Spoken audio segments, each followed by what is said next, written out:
The following amendment, the clerk will read the amendment. Amendment by Bryant. The chair recognizes Mr. Bryant to explain the amendment.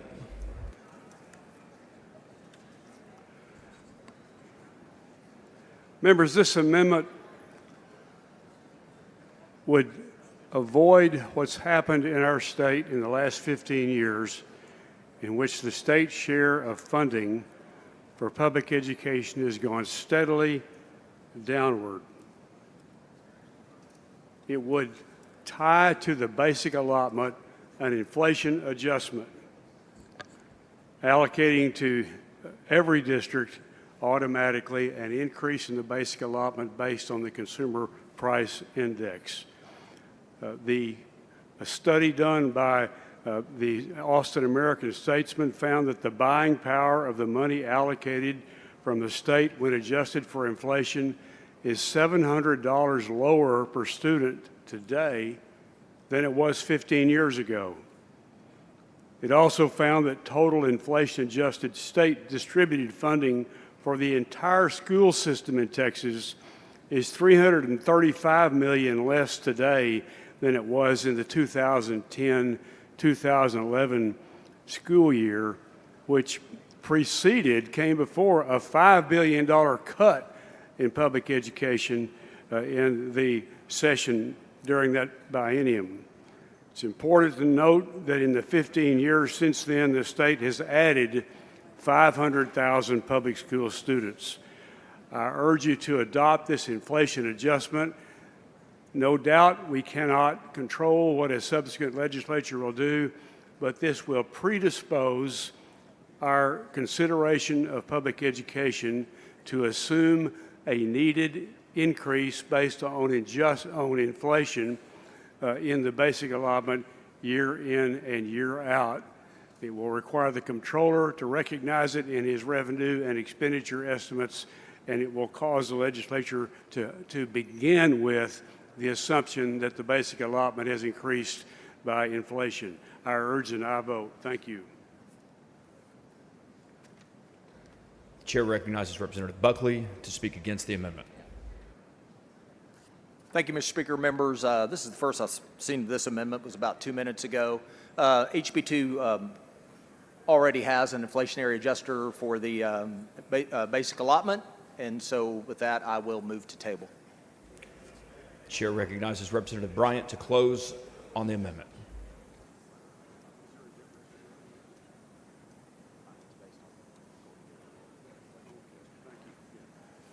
The increase that Mr. Buckley referred to is tied to the golden penny. This shouldn't be tied to anything except inflation. We need to assume going into each new school year that there is a need to increase the basic allotment by inflation. That's what this amendment does. I urge a no vote on the motion to table. Thank you. Mr. Bryant sends up an amendment. Mr. Buckley moves to table. The question is on the motion to table the amendment. If you are in favor of the amendment, vote no on the motion to table. If you are opposed to the amendment, vote yes on the motion to table. A record vote has been requested. The clerk will ring the bell. Show Representative Buckley voting aye. Show Representative Harris voting aye. Show Representative Bryant voting no. Show Representative Martinez-Fisher voting no. Show Representative Bernal voting aye. Have all voted? Have all members voted? There being 88 ayes and 58 nays, the motion to table prevails.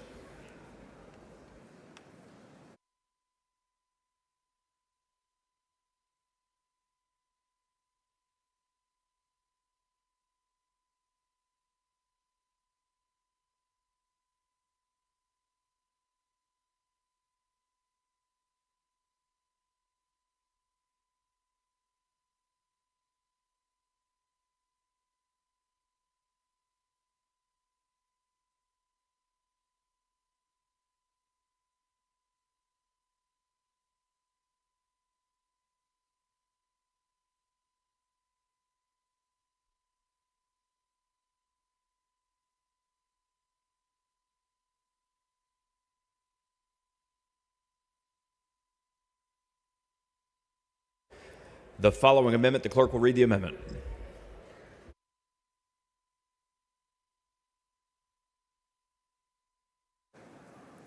Amendment by Bryant. Chair recognizes Mr. Bryant to explain the amendment. Mr. Speaker and members, Texas is 44th in state spending on public education. That is to say, we're 44th in the state contribution to public education relative to all of the other 50 states in the nation. That is not a place where our public wants us to be. It's not a place where we should be. This amendment would make us 25th. It would increase the basic allotment from the proposed basic allotment amount in the bill of $6,555 to $8,950, making us 25th in the nation. The cost of doing that is the entire surplus. It's the entire surplus. It was $30 billion in the last biennium. It would be about $24 billion in this biennium. Why do I offer this amendment? I offer it to make the point that the surplus that we boast about so much is not the result of careful management of our resources. It's not even the result of good luck. It's a result of underfunding public education relative to the rest of the nation. That's not a place where we ought to be. I offered the amendment in order to be able to make that speech, and I withdraw the amendment.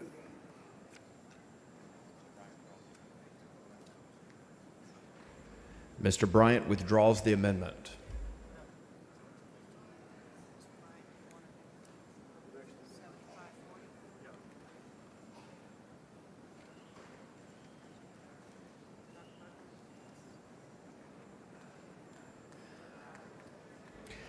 The following amendment, the clerk will read the amendment. Amendment by Bryant. Chair recognizes Representative Bryant to explain the amendment. Mr. Speaker, members, this amendment would increase the basic allotment by enough to make up for inflation since 2019. It increases it from $6,555 in the bill to $7,540, just the amount to make up for inflation. I don't think the arguments for that are very complicated. Pointed out in my previous comments how much less we're contributing to public education today than we have contributed in the past. It is dramatically down when dollars are adjusted for inflation, and we should not allow that to take place. This amendment is an opportunity to show that we value public education as much as we do every other service the state provides its public. We believe in our children, and we expect that the state should be not underfunding public education so dramatically relative to the rest of the country, and certainly not falling behind inflation. Thank you. Dr. Buckley in opposition to the amendment. I respectfully move to table. Mr. Bryant to close. Members, this is an opportunity to show confidence in our public school system, to show that we value it, to show that we do not support the idea that it should fall behind due to the operation of inflation. It's our first priority as policymakers. This amendment would increase the basic allotment by enough to keep up with inflation since 2019. I urge...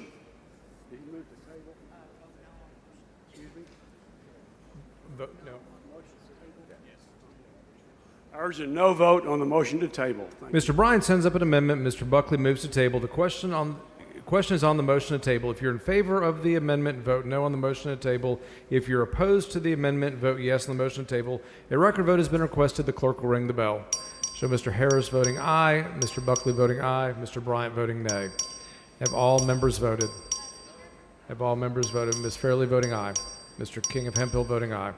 Have all members voted? Have all members voted? There being 87 ayes and 59 nays, the motion prevails.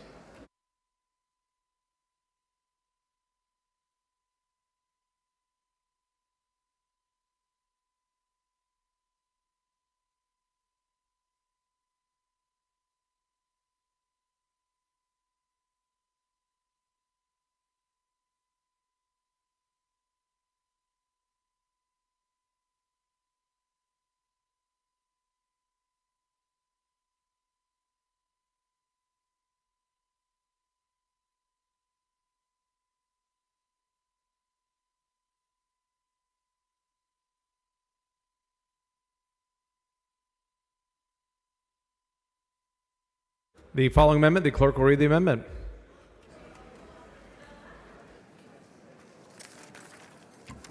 Amendment by Bryant. Chair recognizes Mr. Bryant to explain his amendment.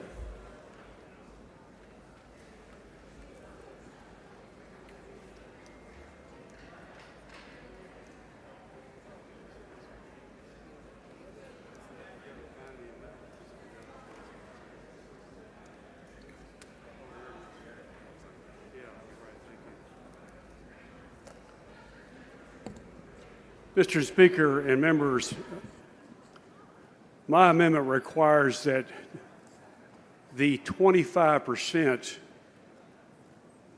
of the 40% of the basic allotment increase under House Bill 2 must be used specifically for raises for full-time support staff. Let me give you a moment of background. As currently written, the pending bill sets forth 40% of new funding under the basic allotment, which must be used for salary increases. So 40% of the basic allotment has to be used for salary increases. Of that amount, 75% must be used for teachers. The other 25% is unaccounted for. It does not have a requirement for how it must be used. This means that school districts may use the money for support staff, but don't have to. Support staff are our lowest paid school employees. This amendment simply changes the may to must in order to ensure that the remaining 25% goes to support staff raises and doesn't go somewhere else. These people make up over a third of our school system workforce. They're almost always paid the very least. A recent survey found that nearly 80% of school support staff are considering leaving their jobs due to low pay. Some of these people have actually had to apply for public assistance while working full-time. Many of them make only $22,000 to $30,000 a year. All this does is say that of the 40% of the basic allotment that must go to salary increases, 75% of that must go to teachers. The other 25% can't be used for something else. It's got to go to our lowest paid workers, our support staff. Chair recognizes Dr. Buckley. Mr. Speaker, members, in the interest of local control and flexibility for diverse school districts across Texas, I move to table. Chair recognizes Mr. Bryant. Members, all we're trying to do is mandate that the other 25%, which is supposed to be going for pay raises, goes to pay raises for our school support staff. I urge a no vote on the motion to table. Mr. Bryant sends up an amendment. Mr. Buckley moves to table. The question occurs in the motion to table. A record vote has been requested. The clerk will ring the bell. Show Mr. Buckley voting aye, Mr. Ashby voting aye, Mr. Harris voting aye, Mr. Bryant voting nay. Mr. McQueenie voting aye. Have all members voted? Have all members voted? There being 79 ayes and 63 nays, the motion prevails.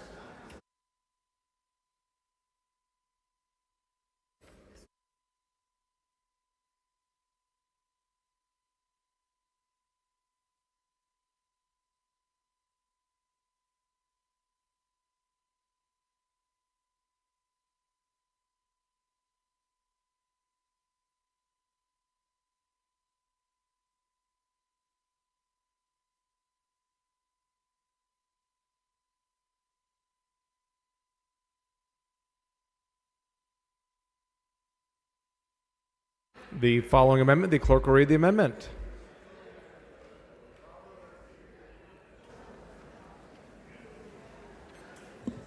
Amendment by Bryant. Chair recognizes Mr. Bryant to explain the amendment.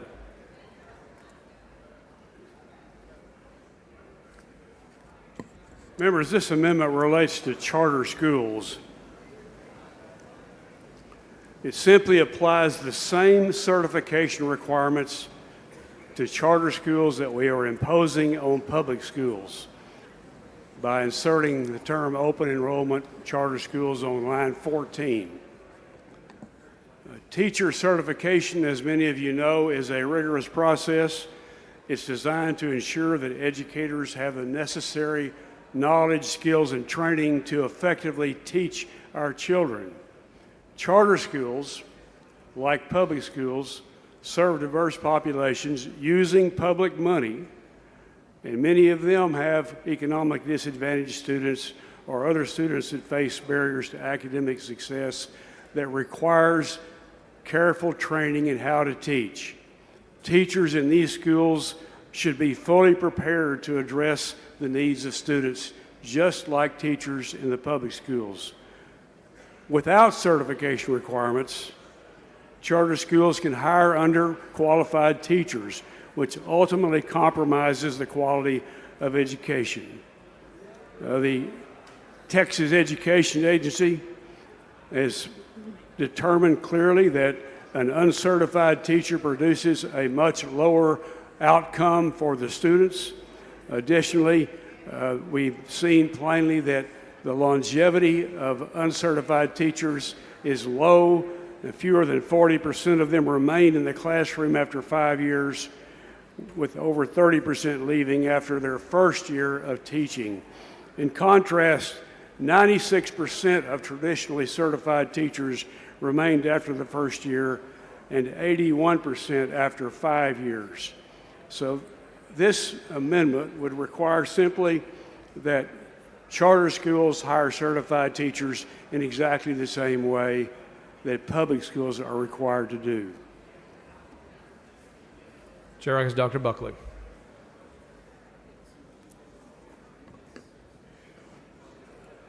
Members, parents make a choice to send their students to charter schools. Therefore, I respectfully move to table.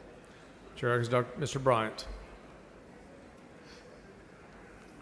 Members, I don't know how anybody could look objectively at the situation we have, in which we now have 800 charter schools in the state, and they don't have to comply with the same quality standards that we impose on public schools. This amendment simply says charter schools have to have certified teachers just like public schools. I urge you to vote no on the motion to table. Mr. Bryant sends up an amendment. Mr. Buckley moves to table. The question is on the motion to table. A record vote has been requested. The clerk will ring the bell. Show Mr. Buckley voting aye, Mr. Bryant voting nay, Ms. Fairley voting aye, Ms. McQueenie voting aye, Mr. Lowe voting aye, Mr. King voting aye. Have all members voted? Have all members voted? There being 89 ayes and 52 nays, the motion to table prevails.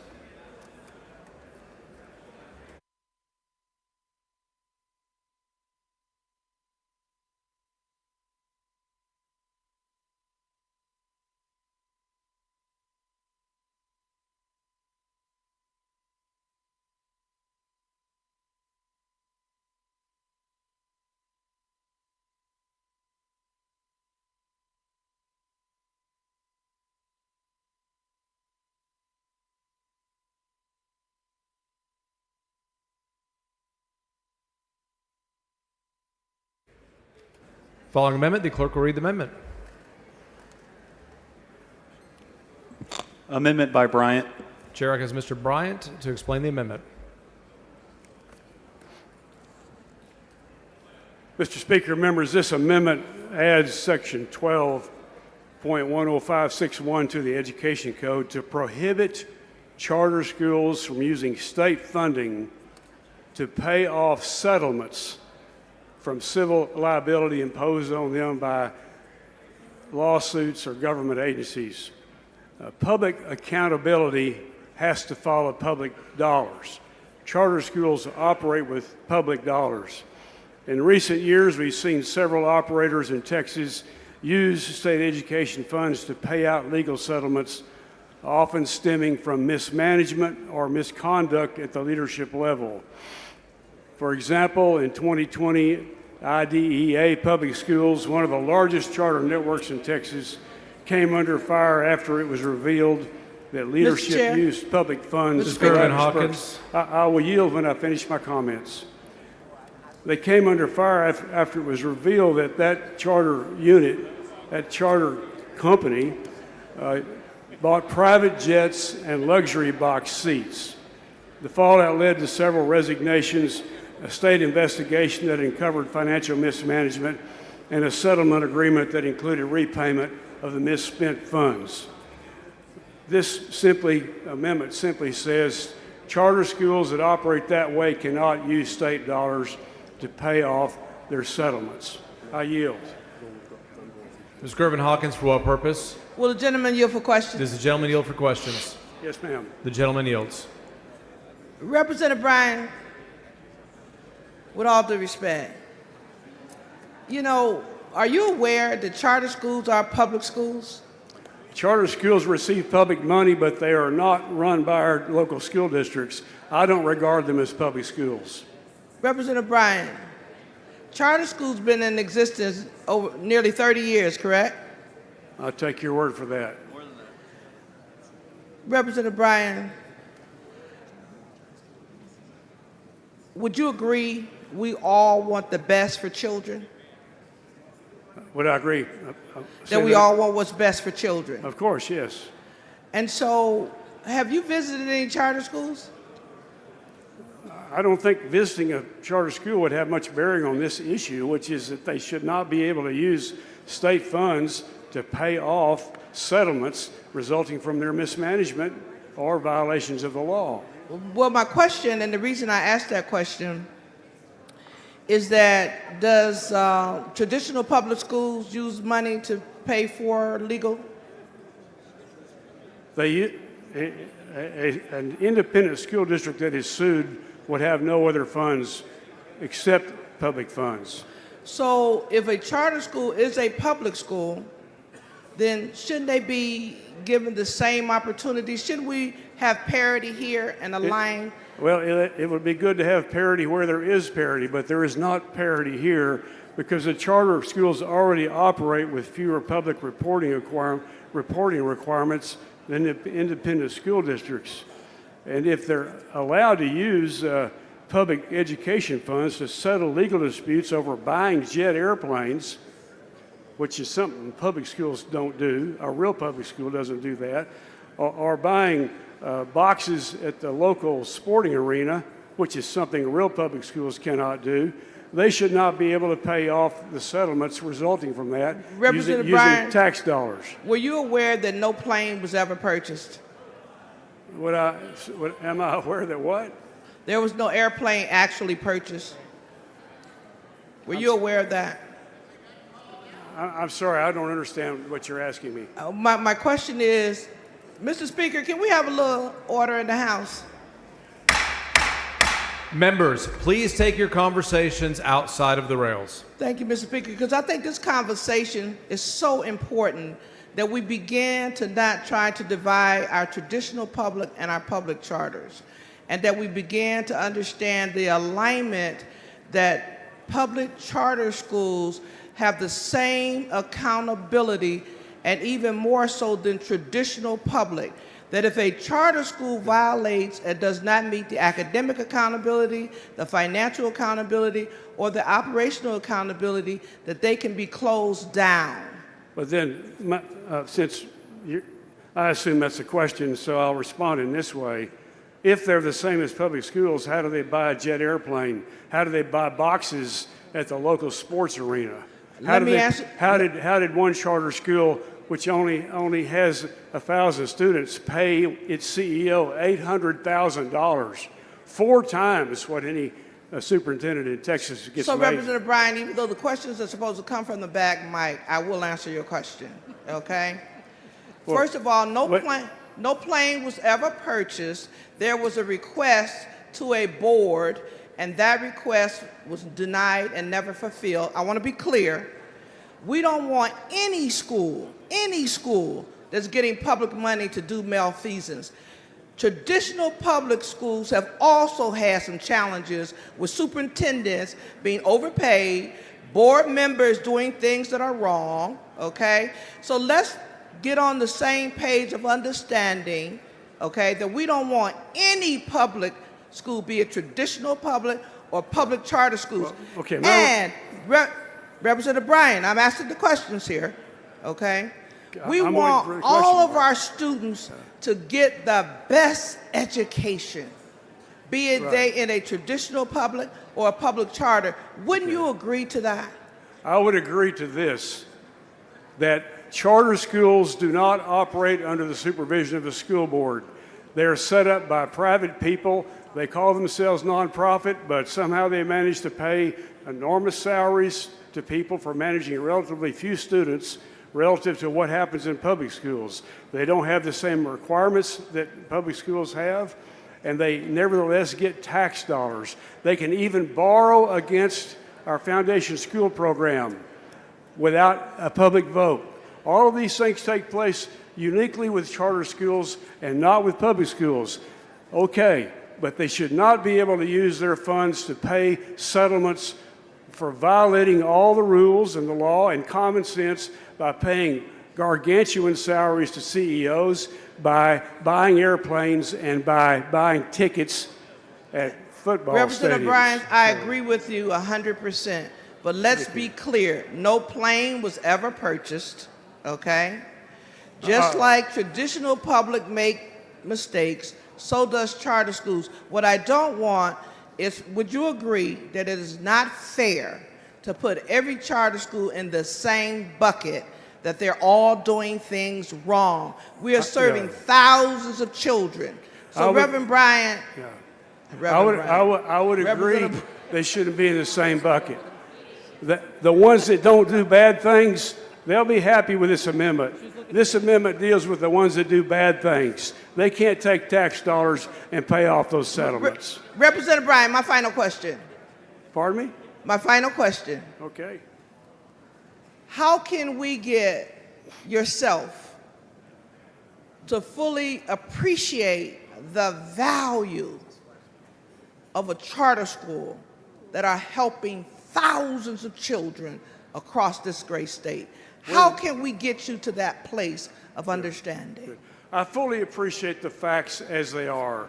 These schools are governed by private individuals who are on the board of an entity that happens to call itself nonprofit, but quite clearly has a lot of operating cash left over at the end of the year. So I'm just saying we're not going to let them use state dollars to pay off settlements they incur because of doing something wrong. The good charter schools, they don't have a single thing to worry about. Representative The ones that Bryant- are misbehaving, they're not going to like this. Representative Bryant, can we work together to get on the same page so that we can ensure that traditional public and public charter schools are working to their best advantage to serving children? Can we do that? Okay. We can get on this page. The good guys, they don't have a single thing to worry about. The abusers, they can't use state money to pay off legal settlements. Thank you The for gentleman's letting time me has ask questions. expired. Mr. Speaker, can we get an extension of time so I can? There's been a first request for an extension of time. Is there any objection? Chair is none. Time is extended.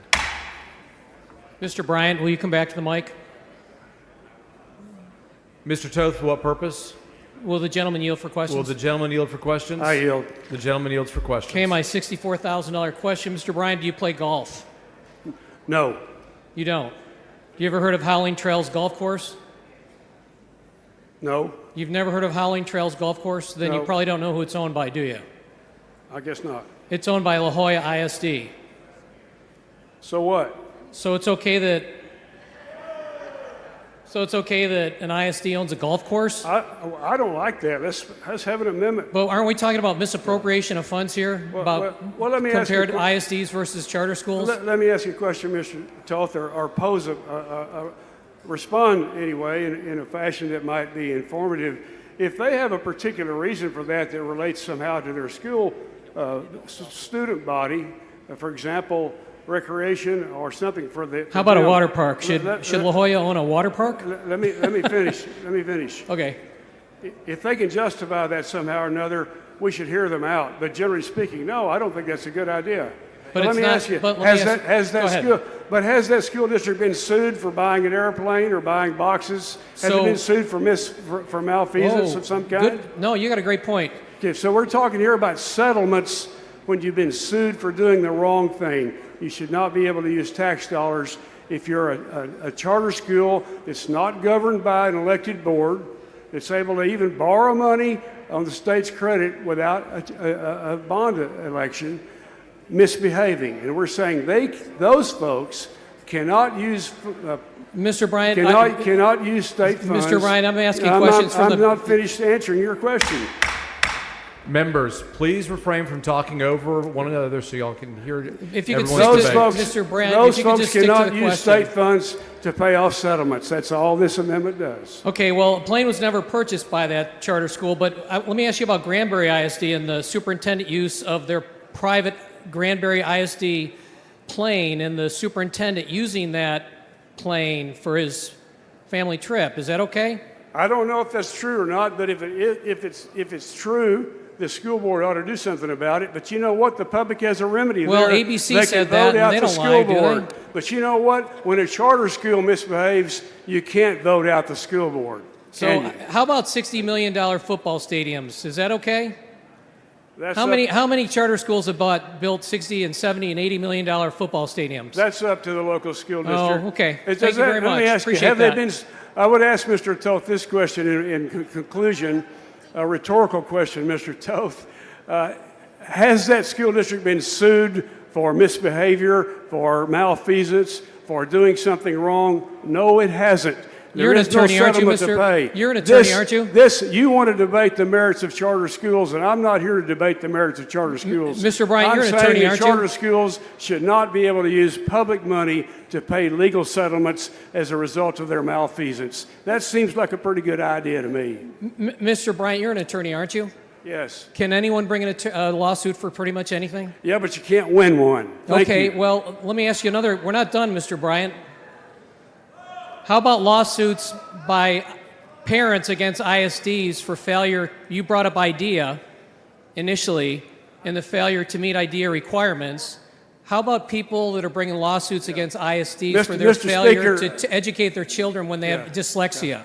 Mr. We have Toth- multiple families at Mr. Conroe Toth, Independent if School you have a question District for whose me, you children got to are have not an being served you and got to have have a to sue question the mark at district the end of your for statement. services. Okay. Thank you, All right, Mr. Speaker. Appreciate it. members, it is question and answer. Make sure you do not talk Thank you over very one much. another. Now, Mr. Toth wants to argue about charter schools versus public schools, but that's not why I came up here. I'm saying charter schools that misbehave and have settlements rendered against them because of malfeasance should not be able to use public money to pay those settlements. It's just that plain. I urge you to vote no on the motion to table. Chair recognizes Dr. Buckley. Mr. Speaker, members, I move to table. Chair recognizes Mr. Bryant. Mr. Bryant closes. Mr. Bryant sends up an amendment. Mr. Buckley moves to table. The question is on the motion to table. A record vote has been requested. The clerk will ring the bell. So Dr. Buckley voting aye, Mr. King of Hemphill voting aye, Mr. Alcott voting aye, Mr. Bryant voting nay. Have all members voted? Have all members voted? There being 85 ayes and 54 nays, the motion to table prevails. Following amendment, the clerk will read the amendment.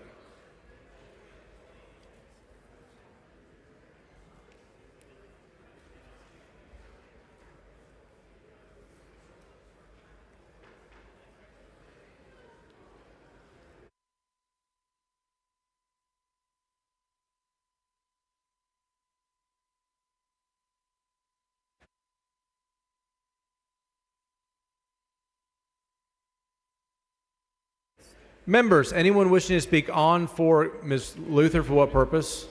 I raise a point of order against the Bryan amendment under rule. Not yet.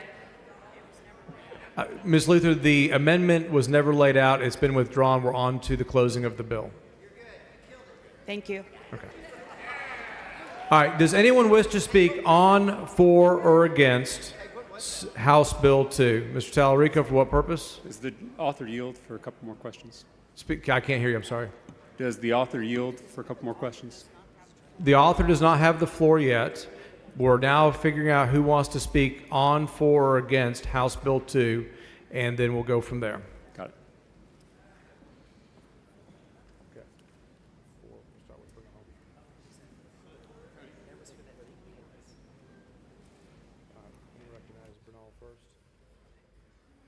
Are you ready first?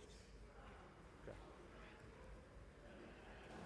Chair recognizes Mr. Bernal for the bill.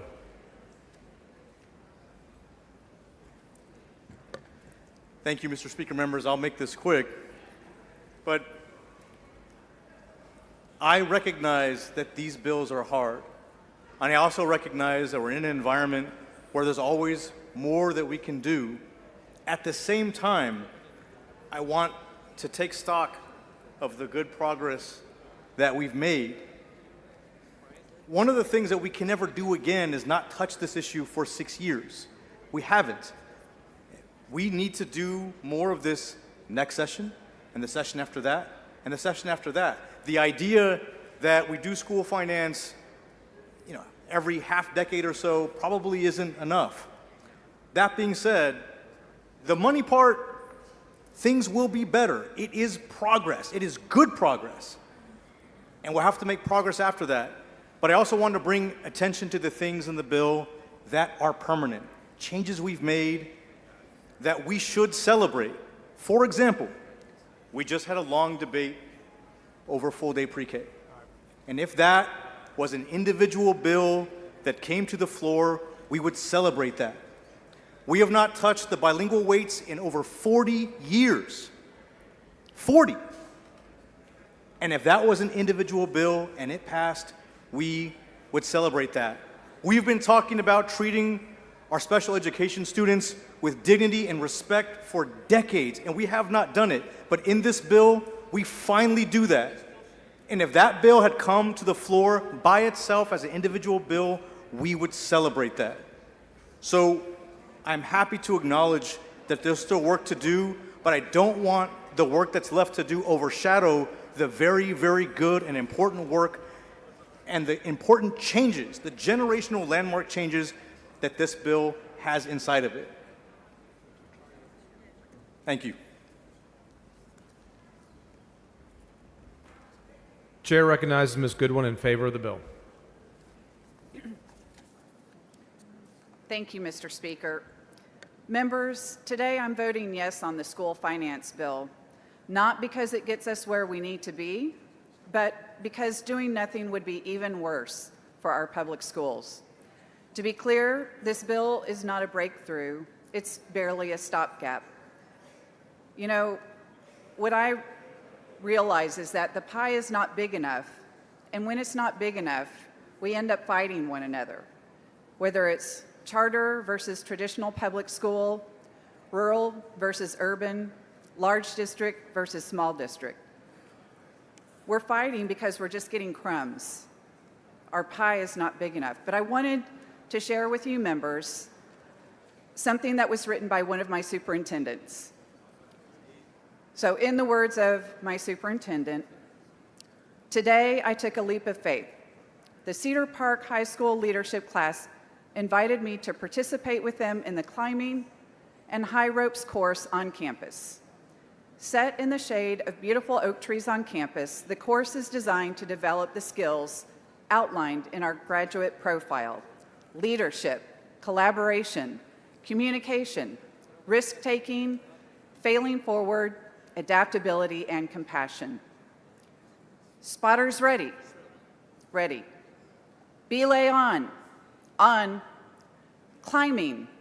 Climb on. I climbed the 40-foot poles safely in a harness and rope. Standing on the top, no railing to grip, took my breath away. My heart beat fast and my breath came in short gasps. Just enough fear and adrenaline to make me feel alive. I trusted the team. 1, 2, 3. I took a leap of faith and they caught me. On Wednesday, legislators will consider how to finance public schools in the great state of Texas. They will decide how we develop the future of our state. Here's how the current version of House Bill 2 affects Leander ISD. Please note, I truly appreciate the incredible work legislators are doing to help public education. This is just some food for thought about our current reality. Leander is currently facing a $34 million deficit for 2025-2026. We have reduced expenditures by almost $16 million, and the board has agreed to expand our deficit parameter to 4.5%, allowing us to adopt a $19.6 million deficit. We can do this for one more year, but we can't afford to dip into reserves after that for cash flow reasons. Here's part of the problem. The bill includes a $21 million increase in M&O funding for Leander ISD, but 40% of any increase must be used for teacher, nurse, and librarian increases, and 75% of the 40% must go directly to teachers, a reflection of how much legislators value these dedicated educators. For that, we are grateful. So, $8 million goes to specific staff raises, $4 million goes to provide a 2% increase for staff like bus drivers, food service workers, custodians, aides, etc., because otherwise we have a serious imbalance problem in our compensation plan. That leaves $9 million to reduce the deficit in year one, which gets us to a $10 million deficit, which is within the 3% threshold but will probably be realized.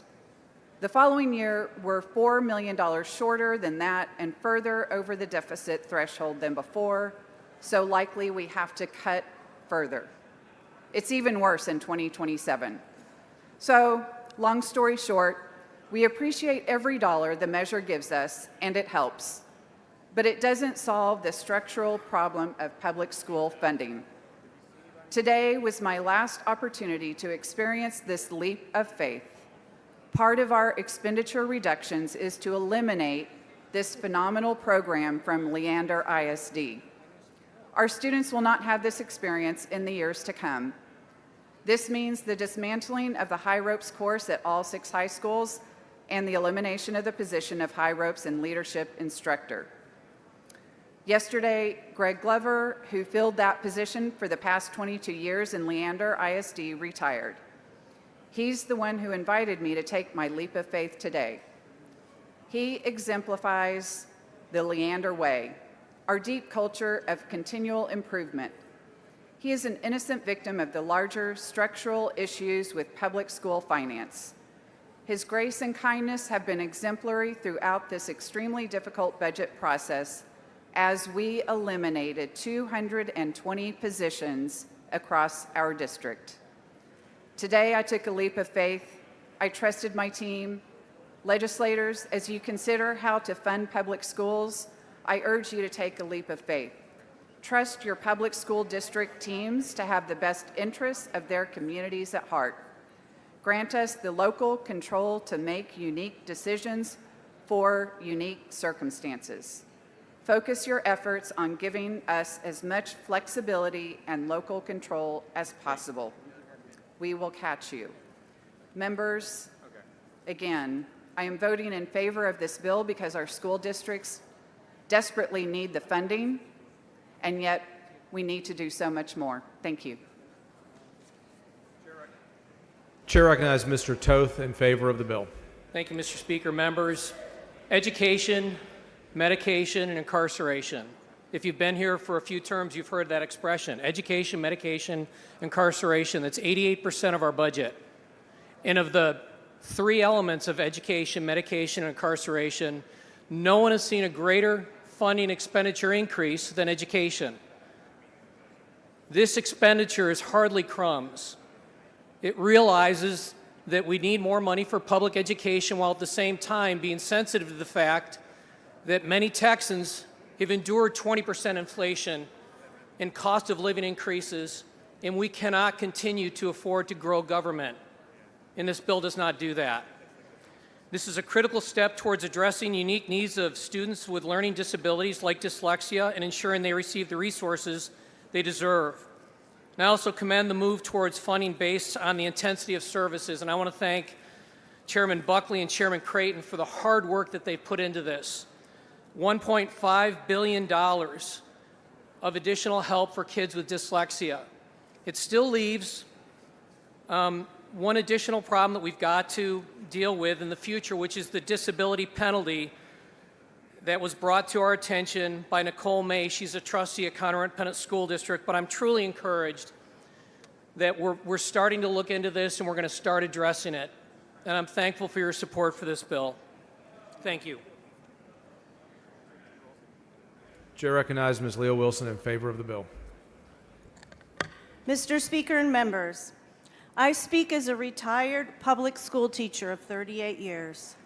This bill represents a transformational investment in Texas public education, with a $7.7 billion increase in funding, a $395 boost in the basic allotment, and for the first time, a built-in mechanism to grow that allotment automatically over time. That means more predictable, stable funding for our schools and less pressure on our local taxpayers.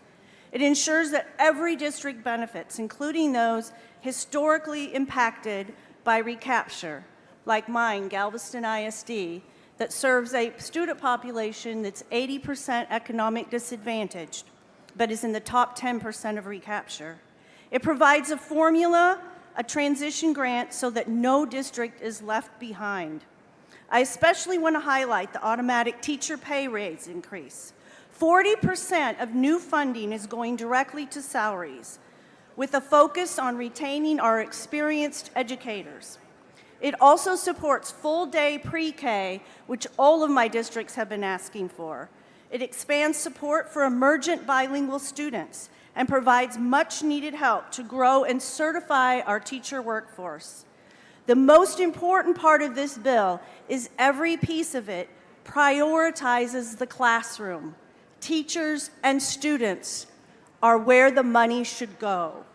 And Chairman Buckley has done a phenomenal job at making sure that every piece is focused in that direction. House Bill 2 is not just an investment in numbers, it's an investment in our future, of every child in Texas. It's our children that will hold Texas' future in their very hands. It's their responsibility to carry forward our republic. I am proud to support this bill, and I urge you to do the same. Chair recognizes Dr. Buckley to close on his bill. Thank you, Mr. Speaker, members. Thank you, colleagues, for your thoughtful debate today. Thank you to the Public Education Committee for all your hard work. Thank you, Speaker Burrows, for your support as we moved this bill forward. And I humbly ask for your support of House Bill 2. Mr. Talarico, for what purpose? Mr. Speaker, does the chairman yield for a couple questions? Gentleman yield for questions? Yes. Gentleman yields for questions. Thank you, Chairman Buckley. And again, thank you for your work on this bill. There is a lot of good stuff in this bill. I just wanted to clarify one thing before we close. There was a lot of conversation about the basic allotment. I know there were amendments about it, conversation about it, so I just want to pinpoint where we landed. So the basic allotment is the foundational part of our school finance formula. It's a per student amount currently set at $6,160. That basic allotment hasn't been raised since 2019, is that correct? That's correct. And we heard in committee it would take roughly $1,400 added to the basic allotment just to catch our schools up to 2019 funding levels. So at the very least, we need to increase it by $1,400. How much does your bill increase the basic allotment? $395. Thank you, Mr. Chairman. Thank you, Mr. Speaker. All right, members, again, thank you very much for your support. On House Bill 2, the largest investment in public education in the history of Texas, Mr. Speaker, I move passage. The question occurs on passage to engrossment of HB 2. A record vote has been requested. The clerk will ring the bell. Show the speaker voting aye. Mr. Buckley voting aye. Bernal voting aye. Have all members voted? Have all members voted?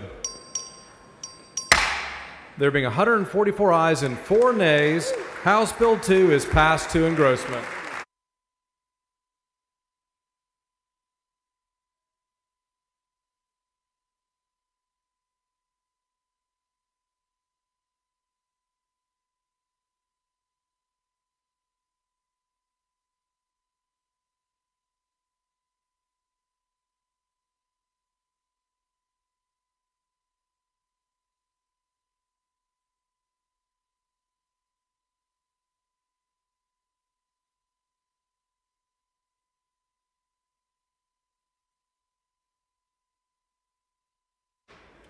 Chair lays out on second reading House Bill 2000. The clerk will read the bell.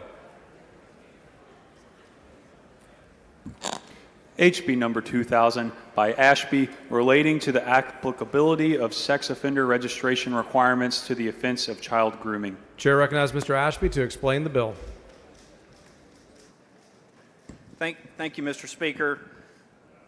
Members, it is with a heavy heart that I bring this bill before you today because this piece of legislation was filed in response to a tragedy that occurred in my district. In February of last year, an 11-year-old girl named Audrey Cunningham was kidnapped and murdered in Polk County. After her body was recovered from the Trinity River, the details that came to light as a result of the investigation were so gut-wrenching that it made national news, and it prompted an outcry from a tight-knit community in rural Deep East Texas. The man who killed Audrey Cunningham, Don McDougal, was living with Audrey's grandparents, who were helping McDougal get back up on his feet. Unbeknownst to them, McDougal had a criminal history that, had they known at the time, would have stopped them from ever letting this monster into their home. Before Audrey's death, McDougal had been accused of indecency with a child after attempting to molest a young girl in 2007. Because the prosecution had no evidence to prove that he committed the act of molestation, McDougal struck a plea deal and was charged with the lesser charge of enticing a child, which does not require the offender to register as a sex offender. I can't begin to imagine the pain and outrage this family felt after learning about McDougal's troubled past. And House Bill 2000, Audrey's Law, seeks to prevent tragedies like this from happening in the future. Members, House Bill 2000 will add a requirement for individuals convicted of child grooming to register under the Texas Sex Offender Registry. During the 88th legislative session, last session, the legislature created the offense of child grooming in the Penal Code. To paraphrase the statute, a person commits an offense if they knowingly attempt to engage in sexual activity with a minor. While this new offense is certainly necessary and carries with it a felony charge, the offense does not require a person who is convicted to register as a sex offender. Adding this offense to the list of crimes that require registration under the Sex Offender Registry will strengthen penalties for this heinous act and equip the public with more information to protect themselves and their families from predators like Don McDougal. Members, thank you for joining me. I ask you to join me in turning tragedy into triumph. And with that, Mr. Speaker, I move passage of House Bill 2000 in memory of Audrey Cunningham. Members, the question occurs on passage to engrossment of House Bill 2000. A record vote has been requested. I'll give you time to vote from your chairs. Clerk, please ring the bell.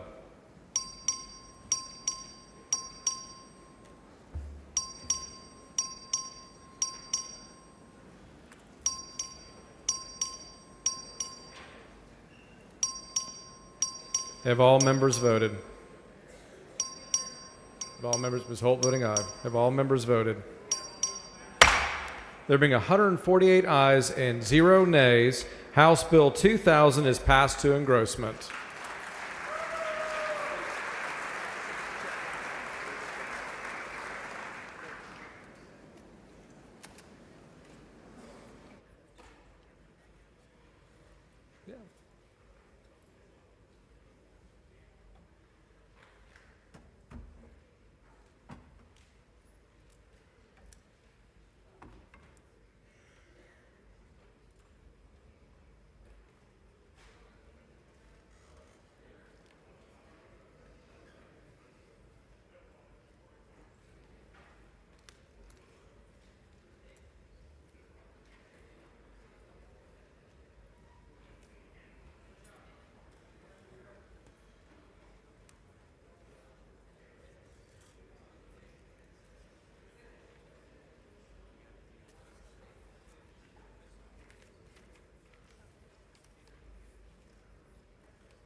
me to go on with the bill?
Chair lays out SB2 as a matter of postponed business on second reading. The clerk will read the bill. SB number 2 by Creighton, relating to the establishment of an education savings account program. Chair recognizes Dr. Buckley to explain the bill. Thank you, Mr. Speaker. Members, Senate Bill 2 creates an educational savings account program to be administered and overseen by the Texas Comptroller's Office. Utilizing state funds, ESA will allow participating Texas families to pay for a range of educational expenses outside of the traditional public school system, empowering parents to choose the educational path that best fits their child's needs. The bill provides for certain education expenses, including tuition and fees at private schools, dual credit courses, industry-based certification training, high-quality pre-kindergarten programs, textbooks, fees for classes and assessments, tutoring, transportation to and from school, educational therapies, and the cost of meals at school. This is a universal program, so any Texas student is eligible to apply. Applications will be prioritized for children with disabilities or special learning needs and who live in a household that qualifies based on criteria from the 2025 Federal Poverty Guidelines. Senate Bill 2 specifies that a special education student can receive the full state entitlement for which they were eligible at a public school in the prior year. This will make certain that parents have the resources necessary to provide the very specialized education that so many Texas kids need. Other qualifying students are eligible to use 85% of their state funding allotment at a new school. As of today, would be a little over $10,000 per year. The calculation used to set this amount is an approximation of relevant state funding sources used to educate children in Texas, but this amount does not include INS or federal funds. A homeschool student may receive $2,000 to be used on approved expenses. Senate Bill 2 is a true savings account that gives families flexibility to use funds when and how they need them. Unused funds may roll over for future educational expenses, and rollover saving mechanisms lead to more thoughtful, cost-conscious spending decisions. Members, in my experience serving as a state representative and on the Killeen ISD School Board, I've come to believe two things. Public education is at the heart of so many communities in Texas, an institution charged with the development of our future. And that, despite our best efforts and investments, not every student is best served at their local public school. While I absolutely believe that every educator and administrator has the highest commitment and dedication to the students they serve, there remain students in our education system that could and should be served better. Not far from me in Bell County is an incredible school devoted to some of these students that I described today. The name of the school is Oak Creek Academy. Many of the students have language and cognitive and physical developmental needs, and at best, difficult to provide for, and often impossible under various constraints within their public schools. In meeting with the students and families who have found a home at Oak Creek, it is quickly apparent that many of the families are struggling to work multiple jobs to afford their child the opportunity for an education that fits their needs best, and they're praying for assistance.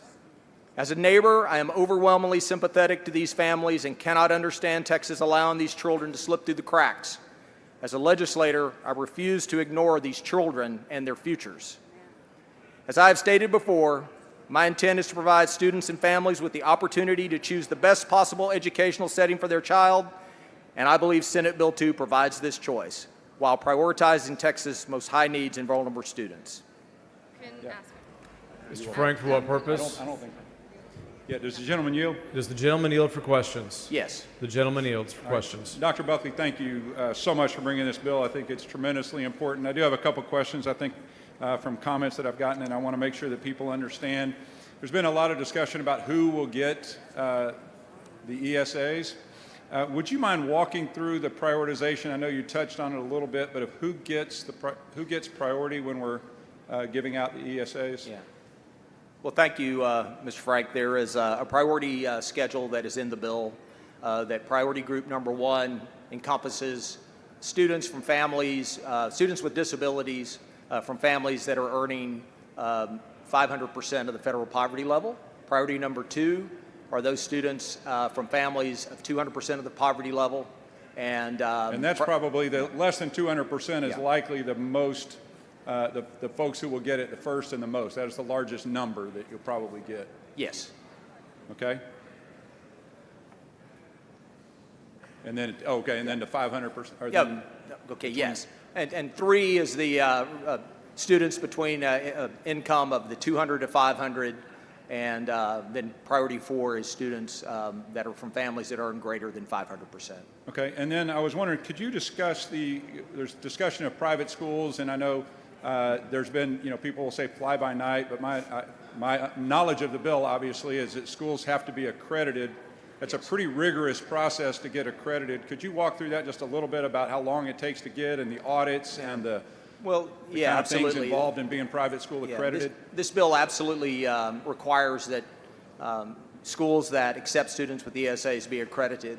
That process now includes sometimes 2 years of advance investment in first of all, in real estate, in training, in organization, and making sure they have the financial stability. And that is before any child walks in the door. Right. And then after that, that once they can accept students, then under accreditation systems, schools have to administer a norm reference test and achieve outcomes before they receive full accreditation. And this has been a process done for a long time, and we actually, traditional public schools accept transfers of credits from those schools because we have looked at the process. We stay on top of that process. So I appreciate you going over that. Just a couple quick final questions. I know you believe, and I'll ask it as a question, do you believe that most public schools in Texas are doing a fantastic job of educating kids? I know you do. Absolutely. They did for my kids. Yeah, absolutely. And I believe that too. I think most of them are doing a phenomenal job. But do you believe that no matter how good that school is,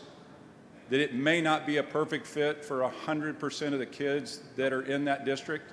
No, it's not a perfect fit for 100% of the kids. So if it is not a perfect fit for 100% of the kids in that district, does your bill give that parent an opportunity to do something that is in the best interest of that child? Absolutely. So it gives parents and kids opportunities that don't exist today. Is that correct? That is correct. All right. Thank you very much. Love the bill, obviously, and look forward to lengthy debate. Okay, thank you.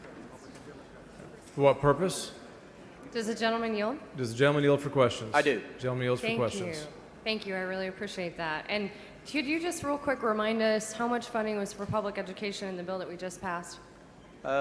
Nearly $8 billion. And how significant is that? It's significant. It's the largest investment in our public schools in the history of our state. And I'm proud to have joined in voting for that. I'm glad we got it passed. And my next question is, how much funding is in this current bill for children and families? $1 billion. Thank you for that. And then does this legislation, which kids would benefit the most from this legislation? I know Chairman Frank kind of explained some of those tiers, but do you mind going a little bit deeper into that? And which kids would benefit the most from this program? You know, I think one thing we all know as well as parents, certainly I know, is that educating our children is complicated.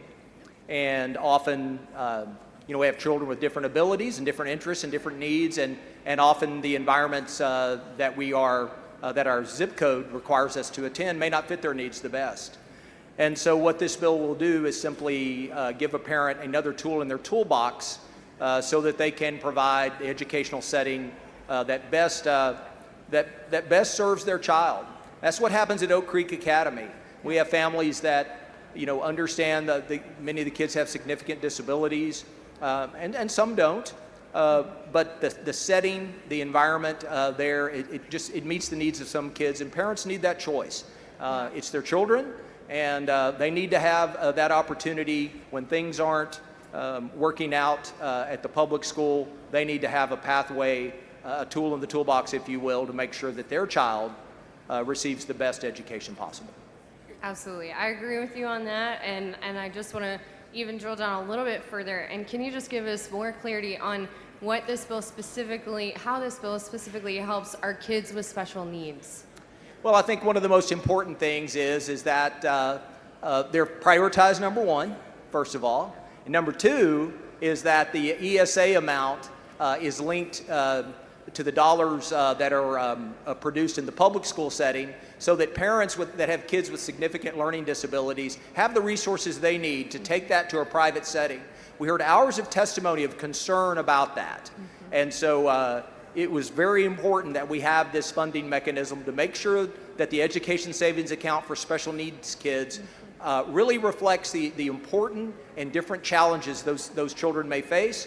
And Senate Bill 2 really speaks to that and funds those kids. Thank you. I really appreciate that. And I wanted to drill down on that because those are the kids that are going to benefit the most from this. And that's why I think all the women behind you and really everybody in this chamber is excited for the opportunity to help those kids especially. And then real quick question, I know with the special needs funding in the bill, it kind of describes if they've got a tutor or a therapist, there are special guidelines in place where those people have to be licensed. We want to make sure that this money is going to people who are going to really help those kids the most, that we know who they are, they're licensed.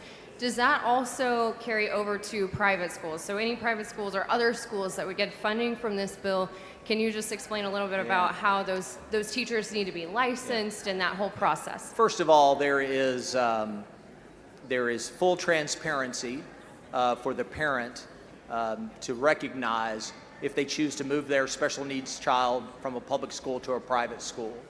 That is required that the parents sign off on that and have an understanding of what may be different about the private school setting than the public school setting. And when those therapies or additional services that they need, all of those therapists and providers are vetted. We make sure that they are legit. And that those dollars that go to that truly meet the needs of their child. But the most important thing is that these are often services that parents are concerned about that they're not receiving. Right. And this really empowers them. No one knows more about what their kids need than moms and dads. And so this speaks to that. And, you know, I was blessed. My kids did not require special education services, but got family members and friends that have. And it is a challenging road many times.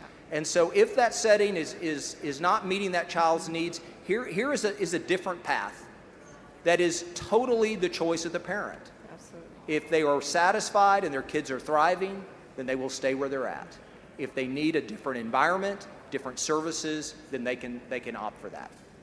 Thank you. I really appreciate that. And I know that Texas is by no means the first to introduce a program like this. And so can you explain a little bit about the benefits that we have gained from looking at what other states have put in place in these programs and how our bill is taking those into account to make this program the best it can be?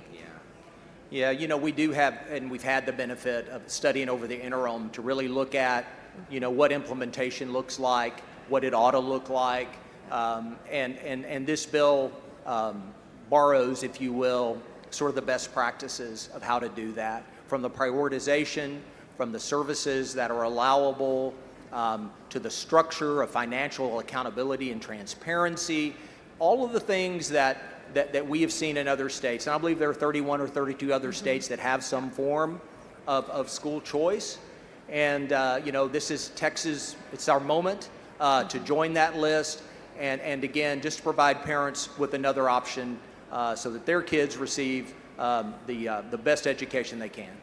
Thank you. I really appreciate that. And just to continue kind of our comparison between what other states have done and what we're working on in this bill, you know, I believe that it's possible to take care of our public schools and give parents a choice. And would you agree that in other states that have passed these programs, we see increases and more success in education across the board for all kids, no matter what school they're in? Yeah, we do. You know, when you look around at states, there's cherry-picked data that we'll talk about, you know, issues in other states. And the fact is, though, that when a program operates like this and parents are empowered, what you'll find is that those children are served better and public school outcomes improve.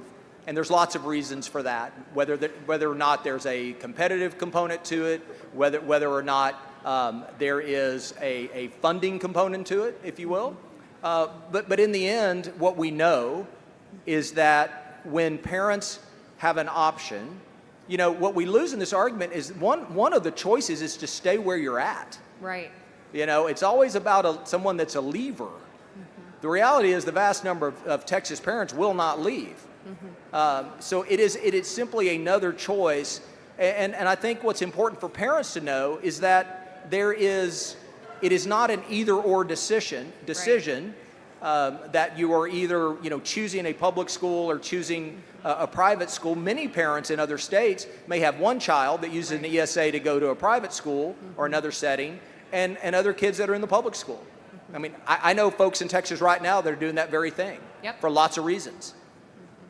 Thank you so much. I appreciate that answer. And I agree with you. Of the constituents in my district that I've heard from on this, that is the story I hear the most often. That for one of their kids, public school is fantastic. It works great. But for another one of their kids, they need more options. And I believe this bill will provide them with those additional options. So thank you. I appreciate you answering all my questions. You bet. Thank you. Ms. Hicklin, for what purpose? Will the gentleman yield? Will the gentleman yield for questions? I do. Gentleman yields. Thank you. Chairman Buckley, is it your understanding that states that have these programs, there's actually been an increase in diversity? Absolutely. You know, the reality is that many times students that live in the most challenging areas of Texas, students that face more challenges than my kids faced, probably more than your kids faced, are often those that don't have the options that I had. My wife and I actually drove from one school district where we live to another one, to an adjoining district, for lots of reasons, and that was our choice. But many Texas kids, they don't have that option. And so I think it's very important to understand that once you have that you will unlock the ability for some kids that are really struggling in environments that are at school and outside of school, by the way. It's not always just what happens in the schoolhouse, it can be what happens in the neighborhoods. And this allows them to find a pathway to another school where they can be absolutely the best that they can be. Thank you for that answer. I agree there seems to be restrictions, especially when it comes to options that are based on zip code or economic challenges that this bill will focus on. Yeah, I think one thing, Representative Hicklin, is to understand that, you know, we get into a lot of times the discussion of what the income levels are. What I don't suppose to know are the specific challenges that every Texas family is having. You know, I mean, I know that that is a very personal thing, and that an educational option, though this bill prioritizes by special needs and income, there are children of all income levels that need a different option. And it is, to me, extremely important to make certain that we provide those options in a way, understanding which children would have the most trouble accessing, making sure they're prioritized, but then also understanding and not supposing that we know, what goes on in every family in Texas and their circumstances. Thank you. Could you talk a little bit about the constitutionality of this bill? I know that there are some concerns or challenges when it comes to that. The court rulings are clear.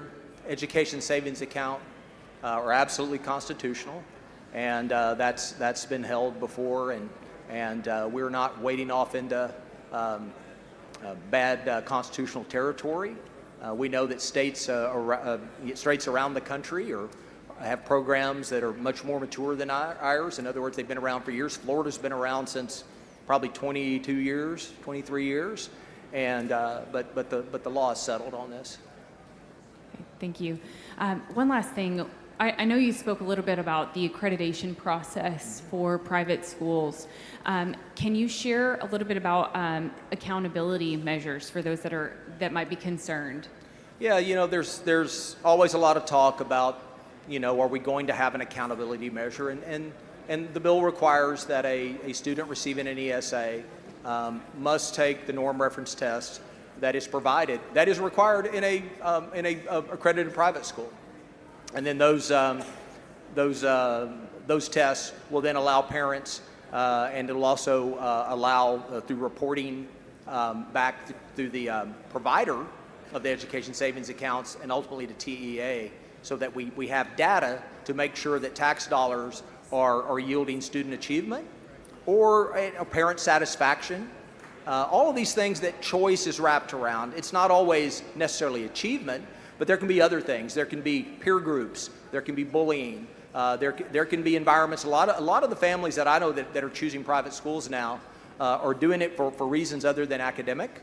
It could be involve bullying. That's probably the number one reason. Thank you.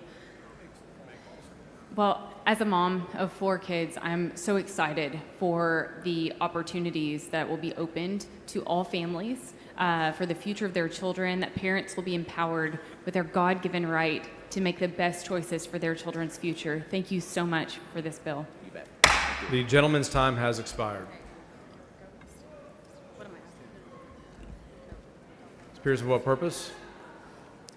Would the gentleman yield for questions? The time has expired. Are you moving to extend the time? A motion has been made to extend the time. Is there objection? Chair hears none, so ordered. Spears, for what purpose? Will the gentleman yield for questions? Will the gentleman yield for questions? I do. The gentleman yields for questions. Thank you, Chairman. How would Senate Bill 2 help families who feel stuck in their current school settings? It gives them an option. You know, it provides them another, you know, that's really interesting because I was talking with families back home, and where I live in kind of a rural area, smaller school, it's a great school district. I've talked with families at local restaurants and over on the weekends, and most would say, you know, I'm completely happy with my public school, but I wouldn't mind having an option if I needed it. And I think that's what a lot of families are really thinking, is that some are in that crisis mode now, but others just believe that it is their God-given right to direct the education of that child, and they look forward to the provisions in Senate Bill 2 to be able to exercise that right when they need it. Thank you for that, and I agree with you. And for this specific bill, we hear a lot about the different school choice models. What makes the education savings account model in SB 2 better than previous school choice efforts? Well, you know, it's not, nobody cuts a check to a parent. There's not a debit card. There's not all the fears and some of the rhetoric you hear. It's all about that. These dollars are held in trust by the comptroller, and then they're dispersed to the Certified Education Assistance Organization that runs the program, and then funds are used to pay on behalf of parents for tuition or services, therapies on that. So it's tightly controlled to prevent any sort of fraud or abuse. And it's more parent-directed. It provides more options for parents. More options for parents is always good. Yeah. So thank you for that. And after the pandemic, there were a lot of things that came about in public education. So why do you think it's more important now, even after the pandemic, that we implement school choice? Yeah, I think you can look around the state. You can talk to schools across the state and even look even around the country. And you can find significant challenges now that we have in our schools. You know, learning loss from kids that miss school. Some of our younger kids sort of got used to not going to school.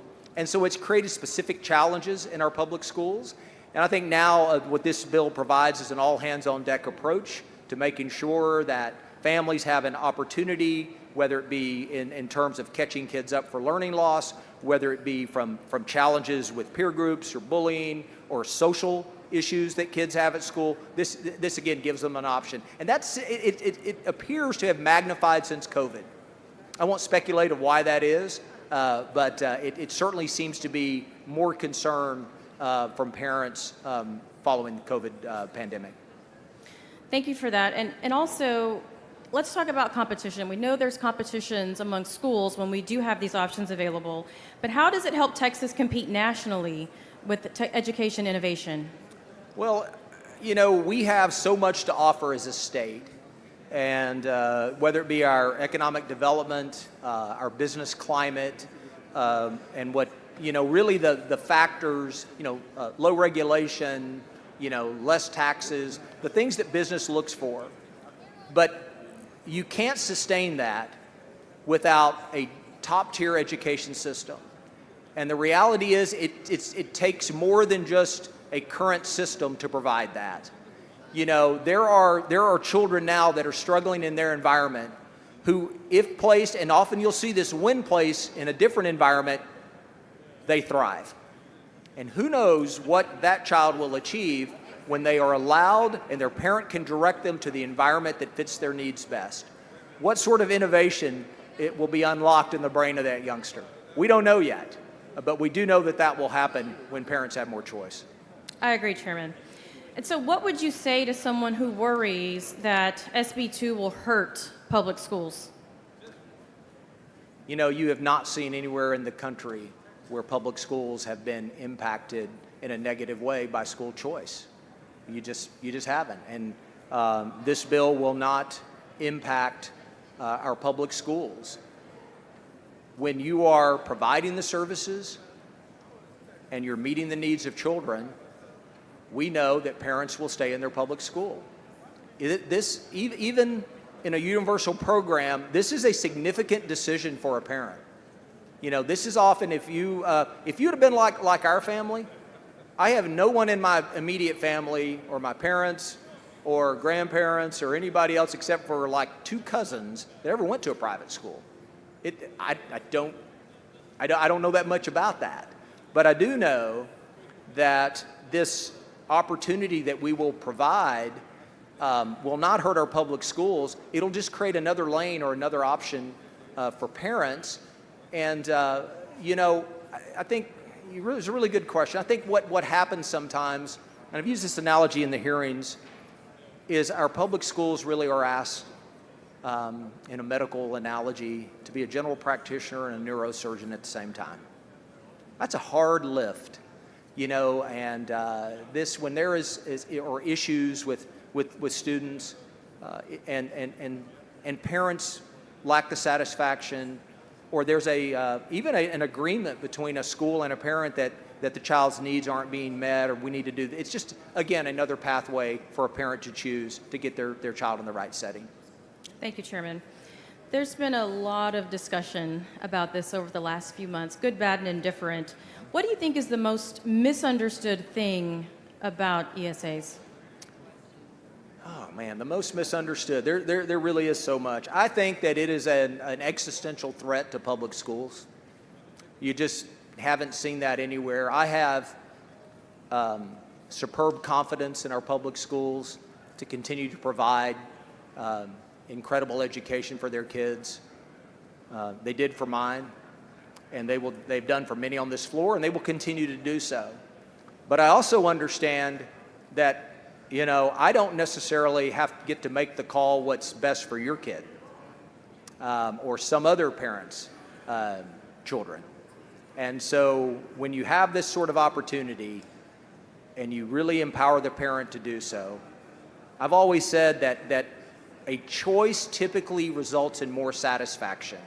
When I have to make that deliberate step, apply for an ESA, take my child to a private setting, then at that point, maybe what it has done is invested me in the outcomes that we want.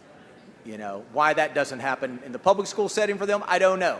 But I know in many times what you'll see when you talk to families at Oak Creek Academy, that smaller setting typically, it really invites more parent engagement, and you see children that were struggling really begin to thrive.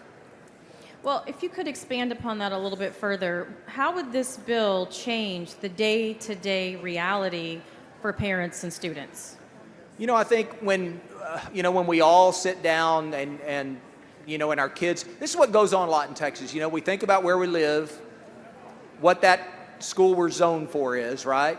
Then we're like, well, do we want to go to that school? Well, we might want to go to another school. So we think about, can we get a transfer? Do we have to move? You know, can we move? Can we afford to move? Is there a charter school nearby? You know, all this is going on, right? I've got a 4-year-old grandson in Fort Worth, and right now, that's what my daughter and son-in-law are doing. They're thinking, all right, when Leo is old enough, what's going to fit, right? What's going to fit for him?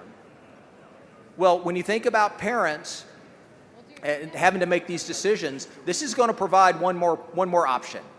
And they think about, all right, maybe it is the local public school.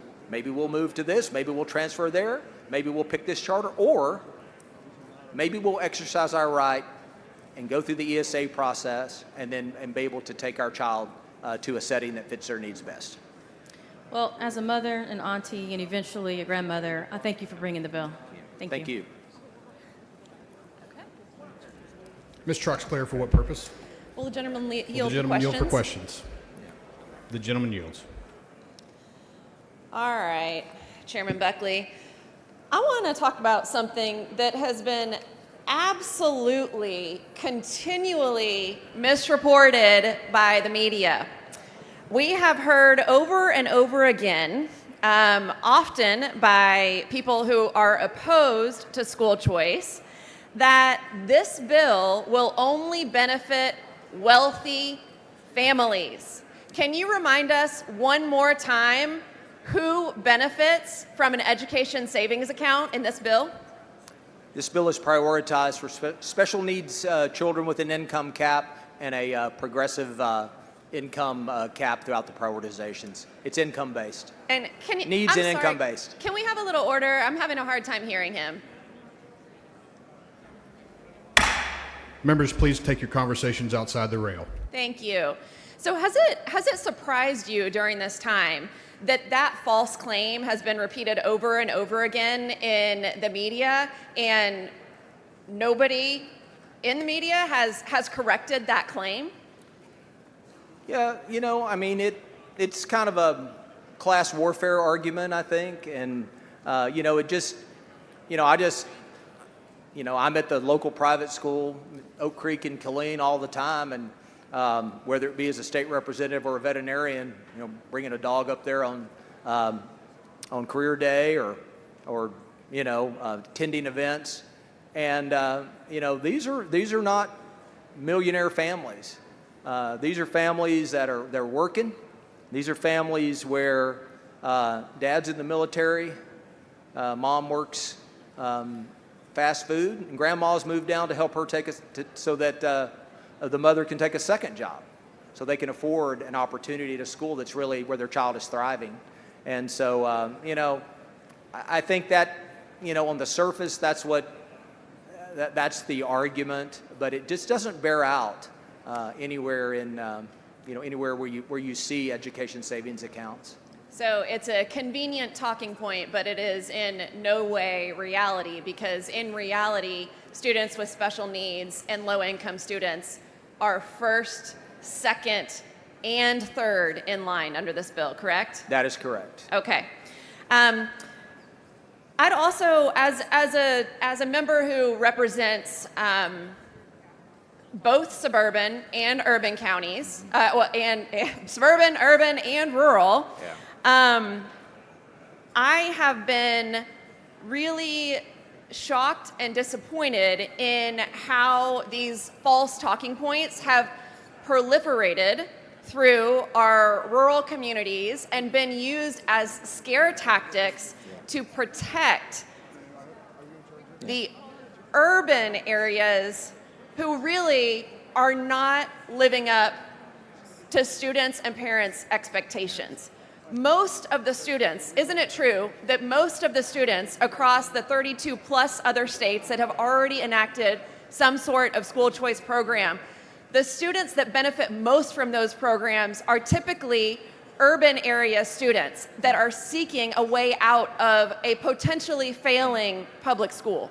Yeah, that's what you see across the country, and I think what you have in those areas are parents that are seeking this sort of relief, this sort of option.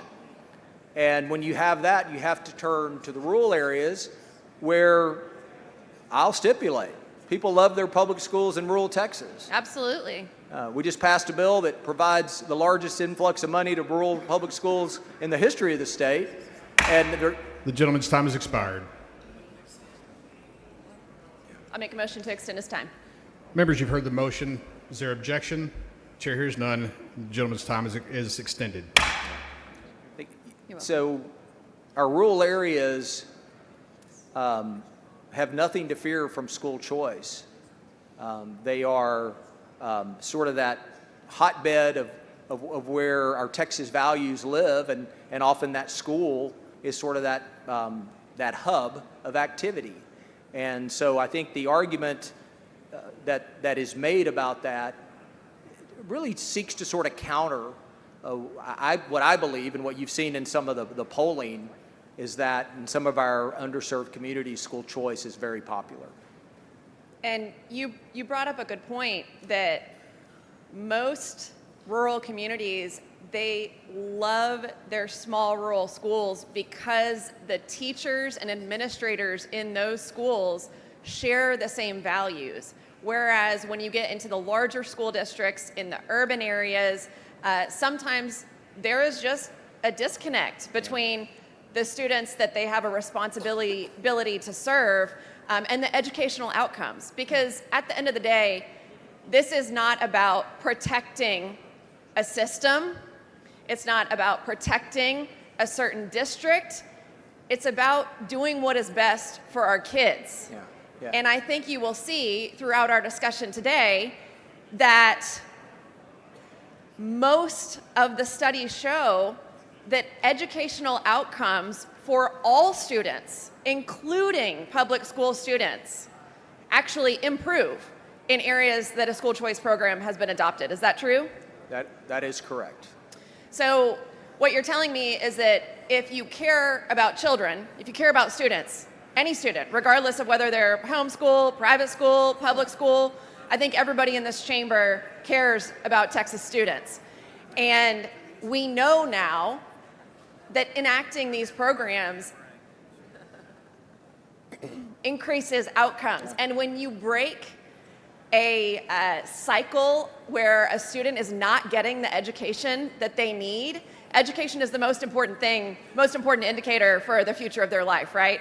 If they don't get a good education, they're less likely to live a successful life and go out and be able to fulfill their own dreams, right? That's right. And so by allowing students who are in the most need, special needs students, low income students, students who their traditional public school is not meeting their needs, by allowing those students and those parents the opportunity to get an excellent education, that is not just helping them during their formative years, but it is setting them up for success in the rest of their lives.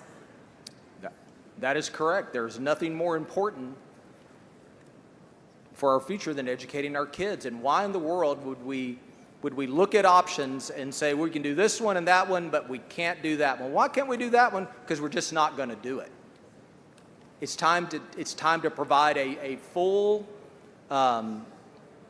array of different of options for parents, with the understanding of how unique our children are and the challenges they will face.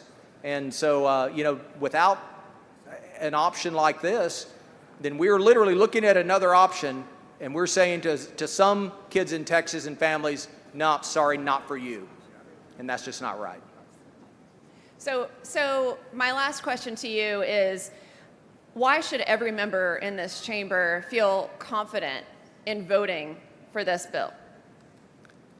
Because it's right for kids. Thank you.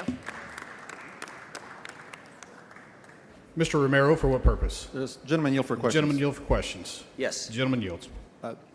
Chairman, I've got a couple of questions regarding the eligibility criteria, but before I do that, I want to ask you a question about some of the questions that you just answered. Okay. You did say that this program is income-based, correct? Yes, sir. Okay. But yet you didn't mention, or the prior member said this is not for the wealthy. You agreed, and this is not for millionaire families. So, is there an income cap? No, but it's prioritized by income. Okay, but a moment ago, when the prior member asked questions saying this was not for millionaire families, you agreed that this is not for millionaire families. So do you agree that this program is not for millionaire families? I believe that you will see more middle-class Texas families access this program than any other segment. Okay, regardless of whether it's more or not, but this is available, and Texas should know that this voucher program is being made available to millionaires, people that could potentially make $1 million a year. Is it still available to those families? But and that income level is capped. Okay, so at what cap in your bill, can you tell me where the income level is that you believe is not for the wealthy? What is the maximum income level at which your voucher bill is now going to allow for a family in Texas to take part in this program? Well, the income levels, as I described, begin with students with disabilities, and then. No, I'm asking the question. You're talking about on the high end? I'm asking what is the maximum amount of income at which you are no longer available, you are no longer eligible to receive a voucher, public schools, public taxpayer dollars, because in this building we talk a lot about lowering taxes. Ultimately, this comes from all people in Texas. what is the maximum amount of income a family can earn at which they're still eligible to receive this voucher program? Under Priority 4, it's families earning $160,000 a year or more. That's under Priority 4. Are you telling me that Priority 4 is the maximum amount, so therefore no one that makes over $140,000 a year combined income? No, it's reserved, it's prioritized for families earning more than $160,000 per year, and it's capped at 20% of the program. Okay, it's 20%. So what's the cap? Is it 160 to 200? Is it 160 to 250? It's not capped. It's universal. All families are eligible in that priority. Okay, so then back to my prior question. Will a family that makes $1 million a year or more, are they still eligible? They're eligible to apply. Okay, so then a millionaire family will. A billionaire family would still be eligible. Yeah. Thank you. Yeah. I want to ask you some questions regarding the yeah. eligibility criteria. Under SB 2, your bill does require proof of citizenship or lawful admission into the United States, correct? Yes, sir. And under this bill, who is responsible for making immigration status determinations? It is done through the application process. That application process happens where? It happens when the family applies through the Certified Education Assistance Organization. So this is an outside vendor? It is one, could be one of several that the comptroller would contract with via RFP. Okay, and does your bill intend to adhere to the Immigration and Nationality Act's definition for lawfully admitted? Yes, if they're lawfully admitted, they're eligible.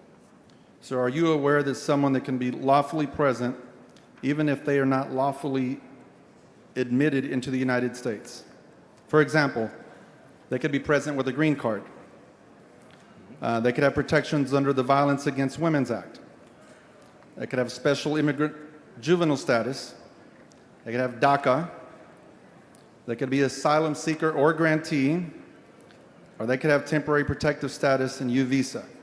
Is it your intention to exclude children lawfully present in the U.S. from vouchers that qualify under those programs? All the bill requires that they be a United States citizen or lawfully present. Isn't it the responsibility of making determinations regarding a person's lawful or unlawful presence under immigration law the exclusive responsibility of the federal government? I'm sorry, repeat the question. Isn't it the responsibility of making determinations regarding someone's lawful or unlawful presence under immigration law the exclusive responsibility of the federal government? I'm not advised on the process. That is up to the applicant to prove they're a United States citizen or legal resident. And to your prior response, they are going to be presenting this information to someone that is not of the federal government. So the vendor, will they be required to be a part of some federal government institution, since they are going to be providing information, or persons seeking to be a part of your voucher program are going to be providing that documentation status? Yeah, they will verify that they are citizens or lawfully present. What documents will they be required to establish their presence or lawful admission? Documents provided by the applicant. Those are the documents provided by the applicant, but what documents do you expect them to provide? Well, they can provide your standard documents where you prove your citizenship or legal status in any occasion of transacting business in Texas. And what are those? I mean, it's in your bill. That's why I want to know, Dr. Buckley, if you're asking for them to prove the status, there's concern that they have to prove status. You've mentioned that it's going to go to an outside vendor. You haven't told me, other than tell me that it's through the comptroller, but you haven't instructed in this legislation what I believe should be a requirement, because right now you should only have to prove your status to the federal government. But I'll move on. How will this organization in the comptroller's office, if you have knowledge of it, ensure that these documents are properly protected, that they're safely protected? The organizations that operate as a certified education assistant organization have privacy guards and protections for all personal information that is required for this for application. Is that in your bill? Yes. Can you tell me what line of your bill it is that specifies what information and how it will be protected? I'm sorry, repeat your question. Can you tell me what line in the bill Yeah. and where it is, the documents that should be provided, and where they will be protected? Where and how they will be protected? They will be protected per state and federal law in terms of personal information. Will any schools be charged with the responsibility? I'm sorry? With the responsibility of verifying or confirming status? No, that will be done in the application process. For the sake of time, I'm going to stop there, and I'm going to come up and I'm going to see if you can point to me in the bill where that information regarding the protection of those documents are. Mr. Anchia, for what purpose? Thank you, Mr. Speaker. Will the gentleman yield for some questions about the bill? Will the gentleman yield for questions? Will the gentleman yield for questions? Brad, will the gentleman yield for questions? I yield, sorry. The gentleman yields. Thank you, Chairman Buckley. Just have a few more questions about how to qualify and how to show your immigration status. You know, we have heard a lot of discussion on HB3 about parental choice, but the section that Chairman Romero was asking about explicitly excludes parents from participating in the program that they pay into based on their willingness or ability to show citizenship or immigration status. Is that correct? So if somebody didn't want to provide immigration documents, then they would be excluded from the bill, right? Yeah, that is correct. You have to prove citizenship. And if they couldn't provide immigration documents, they'd be excluded from the bill, right? That is correct. Okay. Will there be exceptions? Are you going to be taking exceptions or have a perfecting amendment for students who have difficulty accessing personal documents? I'll give you an example. I didn't have my birth certificate for many, many years. My parents had it. A lot of times, children in foster care have difficulty accessing their documents. Students who are homeless have difficulty accessing their documents. And students, many times who have been kicked out of the house, have difficulty accessing their documents. Are there going to be any exceptions for those classes of students? They need to follow state and federal law in producing documents to prove their citizenship and whether or not they're legally present. But if they're unable to, no exceptions, they cannot participate? They have to provide their, yes, sir. Okay. I wanted to delve into a few, because your bill, as Chairman Romero pointed out, used the term lawfully admitted, and you mentioned that it was your intention for the bill to adhere to the Immigration and Nationality Act definition for lawfully admitted. I wanted to go through a few statuses of people that would be lawfully present but potentially not lawfully admitted. So are you aware that victims of violence that have what are called VAWA, Violence Against Women Act green cards, are usually subjected, that you have to make a finding of battery or extreme cruelty? That definition excludes green cards holders. Would that classification of women be ineligible for the green card program because they are technically not lawfully admitted, but they are lawfully present? I'm not advised on that particular circumstance that you bring up. So it is your understanding then that you can be lawfully present in the United States but not lawfully admitted under the Immigration and Nationality Act, right? It sounds that that does happen to be the case. Yeah. Did they have the? It is also the case with U visas.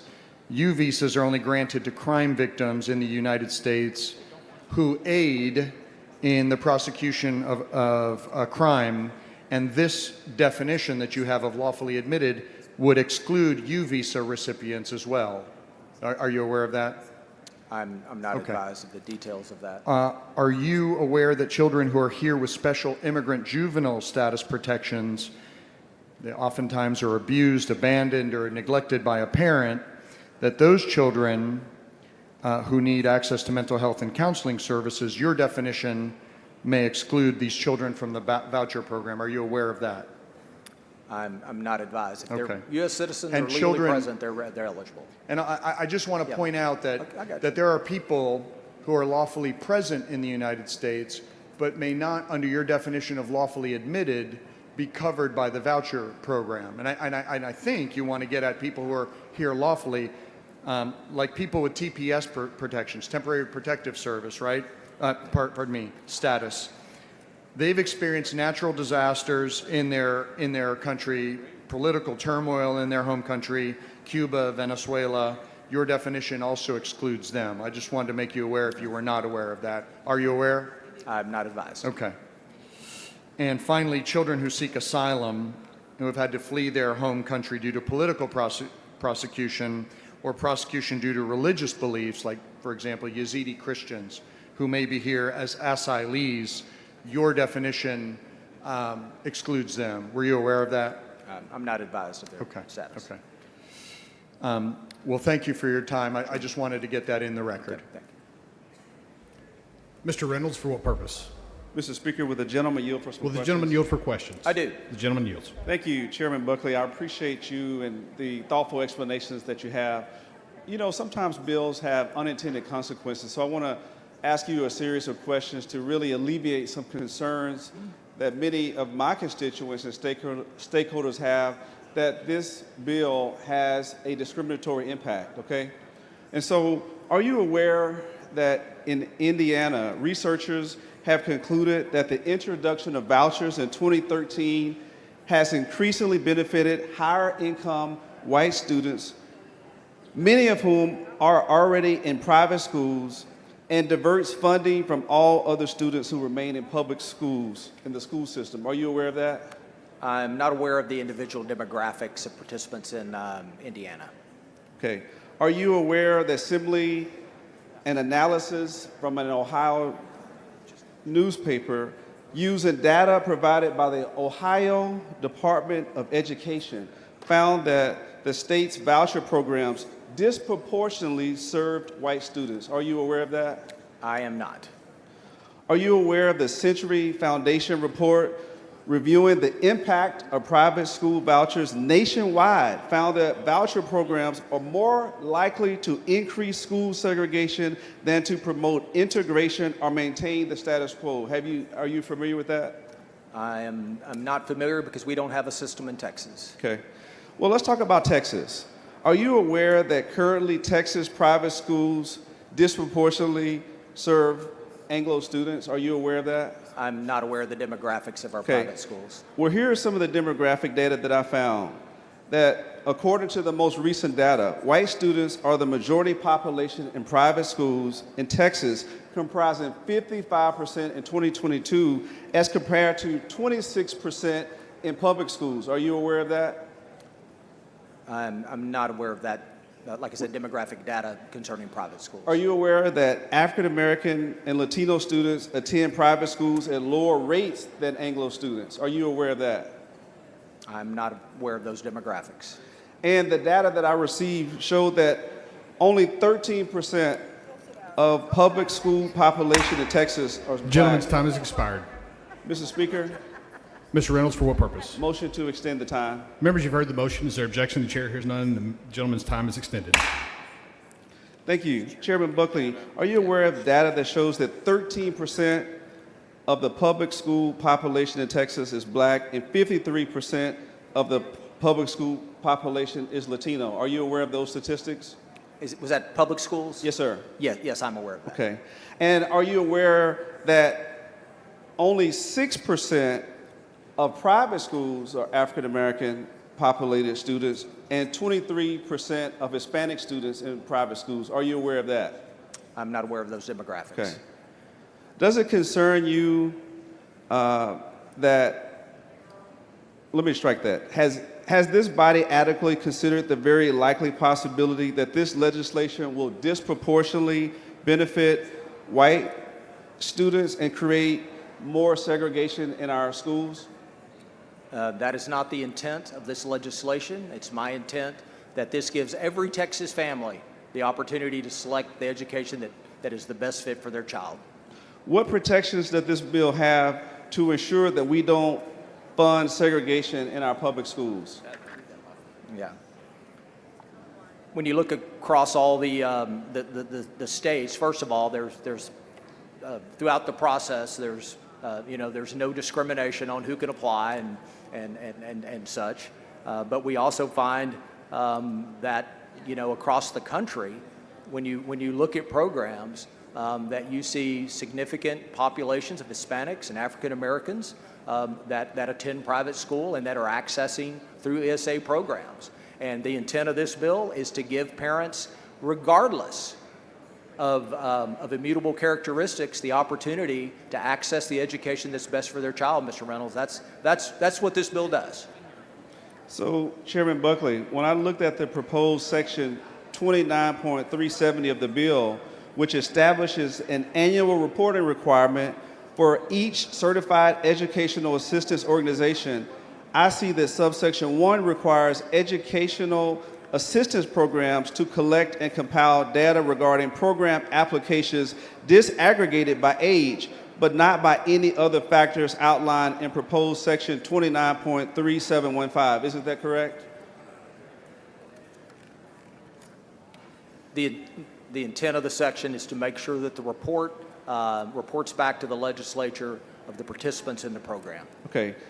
And I'm just trying to make sure that there wasn't a drafting error. Can you explain why other factors such as disability, status, or race, gender, socioeconomic status are not included in this annual reporting requirement for this application? Well, the application process would certainly require verifying disability status because one of the priority groups. But again, the process and the reporting is required to make certain that we know who is accessing the program. Is it your intention, or it's my understanding, is your intention that this legislation be a universal voucher, correct? Yes, every Texas family is eligible to apply, given the eligibility requirements. And so your goal, as you just expressed, is to increase the opportunity for all students, including marginalized students, correct? Absolutely. So we have heard many concerns from a variety of stakeholders about the potential discriminatory impact from this legislation. Do you agree with me that one way that we could mitigate these concerns would be to monitor and evaluate which students are having success in exercising their right to receive funding for their preferred private school and which ones are not? Wouldn't that be helpful?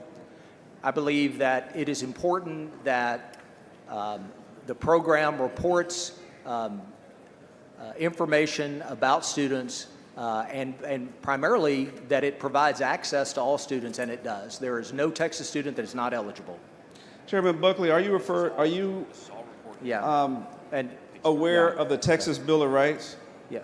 Well, let me bring you to the report that must include the following demographic information: the child's grade, the child's age, the child's sex, the child's race or ethnicity, the school district in which the child resides, the district campus that the child would otherwise attend, the child's zip code, the date of enrollment in the program.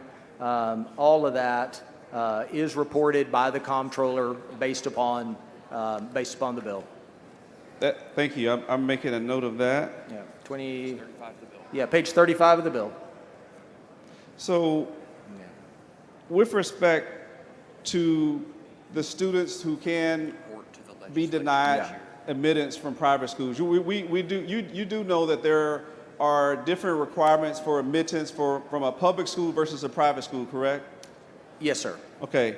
Is it true that a private school may deny a student admission on the basis of their religious practices or identity? Isn't that correct? No, simply private schools will make parents aware of certain religious requirements or certain religious activities, and the parent can decide whether or not they would like their child to attend. Isn't it true that 75% of private schools in Texas are religious? I'm not sure of that breakdown, but that's probably about right. Okay. But you don't have any evidence to dispute that, would you? I don't. In other words, is it almost certain that the state will be funding religious discrimination to the tunes of millions of dollars that would otherwise be going to our public schools, which are constitutionally prohibited from discriminating against any student for any reason, correct? The private schools will not discriminate based on that, and I don't believe that makes that bears itself out, that it's religious, that it's discriminatory based on religious tests. If it's a Christian private school, do they have to admit a Muslim private school student? I'm sorry? If it's a Christian private school, do they have to admit a student that is a Muslim student? Do they have to admit that student to their school? Yeah. They will make sure that that's a fit. They'll advise parents of the requirements of that student to attend that school, and that's the way the process works. Isn't it true that a private school may deny admission on the basis of a disability? No, we've hashed this out in our committee hearings. That's a great question, by the way. What private schools do is they make certain that they can provide the services that are necessary to serve that child. And we have we have 60-something private schools in Texas that are accredited to make sure that they particularly serve children with special needs, and including one in my own district. And we even had testimony from families that applied to certain schools, and they would say, you know what, there might be a better private school option, and they would give parents an option because they want to make sure it fits for the kid. And they understand that if they can't provide the services they think, but they know an additional school or another school could do that, then they direct the parent that direction. But isn't it true that private schools are not required to provide language access services to emergent bilingual students? Private schools in our Catholic system and others have very robust and rich language courses and the ability. I mean, if you look at our Spanish speakers and stuff in our Catholic schools, there are, I don't know the exact percentage, but I do know that it's a large percentage of students that speak other languages other than English. Isn't it true that a private school may deny a student admission on the basis of their gender? Well, there are some schools that are sort of set up to be either all male or all female, but that is, again, and that's a parent has that, they have that right to decide, and they'll choose the right one based on the child's gender. Could the private school also deny student admission based on sexual orientation or gender identity? I'm not advised about that. Given the multiple and often intersecting ways of this legislation will find discrimination, how does it comply with the Texas Constitution's equal educational opportunity mandate? This bill provides every Texas parent, every single one of them, an option to apply for an education savings account and take their child to the setting that fits them best. Mr. Reynolds, what's so fundamentally different about what we're doing here is we're empowering parents to make those decisions, and we're giving them options. And I think what's even more important, they will receive options that best fits their child. Thank you, Chairman Buckley. Sure. Thank you. The gentleman's time has expired. Sorry. Can I make a motion to Ms. extend? Leo,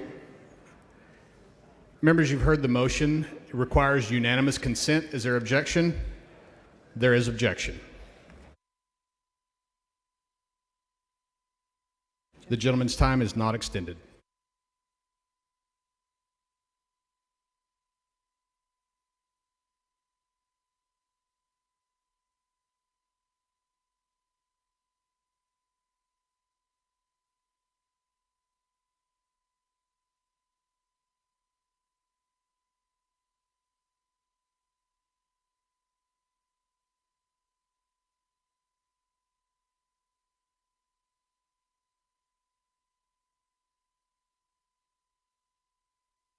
Mr. Romero, for what purpose?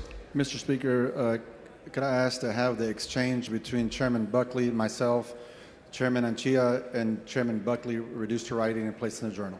Members, you've heard the motion. Is there objection? The chair hears none, so ordered.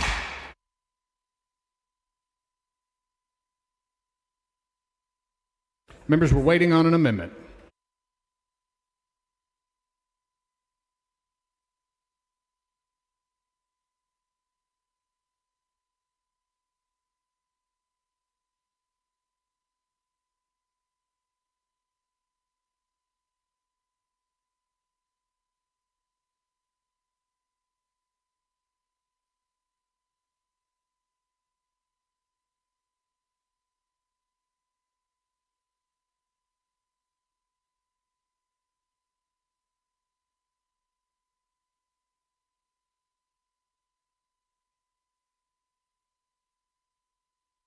Ms. Troxclair, for what purpose?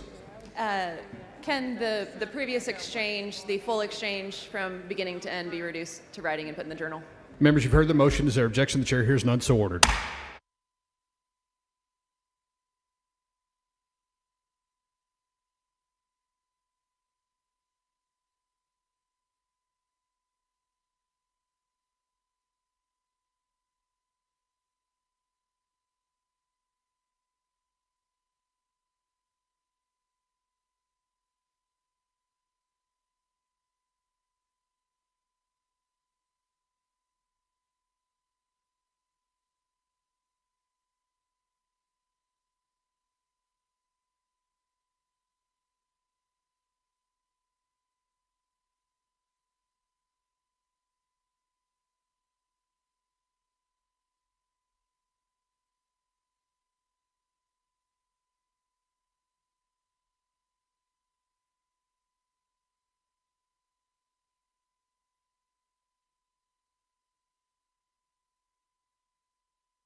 The following amendment, the clerk will read the amendment.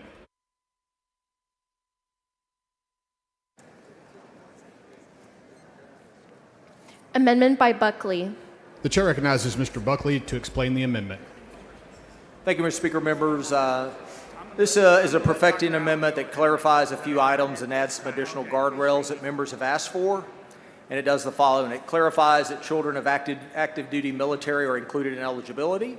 It requires that accredited private schools have operated a campus for 2 years before they can accept an ESA student. We strengthen the 20% cap on the fourth priority. We improve auditing provisions to improve accountability and transparency in the program. We make it clear that if a student returns to a public school, that they receive what they're entitled to plus 10%, just like a current public school student PEG grant. We ensure that the comptroller shares the annual report, including assessment scores, with the TA commissioner. It includes data reporting on students with disabilities that leave a private school. Per the report, it clarifies that. It's in the bill already. And lastly, there are some edits from the comptroller's office to ensure the agency has the flexibility in administering the program. And I move adoption. Dr. Allen, for what purpose? May the gentleman answer a few questions? Will the gentleman yield for questions? On the amendment, Dr. Allen? I'm sorry. On the amendment, Yes, it all goes together. It's on the gentleman yields for questions. Yes. I yield. on the amendment. How much money is in the budget for the voucher program? That's not in this amendment. Questions have to be limited to the actual amendment that has been laid out. Well, he was talking about the money going back from the school, so I wanted to know how much money was in the budget. Just say $1 billion. Yeah. $1 billion. What? Okay, okay. Are you aware that there are enough private schools to absorb, and I'll take my district, one of my districts, which is Houston Independent School District. I'll take it with 180,000 kids in that district. Are there enough private schools out there to absorb 180,000 kids in HISD? I don't believe that if every child left HISD, there would be enough private school openings for them. No, so right off the bat, that means not every kid has an opportunity to take advantage of the voucher program. Yeah, parents can certainly apply, and there are private school opportunities in Houston, and those parents have the opportunity, and they're included in this program. Every child? Every child. Every child. We can take all of the kids in HISD and put them in a private school. No, ma'am. First of all, I don't believe that all the kids in HISD would choose to leave. But if they all did, if they all chose to leave, they would. There are not enough open private school seats for that. No, so that simply means that every child does not have an opportunity to take advantage of this program. Yeah. Every child is eligible to apply for the program. Okay.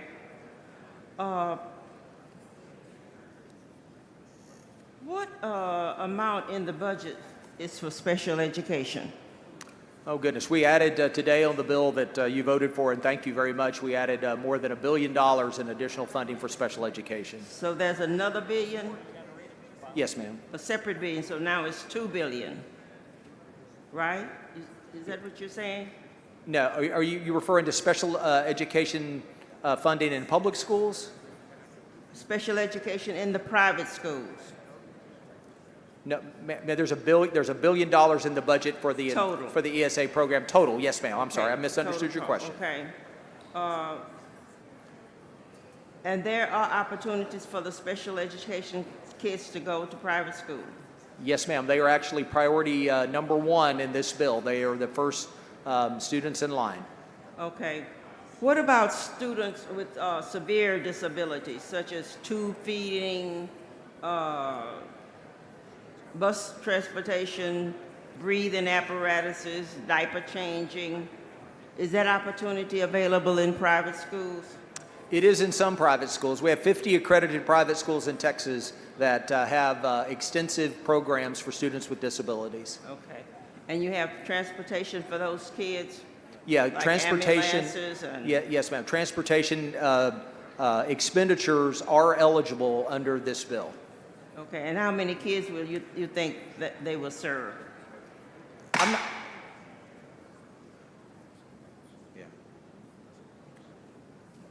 Excuse me? Members, we are on the perfecting amendment by Dr. Buckley, not the bill. It has to do with the money, and that's why I'm asking the question. Because you said the monies will go back to the school, I'm asking these questions. It's about the money. I asked you about how much money was there. Will the money take care of special ed kids? I'm asking about the money. Yeah. Dr. Allen, there's $1 billion appropriated in our budget for this bill. Okay. What is the average cost of a private school? Average cost of a private school? Dr. Allen, that is not in this perfecting amendment. I'll be happy to have a discussion with you about everything else on the bill if I can adopt this amendment. I want everybody to hear, not just me. We don't have a private conversation. I want everybody No. to hear. I'll do it at the mic. I mean, we can have this conversation after adoption of this amendment so that we get the amendment adopted. I'll wait on you.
Move adoption.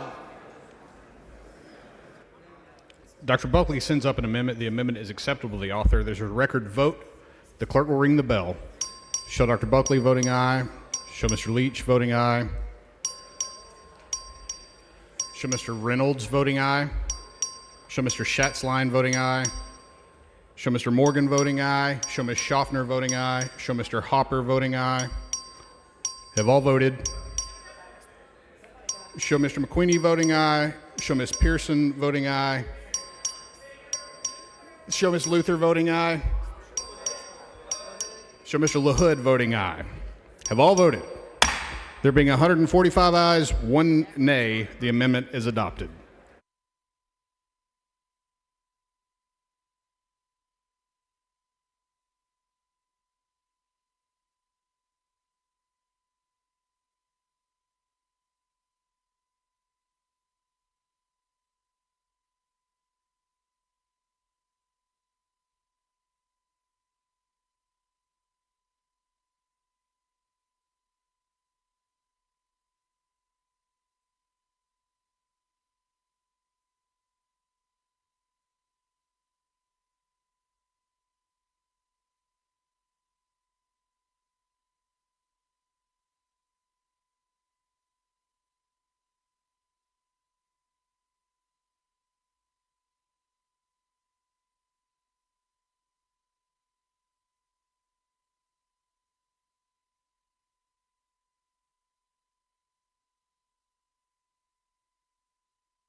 The following amendment, the clerk will read the amendment.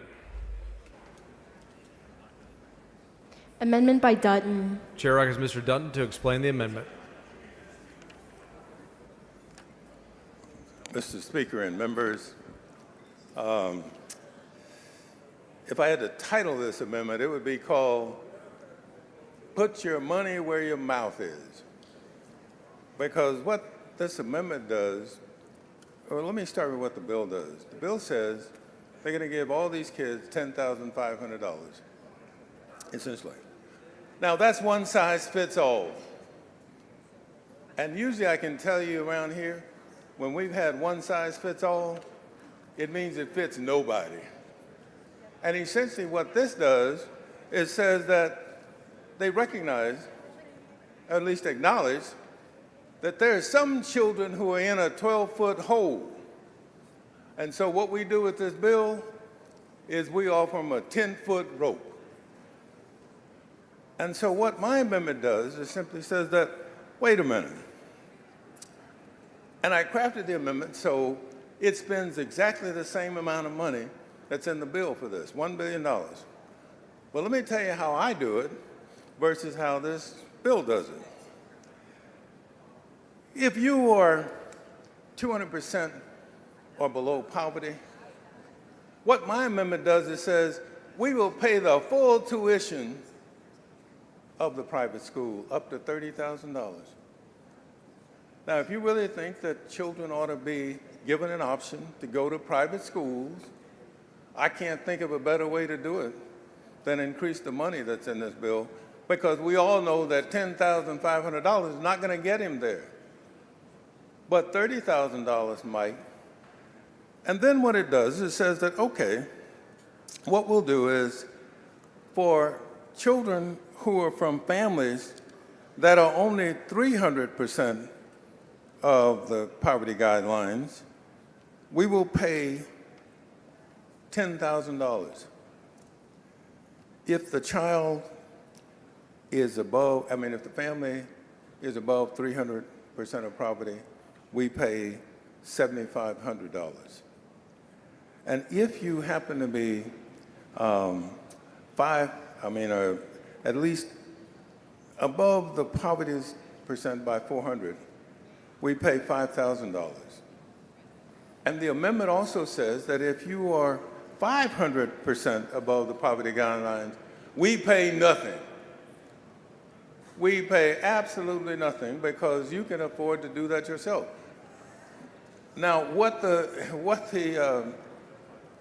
we found out in committee is that the way the bill is drafted, 172,500 children are going to take advantage of this who are already going to private school.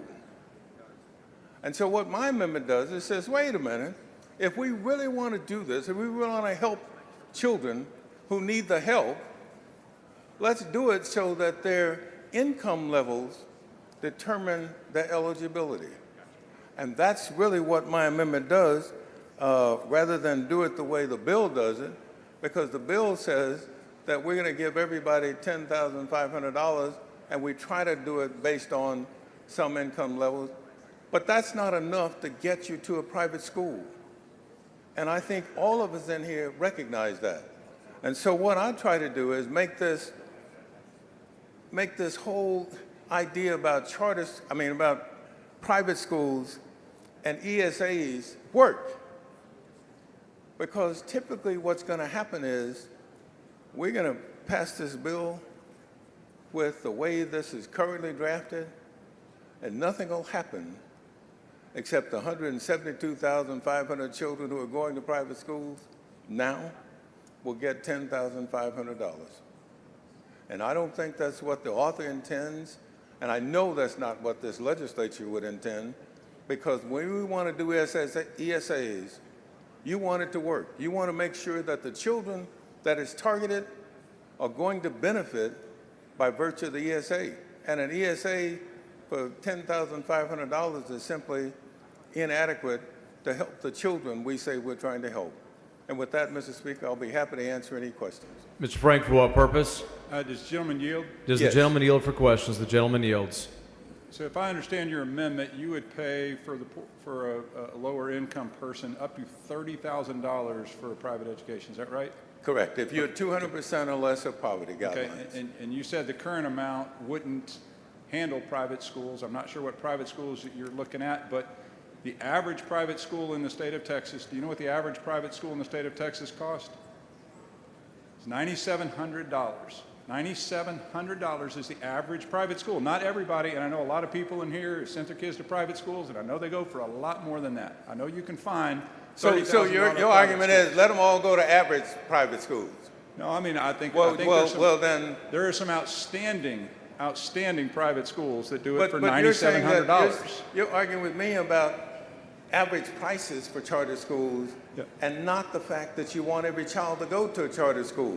I want every child to be able to go to the best school that they can, that their parents think, but to pretend that you have to pay $30,000, I don't think you have to pay. That's I not don't what even think it's fair to pay $30,000. Let me correct you. This bill doesn't automatically say you get $30,000. Right. This bill says you get up to $30,000. Right. No, depending I'm on what aware the of that. private school costs.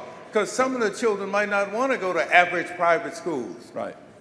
But I think, but the pretending that we can't somehow give people options at the dollar amount that we have, we truly can, and I think we can give them great options. So, appreciate it. I'm not sure I agree with that. As I said before, what you were doing and professing is to give these children a 10-foot rope and they're in a 12-foot hole. And so how do you expect them to get out of it? Thank you. Mr. Kane, for what purpose? Question for the amendment author. Does the gentleman yield for questions? Yes. Gentleman yields for questions. Mr. Dutton, you call the current funding mechanism a 10-foot rope. Are you willing to at least support them on that? A 12-foot hole. 12-foot hole. Will you support them giving them a 10-foot rope, though? I will do that. I will. I promise you I'll do that, and I'll come back there and stand there with you, and we'll have a great time celebrating it. Excellent, excellent. Which private school did your kids go to? Well, my 7 kids didn't go to private school. Private schools? And my last child graduates from college on May 18th. And so every one of them has graduated from college, but they went to public school. Would you know that there's over 150 Catholic schools in Texas that charge just $8,000 a year? Don't you think that'd be enough for these kids? Well, I wish you hadn't brought that up because my school at my Catholic church, the Catholic Church closed it. So it doesn't matter what, and I asked in the hearing, if I asked the person who was representing Catholic schools, whether or not, if this passes, will you open the school in my district? They closed 2 private schools in my district, one at St. Francis and the other one at Our Mother Mercy. And the lady said, well, that's not the way we do it. And I said, well, why are you here arguing for this bill if that's not going to help? She said, well, we have to look at other things other than this. Yeah. Okay. Well, at a minimum, though, did you know that what this bill is doing is the highest amount of an ESA of any other state in the country? This is the most that any other state's done for the ESAs. Well, I know it, but we should learn from them that the way to do it is to structure this so that we make sure the children we are targeting actually get the benefit. And what we're doing here, based on what I've seen, is we're not helping them nearly as much as we're helping children who are already going to private. If you could show me where it's going to increase the number of students by 172,000, just like the 172,000 that are now going to private schools and who are now going to benefit from this, I would be fine with it. But it seems to me that we're going to have 172,000 of students who are currently in private schools benefiting from this ESA, and we may not get 50,000 students who are not going to private schools, who are the students we say we're trying to help. I listened to the governor. The gentleman's time has expired. Thank you. Mr. Speaker, will the gentleman extend his time? The motion to extend times. First extension. Is there any objection? Chair is none, so extended. Thank you, Mr. Speaker. I listen to the governor, and I listen to all of the people advocating for ESAs. And one of the things they start with, by putting a picture, a face on the ESA, is they start with children that I'm talking about in the 12-foot hole. That's who they start with. They start with saying, well, we got to help them. They're locked in these schools, and they ought to be given some way out. They ought to create an option for them. Well, if you're in a 12-foot hole and somebody sends you a 10-foot rope, that's not much of an option. Mr. Speaker, For what purpose? will the gentleman yield for a question? Will the gentleman yield for questions? I yield. Gentleman yields for you. questions. Rep. Dutton, if I was going to name your bill, I'd name it the equalizer, because I think that's what your bill is trying to accomplish. I also share the same concern that you have, which is although the wording of the bill does put the LMI, or the low to moderate income families, first in the wording, it concerns me that they will actually have access and be able to access this. Does it concern you that when we pass this kind of legislation, we often don't inform the public so that they are fully aware that they can take advantage of this kind of program? Well, yeah, that's one of the problems with it is the children we're trying to help, who are the hardest to reach, this bill makes no real effort to reach them. Does it concern you that, and I'm sure you're aware of this, that when people are lower in income and socioeconomic status, they often don't have access to internet the way that other people do, even though we take it for granted because we have access every day, 24 hours a day? Well, that's true, but I think people find out what they need to know, People will find that out. And what they're going to find out about this is that this was a program that was in some fashion designed to help them, but it really provided no help at all, because they are caught. And so for those kids who don't have options and they remain in these low-performing schools, we don't offer this bill doesn't fix the schools they're coming from. Mm-hmm. This bill tries to provide them a way out. But I'm telling you that it in no way unlocks the door so that those kids can get out.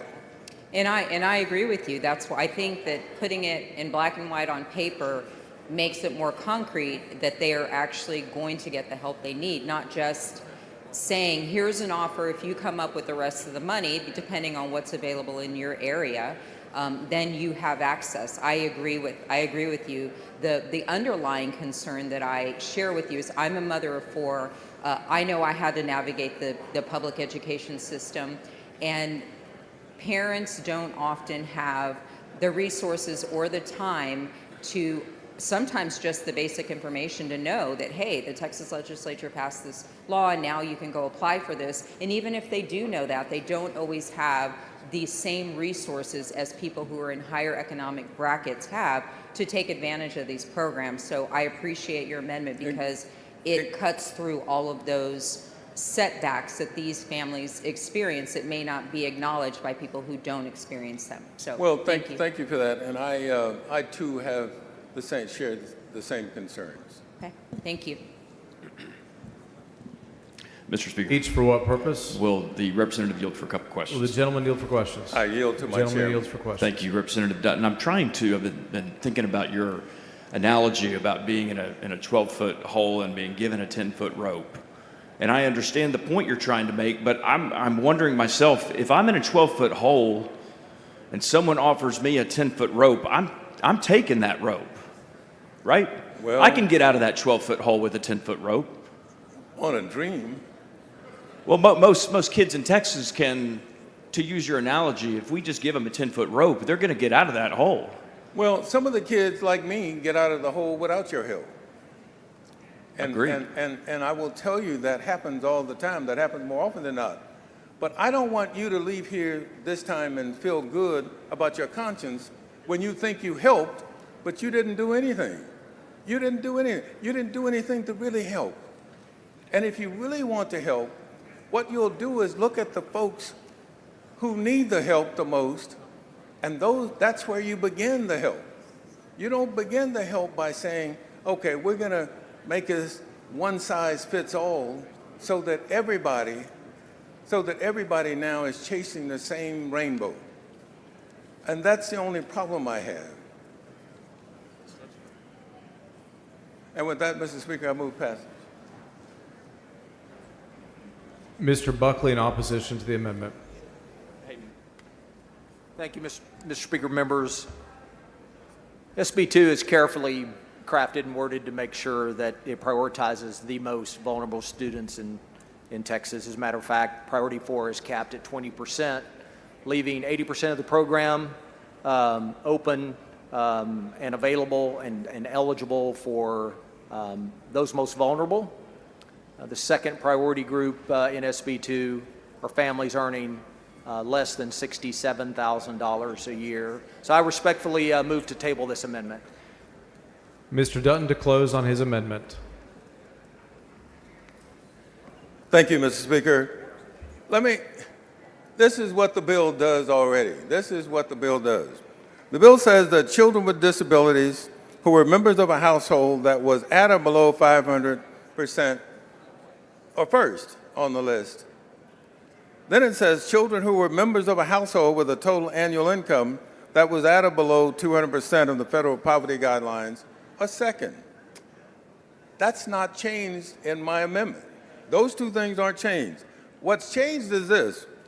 The third category says children who were members of a household with a total annual income that was above 200% and below 500%.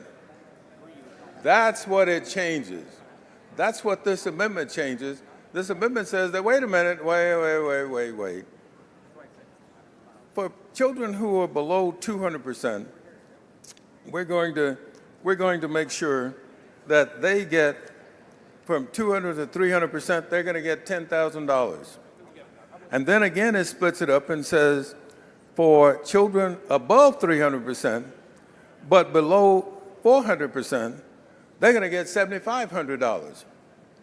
And then for a child who is a member of a household with a total annual income that is 400% but below 500% of poverty guidelines, they'll get $5,000. And the way we structured this was, like again, I said, so that it fit within the $1 billion that's in this bill for ESAs. And so what I'm asking you to do is that further refine, all this amendment really does is further refines what's already in the bill to make it more applicable to income levels. It's already there because it talks about from 200 to 500. What my amendment simply did was divide that into 200 to 300 and 300 to 400.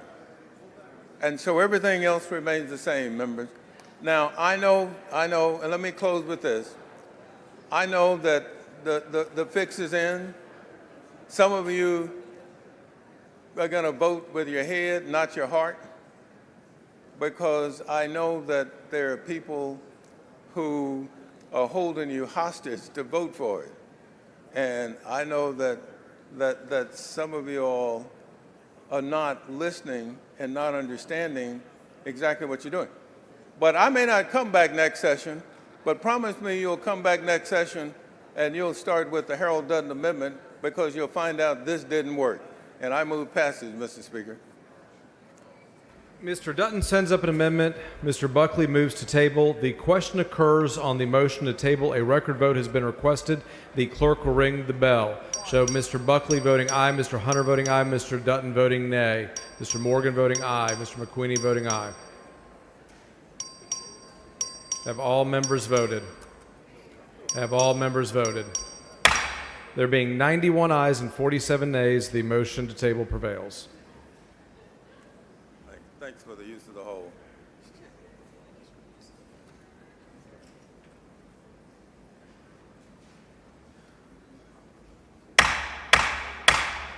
Members, we do have a recognition. The chair recognizes Ms. Garcia of Bear for a recognition. Thank you, Mr. Speaker. Members, today, while we're in this body on this floor advocating for school finance, advocating for school vouchers. We had a group of students walk out of a school in my district, 8 of them. 7 of them brutally beat another student and then shot and killed him. This happened at 2 p.m. today. A 14-year-old child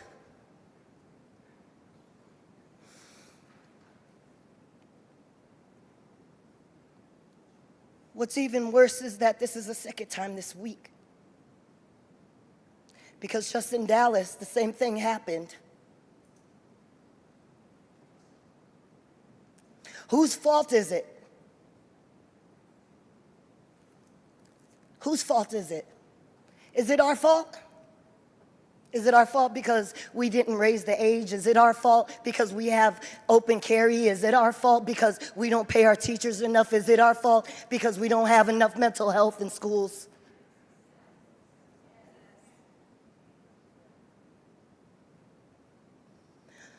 A family is suffering tonight because their child went to school today and was murdered by his classmates. We have to be proactive. This is one too many, y'all. One too many. It keeps happening every day in the state of Texas. I ask you all, can we please make good policy that is legitimately going to save our children? We need resources. We don't need an $8 billion voucher. We really don't. The chair advises the guests that under the rules of the House, demonstrations, outbursts by visitors in the gallery are strictly prohibited. What we need is protection in our schools. What we need is fully funding the education of our students. What we need is to make sure that every unfunded mandate, like putting officers in all the schools, is fully funded. This is what we need from this body. So as we carry on the rest of today, I ask that we do so with honor, with respect, and as we share our deepest condolences with the families of these children. Thank you, Mr. Speaker. Members, please join us in observing a moment of silence.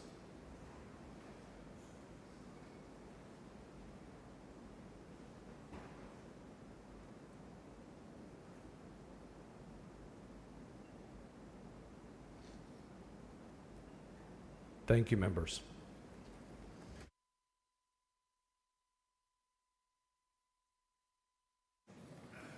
Mr. Tinderholt, for what purpose? Parliamentary inquiry. State your inquiry. Should we be making political statements during recognitions? Mr. Tinderholt, at this time, the chair declines to answer hypothetical questions. Thank you, Mr. Speaker. Thank you, Mr. Tinderholt.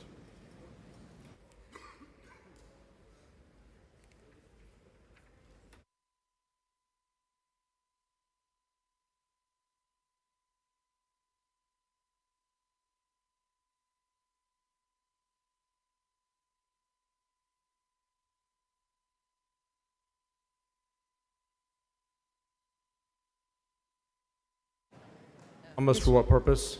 Mr. Speaker, will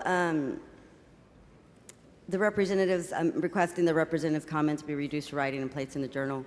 Manager, you've heard the motion. If there's any objection, chair is none so ordered.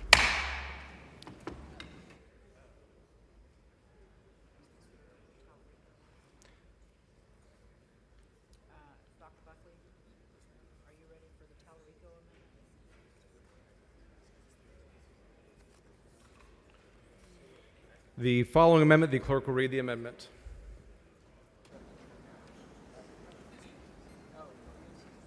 Amendment by Tallarico. Chair recognizes Mr. Tallarico to explain the amendment.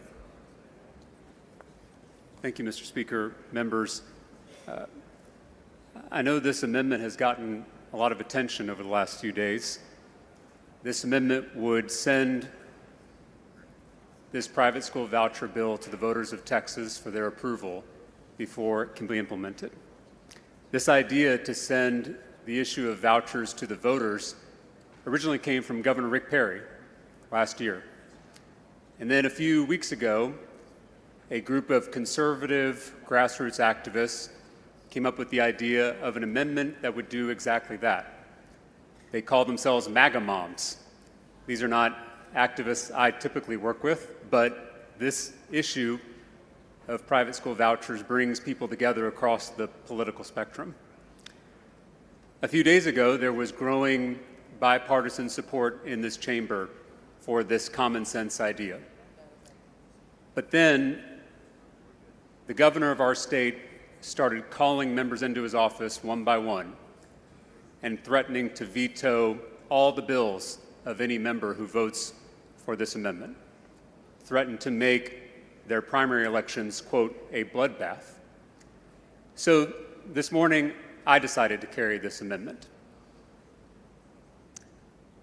Not only because it's a good idea, not only because it's what our constituents want, but also to make a very important point.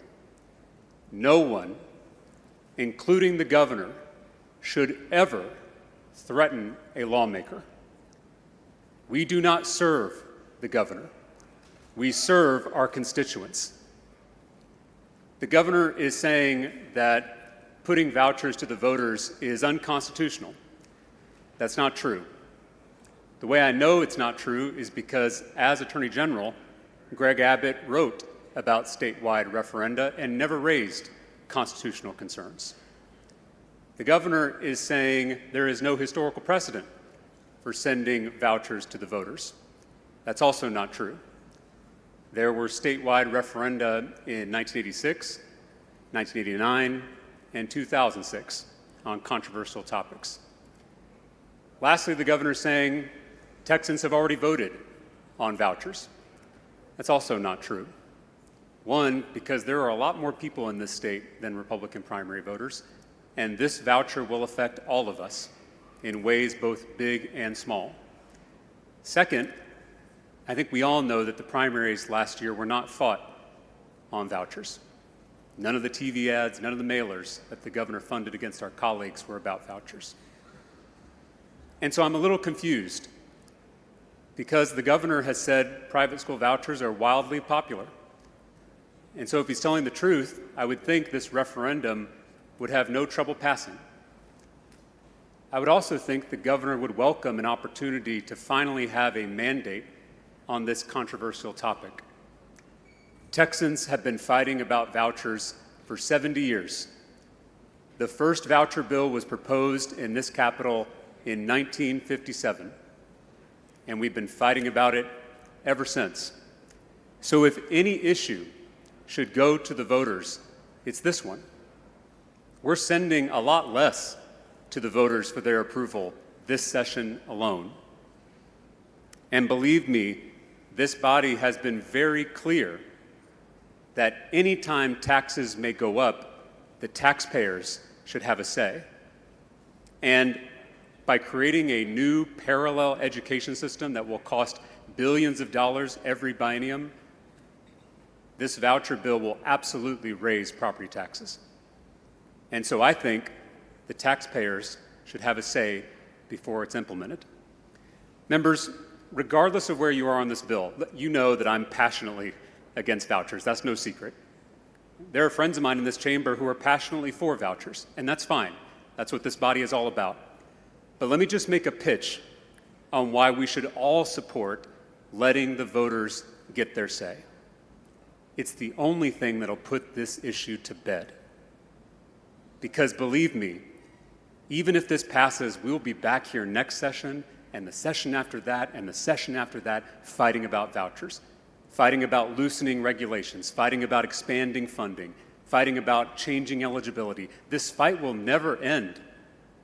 The only way for it to end is for Texans to get their say on this issue. I know that you're under a lot of pressure from the governor. I know that. I get that. I know that's not easy. But last time I checked, this legislature was a separate and equal branch of our state government. The last time I checked, we still had separation of powers in this state. The last time I checked, this was still the people's house, not the governor's house. All of that is at risk with this vote on this amendment. So regardless of where you are on this bill, I'm asking you to stand with me on this amendment. Let Texans approve this measure.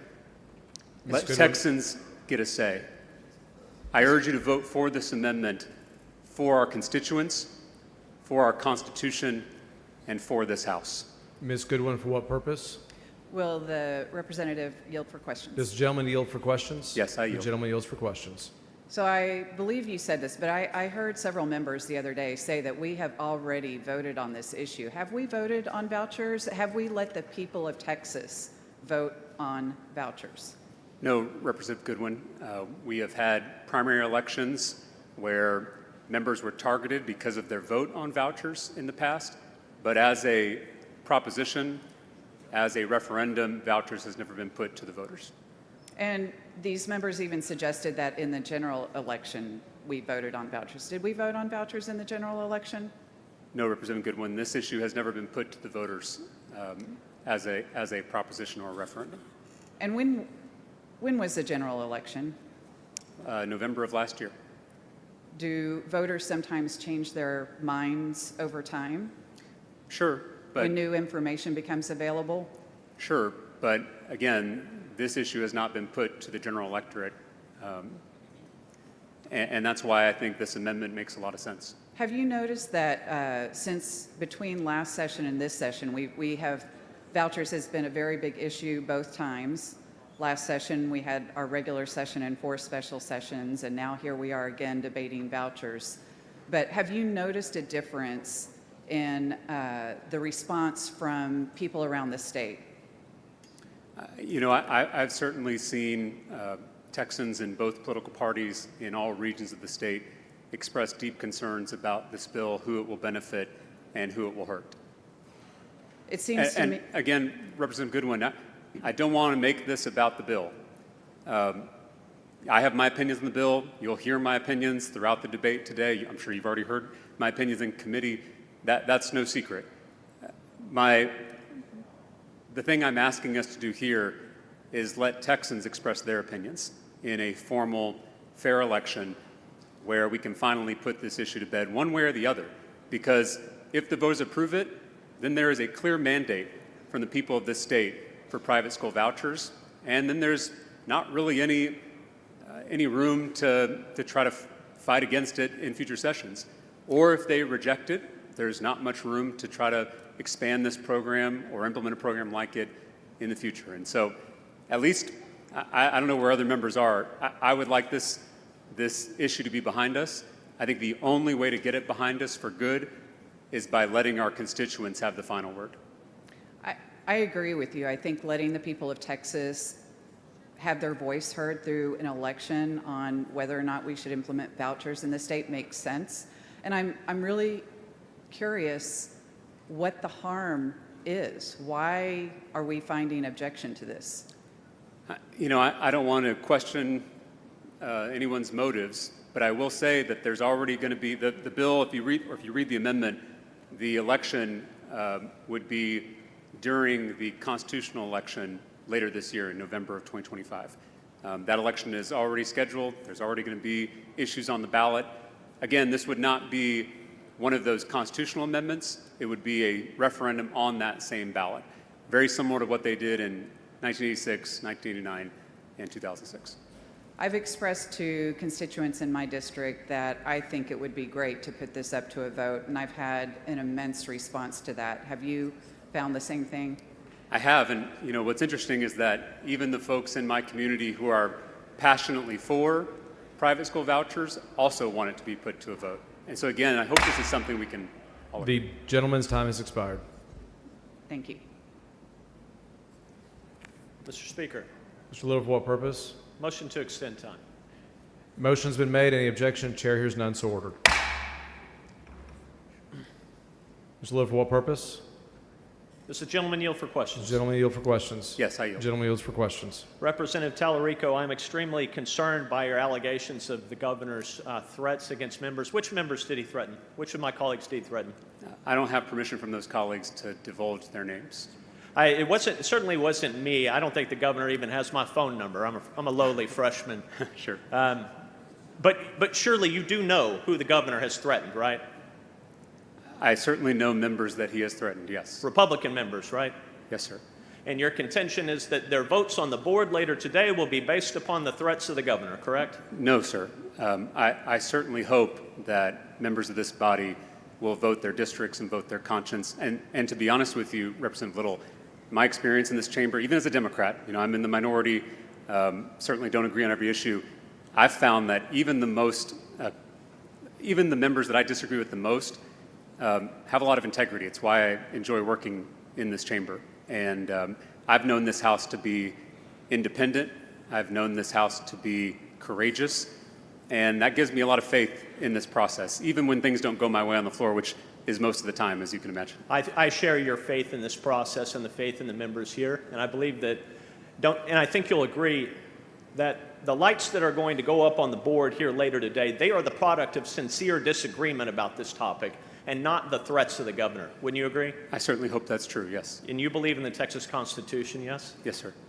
In fact, you, right alongside me, I think your desk is back there, you took an oath in this very room to uphold that Constitution, correct? Yes, sir. So Article 3 of the Texas Constitution vests the legislature with power in this state and in this chamber and in the Senate to make laws, does it not? Yes, sir. And Article 3 of the Texas Constitution provides that no law, none, zero, no laws shall be passed except by bill, doesn't it? Yes, I'm amending the bill. Yes, sir. And Article 3 provides that bills may originate in either house and when passed may be amended, offered, or rejected by the other, right? Yes, sir. So the House can reject it or the Senate can reject it. That's right. Not the voters in the state, correct? Well, no, that's incorrect because these bills can be amended to require voter approval. I mentioned in my layout the times in our state's history that we've done this. One in the 1980s was Governor Mark White was trying to make the State Board of Education appointed by the governor rather than elected by the people.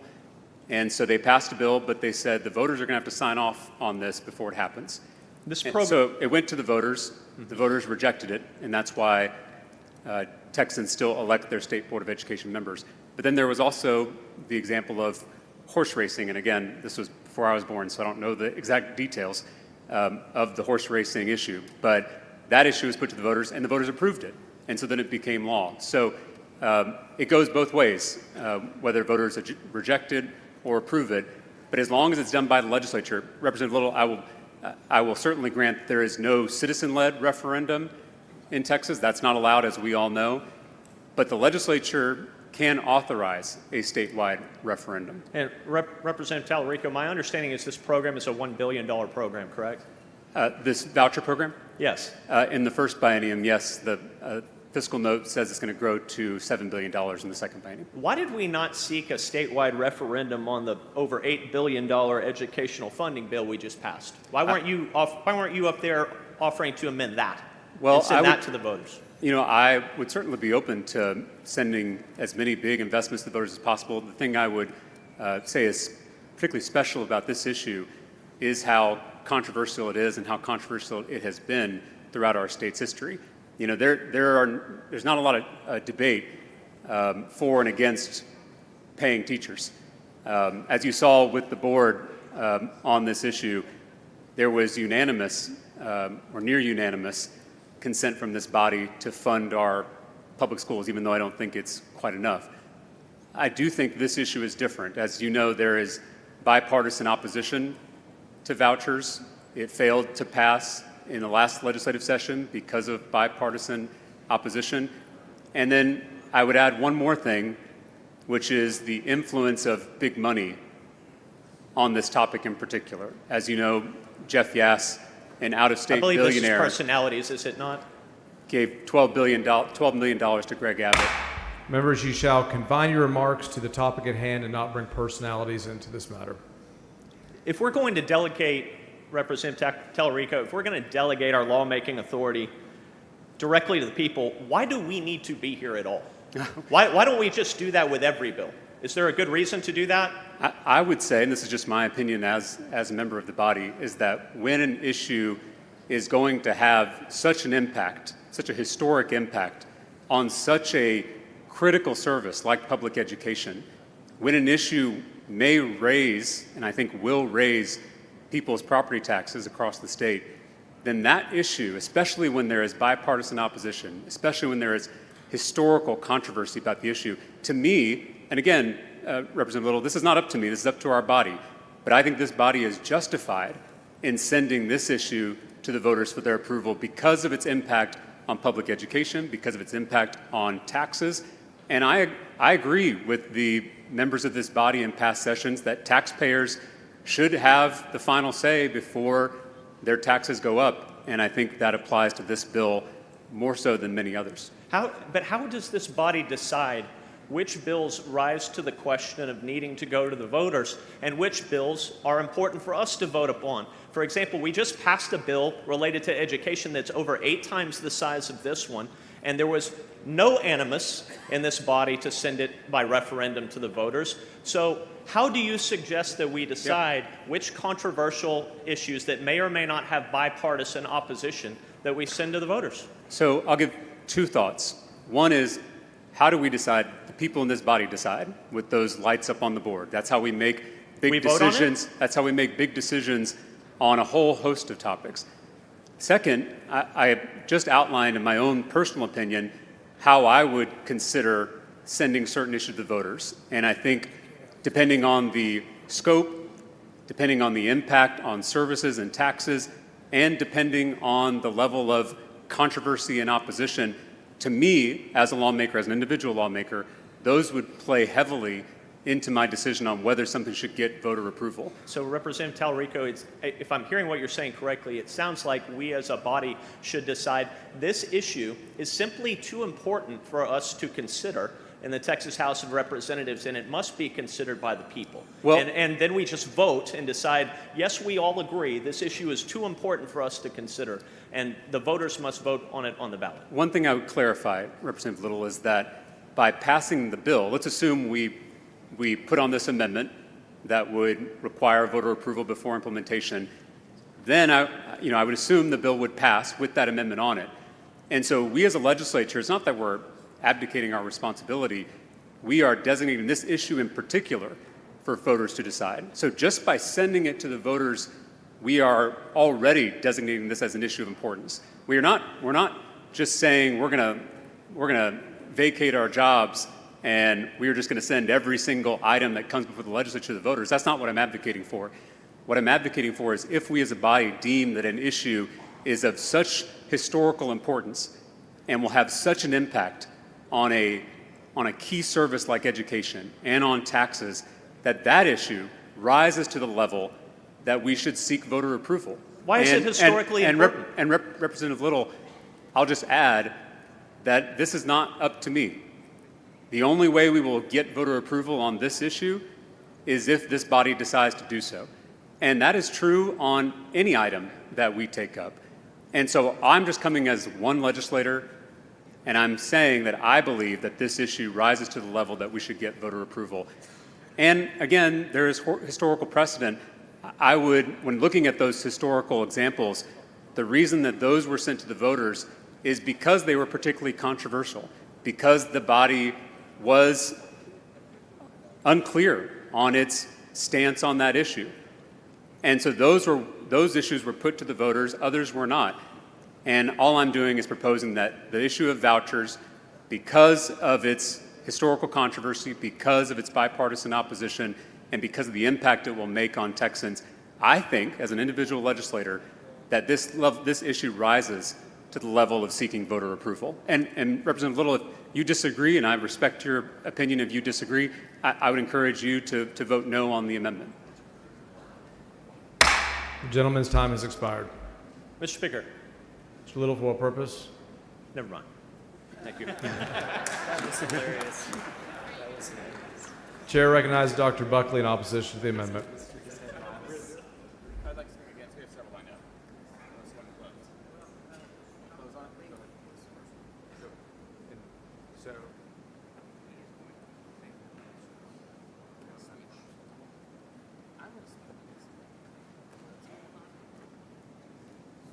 can you let me speak against the amendment? No. Yeah. Mr. Speaker. Mr. Speaker, members, respectfully, I move to table. Fuck you guys. Get to him.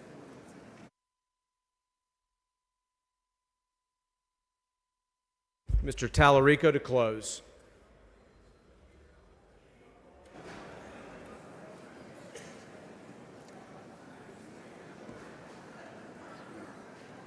Okay.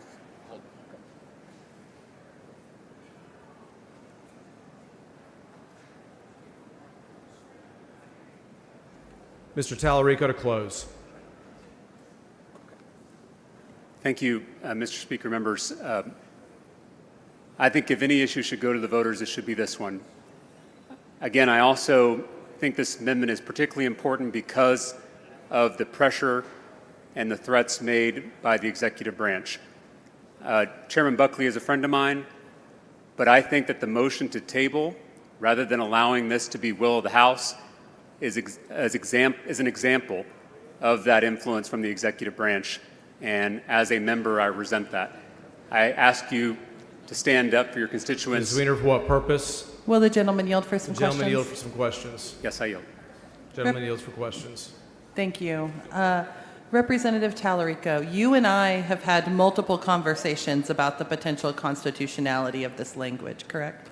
Yes, I believe strongly in the Constitution and would never want to bring an amendment to the floor that would threaten or violate that Constitution.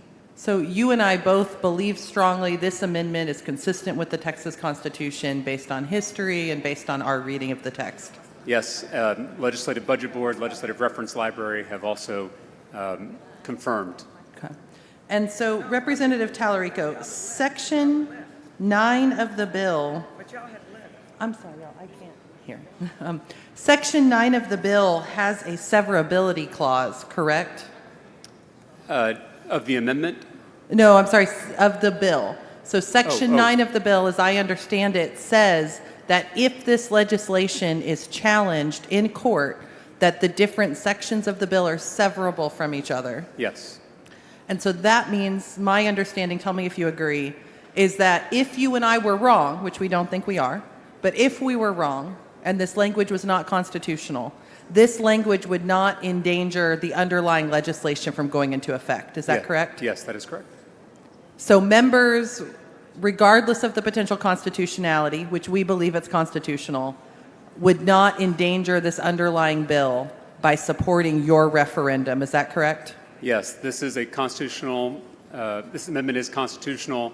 This amendment has historical precedent, but if for some reason it was still challenged in court and it was somehow deemed unconstitutional, it would not threaten the bill itself. Okay.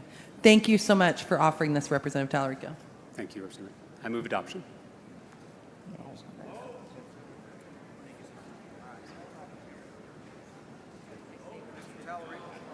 Mr. Tallarico sends up an amendment. Mr. Buckley has moved to table the amendment.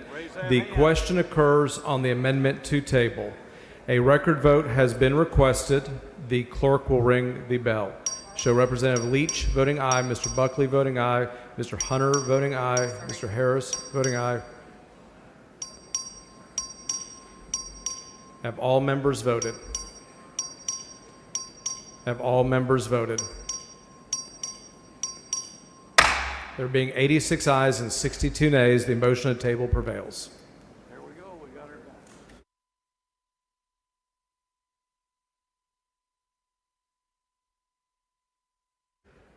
The following amendment, the clerk will read the amendment.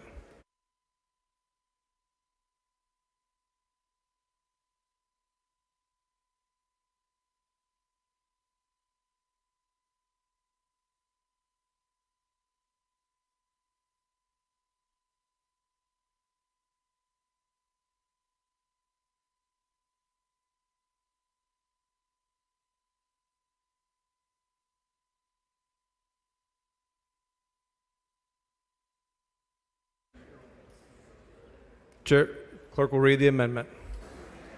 Amendment by Turner. Chair recognizes Mr. Turner to explain the amendment.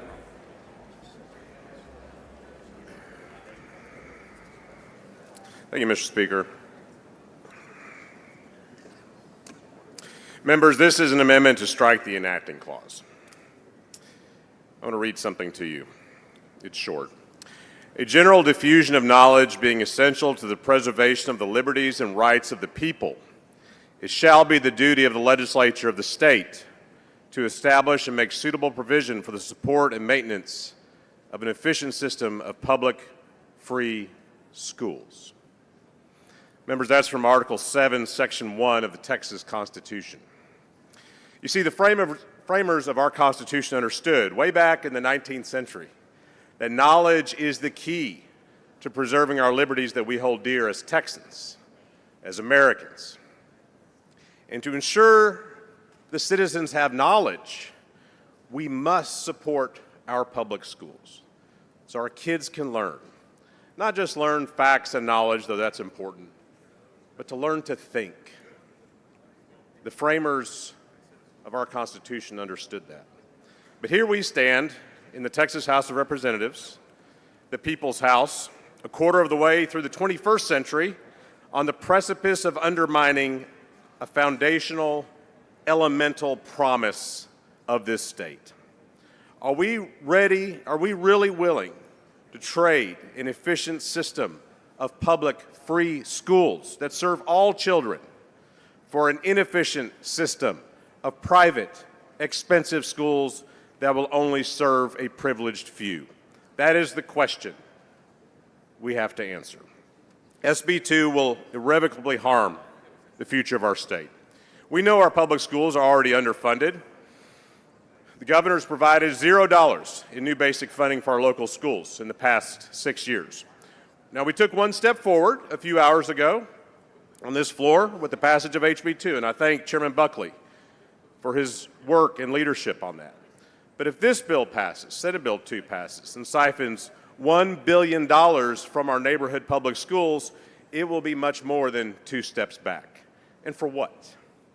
For a program, a scam that we have seen fail time and time again across this country.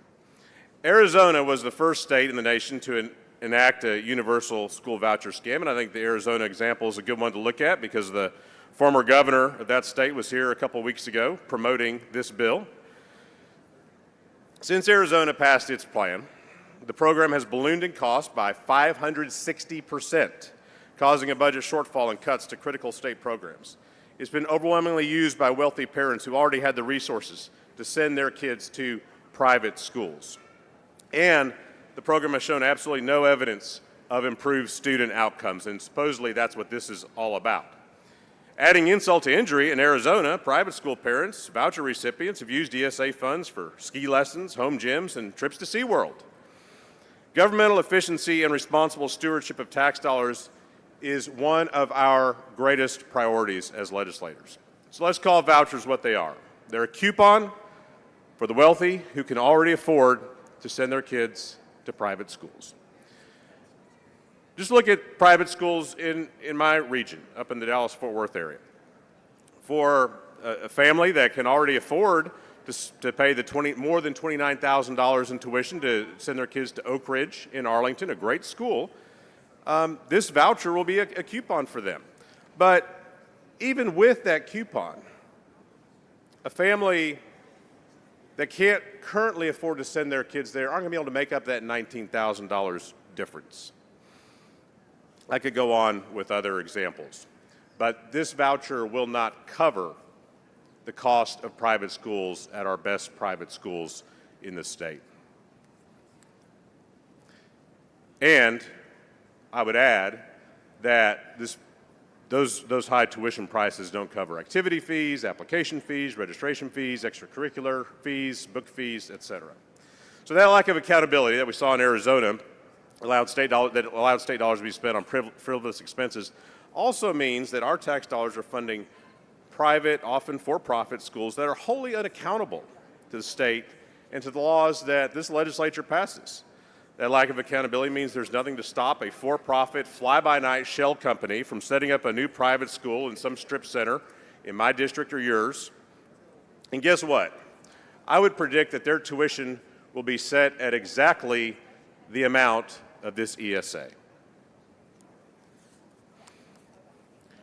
And While our public school students have their learning and progress measured throughout the year and through end of course STAR tests, private schools have no such testing requirements to guarantee that kids are learning.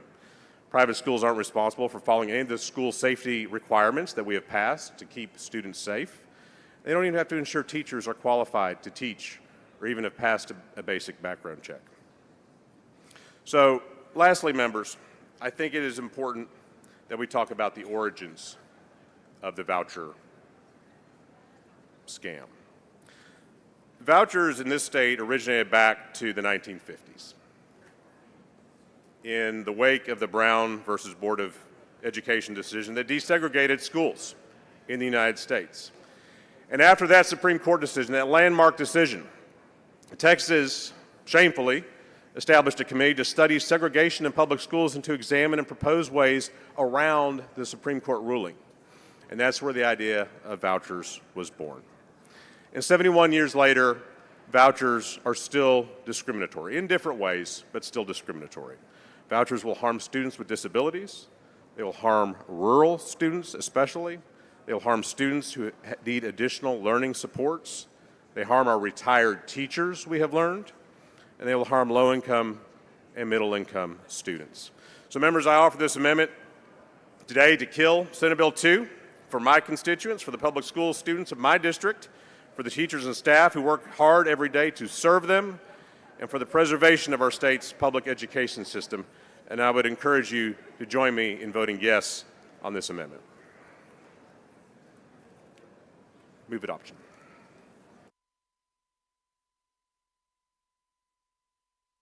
The chair recognizes Dr. Buckley to speak against the amendment. Member Mr. Tallarico, for what purpose? Does the gentleman yield for some questions? Will the gentleman yield for questions? Yes. Gentleman yields. Gentleman yields. Thank you, Chairman Buckley. I want to, since we're talking about the whole bill, have a chance to ask you some questions about SB 2. So first, I just want to make sure I understand this correctly. The student has to be accepted by the private school before they can get the voucher. Is that correct? Well, they can apply for the ESA, get in the program, but they do have to be accepted to and be admitted into a private school enrolled. And there's no requirement in the bill that the private school must accept a student who is applying for the voucher? There's no automatic enrollment. No, they do not have to. So the ultimate decision about who participates in this program lies with the private school, not the parent. Is that correct? Yeah, it relies on the admission standards and what a private school will do to make sure that it's a good fit for that child to receive the best education. So it's not so much school choice as it is the school's choice. Is that correct? No, it's parents' choice. I mean, a parent chooses that pathway, and they're the ones that are driving driving that decision, and parents will seek the environment that's best for their kids. That's what happens in my district, anyway. But we just established that the ultimate decision doesn't lie with the parent. It lies with the private school that can deny admission to any kid for any reason. Well, there's standards in as far as transfers in public schools where they don't take every transfer, every child that shows up. If they want to transfer, they don't even allow students to transfer from campus to campus. There's always a standard for admittance. But the local unless your zip code dictates it. But the local neighborhood school can't deny you admission. Is that correct? If you're in the zone, you're admitted. Yeah. Okay. I want to talk about the fiscal impacts of this bill. What is the projected cost of the bill in the first biennium? $1 billion. And what is the projected cost of the bill in the second biennium? Well, it's projected and it's based upon estimates and guesses of students that would participate. And at this time we just don't know. And it's in the future it's entirely subject to appropriation. But Legislative Budget Board does forecast what it will cost in the second biennium in the fiscal note. Yeah, they make an estimate using assumptions. And what is that estimate for what this program will cost in the second biennium? Oh, I'll have to look it up. It's an estimate, but it is subject to this body, the appropriation. Sure, I understand how that process works, but I'm asking what the estimate is for the cost of the program in the second biennium. Well, based on some of their assumptions and all that, it could increase to levels 3 billion a year. It may or may not do that.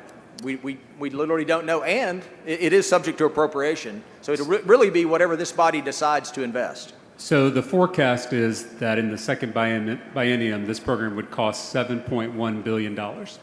Is that correct? That's LBB's assumptions.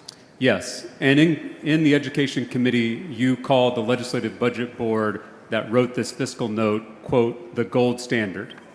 Well, it's gold standard for what we do here. It's required that the LBB weigh in on fiscal notes on all legislation that we So the gold standard, the LBB is projecting that this voucher program will grow to $7.1 billion in the second biennium. Yeah. The school finance bill we heard earlier, what was the total cost of that? It was about $8 billion. I want to talk about who will be getting these taxpayer funds. Do you know what the Legislative Budget Board is forecasting for what percentage of voucher recipients in the first year will be students already enrolled in private school? They make a certain assumption. I don't recall what they. Is it true that the Legislative Budget Board is forecasting that 65% of the voucher recipients in the first year will be students who are already in private school? Yeah, that's the assumption that they're operating under in their analysis. In the second year, the LBB is estimating that 78% of the voucher recipients will be kids who are already in private school. Does that sound correct to you? That's their assumption. And that's exactly what we've seen in other states, Mr. Chairman, that the vast majority of the voucher money ends up going to parents who are already sending their kids to private school to begin with. Yeah. And that's why the costs explode Yeah. in the out years. In Arkansas, do you know what percentage of current voucher recipients were already in private school to begin with? I'm not advised on that. It's 82%. In New Hampshire, do you know what percentage of current voucher recipients were already in private school to begin with? I do not. It's 75%. In Florida, do you know what percentage of current voucher recipients were already in private school to begin with? I'm not aware of that. It's 70%. Okay. In fact, I can't find a single state where the majority of voucher recipients weren't already in private school to begin with. So with this bill, we're taking money out of general revenue that could go to our underfunded public schools, and we're giving that money to parents who are already sending their kids to private school. Is that correct? Yeah. Well, it's really unknown who will apply. We do know that low-income, low-income families and single parents, and at least in my district, are participating in private schools now. And these are not wealthy families, and they would certainly qualify under this bill. And I think it's entirely appropriate that they are here to that they're able to apply for this and gain some assistance in sending their kids to the school of their choice. Mr. Chairman, I'm just trying to go off the best numbers we have, which is from the gold standard, in your words, the Legislative Budget Board, and they are forecasting that the vast majority of the students who get this voucher are going to be kids who are already in private school. Yeah. You said that this program costs $1 billion in the first year. Do you know if we gave that $1 billion to our underfunded public schools, how much that money could raise teacher pay for each teacher in the state of Texas? I don't have that calculation in front of me. It's roughly $3,000. So that $1 billion that we're sending to parents who already have their kids in private school, if we send it to our underfunded public schools, we could raise teacher pay by another $3,000. If we sent that $7 billion that this voucher is forecasted to cost in the second biennium, do you know how much that would raise teacher pay across Texas? I do not. About $11,000. Yeah. So in the second biennium, if this program does grow to $7 billion, we could take that money and give it to teachers for an $11,000 pay raise. Yeah, but today I appreciate you joining me in investing in our public schools earlier in the day to provide historic funding for those schools. And so, what we're showing here in this body is that we can fund our public schools, provide teacher pay raises, and give parents an option using a totally separate funding source outside of our foundation school program. and directing, and then also providing through general revenue the possibility of families having an option. And Chairman, I voted for that bill in committee and on the floor, but I also made the point on this back mic that it was inadequate to the crisis that our schools are facing, that it doesn't even catch our schools up to 2019 funding levels. And every budget decision we make is a choice. Every dollar that we are spending on kids who are already in private school is a dollar that we're not spending on our underfunded public schools. 98% of public school students are attending a district that doesn't have the recommended number of counselors on campus. Do you know how much that $1 billion that we're spending in the first year on this voucher program, how many counselors we could hire? I do know that House Bill 2 gave historic pay raises to counselors in Texas. Based on my calculations, we could hire roughly 12,000 counselors to serve students. That's roughly 12 counselors per district. Does that sound correct to you? If that's your math, if you could find that many counselors, I guess that amount of money would hire that many. Maybe we could put some of it to counseling programs to prep the next generation of counselors as well. If we spend the $7 billion that this is forecasted to cost in the second biennium, that would be 84,000 new counselors across the state of Texas. Mm-hmm. Does that sound correct? I'm not advised on the math, but if you say so, I agree.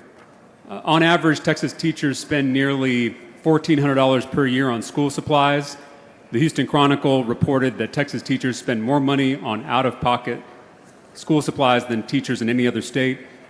So I'm looking at this, and we could wipe out those out-of-pocket expenses for all 300,000 Texas public school teachers with just half of what this voucher program is projected to cost in the first year alone, about $500 million. Gentleman's time has expired. Mr. Speaker.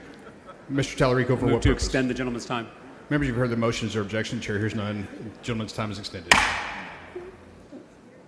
Chairman Buckley, is it true that we currently have public school choice options currently in the state of Texas, magnets, academies, career and technical schools, public charter schools that currently have long wait lists? In some parts of Texas, there are wait lists for charters and things. Probably the same parts of Texas that have private schools in them. A majority of counties in the state of Texas don't have a single private school in them, as you know, Chairman. So with the $1 billion that you want to spend on this private school voucher program that will predominantly benefit people who are already sending their kids to private school, we could open more magnets, more academies, more career and technical schools, more public charter schools, eliminate the wait list, and provide real school choice options to every student in Texas. Is that not correct? Well, SB 2 is real school choice options. It provides the one link there that we don't have yet, and that's parent-directed funding to a school of their choice. But, Chairman, we established in the beginning of this back and forth that the ultimate choice for your program does not lie with the parents. It lies with the private school. It's not school choice, it's the school's choice, because private schools can deny admission to any kid for any reason they want. And so I'm talking about real school choice, which I support and have supported since I got to this body. If we used your $1 billion, instead of giving it to families who are already sending their kids to private school, we could eliminate the wait lists on these real school choice options and expand those options for more families across the state of Texas, could we not? We are expanding options today through SB 2 to give our parents an additional option besides their public school, a charter school, and whether that's a public magnet school, a P-TECH school. There's all kinds of options. This is simply another tool in the toolbox for parents to utilize when it's in the best interest of their children. As we established, this is a new option for kids who are already in private school. So the only option you're providing, is for parents who are sending their kids to private school to get a discount on their private school tuition. This is absolutely an option for kids currently in public school. Currently in public school? Absolutely. With the ESAs, their parents can access an ESA and take their kids to private school. If the private school accepts them, correct?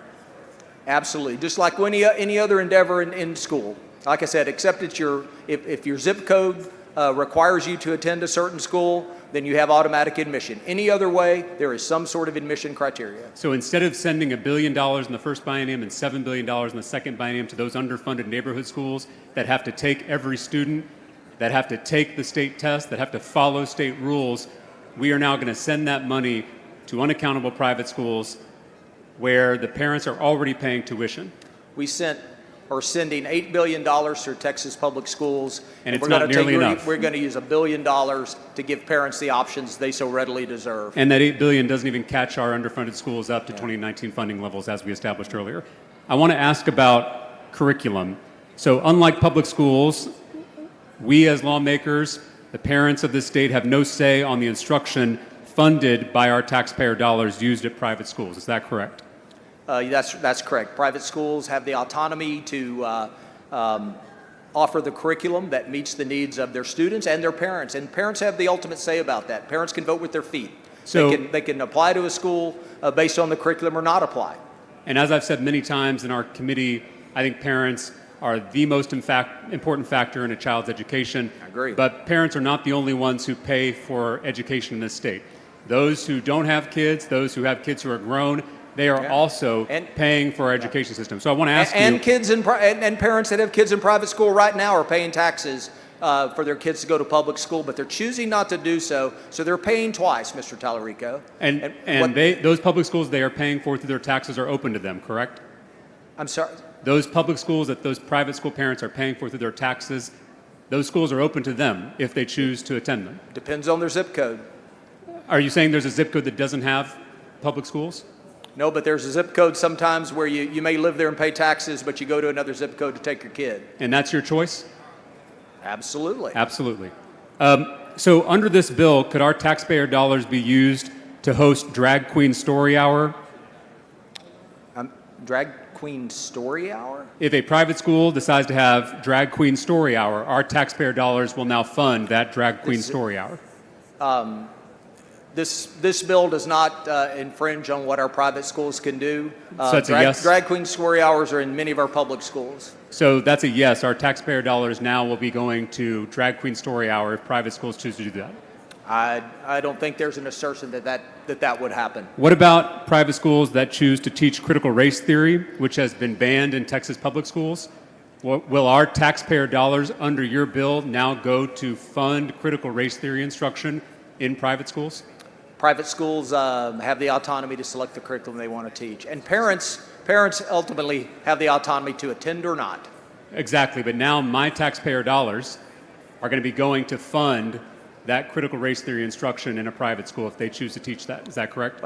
Yeah. Well, your taxpayer dollars right now, Mr. Tallarico, are paying for all sorts of activities in public schools across Texas. That's incorrect. I was here on the House floor when we banned critical race theory in our public schools. Yeah. The point is, in a public school, the curriculum is informed by the taxpayers and by their elected representatives. That is not true in a private school. There is no democratic process to determine what's taught. There are no rules. There are no mechanisms to enforce taxpayer accountability. But these the funds go towards tuition for the school, and ultimately, the part that's hard for some folks to grasp is that parents have this ability to decide whether or not that's the setting they want their kid to be in or not. And we have no problem with parents making that choice. They can currently make that choice today.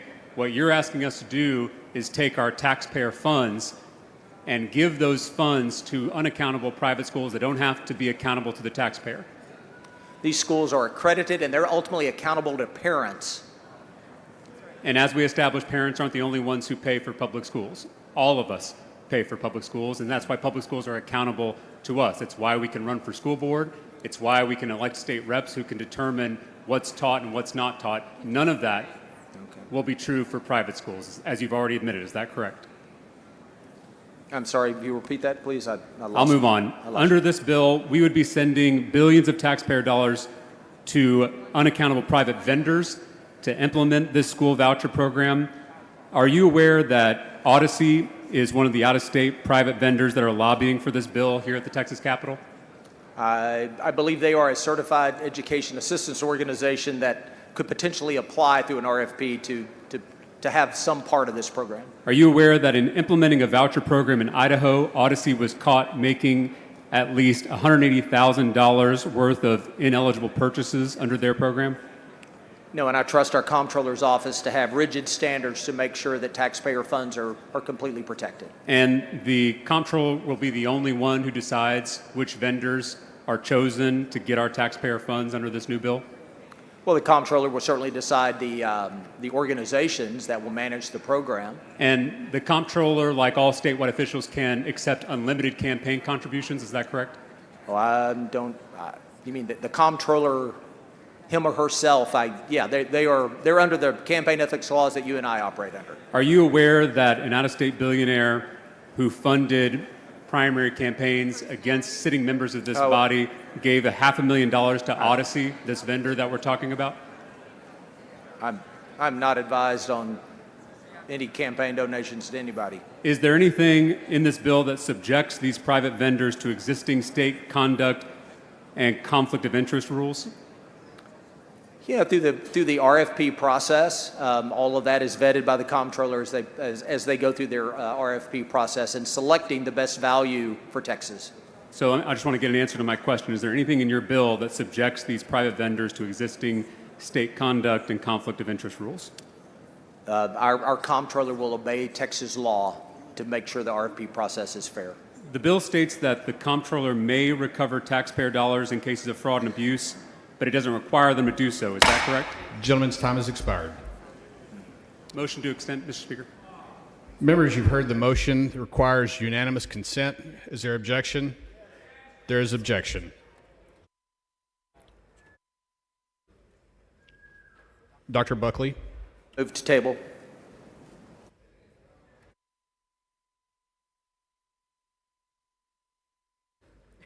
Chair recognizes Mr. Turner to close on the amendment. Thank you, Mr. Speaker. Members, before we vote, and I hope you'll join with me in voting against this motion to table, let me make a couple points based on the dialogue we just heard. First off, on the fiscal note, it is true LBB puts this at about a $1 billion fiscal note each year for this biennium, but I have the fiscal note here from LBB, and anyone can come up and look at it if you want. In 2028, it's more than $3 billion. In 2029, more than $3.1 billion. And in 2030, more than $3.9 billion. This bill clearly is projected to explode our budget in the years ahead. And so we need to think carefully about whether this is a good policy for us to enact here today. Secondly, let me make a point about the universal nature of this, or not. This has been billed as universal school choice, but then the projections show clearly that at most 2% of Texas school kids would benefit under this program. How is 2% universal? That would seem to me to be the opposite of universal. Thirdly, this is represented to be about choice. Members, we have a lot of school choice. Mr. Frank, for what purpose? Would the gentleman yield? Will the gentleman yield for questions? I'll be happy to in a minute, but let me finish Not at this time. Let me finish my point. Thank you. We have a lot of school choice in Texas right now. Let me just talk about the area that I represent in the Arlington Independent School District. Students can go take classes at the Dan Diaper Career Technical Center. They can take courses at the brand new Fine Arts Center that is the crown jewel of the Arlington School District. They can attend early college high school in partnership with Tarrant County College. They can take dual enrollment courses. Same thing in the Mansfield ISD. They can go to Ben Barber Career Tech, where my stepson took classes, in fact. They also have early college high school. Numerous dual enrollment offerings, fine arts offerings. In the Grand Prairie School District, which I do not represent, but my stepdaughter teaches in Grand Prairie. She teaches at the Fine Arts Elementary School that draws students from all over Grand Prairie ISD because parents want to send their children there for a fine arts education. And it actually draws people from outside of Grand Prairie ISD because it's such a good school. So there's a lot of choice. And that doesn't even get into the choice that parents have available through public charters as well, as we discussed earlier today. So we have a lot of choice in Texas right now. That's a good thing. choice within our public schools is a good thing, and our public schools have been very responsive to creating more choices for parents and for kids. We do not need Senate Bill 2 to provide the choice that parents already have. I'd be happy to yield for questions. Mr. Frank, for what purpose? Yeah, just have some questions. If Gentleman yield for questions. All right. Yes. Gentleman yields. Just a couple quick things. You said choice, and you mentioned all the choice that was there, and you sounded like choice was a good thing, right? Sound like you were saying, hey, we've added choice, we've gotten more options for kids. That's a good thing. Yes, I think public school. I think the options we have today are robust, and I think that is a very good thing, yes. Okay, do people with money have a few more choices than people without money? I mean, like for instance, you, me, can you choose to send your kids somewhere that maybe is not one of those choices? And honestly, I know many people in this body are choosing to make a choice that people without money can't make. Is that right? I appreciate the question, Representative Frank. So let me answer it this way. I mentioned my two stepkids are older and out of the house, but when they were in school, had this bill passed back then, and my wife and I were presented with the choice of now you can get this voucher and send your kids. And by the way, it is an ESA. It is not a voucher. There is not a voucher bill on the floor. I don't mean to be, but this is part of the misinformation. Okay, well, I'm trying to answer your question. But you're using it with misinformation, and that's what I think I get really frustrated with. There is not a voucher. It's an ESA. It's in the bill. Sorry. I'm happy to use that terminology, Mr. Frank.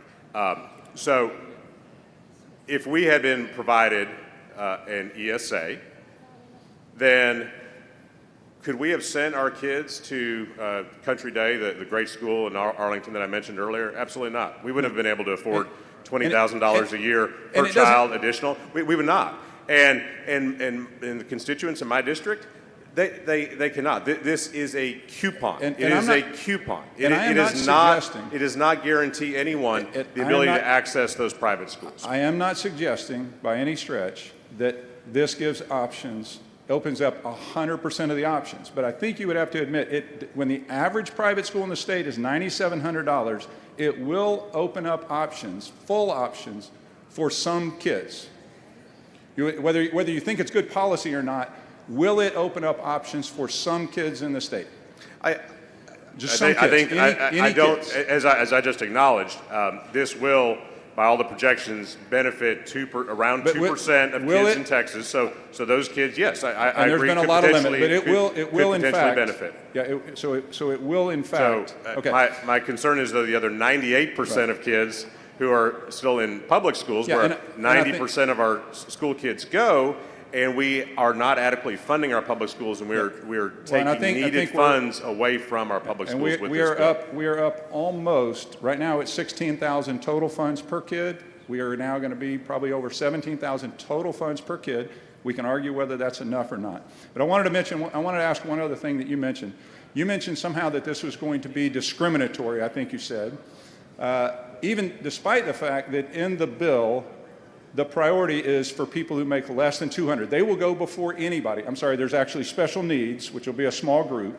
And then literally people who make less than 200% of free and reduced lunch will be the priority. They get in front of everybody else, and somehow yet it's going to be discriminatory. I'm not sure how you get to that. Is there a question? Yeah, so how did you assume it's going to be discriminatory? Is that just something that you believe, or you think that somehow, certain people are not smart enough to figure out the process? Why do you think it's going to be discriminatory? No, that's not all what I'm saying, Representative Frank. What my comments were that the voucher idea. The ESA. Yeah, I understand. We don't have a voucher bill in front of us. We really don't. Mr. Frank, I'm talking about vouchers specifically. The original voucher plan back in the 1950s was born out of the Brown versus Board of Education decision. I was providing some historical context. So historical.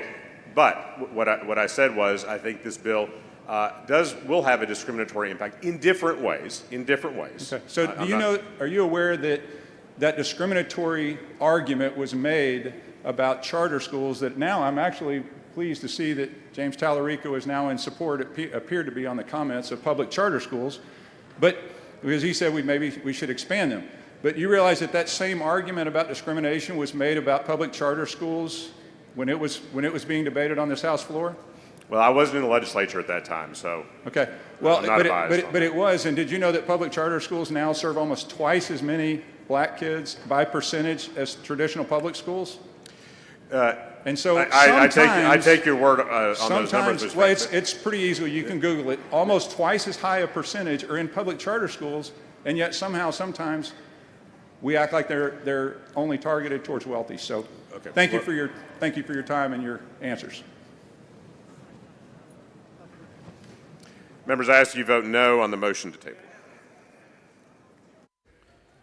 Mr. Turner sends up an amendment. Dr. Buckley moves to table. The question is on the motion to table. If you're in favor of the amendment, vote no on the motion to table. If you're opposed to the amendment, vote yes on the motion to table. A record vote has been requested. The clerk will ring the bell. Show Mr. Busey voting nay. Show Mr. Hunter voting aye. Show Ms. Hinojosa voting nay. Show Mr. Vasut voting aye. Have all voted? There being 85 ayes, 60 nays, the motion to table prevails.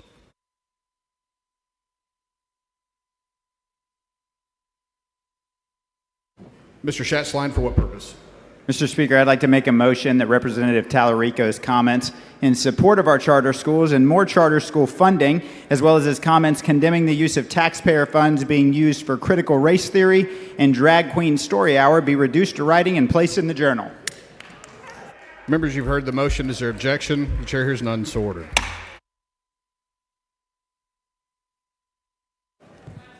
Mr. Speaker, I move to have all the remarks of Representative Tallarico be reduced to writing and placed in the journal. Members, you've heard the motion. Is there objection? The chair hears none, so ordered.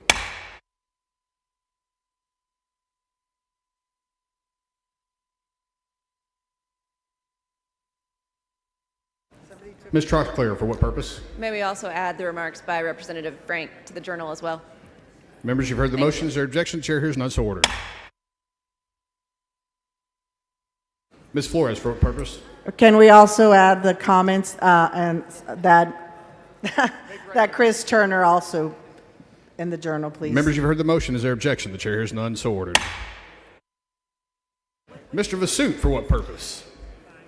Why don't we just reduce to writing everyone's remarks on SB 2 and place them into the journal? There is objection.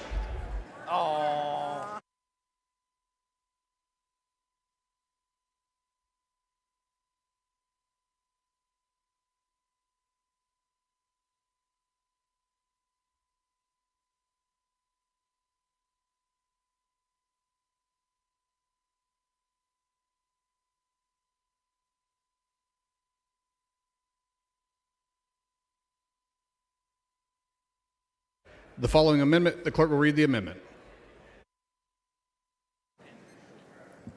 Amendment by Plisa. The chair recognizes Representative Plisa to explain the amendment. Thank you, Mr. Speaker and members. Members, this is going to be the most fiscally conservative amendment of the night. This amendment puts a hard cap, $1 billion on the entire ESA program. No blank checks, no runaway growth. Other states have let their voucher program spiral into billion-dollar boondoggles. Texas doesn't have to make the same mistake. Without a cap, this program could balloon year after year, eating into public school funding, healthcare, infrastructure, and more. Other states are a warning, not a roadmap. Arizona and Florida's voucher programs started small and exploded, hundreds of millions of dollars over their estimated fiscal guardrails. Members, this amendment allows lawmakers to budget responsibly and plan ahead, ensuring the program stays streamlined, focused, and fair, not a runaway giveaway to private institution. With that, I move, okay. Mr. Wu, for what purpose? Mr. Speaker, would the lady yield? Will the lady yield for questions? Yes, I'll Lady yield. yields. Rep. Plessa, Yes. this bill originally, at one point, had a hard cap in it, did it not? Absolutely. Yeah. And there's still members on the floor that believe that this bill is only $1 billion bill. But as we've heard from other members on this floor, this bill can be almost a $10 billion bill if we don't put caps on it.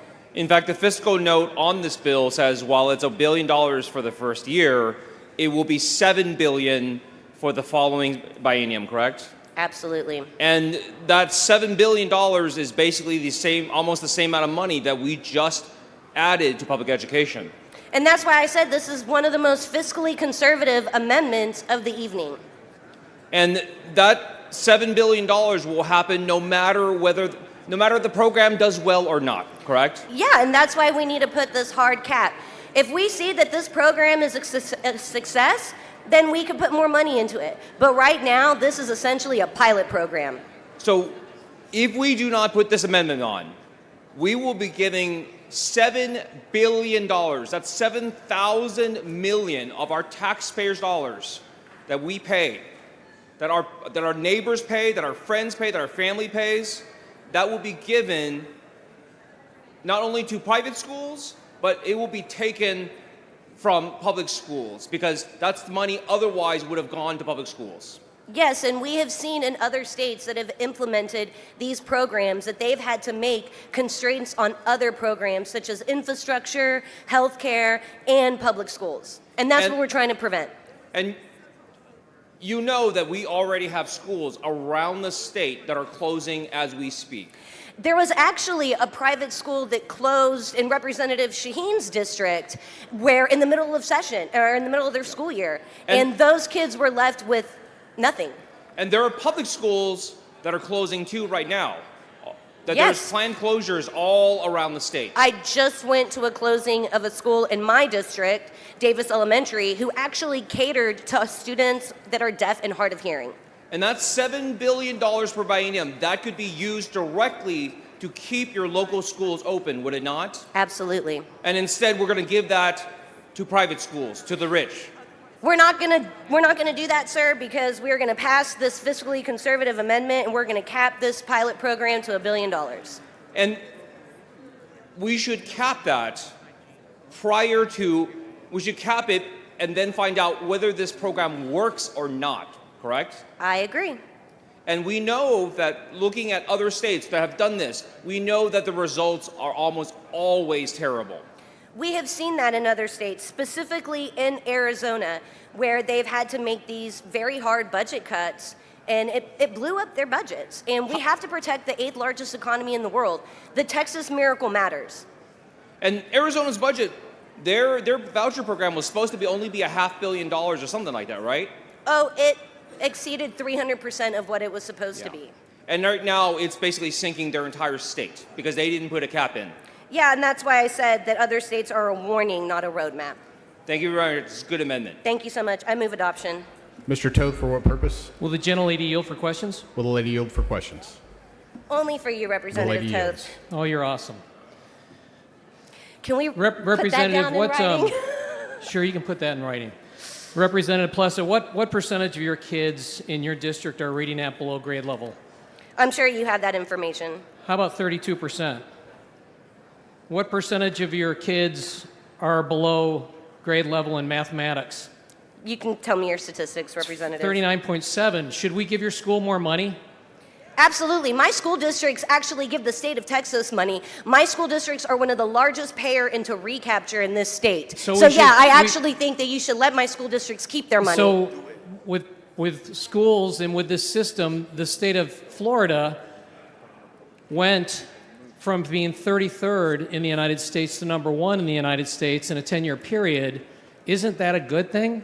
And shouldn't we support that? And shouldn't we allow that to encourage that to happen? Because competition is good. Competition is good, and that's why... Well, you don't want competition, evidently. No, I do. That's not what this amendment does. What this amendment does is it says that for this ESA, we are going to start off with the initial $1 billion. We are not going to allow it to balloon to $7 billion, $10 billion, What if more whatever. kids want it? What if more kids need it? What about kids that need it and there isn't an opportunity in their current public school? Now, one of the things we talked about with the last amendment was that it was discriminatory.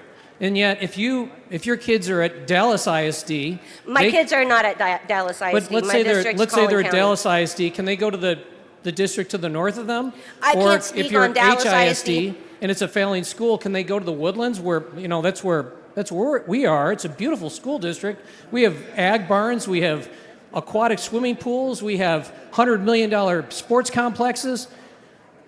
Sounds Yet, can they really go- nice. You know what? Those things sound really nice. And I wish I could speak on Dallas ISD. I happen to only represent Plano, Allen, and Frisco ISDs. People actually choose to move to those districts to put their kids in those public But schools. what if you- You're taking away You bet. those parents' choice to put their kids in excellent Plano public schools. The governor of Texas uses Plano ISD as the schools of excellence. He actually brags about Plano ISD. So what I'm trying to do is save my public schools Okay, like Plano so Highland, ISD. let's say you're at Highland Park. Does Highland Park have to take a kid coming from Dallas ISD? Do they have to allow that kid in? You're going to have to ask Representative Morgan Meyer They about don't that. have to allow that child in. How about Conroe Independent School District? Do they have to allow a child from HISD? Do they have to allow them to go there? I can tell you in Plano ISD, we do have open enrollment and we do take students from But they don't have to other. take a child from another district, do But they? they choose to do that. And remember, we're a body about choice. I move adoption.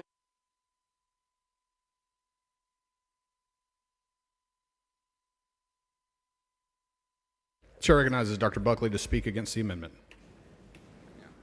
Mr. Speaker, members, I respectfully move to table. Please excuse Mr. Guerin because of important committee business on a motion of Dr. Bonin. Is there objection? The chair hears none, so ordered.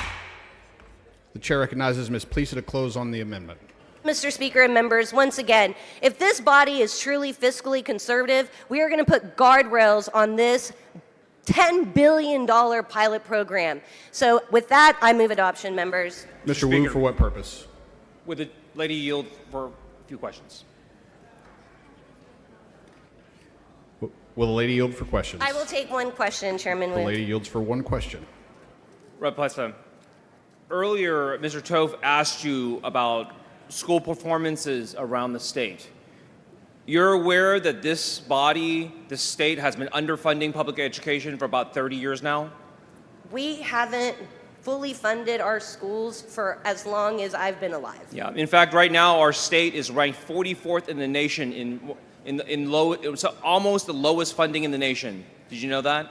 I know, and that's why I've proposed this amendment to cap this program at $1 billion, and I really hope that the members of this body stick with me on this truly fiscally conservative amendment. And with that, I will move adoption for the final time, Mr. Speaker. Ms. Plisa sends up an amendment. Dr. Buckley moves to table. The question is on the motion to table. If you're in favor of the amendment, vote no on the motion to table. If you're opposed to the amendment, vote yes on the motion to table. A record vote has been requested. The clerk will ring the bell. Show Mr. Hunter voting aye. Show Ms. Plisa voting nay.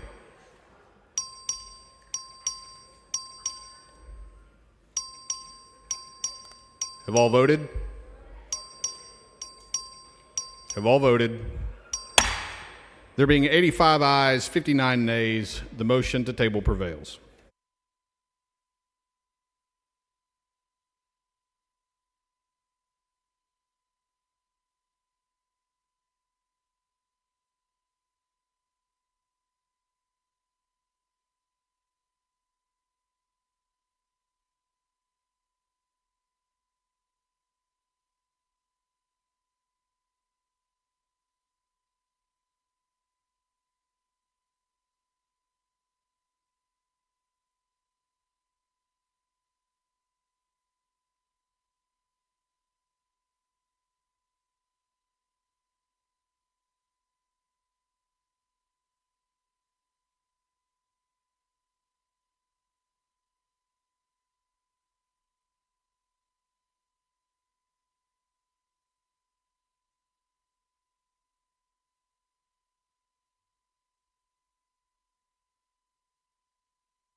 The following amendment, the clerk will read the amendment.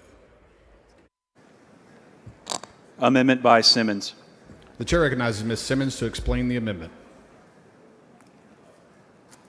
Thank you, Mr. Speaker. Members, this amendment says we don't fund this program until we've done right by public school teachers and students. Very simple. Specifically, the comptroller can't spend voucher funds unless Texas teacher pay and per pupil funding are on par with at least 95% of other states. This amendment doesn't cancel the program. It simply puts public schools first. Mr. Speaker, Ms. Gonzalez, for what purpose? does the gentlelady yield? Will the lady yield for I will. questions? I'll yield for The questions, lady yes. yields. Thank you, Representative Simmons, for this really important amendment. I just have one question. What you're asking for is for the House to set priorities, teachers versus vouchers. Is that accurate? Absolutely. Budgets show our priorities. Budgets are moral documents. We need to take care and do our constitutional duty to fully fund public schools. Thank you so much for your really important amendment. Thank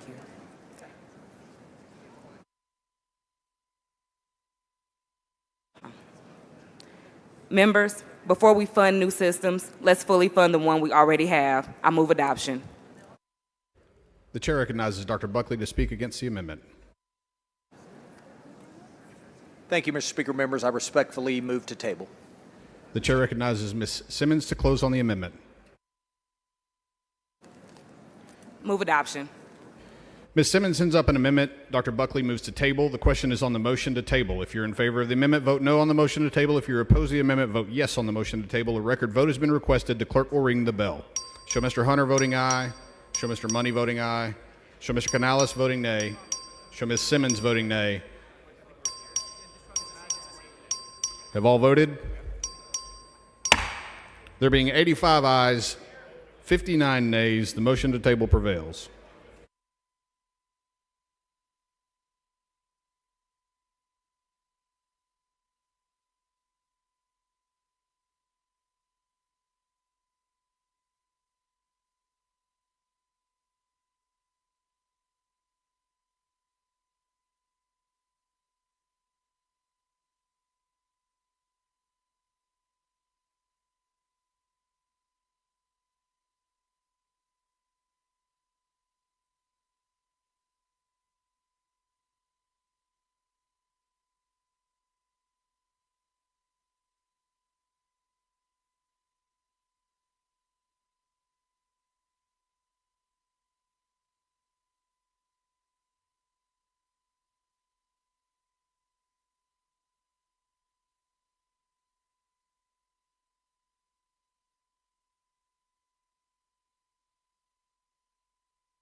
The following amendment, the clerk will read the amendment.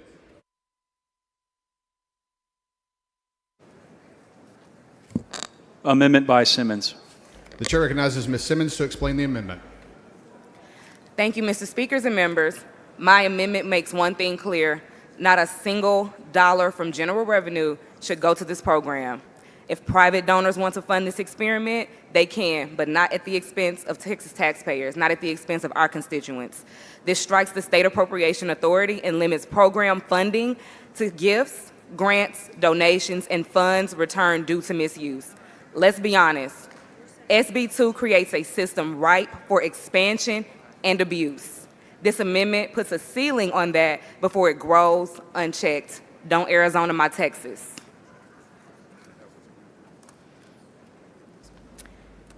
To close, members, it's very easy.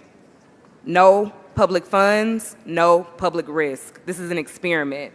If the support is really out there, let private donors prove it. I move adoption. The chair recognizes Dr. Buckley in opposition to the amendment.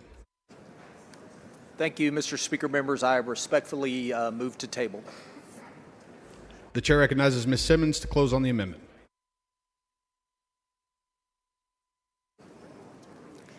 I close. Vote no on the table to motion. Excuse me. This is emotional for me, and I'm really trying to hold myself together. But vote no. Give our people a voice. Give our people an opportunity. Vote no on the motion.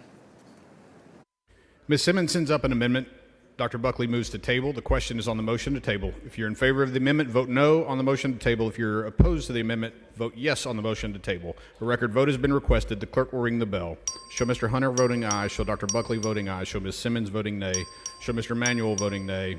Show Ms. Howard voting nay. Have all voted? There being 85 ayes, 58 nays, the motion to table prevails.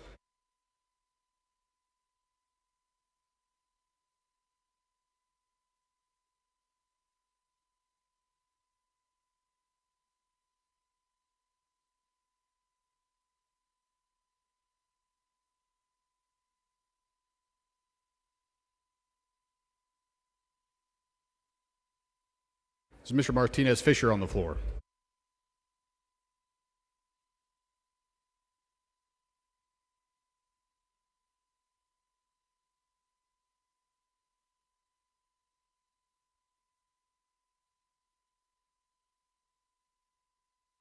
The following amendment, the clerk will read the amendment. Amendment by Martinez Fisher. The chair recognizes Mr. Martinez Fisher to explain the amendment. Thank you, Mr. Speaker. Members, this is pretty simple. This is a common sense amendment. If you look at the fiscal notes for the school finance bill we just passed, you look at the fiscal note for this current ESA proposal, in FY 2030, we'll be appropriating more money for ESAs than we do for our public schools. This amendment just says that we will not fund ESAs with more money than we will our public schools, and I hope it's acceptable to the author. The chair recognizes Dr. Buckley in opposition to the amendment. Thank you, Mr. Speaker. Members, I respectfully move to table. The chair recognizes Mr. Martinez Fisher to close on the amendment. Thank you, Mr. Speaker and members. You heard the debate, again, if this idea is we're going to create a program, we're going to create choice, it's been acknowledged that we have a capacity, that there are not an abundance of seats in the ESA world, maybe 30,000 extra seats. If nothing changes by FY30, we will be appropriating more money, or we'll have an obligation for more money for ESAs for less seats than we will for our public schools. And last time I checked, it is the public schools, the free public schools that are in the Constitution, not the ESAs. And I just ask that you support this amendment if you believe that we should have, if you want to have a balanced approach, let's just make sure that we are not robbing Peter to pay Paul. And I hope that you vote against the motion to table. Mr. Martinez Fisher sends up an amendment. Dr. Buckley moves to table. The question is on the motion to table. If you're in favor of the amendment, vote no on the motion to table. If you're opposed to the amendment, vote yes on the motion to table. A record vote has been requested. The clerk will ring the bell. Show Mr. Martinez Fisher voting nay. Show Mr. Hunter voting aye. Show Dr. Buckley voting aye. Show Ms. Howard voting nay. Have all voted? There being 85 ayes, 59 nays, the motion to table prevails. The following amendment, the clerk will read the amendment.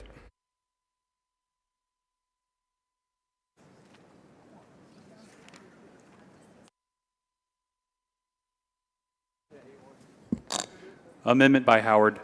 The chair recognizes Ms. Howard to explain the amendment.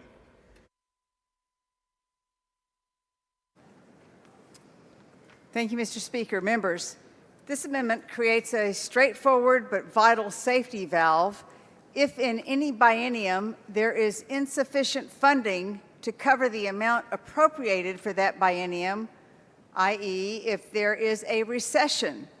The comptroller will be required to ensure the shortfall is met to the extent possible by using funds already appropriated from this subchapter.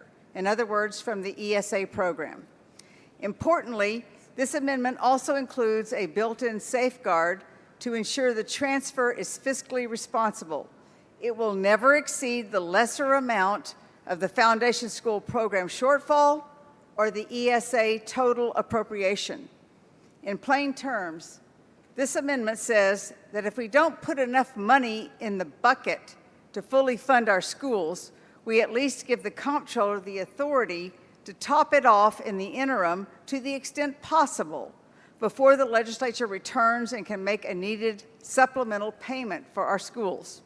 For example, this session, we included $389 million in additional state funding for the Foundation School program in HB 500, our supplemental budget, as our current biennial appropriation ended up not fully covering the required formula-determined amount after less property taxes were collected than had been projected, and student needs were higher.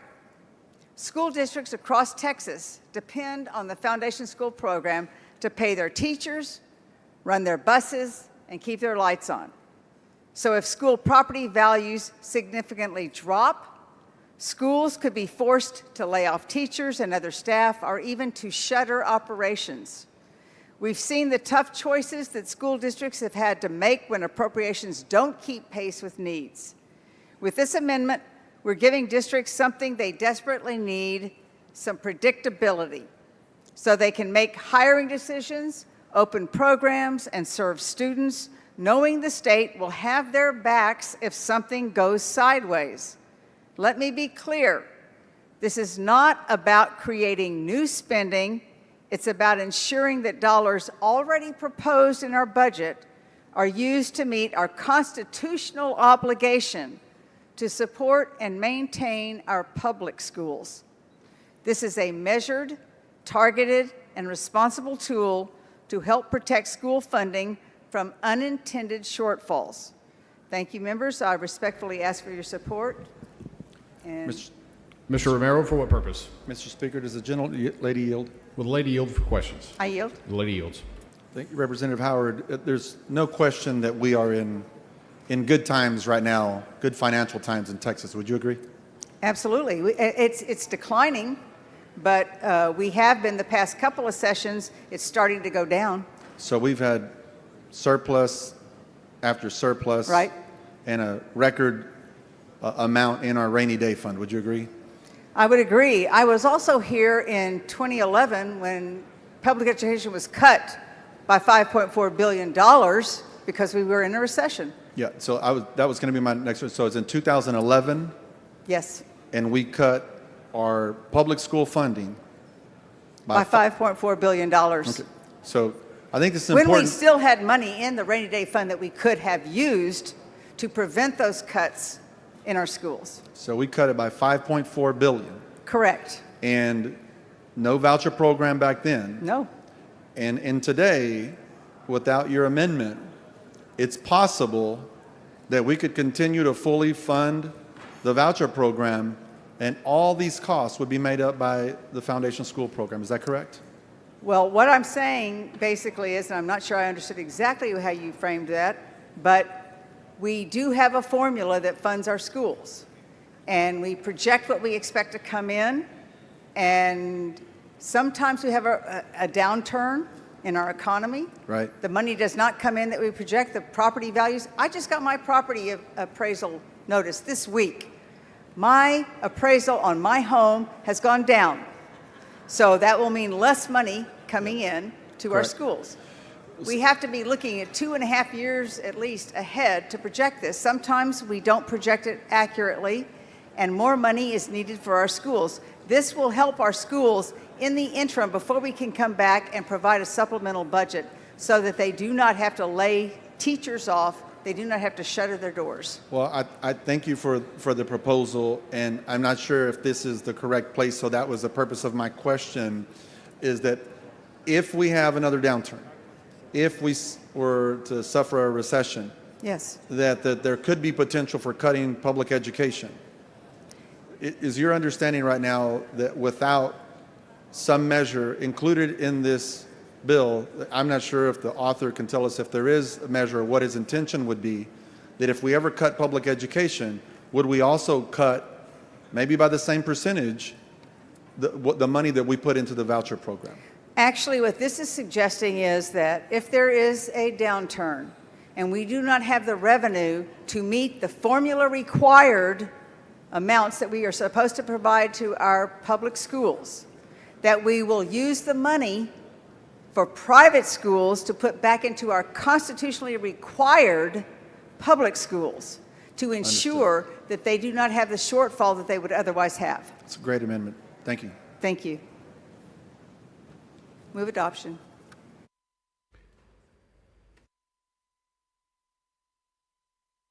The chair recognizes Dr. Buckley in opposition to the amendment. Thank you, Mr. Speaker. Members, I respectfully move to Mr. table. Speaker, Mr. Romero, for what purpose? does the gentleman yield for questions? The gentleman has moved to table. He'll That fast? have to withdraw his motion to table in order to yield for questions. Sorry.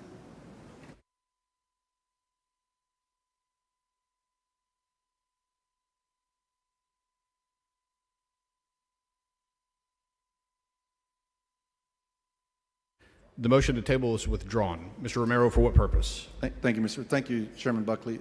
Will the gentleman yield for questions? Will the gentleman yield for questions? The gentleman yields. Thank you, I Chairman do. Buckley. So I want to understand and stay within the parameters of the amendment here, and that there is an opportunity in future years that we don't have these good times as we're having today. And Yes. there is potential for cutting of public education. Would you agree that that's always on the table? Well, every session, Mr. Romero, everything that we do is subject to passing the budget. And we are, the funding for the program in SB2 is totally dependent upon this body taking action and appropriating the dollars Understood. required. But you do agree that, as I asked Representative Howard, we're in great times right now. Because we're in great times, we're able to do more. And I believe that that's why you're trying to do more. You believe that this is a way that you're actually doing more by Texas families. And I think that it's easy to see those things and do some of those things when we're in abundant times. You could argue that this is a time when people are moving to Texas at a record level, where sales tax are at record levels. We have more money than we've ever had. And potentially that might be the reason why this bill is where it is and why it's gotten the wins that it has. So to the point of her amendment here, there's still grave concern that we might not be in these times as we are today. And if that occurs, of course you would understand that we could potentially cut public education if we were to fall into recession like we did in 2011. Would you agree? I cannot speak to the actions of the future legislature, but I do know that this bill requires that the legislature take action to appropriate any dollars for this program. And I trust those future legislatures to do what is right and what's best by Texas families and their kids. I trust them as you do as well. But whenever we have to make those decisions, do you believe that, and I know this is a hypothetical, Chairman Buckley, and I hate to ask you to answer this question, but I will. Do you believe that if we are ever in a position where we had to cut public schools, you would also be in favor of cutting vouchers by the same rate that we'd cut public schools? I'm in favor of the legislature and those duly elected by those folks back home to make that decision in the future concerning this hypothetical situation. And I'm sure they will. I know they will do right by Texas. You don't believe that it would be fair, not speaking about the future legislatures, but you as a legislator, would you feel that it would be fair to Texas public school kids that you just passed a very pivotal bill in HB2, and finally, bringing us back up, as you mentioned, and I won't go back through all the words that you said today. You did a great job. But do you think that it would be fair to all those kids that remain in traditional public schools if we faced a recession and we didn't make an adjustment in the voucher program? If I were involved in the future, whenever that hypothetical time is, I would make sure that we did right by Texas kids in our public schools. And if that included cutting the budget for public schools, would you believe that that would include cutting the budget for the voucher program as well? I suspect that if the state were in a economic incidents like that there would be significant decisions to be made throughout the Texas budget. Yeah, and I agree, but this very specifically is dealing with education. At this point, we're only going to fund education through traditional public schools that include charters and so on, but now private schools. Do you believe that that would be the right decision to make, that if you had to cut public education, you would cut it across the board in all forms of education, all taxpayer-funded education? I believe that the legislature would act in terms of what was best to make sure that our schools were funded and that other programs up and down the budget were funded to the extent that the legislature could fund it.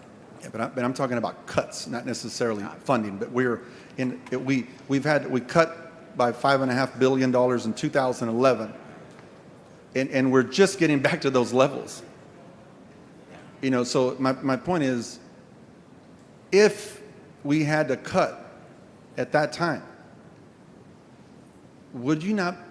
could you feel good about yourself saying that we only cut public education and yet we left the private school funding the same?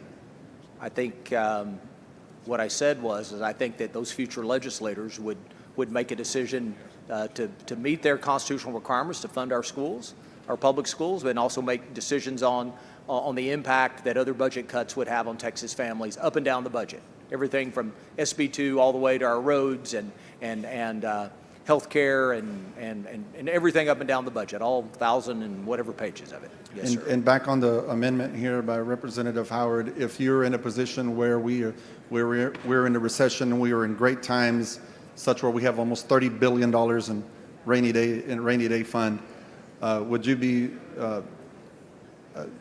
in the position of understanding the predicament that put public school teachers and all the students in Texas if we ever had to defund our schools again? Yeah. Certainly in the hypothetical time that you sort of describe or lay out, I think that that would be a moment for this body to act in a prudent fashion throughout the budget and everything to make sure that we meet our responsibilities to Texans. Absolutely. Thank you, Chairman. Yes, sir. Mr. Frank, for what purpose? Would the speaker yield for one, or the member yield for one gentleman question? yield for questions. Yes, Yeah, I Dr. yield. Buckley, as I understand it in the current bill, the current funding for ESAs are set at 85% of what we're putting in just for the operational portion of the schools. Is that right? Wouldn't it necessarily? Yes. It would go down. They're already tied, although the ESA is a lower amount. Am I missing that? Yeah, Or maybe. yeah. That's a great point. And hypothetically, should public school funding decrease, then ESA amounts would decrease as well. Right, because literally, they're already tied to, but much lower than what they're getting, and with no facility funding. So it's not just 85% of; it's probably more like 60% of the total amount. Most But they're likely. already tied, kind of assuming that Yes, is sir. going to happen. So it's already lower and tied. Yes, sir. You are correct. All right, thank you. Thank you. Respectfully move to table. Chair recognizes Ms. Howard to close on the amendment. Thank you, Mr. Speaker. Members, I appreciate the conversation. It's not exactly what this amendment is about. What we're talking about here is what do we do during the interim, between sessions, when the legislature is not here to act. What happens is if we enter a recession during the interim and public schools are losing funds, what I'm asking for in this amendment is that rather than let our public schools suffer, that they be able to have the comptroller transfer any funding that is for ESAs back into public education, which we are constitutionally required to provide. And then we can take care of it when we come back, as you just been hearing in this interchange, in the next session and do a supplemental as we did this time. But this is about protecting our school districts in the interim when we are not in session and they could be suffering, they could be having to do layoffs, they could be having to shutter their doors. We give them a lifeline to continue to meet the needs of public school students in our states. I would appreciate that you vote no against the motion to table. Thank you. Ms. Howard sends up an amendment. Dr. Buckley moves to table. The question is on the motion to table. If you're in favor of the amendment, vote no on the motion to table. If you're opposed to the amendment, vote yes on the motion to table. A record vote has been requested. The clerk will ring the bell. Show Mr. Hunter voting aye. Show Dr. Buckley voting aye. Show Mr. LaHood voting aye. Show Ms. Isaac voting aye. Have all voted? There being 85 ayes, 61 nays, a motion to table prevails.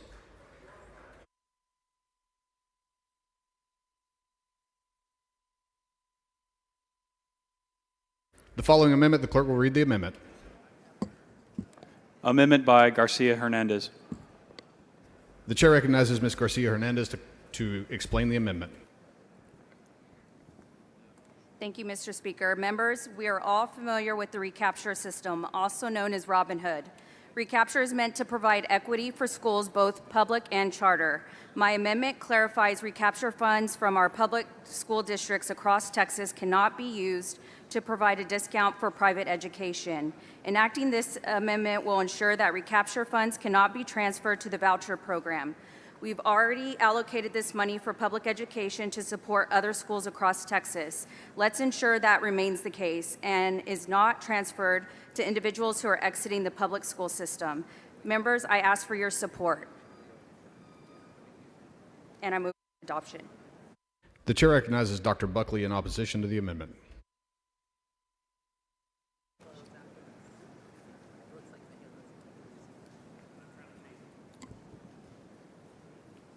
Thank you, Mr. Speaker. Members, I respectfully move to table. The chair recognizes Ms. Garcia Hernandez to close on the amendment. Thank you, members. Just like I reiterated, this particular amendment is... Mr. Speaker? Ms. Plisa, for what purpose? Does Representative Cassandra Garcia Hernandez yield for some questions? Will the lady yield for questions? I yield for questions. She yields. Representative, can you please tell me how much in recapture do your school districts pay? Well, I have a total of 4 school districts in my district. 3 of, in fact, are recapture districts. So Capel ISD paid in 2022 to 2023, $49 million. In 2023 to 2024, $21 million. Carrollton Farmers Branch ISD paid $49 million in recapture in 2022 and 2023, $7 million in 2023 and 2024. And Dallas ISD, which is also one of my recapture districts, paid $215 million in 2022, 2023, and $45 million in 2023 and 2024. So total, my recapture districts paid a total of $313 million in 2022 and 2023, and $73 million in 2023 and 2024. And this recapture money is going back into the state of Texas. This is not necessarily going back into public education, is that right? That's correct. And do you know how many ISDs currently pay into recapture? And if you don't, that's okay, I have that number. As of right now, my understanding that there are a total of 160 out of 1,207 school districts. And so recapture essentially is what makes our property taxes go up. Is that correct? That's correct. So voting against this amendment essentially is a vote for increasing property taxes. Is that correct? That is correct. I don't want to take a vote to increase property taxes. Do you? I do not. So I'm for your amendment. Thank you, Representative. Thank you so much.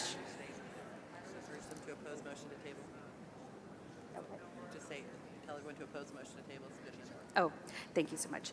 Thank you, members. I just wanted to reiterate once again, this particular amendment does not touch the recapture system. We are not defunding or stopping the recapture system. We are only saying that recapture funds from our school districts, the 160 school districts in the state of Texas, those particular funds will not be going to this program. And so with that, I ask that you please vote no, oppose the motion to table. Ms. Garcia Hernandez sends up an amendment. Dr. Buckley moves to table. The question is on the motion to table. If you're in favor of the amendment, vote no on the motion to table. If you're opposed to the amendment, vote yes on the motion to table. A record vote has been requested. The clerk will ring the bell. Show Mr. Hunter voting aye. Show Ms. Howard voting nay. Show Dr. Buckley voting aye. Have all voted? There being 85 ayes, 61 nays, the motion to table prevails.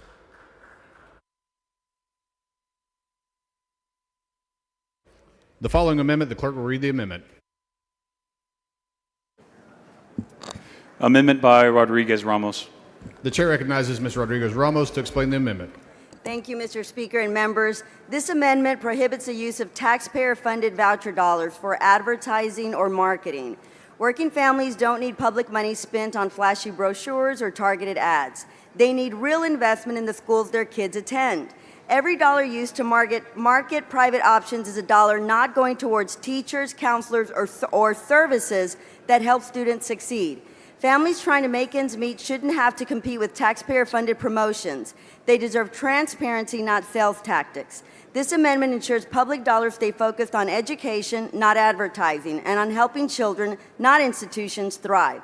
Specifically, this amendment prohibits the comptroller from using program money to enter into a contract or agreement or engage in marketing, advertising, or other activities to advertise, promote, or market the voucher program.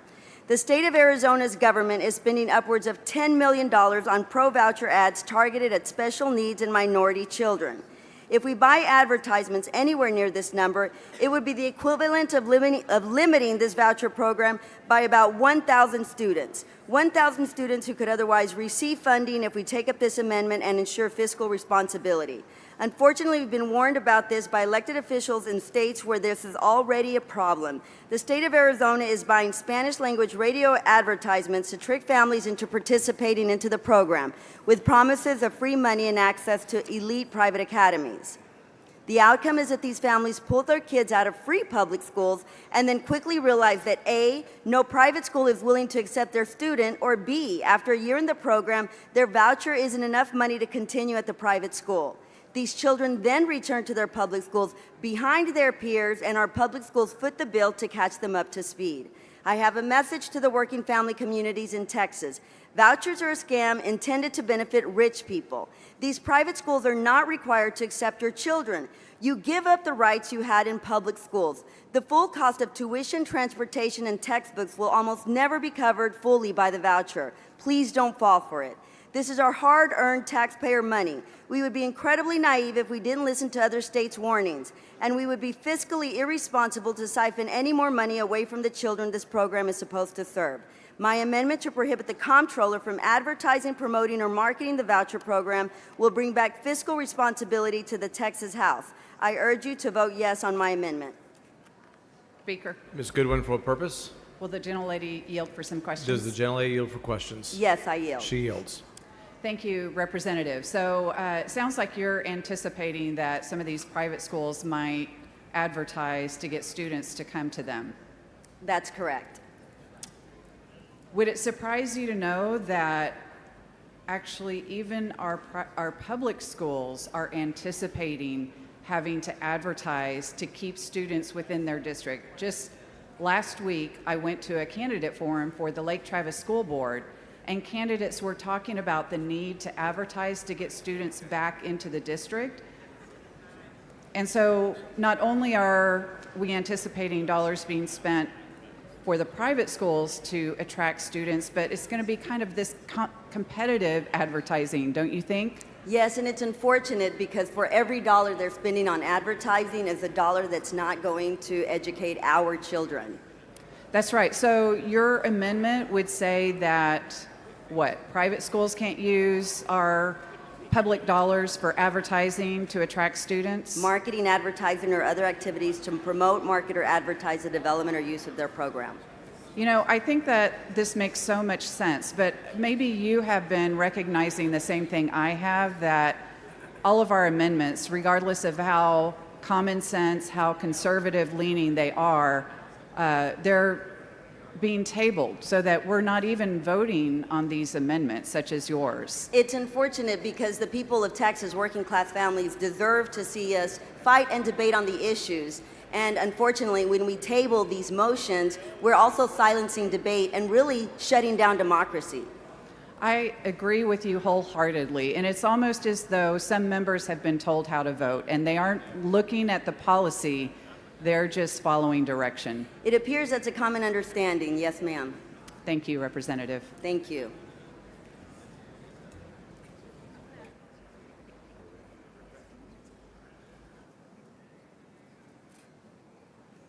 Chair has Dr. Buckley in opposition. Ms. Collier, for what purpose? Mr. Speaker, will the gentleman yield for a question? Does the gentleman yield for questions? Yes.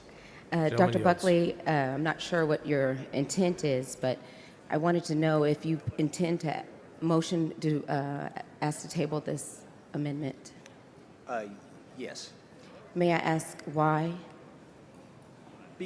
Because it's important that we're able to do the type of promotional endeavors that are necessary to make sure families know about this program. We do that in our public schools. They have departments in charge of communications and advertising and billboards and things like. It's really no different. The most important thing is to make sure that families know that they have access to an educational option via this program. So the $1 billion that is being set aside or allocated for this program, that $1 billion is used for actual attendance and funding for the students to attend the private school, and the $1 billion, that same $1 billion would be used towards advertising, or is there a separate fund for advertising? Yeah, it's within the administrative portion percentage that has limits on it of 5% and 3%. 5 and 20% at the No, 5 and 3. I'm sorry. 5 and 3%. Sorry, so a total of 8. So of the $1 billion that has been set aside, how much is going to go ahead? Oh, I'm sorry. I didn't mean to interrupt, but I want to be clear. There is a component for comptroller expense, and then also expense of operating the program via the comptroller approved certified education assistance organization. Okay, and so the $1 billion, is that total, or is that just for actual paying for the school attendance? I'm just trying to clarify and make sure I understand what the funds, billion the funds for operating, and I guess I'll keep it to the amendment. The funds that could be used for promotion would come from that $1 billion. Okay, that's what I wanted to know. All right, thank you. You bet. Mr. Speaker. Respond for what purpose? I'd ask Chairman Buckley a question or two. Gentleman yield for questions? Yes. Gentleman yields for questions. So Chairman Buckley, I just want to make sure I understand this. This amendment would prohibit the use of any of these dollars for communicating to families about this program. Is that correct? Yes, that is correct. And so if you didn't communicate to families that this program existed, what would the impact be? You would have a lack of awareness, and you would have less participation. And in particular, what communities do you think might participate less in the program if there's no effort to communicate this opportunity to them? I think it's the communities that this bill prioritizes, our special need kids and low-income kids. Thank you. All right. Mr. Speaker, members, I respectfully move to table. Chair recognizes Representative Rodriguez Ramos in opposition. To close. Thank you, Mr. Speaker. Members, I think there was a mischaracterization of the facts. The truth is these programs can promote their programs. These Catholic schools, these private schools, there is nothing saying that they can't do that. Of course they can. They can do it all day, every day, and spend millions of dollars. We're just saying not the money that we're allocating for the vouchers. That money needs to stay in that program. So there is an absolute, in fact, these programs are able to receive gift grants. There's private donations that these schools receive. Use that money instead of for whatever other uses you may have. That money may be used for that. What we're saying is that the voucher money, or the money that's allocated in this $1 billion, needs to not be used for marketing and advertising. What we're saying is every one of those dollars needs to be used to educate the child, not to market and advertising. If they want people to know about their program, then they have a separate pool of money that they could use to promote their programs, not this money. And so I move adoption. Ms. Rodriguez Ramos sends up an amendment. Mr. Buckley moves to table. The question is on the motion to table. A record vote has been requested. The clerk will ring the bell. Show Mr. Harris voting aye, Mr. Hunter voting aye, Mr. Harless voting aye. Ms. Garcia Hernandez voting nay. Have all members voted? Have all members voted? There being 86 ayes and 61 nays, the motion to table prevails. Following amendment, the clerk will read the amendment. Amendment by Howard. Chair recognizes Ms. Howard to explain her amendment. Thank you, Mr. Speaker. Members, this is really quite simple. It's about providing guardrails and accountability Last Thursday, we passed a budget that includes $1 billion to fund the voucher program. Throughout budget night, we voted for and against countless amendments to move money around in the budget. Those of us on appropriations have spent months making tough decisions about what the state can and cannot afford to fund. This amendment protects the funding for the programs that we all care about by limiting the voucher program's funding to only the amount appropriated to it in the General Appropriations Act. I move adoption. Chair recognizes Mr. Buckley.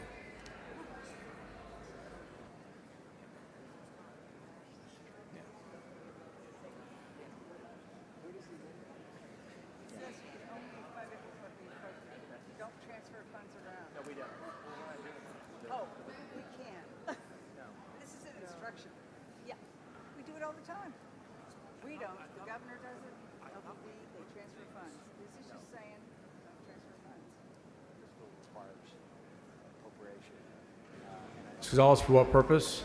Mr. Speaker, will the gentleman yield? Does the when gentleman ever yield for comes to- questions? Yes, I will yield. Thank you, Chairman Buckley. Can I ask a request moving forward for the rest of the amendments? I noticed that we've gotten into a pattern of just motioning the table, but in the past, when that request was made, usually the author would say, I motion to table because, and say a reason. I think that there's a public watching this debate, and I don't think that they have access to the same floor amendment system we have, so they don't see the amendments. And so it just looks a little bit like we could give more clarity. If that would be great, if you could do that for all the amendments moving forward, that would be really helpful. Okay. Thank you. You bet. All right. Mr. Speaker, members, I respectfully move to table. The bill currently limits appropriation to the amount that's appropriated by the legislature. Mr. Speaker, Ms. Gonzalez, for what purpose? will the gentleman yield? He has moved to table, which means he cannot answer. So Thank the you. table's on the floor. Ms. Howard to close. Thank you, Mr. Speaker. Members, I am quite cognizant of the fact that we have $1 billion in the Appropriations Act. Like you, I think we understand, though, that there are times when funds are moved around during the interim.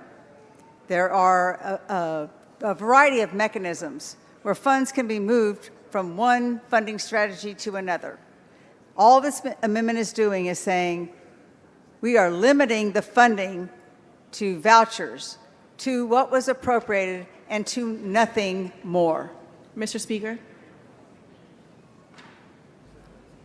Ms. Gonzalez, for what purpose? does the gentlelady yield? Gentlelady for I do. questions. Gentlelady yields. Thank you, Representative Howard. I think this is a really important amendment, and I know we're getting in a cadence of yes and no's, but I think members should pay attention. What your amendment does is says, if we do not as a body vote to appropriate it, that in different moments of the interim, because you are correct, 1,000%, things can be moved, it gives the power to us to determine how much money is appropriated. Why would we not want to maintain our power as the legislature? So again, I think your amendment is extremely important. So correct me if I'm wrong. What you're saying is that we can only spend money on this program if we appropriate it through the appropriations bill, not any other mechanism. Absolutely correct. And as you know, being Vice Chair of Appropriations, there are opportunities during the interim without the legislature being involved for funds to be transferred. All this amendment is doing is saying the legislature is making the decision about the amount. Nothing more should be transferred into this program. And we can say if we want more money or less money, but we appropriate it and it's part of a public conversation, not done in the shadows, so it's accountability, transparency, and good governance. Is that accurate? Absolutely. Thank you so much. Thank you, Representative Howard. Great Thank amendment. you. I move to not table the motion. Thank you. The amendment, whatever.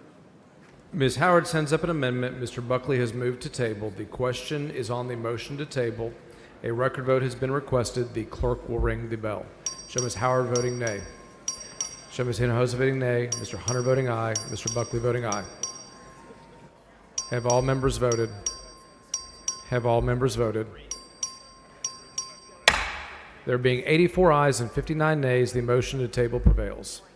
The following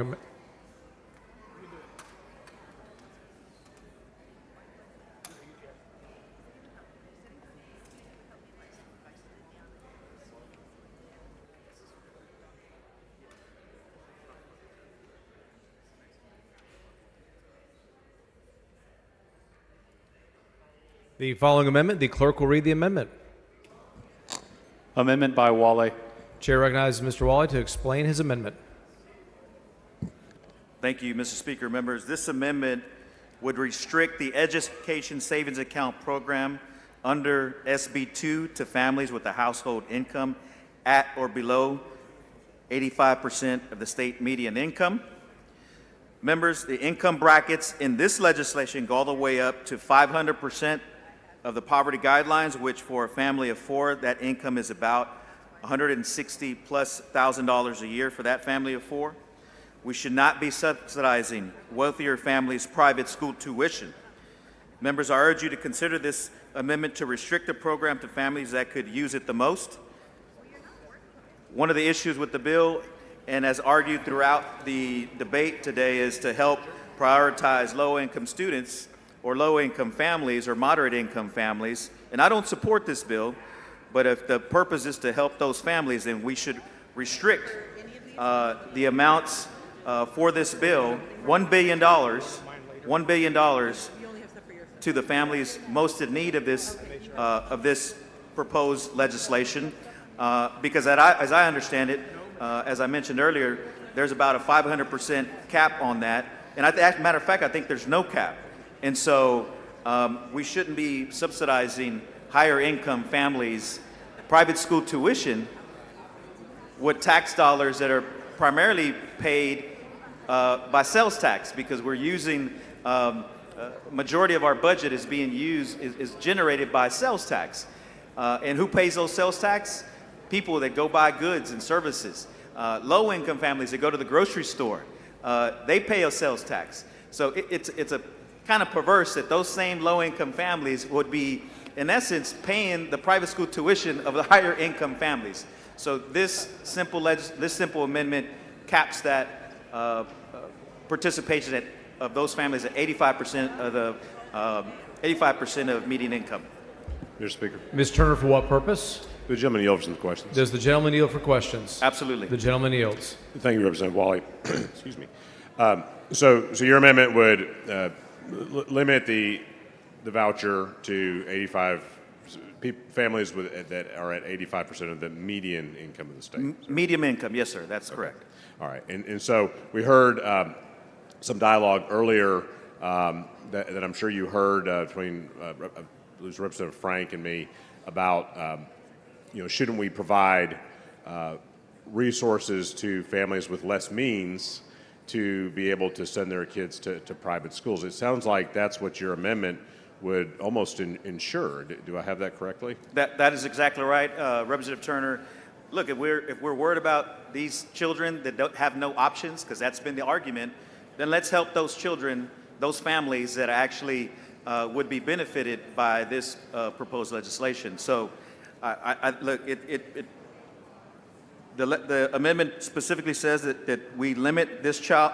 The child is a member. This particular child is a member of a household with a total annual income that is at or below 85% of the state median income. So you're exactly right in that exchange. The way as I read the legislation, you have several categories, right? You have children with disabilities, children at 85% of the median income, and then it starts to tail off, but there's still no cap. So it could be that a family at 500% of the federal poverty level could benefit from that, and that's it seems kind of perverse to me.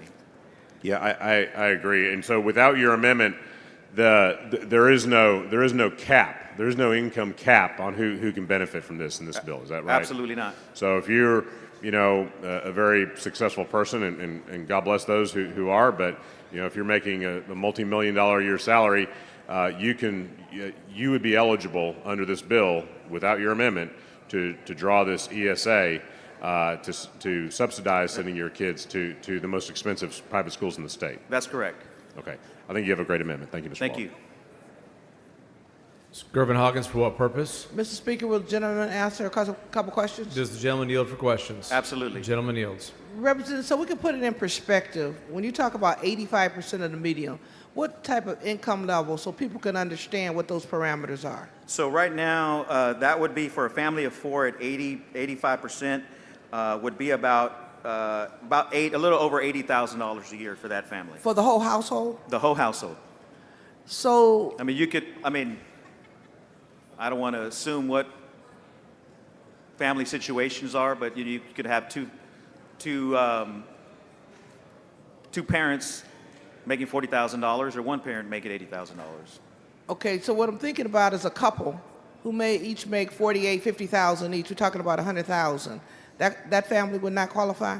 No. What the amendment does is caps that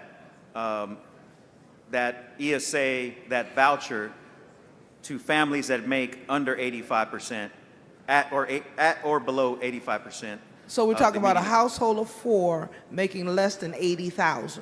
Correct. Roughly $80,000, yes. Roughly $80,000. Yes. So that truly will get the folks that we're saying we want to serve. That's correct. And so at the 500%, what is that number? Do you know? My numbers, and I can stand corrected, is about, for a family of four at 500%, is about $160,000. So about 100, so double.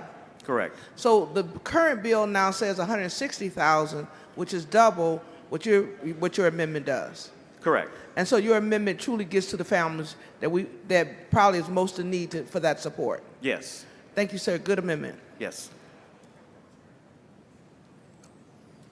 I was ready for you. Move adoption. Chair recognizes Dr. Buckley to speak in opposition to the amendment. Thank you, Mr. Speaker, members. This amendment, I believe, does not recognize what the bill already does. The bill prioritizes our special needs kids with an income cap, and then our most economically disadvantaged families earning $67,000 a year or less is second priority.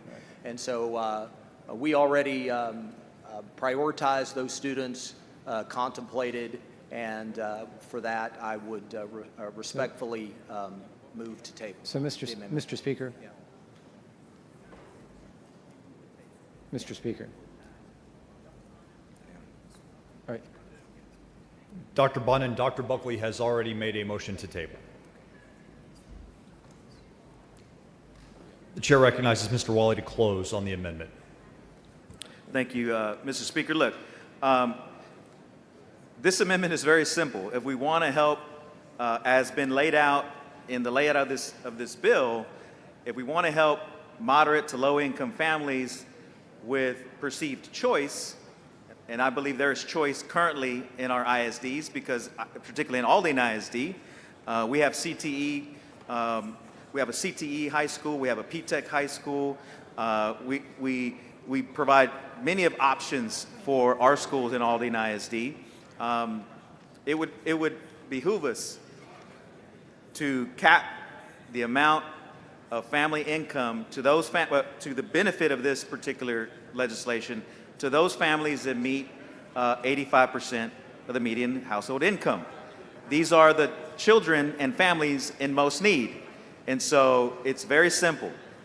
It caps, a hard cap, because there are no caps. You can say that you prioritize them in the legislation, but there's still no caps. Mr. A family up to 500% of the federal Ms. poverty Goodwin, level for can what get it. purpose? Will the representative yield for questions? Does the gentleman yield? Gentleman yields. Absolutely. So, yes, I also heard Chairman Buckley mentioning prioritization.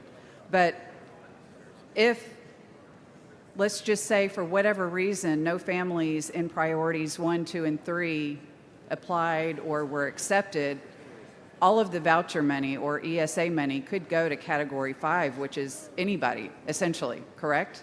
That's how I understand the legislation. So it's a priority, but it's not a requirement. It's a priority. It has four, I think it's at 4 standards, right? So you have 85% included in that. First tier are families that are have children that might be disabled, and then it subsequently ratchets down from I think 2 to 500, and then 500 is the other designation. So I think, as I understand the legislation too, you would already have to be in private school. I think that's correct. And so I'm also curious, your amendment, does that pertain to each of the categories, or just how does that work? We strictly,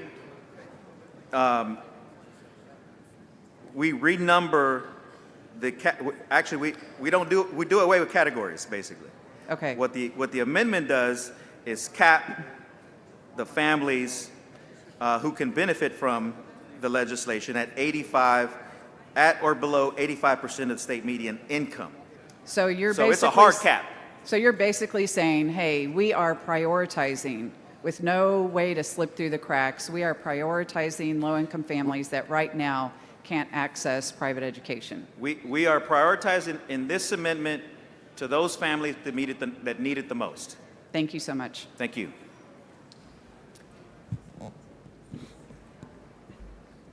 Does the gentleman yield? Mr. Frank, for what purpose? Does the gentleman yield for question? Absolutely. Gentleman yields. I just want to clarify the existing bill because it's been misrepresented in the back and forth.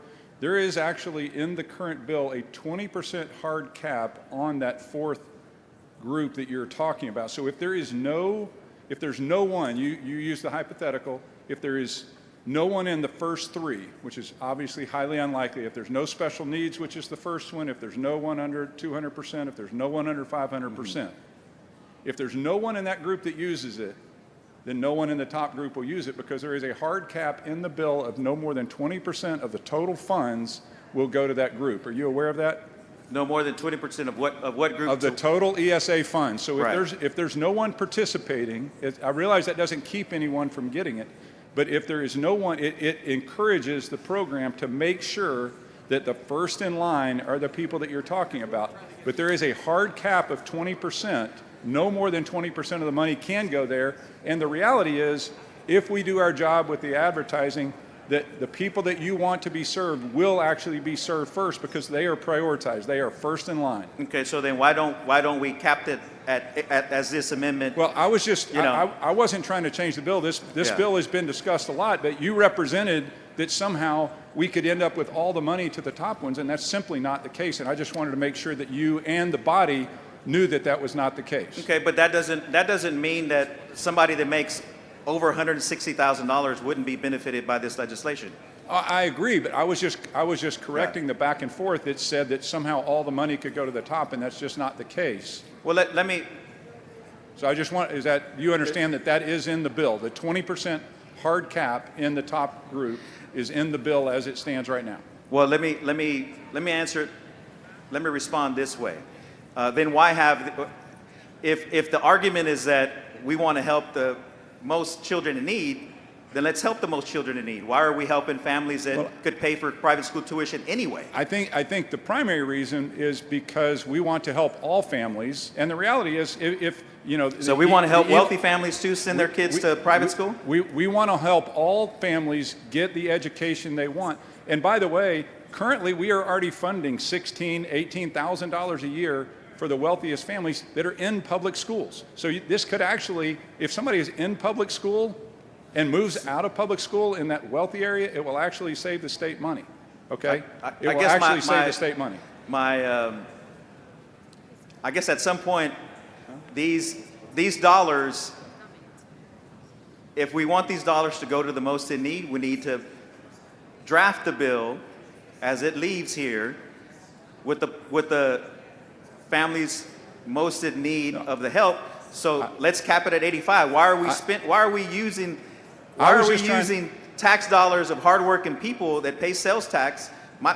My constituents we're actually go already to the doing grocery that. store. Why does my neighbor who has 3 or 4 kids, one household income, working class family as a bus driver, use their tax dollars to send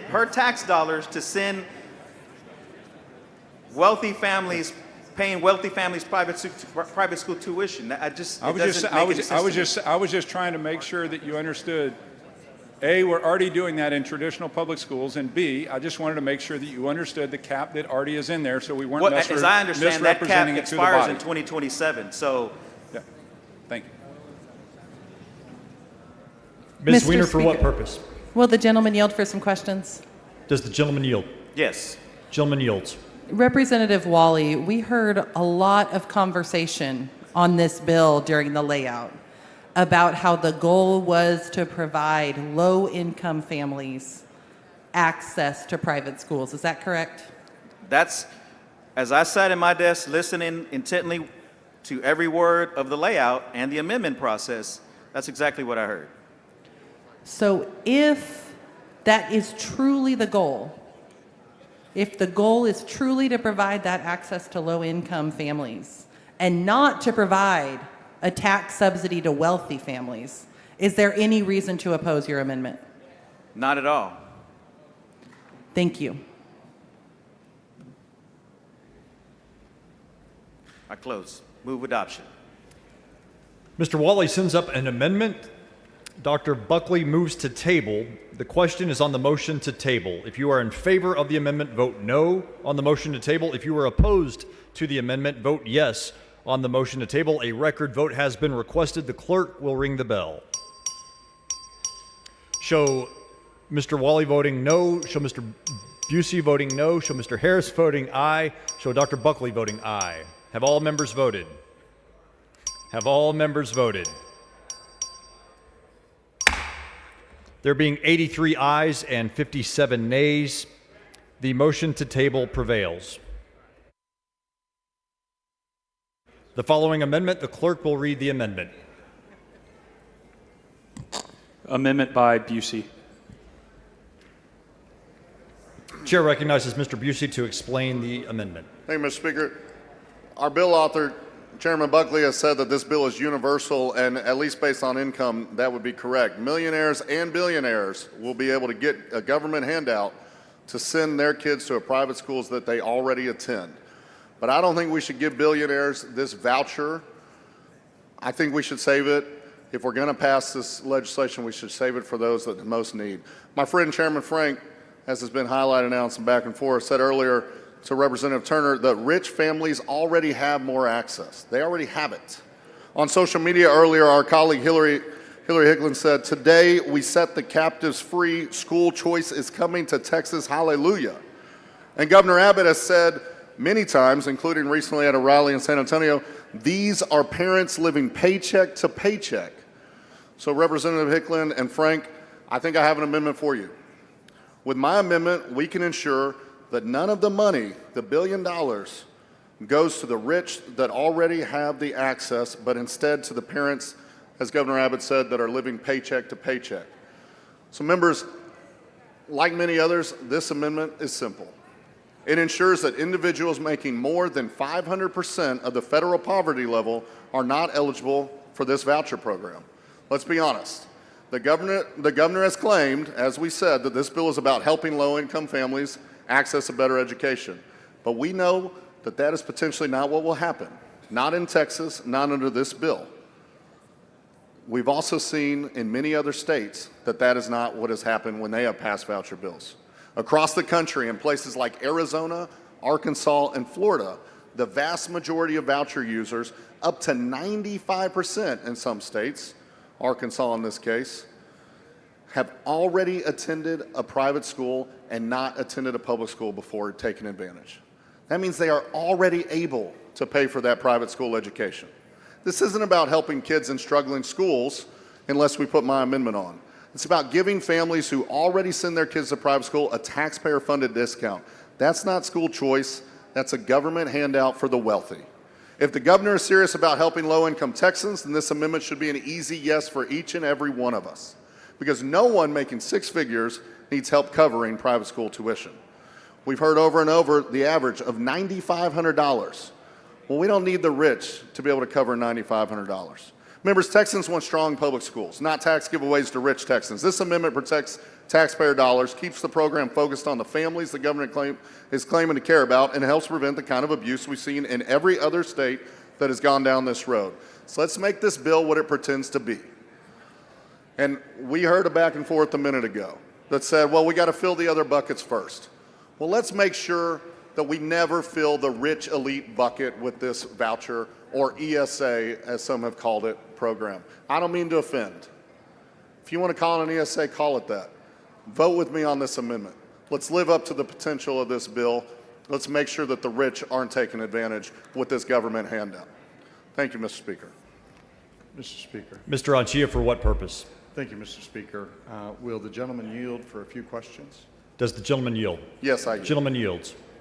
Thank you, Mr. Busey. The bill before us, which has been much ballyhooed as being a way to uplift people of low means, families of low means who are stuck in struggling schools, in fact, will be a public subsidy of the tax dollars that our constituents pay in order to subsidize wealthy families in private schools. Is that not right? It absolutely has the potential to do that.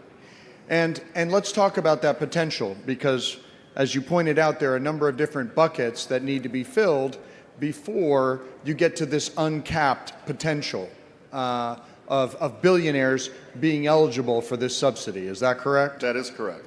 Now, there's one thing that's curious about the bill that has not been discussed, that those buckets go away after the first 2 years of the bill, do they not? I'll take your word for it. So the buckets, in fact, do not stay in place in perpetuity of the program. They melt away so that the caps that are put in place do not persist beyond the first few years of the program. Is that correct? Well, it is. And Representative, with that being stated, I'll tell you what's more important than ever that we put this amendment on, because if that was to happen, then we would see more rich and more elite take advantage of this program down the road, and we would not be serving the kids that are truly in need. So we need to make sure that with this amendment that we're not living in the possibilities of the rich getting it or not getting it. Let's just say they don't get it. Let's put this on. You know, one of my friends is rich, and you know, he's a wealthy individual. Well, how do you know? Maybe the guy at the bag mic as well. One of my friends, he was talking to me the other day, and he said, I could get behind this if it wasn't going to people like me, going to rich people like him, if we weren't giving this away to the elite, if it was truly to help those in need. But there's potential here. I know that there are some buckets that will do that, but there's potential here for it to go to others that do not need this, that already have this kind of access. So when, and apparently there's some disagreement about whether the caps on the buckets melt away or not. I know that was in the underlying bill, might have been fixed in the perfecting amendment. When we do fill up the buckets and you have this final bucket, what is the cap that you're seeking to place? So this is saying no one over 500% of the federal poverty level can take advantage of taxpayer handout voucher. And what does that look like? What is 500% of FPL? $160,000 roughly for a family. So we're talking about a family that brings home $160,000 up to that line. If you're above that line, we're saying you have this choice already. If you want to go to a private school, if you want to go to a public charter school, heck, if you want to move to a different school district, you probably have the means to do it. So we're asking all of us here to say, look, let's take the governor at his word that this is helping people living paycheck to paycheck. Let's take our colleagues at their word that they want to help the middle class and lower economic status class get this option. Let's just guarantee that top bucket of the rich elite doesn't get to take advantage of this. They don't need it. They don't need it. And I think there's a lot of people out there that agree with that. So let's just ensure that the middle class that this is designed to help serve, there's more money to go to them. It's $1 billion. It's not universal economically. So let's make sure that the dollars that we are choosing to appropriate to this go to those that are more in need. With this amendment, we can do that. Thanks, Mr. Busey. Thank you, Representative. Mr. Frank, for what purpose? Does the gentleman yield for a question? Gentleman yield. Yes, I do. Gentleman yields. Yeah, first of all, I think most of us in here want universal, not most of us, but I know I do. I want every parent to have the choice. But I just wanted to clarify something in the back and forth because it was on Dr. Buckley's perfecting amendment that 20% cap doesn't melt away as has been represented. That 20% cap lasts in perpetuity. And the reason that's important, are you aware that that 20% doesn't go away? The 20% cap on the upper income. Yeah, Representative Frank, I totally take your word for it. As you know, the wrong perfected amendment was filed.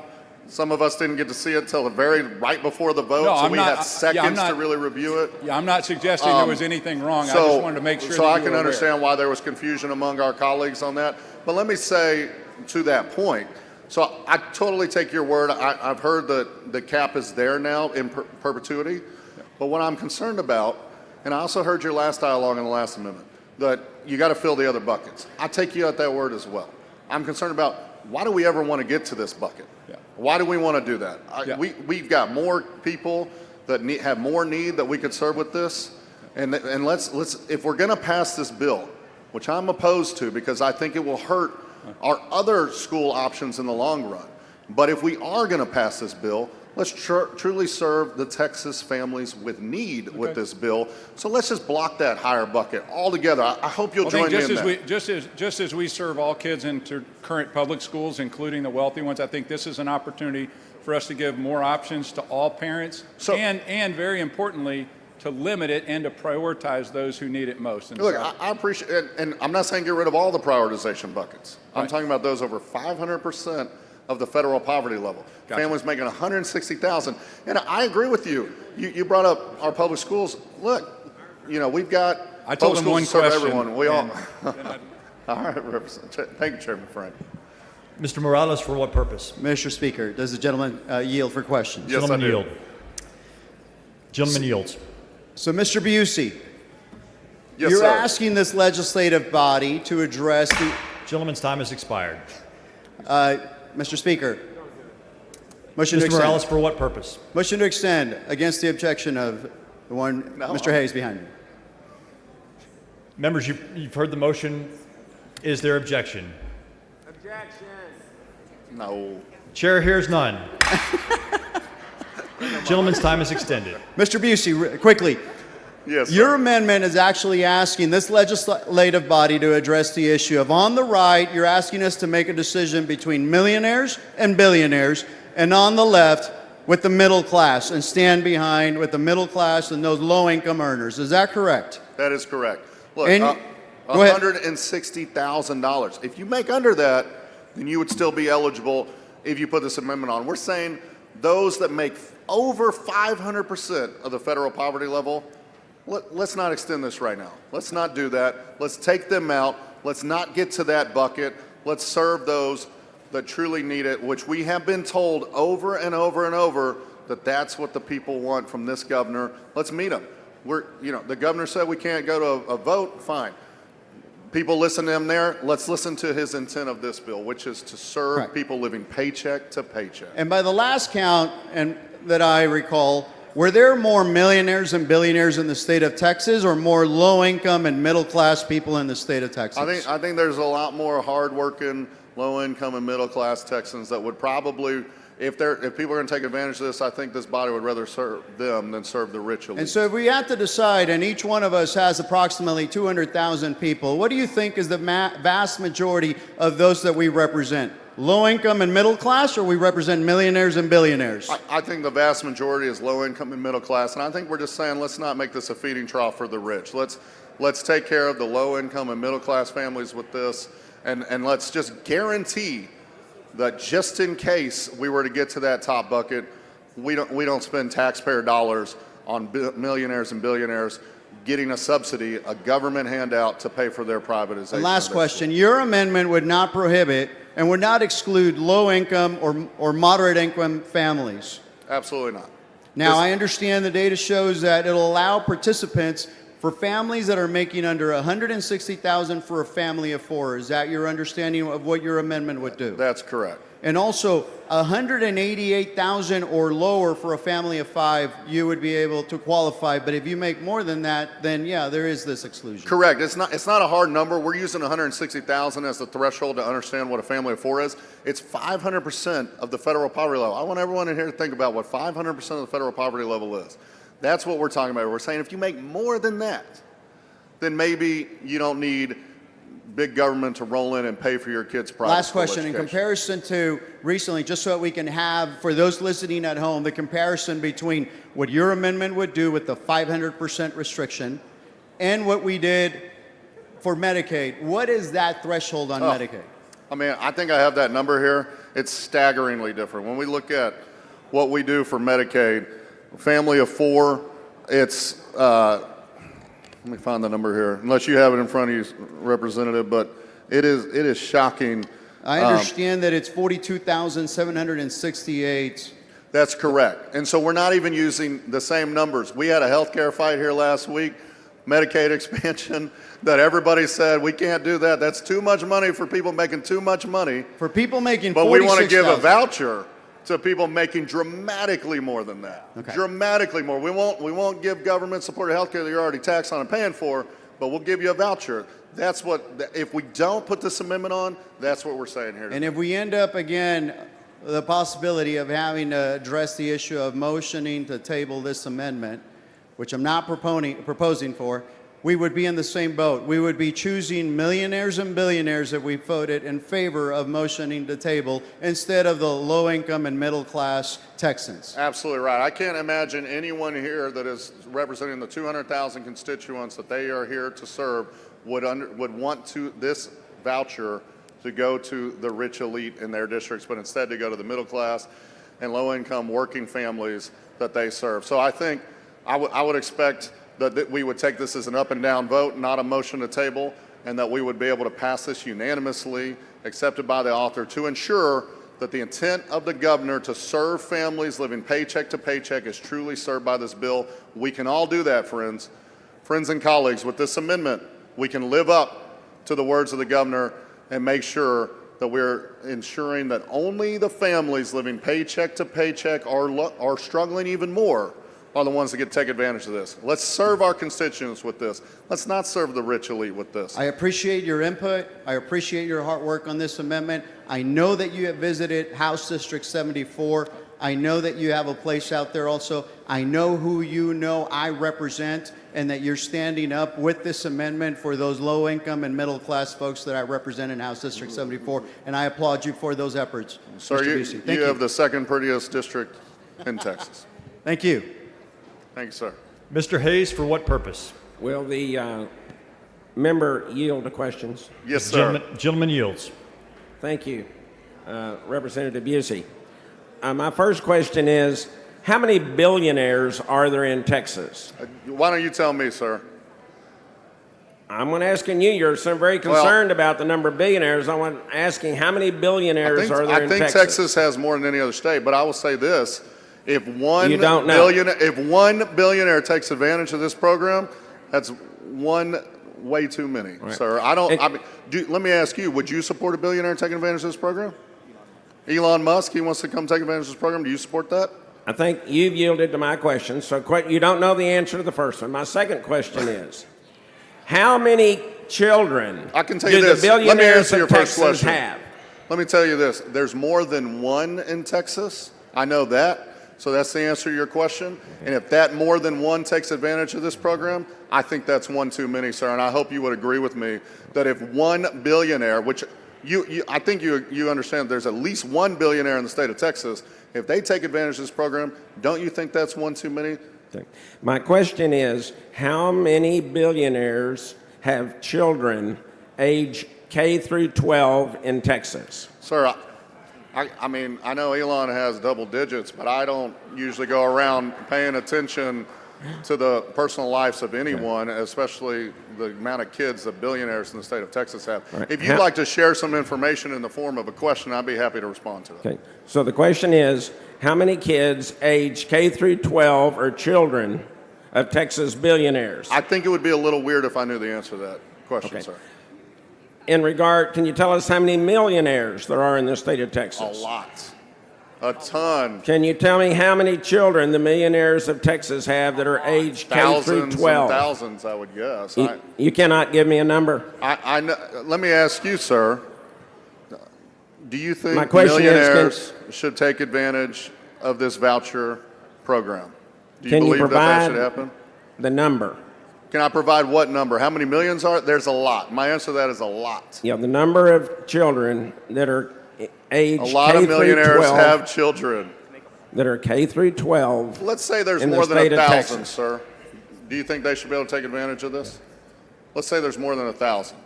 I think that, would you agree that's a safe guess?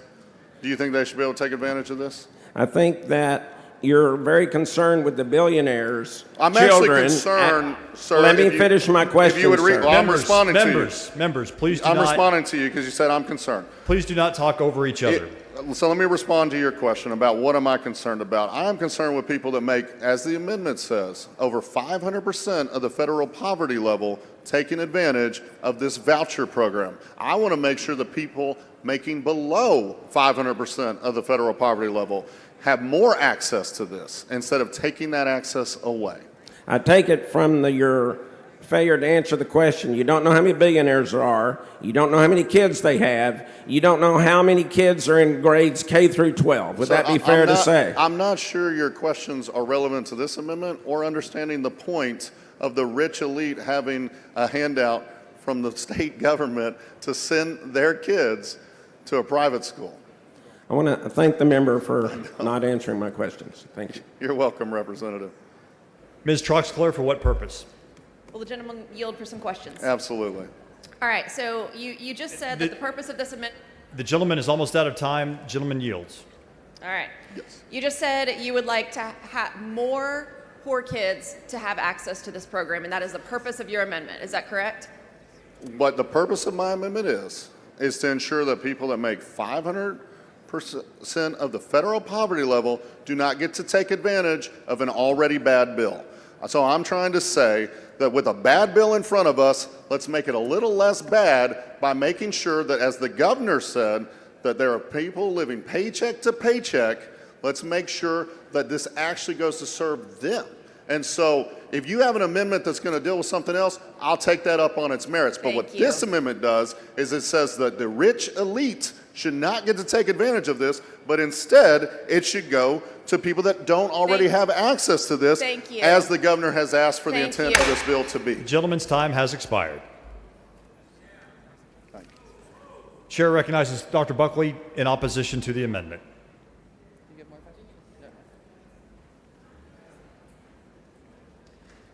Mr. Speaker, Ms. Weiner, for what purpose? will the gentleman yield for some questions? Does the gentleman yield? Yes, I do. Gentleman yields. Thank you, Mr. Speaker. Thank you, Chairman Buckley. So, Chairman, are you aware that Arizona legislation providing a voucher program used a similar priority system to what's proposed in your underlying bill? Yeah, I'm aware of a program. I don't know the details of their program, though. Well, I'll posit to you, it used a very similar priority system, the same priority system Representative Busey's trying to address with his amendment. Are you aware that there have been some deep dive studies by the Brookings Institution and others into the income levels that ended up using vouchers under Arizona's priority system? I'm sure there are. Most states do have collect that data, so they know who's in the program. Yeah, so some of the in-depth breakdown found that 52% of Arizona voucher recipients are from zip codes in the top quarter of household incomes. Were you aware of that? I was not. I don't know what that means in Arizona, what that number is, how much. I don't know that income level. I don't have the exact numbers in front of me, but I would presume that's probably over 500% of the poverty level if you're in the top 25%. Were you aware that over 75% of vouchers go to families in zip codes with median incomes above Arizona's average? I'm not advised to their particular prioritization. Okay. Are you aware that only 5% of voucher recipients in Arizona came from zip codes in the lowest quartile, the lowest 25% of median incomes? No, Representative Zwiener, I'm not aware of that. Yeah. Well, and so I'll posit this too, though I'm anticipating your answer. Are you aware that that means that in the wealthiest zip codes in Arizona, students were 10 times more likely to use their voucher program using the same system of prioritization you've proposed here? Yeah. Wealthy zip codes 10 times as likely to use that voucher program as those in low-income zip codes. But I'm not aware of that, but I'm aware that this bill caps the highest earners at 20%, leaving the other 80% for middle-class families to access this program. Representative Buckley, given those concerns and how we've seen this work out in other states, why not follow Representative Busey's amendment, accept it onto the bill to ensure that these voucher programs are just for people under 500% of the poverty line? Because I don't pretend to be able to see in the hearts and minds and lives of Texans, and I believe that all Texans should have access. All parents should have that choice, and the bill is prioritized in a way that matches the families that we believe lack that access to educational choice at this time. So you mentioned that it's capped at 20% in the underlying bill. 20% is still $200 million in this first year of the program. $200 million. Should we really be spending $200 million of Texas taxpayer money to subsidize people who are, quite frankly, well off and can afford private schools if that's what they choose? The bill is prioritized, though, and it begins with a middle class prioritization that understands that families have different incomes and different needs. But through 80% of the program, there'll be no one in the program earning more than $160,000 a year. No family earning more than that. I'm sorry, you said no one in the program or just 20% max? In the first 80%. In the first 80%. Yeah. Okay, so we still have 20% that can be earning any amount of money, correct? Yeah, they're capped at 20%, the earners of 160 and above. So up to $200 million of Texas taxpayer money could go to billionaire children and millionaire children potentially. Or it could go to a civil service worker and a fireman. They were earning $161,000 a year. I mean, we tend to take the argument to the extremes, and billionaire talk, it is the extreme, but there's a whole lot of ground in between the top earners, and even at that, it's capped at 20%. Yeah. I mean, Representative Buckley, I think the concern is we have an option here to put a hard cap, and I mean, would you, if you don't think 500% of the poverty level that Representative Busey has proposed is the right number, is there a cap you can determine that we can stick on this bill to make sure we're not using taxpayer dollars to subsidize people who are going to send their kids to private school anyways? I believe that the prioritization system in this bill prioritizes the right families, and the cap in the fourth priority is the right policy decision. So we just discussed how the prioritization system in Arizona has, quite frankly, not worked and has sent their funds to the highest earners. Is there a state where a similar prioritization system has worked in delivering these dollars to low-income and middle-class families? Absolutely. If you look across the country, you'll see that that most ESA recipients are certainly not wealthy people. You know, we tend to make a discernment whether or not they're currently in private school. Where I'm from, the families I know in private school are not wealthy. Well, where you're from, I presume none of these students are receiving vouchers because we haven't passed it yet. So I'm curious which state... But families are making that sacrifice. Which state has used this prioritization system and kept those dollars mostly with middle income and lower income families? I'm not advised on that, but I'm advised that this bill will. So we have an example of failure, but we don't have an example of success. Is that correct? I don't know how you define failure.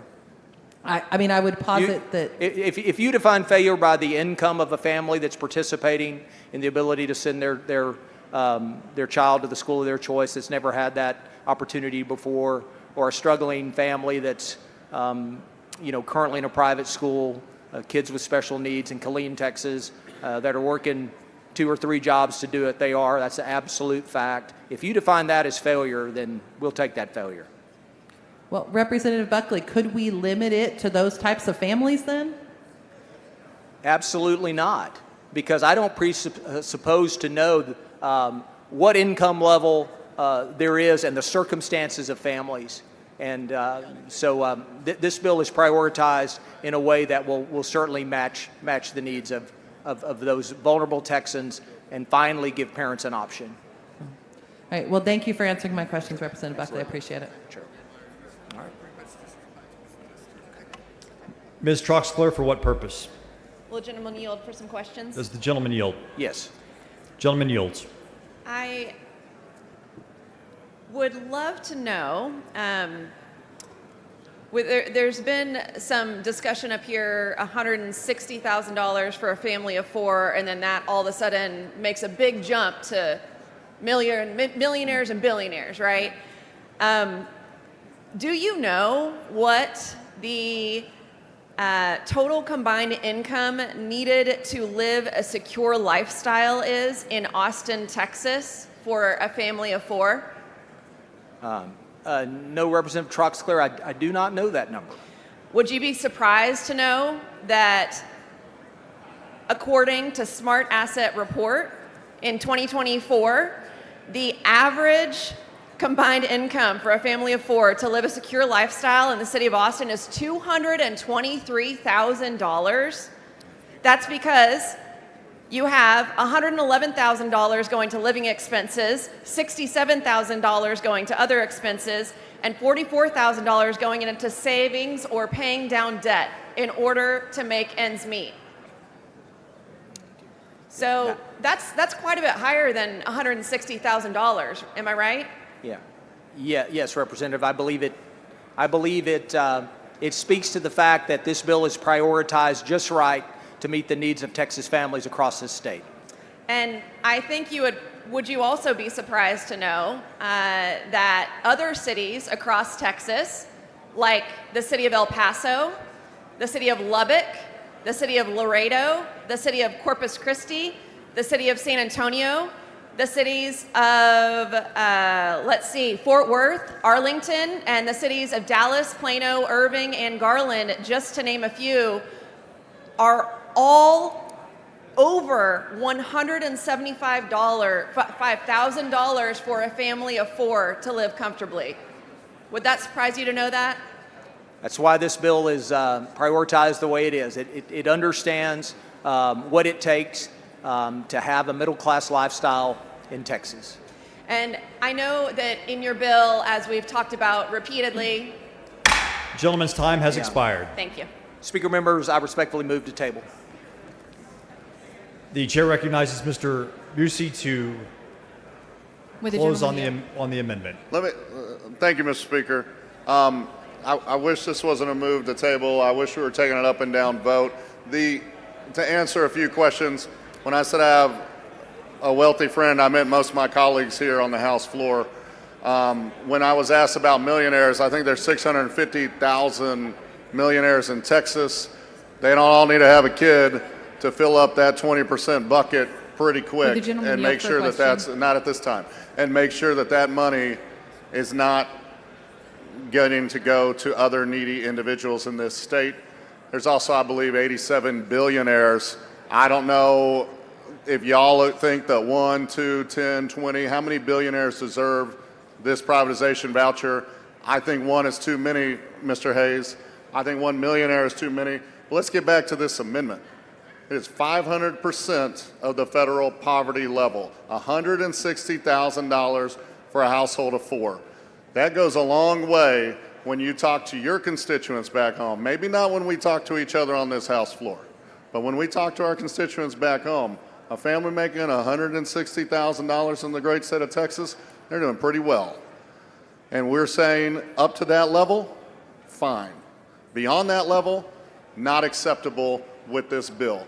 That bill would not meet the standards of the governor who said this is to help people living paycheck to paycheck. That would not meet the standards of expanding access as our friend Chairman Frank talked about, well, rich people already have this when he was talking to our friend Chris Turner. It would not meet that threshold that was said on social media earlier when we said we're freeing the individuals to go. Because if we let it go to those people, we're not freeing anyone. They already have that choice. So let's deal with the need with this bill. And yes, I'm happy to take questions. Thank you, and thank you for the shout out earlier. I thought it was a good post. I'm wondering, Ms. Hicklin, for what purpose? excuse me, thank you. Do you yield for questions? Yes, Gentleman ma'am. yield. Gentleman yields. Thank you. Are you interested in calling for income caps for these millionaires and billionaires who have their children in public schools? I would like to talk about the amendment that's before us. And the amendment that is before us is saying that we should cap to anyone making over 500% of the federal poverty level. Should we pay a for family of millionaires four and that is billionaires in public schools? 160,000. Public schools are in our Constitution to be provided to build this entire great state up, to make sure there's an educational foundation for all. We all pay for that. What you're asking for us to do today is to create a second system that we also have to pay for. And I do not believe that millionaires and billionaires' kids should get to take advantage of that second system. The first system, yes, I do, because It we would cost all more benefit. to educate millionaires and billionaires in our public Representative, I would like to schools than finish answering your ESAs. question. Thank you. Members, First, I would like to please. finish answering your question. We all benefit. We all benefit. All of Texas benefits when all of our children, from lower income, middle class, and upper class, when all of our children get a world-class public education. What I am saying is let's not give money to the rich elite to go get this second track that they can already afford. With that, Mr. Speaker, I ask everyone to vote no on tabling this amendment. Mr. Boucy sends up an amendment. Dr. Buckley moves to table the amendment. The question is on the motion to table. If you are in favor of the amendment, vote no. If you are opposed to the amendment, vote yes. A record vote has been requested. The clerk will ring the bell. Show Mr. Boucy voting no. Show Mr. Tallarico voting no. Show Dr. Buckley voting aye. Show Ms. Jones voting nay. Show Mr. Lowe voting aye. Have all members voted? Have all members voted? There being 83 ayes and 60 nays, the motion to table prevails. The following amendment, the clerk will read the amendment. Amendment by Wu. Chair recognizes Mr. Wu to explain the amendment. Mr. Speaker, members, this amendment would make the children of members of the Texas House and Senate ineligible for this voucher program created by this bill. As we all already know, this bill fails the majority of Texans that it purports to serve. It comes with no income cap, as we have just seen. It would defund neighborhood schools that serves the vast majority of Texas kids and would enrich the wealthy at the expense of the poor. This amendment addresses one of the many ethical failings of this bill. One of those of us on this floor voting on this voucher scheme who should not personally benefit from the programs that we create through legislation. When we vote to distribute tax dollars to private entities, the last pockets that should be benefited are our own. And members, we have a responsibility to maintain the public's trust. If we, as elected officials, are voting to create or fund the program that distributes public dollars, we should not even allow the appearance that we are doing so to benefit our own families. If we believe this program is truly about helping those in real need, students with disabilities, low-income families, then it should target them accordingly. This very small carve-out ensures the integrity of the program and avoids any perception of self-dealing. This amendment doesn't change the program structure or purpose. It simply ensures that those of us voting today cannot redirect taxpayer money into our own pockets. My Republican colleagues talk about personal responsibility. Here is your chance to demonstrate it. Vote for this amendment. This is the same provision that was on this bill last session. And this was on the bill that we voted on last session. What has changed?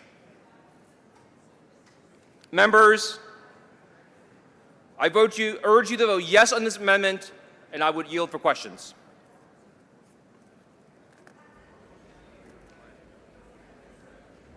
Chair recognizes Dr. Buckley in opposition to the amendment. Okay.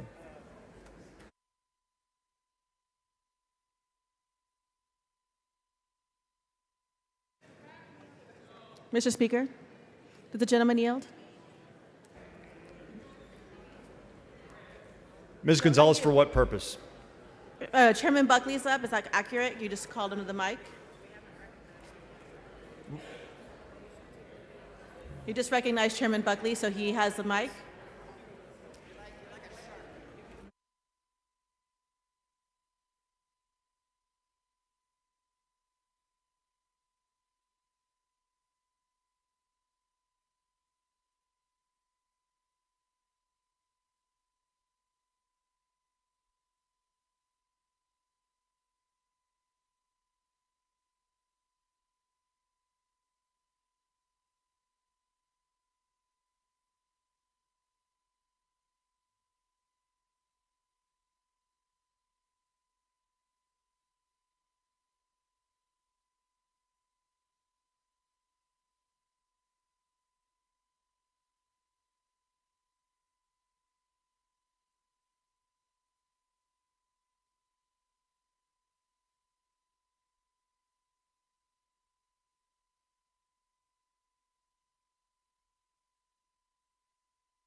Chair recognizes Dr. Buckley to speak against the amendment.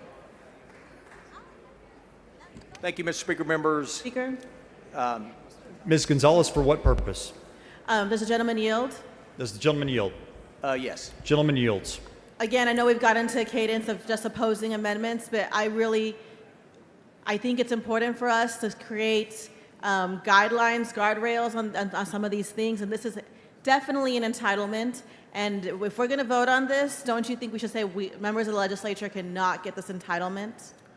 Well, I think if you think about the members of this body, most are citizen legislators. They're moms and dads first, before they are members of this body. And we all come from different backgrounds and have different desires of what we would participate in.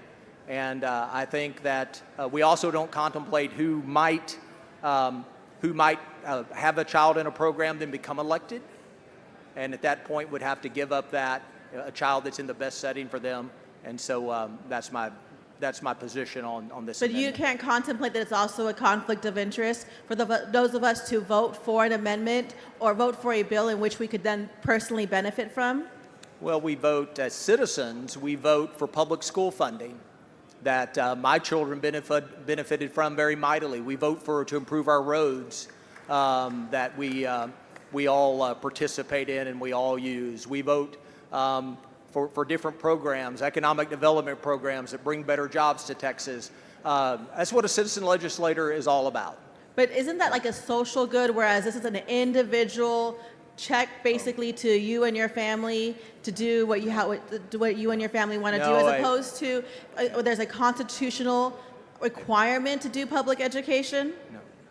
A better educated populace, children receiving the education that they need, is a social good. Well, and it is impossible to predict the backgrounds and the history of those men and women that will come in, that will serve in these seats in this chamber one day, and so therefore I will oppose. I think it's highly problematic for us to not put some guardrails on saying that those of us who are going to vote for this could benefit from it. So I urge you to reconsider. Thank you, Chairman Buckley. Thank you. Thank you. I respectfully move to table. Mr. Speaker. The gentleman has moved to table the amendment. Mr. Wu sends up an amendment. Can I close? I'm sorry. Excuse me. The chair recognizes Mr. Wu to close on the amendment. Mr. Speaker, Mr. Tallarico, for what purpose? does the gentleman yield? Does the gentleman yield? I will. Gentleman yields.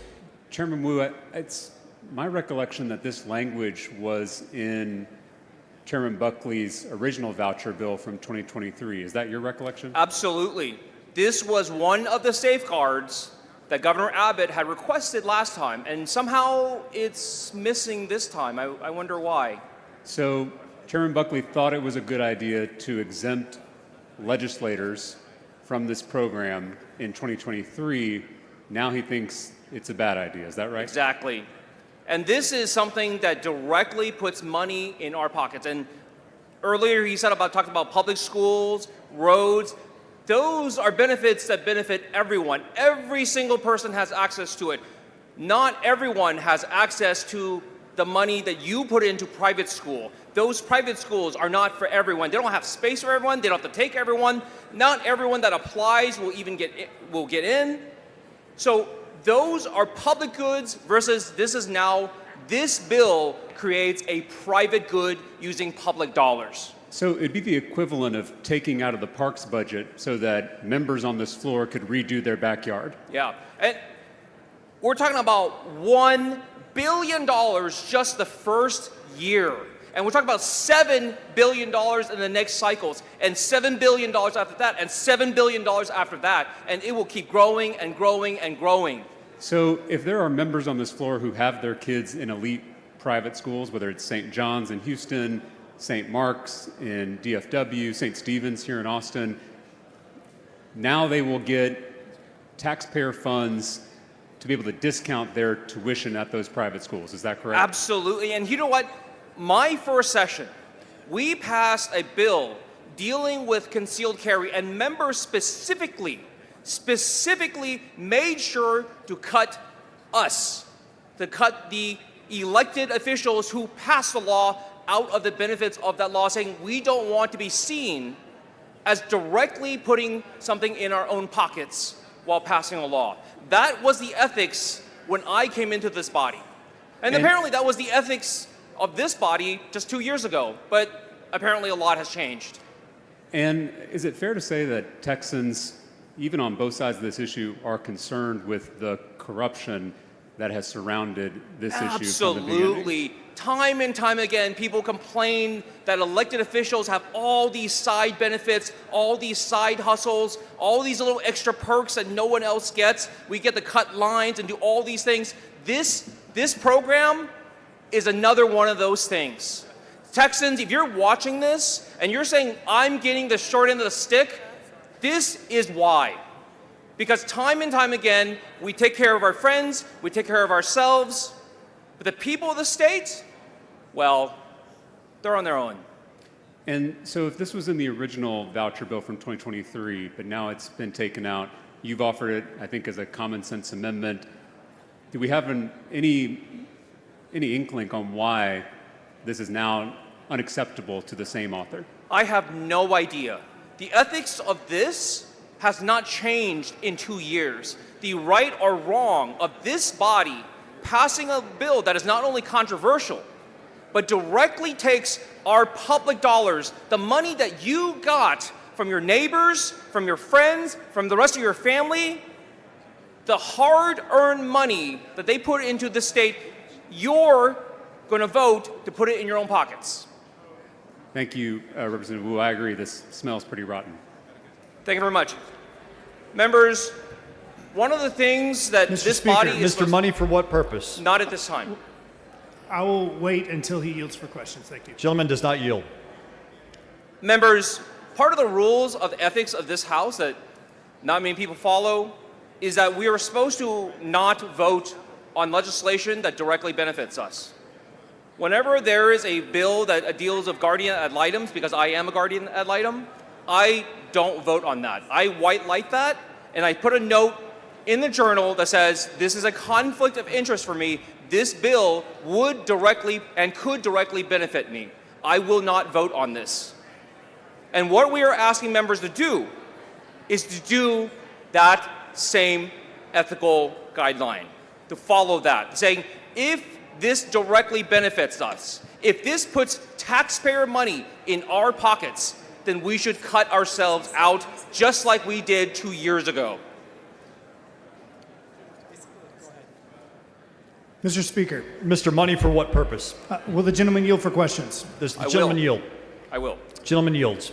Mr. Wu, is it your position that no state program that where money goes to an individual or for the purpose of an individual, that the people of this body should not be eligible to that?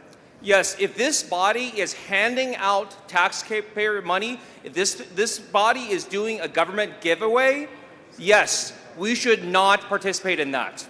So, because we are the ones voting for it, we should not be voting for something that can directly benefit us and will directly benefit us. So, Mr. Wu, if this body passes a homestead exemption increase, that's something you have to apply for at your local appraisal district. Are you committing to us, or are you saying that no one in this body should be able to receive that homestead exemption? Is that homestead exemption available for everyone? Yes, just as this universal ESA is available to everyone. If you get an ESF, can I take some of it? If you get some of the money for your kids, can I have some of it? You may use some of, I'm asking the questions, I believe, but I believe you are allowed to use some of the money, if you would like, where you send your kid to private school. And you can send your kid to private school, but also members of this body, not just today that are voting on this, but 5 years from now, 10 years from now, 15 years from now, that may not have enough money to send kids to private school the way you do, Mr. Wu, might be in a position that they would like to send their kids to private school. And if they chose to do so, they should be allowed to do so. Don't you agree? Well, if they don't have enough money, then you guys should probably have voted on that last amendment to knock it down or to accept it, because that would have put more money into lower income families, right? And this is not what this is about. This is a trough. This is a trough for the rich to feed from. This is a bill that would allow $200 million to be taken by people who are millionaires and billionaires. When we say that this bill is about helping the needy, helping the poor, helping people who are living paycheck to paycheck, this is not what this bill does. This bill is a trough, a feeding trough for the rich. Because I promise you... I don't believe he's answering my question, Mr. Speaker. I promise you, next session, what this body will do, because the people of this state did not get a chance to vote on this bill... Mr. Money, for what purpose? The gentleman has yielded for questions, and I don't know the proper procedure here, but he's doing speechifying and not answering my questions. I'm good at speechifying. You're great at it. And I will continue. Mr. Wu, if you would please respond to the gentleman's questions. I am responding to his questions. What I said before was this bill, while it purports to be a benefit for the poor, does nothing but take from the poor and give to the rich. I'm not done with my answer. He got one.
Mr. Wu sends up an amendment. Mr. Buckley has moved to table. The question occurs on the motion to table. A record vote has been requested. The clerk will ring the bell. Show Mr. Wu voting no, Mr. McQuinney voting aye, Ms. Hinojosa voting no, Mr. Hunter voting aye. Have all members voted? Have all members voted? Mr. Landgraf voting aye. There being 85 ayes and 60 nays, the motion to table prevails.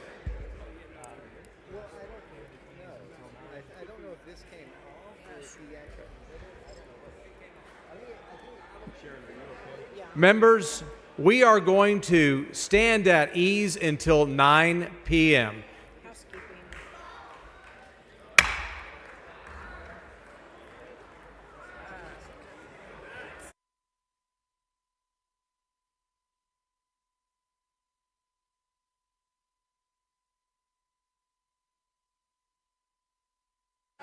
Mr. Wu for an announcement. Members, Democrats, HDC members, please go to the conference room, the press room now.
The House will come to order.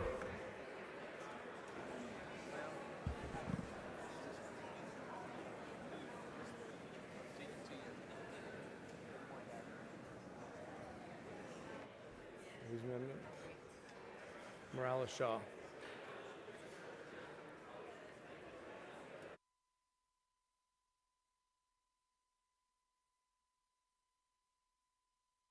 Yep. Mr. Romero, for what purpose? Mr. Speaker, I raise a point of order against further consideration of Committee Sub Senate Bill 2 under under Rule 4, Section 41, and Rule 11, Section 2 of the House Rules on the grounds that the provision of the committee substitute is not germane to the bill. Bring your point of order down front.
The point of order has been withdrawn. The following amendment, the clerk will read the amendment.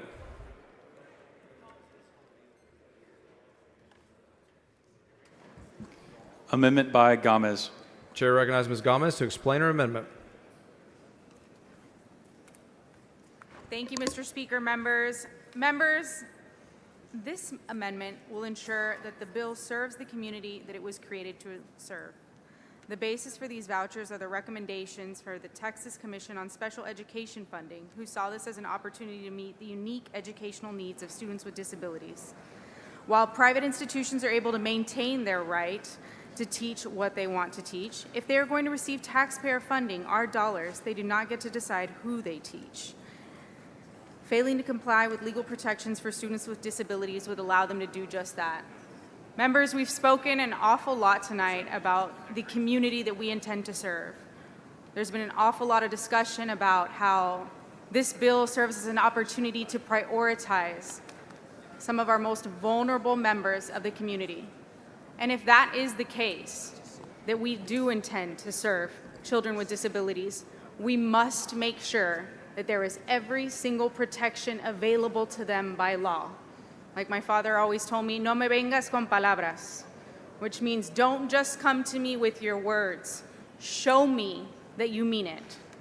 This amendment will show Texans that we are truly here to be a voice for the voiceless, to give power to those who do not, and in this case, to protect our most vulnerable children who depend on us and the laws that we pass here in this building.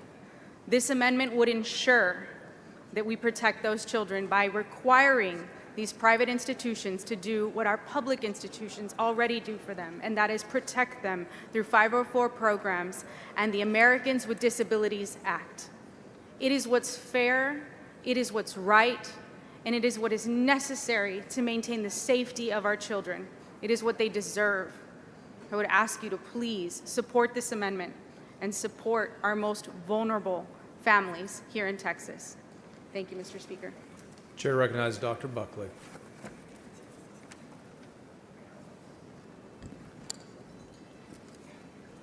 Thank you, Mr. Speaker, members. Senate Bill 2 provides notice to parents when they leave a public school and enter a private school. And in the end, the private school has that relationship with the parents, and therefore parents know what they're entitled to in the private school in terms of services. So therefore, I respectfully move to table the amendment. Chair recognizes Ms. Gomez.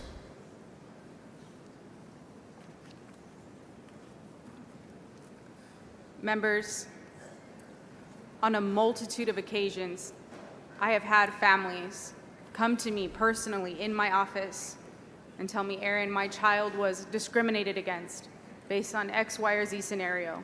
My child with disabilities, my child with autism was removed from the program. My child with a visual disability was removed from the program. And I have to ask them, I have to let them know, I'm sorry, there's nothing we can do for you as a result of them being kicked out of this private institution. I hope you can afford an attorney, because the law does not provide one for you in these situations. We can prevent that from happening here tonight by simply providing them with the legal resource that they are constitutionally entitled to in the United States of America. Our families with children with disabilities and special needs deserve that, and we must. It is our ethical, it is our moral obligation to protect them. So I'm asking you, please, vote for this amendment and do what we're promising to do in words. Let's protect these families and these children with the law that they deserve. Thank you. Mrs. Gomez sends up an amendment. Mr. Buckley moves to table. The question occurs on the motion to table. A record vote has been requested. The clerk will ring the bell. Show Mr. Buckley voting aye. Mr. Morgan voting aye. Ms. Hinojosa voting nay. Mr. Hunter voting aye. Have all members voted? Have all members voted? There being 87 ayes and 57 nays, the motion at the table prevails. Following amendment, the clerk will read the amendment. Amendment by Collier. Chair recognizes Ms. Collier to explain her amendment. Thank you, Mr. Speaker. Members, this amendment, right now there are students in private schools, and they receive scholarships or they get grant money to attend. And this is for individuals typically who are low income, and so they can attend private school right now. For example, I have a family in my district who attends Temple Christian School, and I met with the mother. She said that her tuition is $500 a year because scholarships cover most of the cost. So what this amendment does, it says that the state taxpayer dollars would be the payer of last resort. So that means that the student, family, the school must exhaust all scholarship, financial aid, financial assistance money, including grants, before they would be able to accept the state money. That's it. Continue the same process that you have in place right now. So if those students are already getting a scholarship, then this would say you continue to do that process, but the state money doesn't kick in until you exhaust all the scholarship money. That way, this $1 billion can go further. Mr. Speaker, I move adoption. Chair recognizes Dr. Buckley. Thank you, Mr. Speaker, members, and though I understand, I think I understand the intent of what the author of the amendment is trying to do. The education savings accounts are funded individually to each student, and therefore this is not necessary for the program to operate, and therefore I respectfully move to table. Chair recognizes Ms. Collier. So, thank you, Mr. Speaker. I understand what you're saying here from the bill authors, that it's not necessary because each account is funded, but let's not put any money that's not necessary into those accounts. Let's put only what is needed, and if that family only needs $500, then that's all you put in there. Let's not overfund these accounts. Let's not have excess in these accounts. Let's only use what is necessary. That way, it could be spread out, and that money can go further, and it could be used by more people and more students, and you can meet the needs, is what you're trying to do here, of more students if we only use what is absolutely necessary. Thank you, Mr. Speaker. I move adoption. Ms. Collier sends up an amendment. Mr. Buckley moves to table. The question occurs on the motion to table. A record vote has been requested. The clerk will ring the bell. Show Ms. Hinojosa voting nay. Mr. Buckley voting aye. Ms. Jones voting nay. Have all members voted? Have all members voted? Mr. Harris voting aye. Have all members voted? Leo Wilson voting aye. Have all members voted? There being 87 ayes and 59 nays, the motion on the table prevails. Following amendment, the clerk will read the amendment. Amendment by Hinojosa. Chair recognizes Ms. Hinojosa to explain her amendment. Mr. Speaker and members, this bill is an awful bill and I hate it. But I have to admit, this bill is an opportunity for us to finally do something good for our students in public schools. Because second only to this bill, I hate the STAR test. Just like every other Texas mama, I hate the STAR test. This bill requires testing, but it allows private schools to choose which testing. Our kids in public school don't get to choose, but I guarantee you, if we had an amendment, and that's what this amendment does, in this bill that said, whatever test the students in public school take, the students in private school have to take, I guarantee you, our kids in public schools would never again have to take the STAR test, because the powers that be that are bringing you this bill would never require that of their students in private school. There's lots of good reasons to require the same test for our students in private schools as we're requiring for our students in public schools. Let's just start with what's fair. My kids have had to take the STAR test every year in the name of accountability because they get educated with taxpayer dollars. How is it fair if now we're going to give those taxpayer dollars to families to put their kids in private schools, or mostly families who already have their kids in private school, and not require the same exact test? It's not fair. What the STAR does to our kids in public school is awful. We've tolerated it for too long. My son tried to run away from school in 2nd grade because they were already doing practice STAR tests for 3rd grade. He asked to go to the bathroom, and then he bolted for the door. He got intercepted by the assistant principal. They called me to come get him, and he said, "Mommy, I was going to wait for you in the bushes every day, so you would pick me up and you wouldn't know." That's what we're doing to our kids. This is an opportunity to do something good for our ISD kids. And so, members, I am asking you to please use this one opportunity to, in this bill where we're giving money to families who already have their kids in private school, let's do something really great for our kids in public school. And so with that, Mr. Speaker, I move adoption. Mr. Tinderhill, for what purpose? will the representative yield for a question? I do. The gentlelady yield for questions. She Just have one yields. question. You hate the bill, you don't like it. If this amendment gets on, are you voting for this bill you hate? No, I'm not. Thank you. Chair recognizes Mr. Buckley in opposition to the amendment. Ms. Collier, for what purpose? Mr. Speaker, will the gentleman yield for questions? The gentleman yield for questions. Yes, I yield. Gentleman yields. Dr. Buckley, I want to ask about the testing. Are you going to move to table this, or are you going to allow us to have an up or down vote on this? I'm going to move to table. Okay, can you tell us why you would move to table? Well, because I think it's been established by the author of the amendment just how reviled the STAR test is. And we will hopefully be meeting on this same floor at another time later this session to make sure that we get rid of the STAR test. But on policy matters, it is certainly not appropriate to require children that are not taught under state scope and sequence, that are not taught necessarily in the same order, to take a test that's designed for one system and not the other. But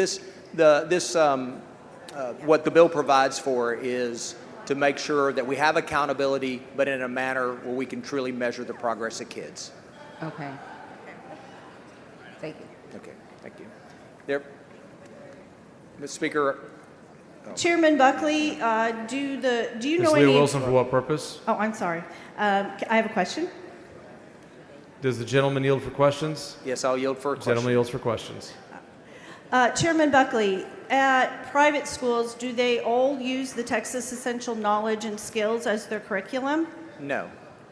Do you feel that it would be important to have an assessment test that's meaningful, that would evaluate students on the curriculum that they use at that particular school, whether it be public school kids or private schools? That is the only way to get a meaningful assessment, is to assess kids over the curriculum that they're taught. And if you're like my district, do you hear a lot of complaints from teachers on meaningless and endless testing that doesn't really yield results? You want to know where your kids are at the beginning of the year, the middle of the year, and the final, and testing all year. And if testing particularly would be harmful, I would think, for both retaining teachers and for the students when you're testing on a test that's not even aligned with the curriculum and you're doing it constantly. Yeah. All I can say is the STAR test is only slightly more popular than the shingles. And so it's certainly not something that we would require a student that was in a setting where the curriculum was not aligned to have to take. And the norm reference test certainly provides that accountability. And in that norm reference test, the private schools do have some latitude in choosing which norm reference test best aligns with their curriculum so that they can get meaningful data of where their students are progressing, correct? That is correct. Okay, thank you. Thank you. Yes, Mr. I respect. Speaker, Ms. Hinojosa, for what purpose? Will the gentleman yield for Will questions? the gentleman yield for questions? I yield for questions. Gentleman yields. Chairman Buckley, have you not heard repeated concerns with the STAR test that 5.5 million students in our public schools have to take? I sure have.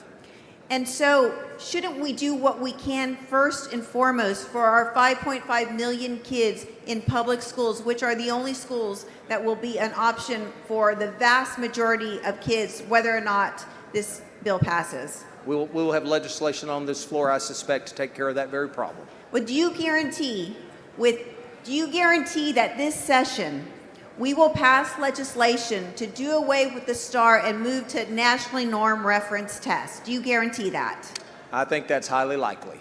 But do you guarantee it? Ms. Hinojosa, I've learned in this body guaranteeing something is So no. I don't want to guarantee it, but I think you'll like my bill. Okay, but you do not guarantee it. Yeah. I'm sure I'll like your bill, but I know something else. I know that there's somebody very involved in the making of that bill, and that's one Commissioner Mike Morath, and I know that he likes the STAR test. And so that is my concern, and why I would like to take this moment, this opportunity, to make sure we do right by our ISD students who should not have to take the STAR test anymore. And we will do that. Ms. Jones, for what purpose? Yes. Will the gentleman yield? Will the gentleman yield for questions? Yes, I thank yield you. for questions. Gentleman yields. Mr. Chair, did I just hear you say that kids in public school should take the STAR test? Kids in private school, even though they get the same money as public schools, should not have to take the STAR test, and that the kids in public schools should have to take the STAR test, which is, I think you said that it was slightly less popular than shingles. Did I hear you say that? That's what I said, yes. So can you help me understand why you believe kids in public school should have to take a test that's slightly less popular than shingles? And so I actually don't think that's funny, although I think you said it as a joke, because my grandmother had shingles, and it was terrible. It was terrible. She was in pain when she sat down on areas that had shingles, and so and it is absolutely relevant because you brought it up. So help me understand why we have a tale of two school systems when we literally have these two separate school systems getting the same $10,000. I don't understand that. This is not a joke. It is serious. The bill provides that a child that takes an ESA will take the norm referenced assessment that's administered at that private school. And we will have legislation before this body to deal with the STAR test. And so hopefully we can get our kids. But really the reason behind the language in SB 2 is because of the fact that you should not assess a child using an instrument that's not designed around the curriculum that they're being taught.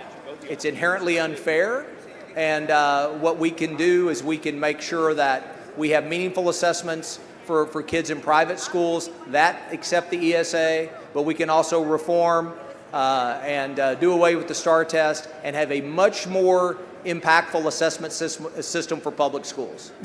So I just heard you say you're going to do away with the STAR test, or I didn't hear you say that? That is correct. Because I just think that no kid should have to take something that is close to shingles. Yeah. And I just find it curious that the kids that have to take this STAR test are the kids who are least able to protect themselves. Okay. All right. Mr. Speaker, Ms. Weiner, for what purpose? will the gentleman yield? Will the some gentleman yield questions? for questions? I will yield for questions. The gentleman yields. Thank you, Speaker. Thank you, Chairman.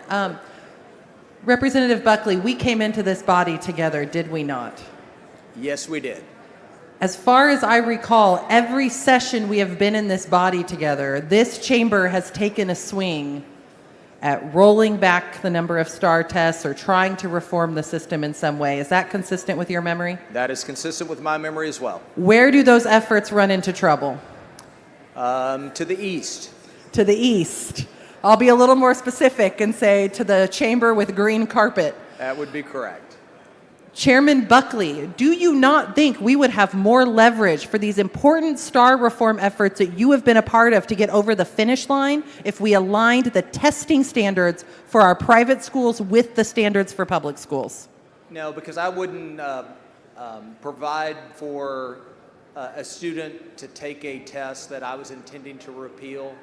And again, Representative Zwiener, what is most important for kids and their achievement is that they're assessed over in a manner that's consistent with the curriculum that they're being taught. And that is the point of what we do in SB2. Notwithstanding STAR test, repeal or kill the STAR, or whatever you want to call it, that is necessary as well, that we move into the next generation of assessments, that it is not one test one day that takes the high stakes nature out of that test, where it's easier on students and teachers and families, and it's also something more instructionally relevant and actionable by our classroom teachers, and that's what we will do in this body, I can assure you, before the end of this session. So Representative Buckley, you know I'm aligned with you on that.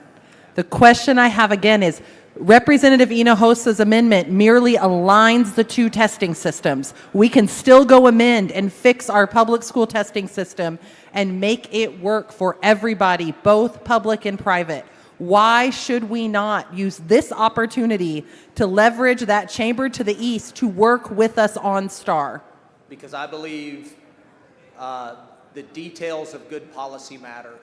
And at this point, with what has passed this body,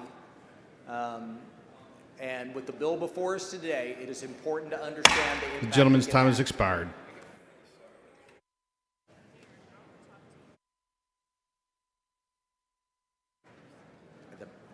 I respectfully move to table this amendment. The chair recognizes Ms. Hinojosa to close on the amendment. Let me begin by saying it is not respectful to move to table for every single amendment that we're hearing that affects 5.5 million students in our public schools. We should be able to vote up or down on every one of these amendments that impact so many of our Texas students.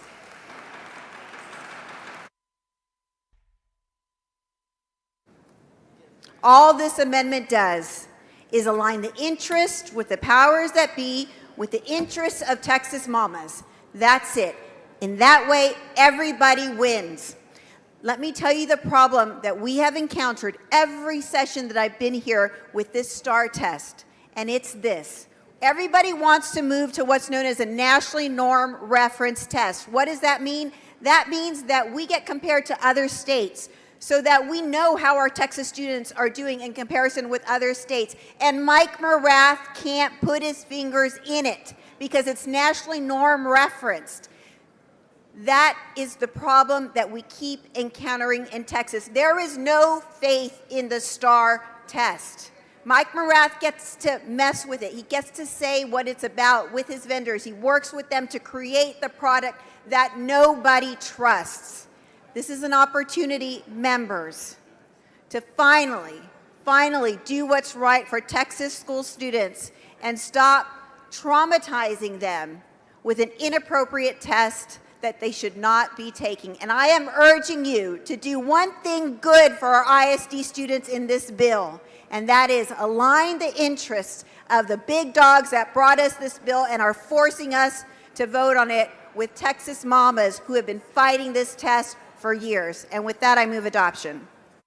Ms. Hinojosa sends up an amendment. Dr. Buckley moves to table. The question is on the motion to table. If you're in favor of the amendment, vote no on the motion to table. If you're opposed to the amendment, vote yes on the motion to table. A record vote has been requested. The clerk will ring the bell. Show Ms. Jones voting nay. Show Mr. Leach voting aye. Show Dr. Buckley voting aye. Show Mr. Alders voting aye. Show Mr. Vasut voting aye. Show Ms. Plisa voting nay. Have all voted? There being 85 ayes, 62 nays, the motion to table prevails. Following amendment, the clerk will read the amendment. Amendment by Jones of Harris. The chair recognizes Ms. Jones to explain the amendment. Mr. Speaker, members, transparency is accountability, especially if taxpayer dollars are going to private and religious schools. The public deserves to know who is benefiting. This amendment ensures private schools accepting voucher money, public money, report and post enrollment data disaggregated by income level. This will expose income disparities. Without this data, there's no way to tell if low-income students who are supposed to be helped are being left behind. We need to know if this is just another elite subsidy disguised as help for poor families. Public funds deserve public oversight. Public schools already report this data. Private schools, if they want this public money, should have to play by the same rules. This is about equity, not special treatment. This protects vulnerable students. This amendment is the only safeguard we have to ensure that public funds aren't being funneled into exclusive institutions that reject students with disabilities, learning differences, or from working class families. And it's better to be data-driven. It's better because you can't fix what you can't measure. This amendment gives future lawmakers the ability to assess the real impact of SB 2, not the rhetoric, but the reality. This prevents publicly funded segregation. If we fail to track who these voucher dollars serve, we risk subsidizing systems that further income-based segregation. Texas taxpayers should never foot the bill for inequality or inequity. This requirement is small, just a simple report and a website post, but the impact is huge. Texans deserve transparency when it comes to where their money goes. It demands it live up to its own promises. Anyone serious about helping kids should vote for this. And let me say this clearly before another motion to table is made. It's offensive that every time we bring amendments, real solutions to major problems in this bill, the author moves to table them without real debate. It silences our speech. It blocks us from voting on the merits of amendments designed to alleviate harm. We were elected to represent Texans. Our voices matter. Our votes matter. Our constituents matter. This bill is already deeply flawed, and your refusal to let us improve it is a disservice to everyone, especially the low-income students this bill purports to help. This is being rammed through on party lines almost every vote. It's profoundly disappointing to see this process so deeply partisan. Texans deserve better. All Texans, not just the wealthy, not just the well-connected, but all of us. Mr. Speaker, I move adoption. Ms. Jones? Mr. Kane, for what purpose? Question for the author. Will the lady yield for questions? Yes. The lady Ms. yields. Jones, you're discussing wanting to improve this bill. If this amendment goes on, will you be voting for this bill? No, you literally haven't accepted any of our amendments, so why would I? Thank you, ma'am. I'm being as gracious to you as you are to us. Thank you. The chair recognizes Dr. Buckley in opposition to the amendment. Thank you, Mr. Speaker, members. The bill as filed has rigorous reporting requirements. Ms. Wiener, for what purpose? Will the gentleman yield for some questions? Will the gentleman yield for questions? Yes. The gentleman yields. Representative Buckley, earlier tonight on a different amendment, I asked you some questions about the way Arizona's voucher program has ended up disproportionately going to wealthier families, and that lower income children have been left behind, and why I have concerns about this. As I read Representative Jones' amendment, it makes sure that if those fears come to pass, we would have that data. What is the problem with us getting that data so that we know if these vouchers are actually reaching the families you say they intend to reach? The bill currently provides that information that an ESA parent provides in the application is reported by the comptroller, and it is only for the children that are in the ESA program. One thing to be very clear, this amendment appears to require that a private school report all of their information on all students there, of which not all students would be ESA students. And so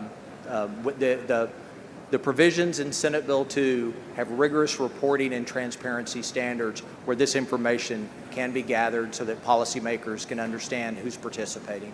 Does the underlying bill require that that information be posted online where every single Texan can find that information? Yes, the annual report is posted online. Okay. I would encourage you to look more deeply at Representative Jones' amendment and try to support this increased transparency for every single Texan. Thank you. All right. I respectfully move to table.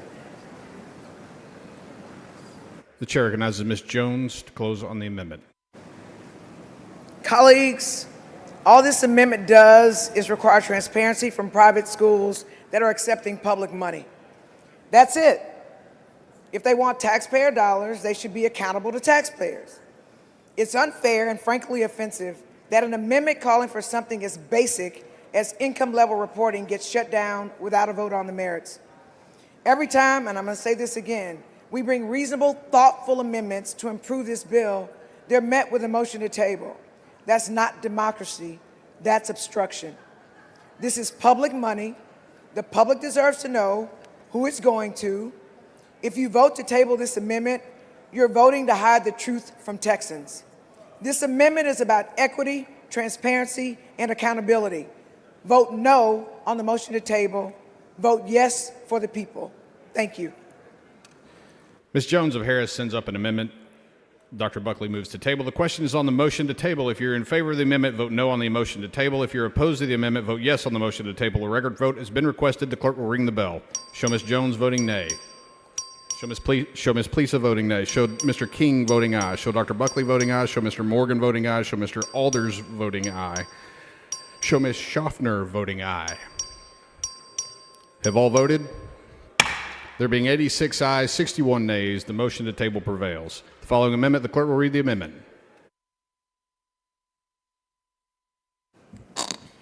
Amendment by Plesa. The chair recognizes Ms. Plesa to explain the amendment. Thank you, Mr. Speaker and members. This might not be the most fiscally conservative amendment of the night, but it is the one that's going to keep our students the safest. If the state is funding it, the state is responsible for it. When taxpayer dollars go to private schools through ESAs or vouchers, the same safety standards must apply across the board. We cannot make exceptions when children's lives are at stake. Members, just yesterday and today, we saw school violence in our schools occur. This very chamber, we had a moment of silence acknowledging the terror our Texas children experience. Yet without this amendment, we're failing those students. How many moments of silence are we going to have? All schools accepting public funds must meet the minimum safety standards. At the very least, we owe it to all our children to strengthen safety school standards. Every parent deserves peace of mind, and school choice should not also be a question of safety. Our public schools must submit emergency plans, conduct active shooter drills, and undergo TEA safety audits. Why would ESA or voucher-funded private schools be exempt? Public schools do more with less while complying with safety mandates. ESA schools shouldn't take funding without equal responsibility. Either we believe in protecting all students or we don't. Let's make school safety a baseline and not a bargaining chip. And with that, I move adoption. Mr. Wu. The chair recognizes Dr. Buckley in opposition to the amendment. Thank you, Mr. Speaker, members. The accreditation process for private schools already includes safety assessments and also the process in terms of the tuition that our private schools charge their students is a decision to be made by that private school. So I will respectfully move to table. The chair recognizes Ms. Plesa to close on the amendment. Thank you, Mr. Speaker. Members, this isn't partisan. This isn't even really about ESAs or vouchers. It's about every child returning home safely. Public dollars demand public accountability, and that's what this amendment is about. It's about keeping our students safe. And with that, I ask you, please do not table this amendment. This is about the safety of every school child in the state of Texas. I'm asking you, members, stand with me on this amendment. Let's keep all students safe in the state of Texas. And with that, I move adoption of this amendment for a better Texas. Ms. Plisa sends up an amendment. Dr. Buckley moves to table. The question is on the motion to table. If you're in favor of the amendment, vote no on the motion to table. If you're opposed to the amendment, vote yes on the motion to table. A record vote has been requested. The clerk will ring the bell. Show Mr. Leach voting aye. Show Dr. Buckley voting aye. Show Mr. Alders voting aye. Have all voted? There being 86 ayes, 60 nays, the motion to table prevails. The following amendment, the clerk will read the amendment. Amendment by Bryant. The chair recognizes Mr. Bryant to explain the amendment.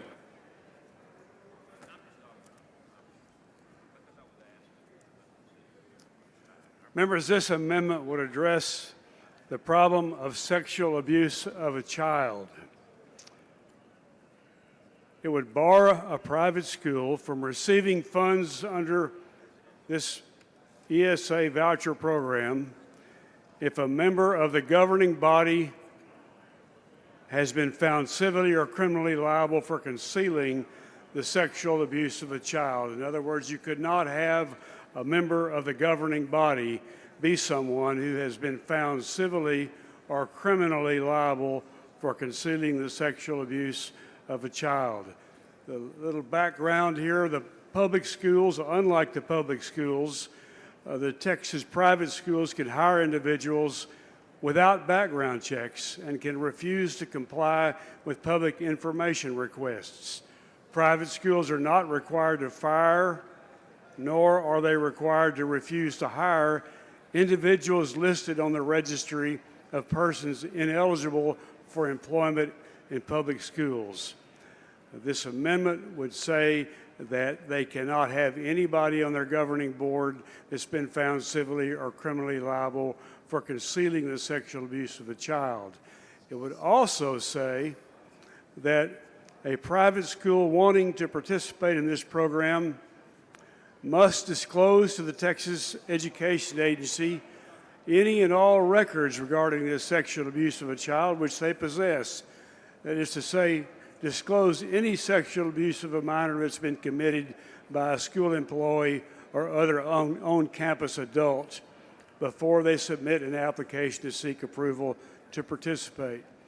Let me say that I have in my hand here a long list of examples, both Catholic and Protestant, of abuse that's taken place, of people that work in the schools that ought not to be working in the schools.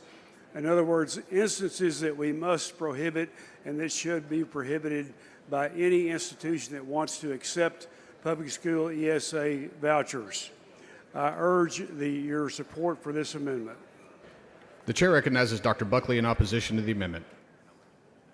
Thank you, Mr. Speaker. Members, I want to thank Representative Bryant for offering this amendment and bringing to light how important this issue is. And one of the things we've been very clear as we've studied this issue is to look at the rigorous accreditation standards and oversight that private schools have for their employees and those will be around children. But even further than that, in Senate Bill 2, we make certain that anyone that can receive dollars from an ESA, whether they be a therapist, whether they be a tutor, that they have the same level of background checks that we would have in our public school setting to make certain that our children are not exposed to predators and those that would hurt them. And so I respectfully move to table the amendment. The chair recognizes Mr. Bryant to close on the amendment. Members, Texas private schools can hire individuals without background checks and can refuse to comply with public information requests regarding persons in their employ who have been sexual abusers. They are not required to fire or refuse to hire individuals listed on the registry of persons ineligible for employment in public schools. I mean, did that call from President Trump tell you you couldn't even vote to protect the children that go to these private schools from sexual predators? I wonder, are you unable to accept any amendment, no matter how meritorious, no matter how much the safety of the students in those schools demand it? Vote against this motion to table and show you've got some courage to stand up for these kids. Mr. Bryant sends up an amendment. Dr. Buckley moves to table. The question is on the motion to table. If you're in favor of the amendment, vote no on the motion to table. If you're opposed to the amendment, vote yes on the motion to table. A record vote has been requested. The clerk will ring the bell. Show Mr. Reynolds voting nay. Show Dr. Buckley voting aye. Show Mr. Bryant voting nay. Show Mr. King voting aye. Have all voted? There being 84 ayes, 62 nays, the motion to table prevails. The following amendment, the clerk will read the amendment. Amendment by Reynolds. The chair recognizes Mr. Reynolds to explain the amendment. Thank you, Mr. Speaker. Members, this amendment adds a basic transparency requirement. It will require all pre-approved education providers receiving state funds through this program to report any complaints filed against them to the U.S. Department of Education Civil Rights Division and to the comptroller to post the information publicly on the program's website. This program transfers public funds to private actors, but private entities do not face the same obligations to serve students fairly, particularly students with disabilities, students of color, and LGBTQ plus youth. We already know, per section 29.367 of this bill, that private schools are not required to follow IDEA and other federal civil rights laws in the same way public schools do. This amendment simply adds a layer of transparency and accountability that aligns with the rest of the bill's oversight provisions, especially in sections 29.358 and 29.371, which already set up provider approval and annual reporting requirements. If we trust the system we're funding, then we should be willing to shine a light on how providers are treating Texas children, especially the most vulnerable around them. Members, I urge you to vote yes on this amendment to protect student rights, support transparency, and improve public confidence in this new program. Mr. Kane, for what purpose? Mr. Speaker, question for the author. Will the gentleman yield for questions? Yes, I will. The gentleman yields. Mr. Reynolds, I believe when you were laying this out, you discussed that if we truly trust the system, we will do this. Do you trust this bill? Do I trust the bill? Yeah, the system. You were saying if we truly trust the system. I don't trust the fact that we need to commit to $1 billion to subsidize vouchers for families that can already afford to send their kids to private schools while we're underfunding our neighborhood public schools. So no, I don't trust the fact that we're even debating this bill right now. But if we're going to have this bill, then we need to have transparency and accountability to make sure that when we're using public funds for private entities, that they have the same requirements when it comes to protecting students, particularly vulnerable students, from being subject to discrimination. They need to have these complaints go to the U.S. Department of Education Civil Rights Division and have the Texas Comptroller simply make this information available on their public website. That is what this amendment requires. It requires transparency and accountability. Right. Mr. Reynolds, a common question we've been having today. If this amendment goes on, will you be voting for this bill? Absolutely not. All right. Thank you, sir. Mr. Wu, for what purpose? Would the gentleman yield for questions? Would the gentleman yield for questions? I will yield for questions. The gentleman yields. Representative Reynolds, even if this amendment got on, this bill is extremely problematic, right? That's why you said that you're not going to vote for it? Absolutely. Yeah. Because this body's rejected pretty much every single amendment that would have made this bill better, made this bill more acceptable. Are you right? Am I right? Absolutely, unequivocally, Representative Chairman. I mean, in fact, allowing the people of the state of Texas to have their say on this was rejected. Absolutely. And that would have been a great safeguard to have in place for this bill. If we really trust Texans, then we should have allowed this bill to be voted on by Texans. That would have meant that Texans were in favor of it, and we could have ended this debate tonight. And your amendment just deals with a very small part of it, right? Absolutely. Transparency and accountability. How can you be against transparency, shining a light so that people can have more information? That seems undemocratic to me. And one of the issues is that in public schools, because it's using public dollars, we work very hard to make sure that there's no discrimination. Is that fair? That is absolutely correct. And we work to make sure that there's no racial discrimination, there's no religious discrimination, there's no gender discrimination, and so on and so forth. National origin, you're absolutely right. Correct, Representative Wu. And our concern with this bill is that the private schools, the schools without publicly elected boards that can oversee things, that can deal with those kind of things, that's not present in private schools, is it? That is correct. We shouldn't be having two different standards. One for public schools that protects and that is transparent when it comes to these reporting requirements, and private schools that don't have to follow these rules. Why are we not allowing those same students that you're talking about, those vulnerable students, to be protected? That is what this amendment does. It simply levels the playing field. And the vast majority of the private schools in Texas are religious private schools, fair? My understanding is about 75%, Representative Wu. Absolutely. And not just Christian schools, but Jewish schools, Muslim schools, schools of all different faiths, correct? That is correct. And the concern is that because these are public dollars, that they're dollars that we all put into this government, that if those public dollars are taken from us, they should not be used for intentional discrimination. Is that fair? Absolutely. And if they are, we need to have these reporting requirements so that there can be transparency and accountability to those bad actors, that they can be some justice for those students, that if they were discriminated against, they could be held accountable. That is why they should be reported to the Office of Civil Rights within the Department of Justice, within the Department of Education.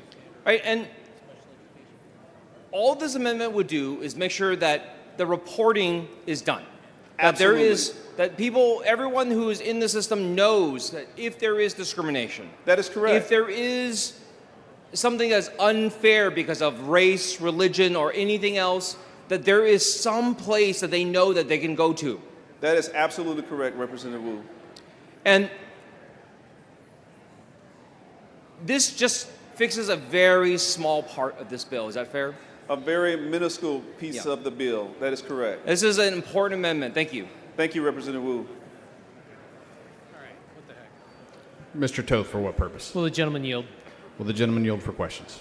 I will yield for questions. The gentleman yields. Mr. Reynolds, what was your point on idea? I apologize. I just picked that up as you started your conversation.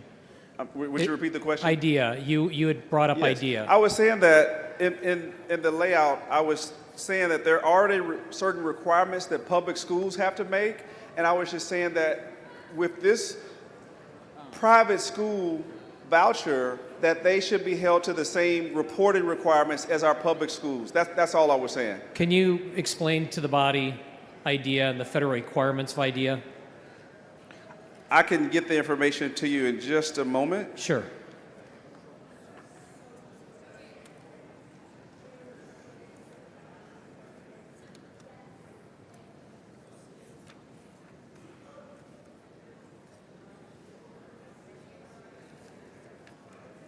You know what? How about you and I can talk later, but let me ask you this. Is Texas in compliance with IDEA at the federal level? Are Texas public schools in compliance with IDEA for our special education students? It's my understanding that they are not. They are not. Not all schools are not. So how are our public schools in the state of Texas being held to compliance? They're not, are they? Well, the fact that they have requirements. But that they're not following it, right? Well, some of them are. If they aren't, there are ramifications for them. How many special education children parents have to sue their public There schools. are a lot of them, but those requirements allow accountability and There is transparency. no accountability, though, No, there is currently for these kids that are special education students. Because those, you have to have those, $70,000, $80,000 to bring a lawsuit Gentleman's time against an has expired. ISD. The chair recognizes Dr. Buckley in opposition to the amendment. Mr. Speaker, Ms. Wiener, for what purpose? will the gentleman yield for some Will the questions? gentleman yield for questions? I yield. The gentleman yields. Representative Buckley, is it your intention that schools that receive these voucher programs be able to discriminate on the basis of race, nationality, or religion? No, and this bill does not, impact anyone's ability to file a complaint with the Department of Education either.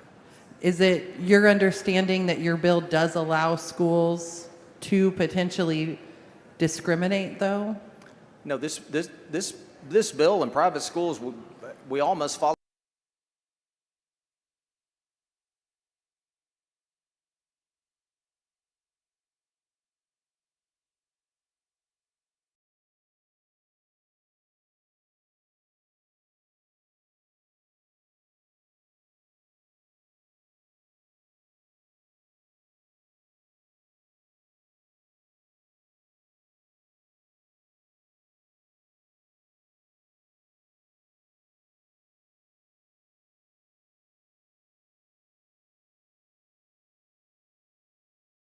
Federal law.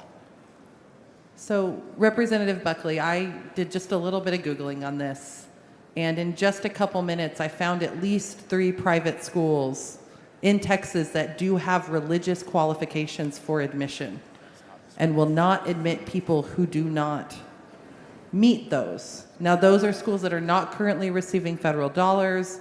They have some rights to those limitations under the First Amendment. I mean, are you concerned that without some of this transparency that Representative Reynolds is seeking in his amendment, that these schools may discriminate against students based on their faith or the faith of their parents? Yeah.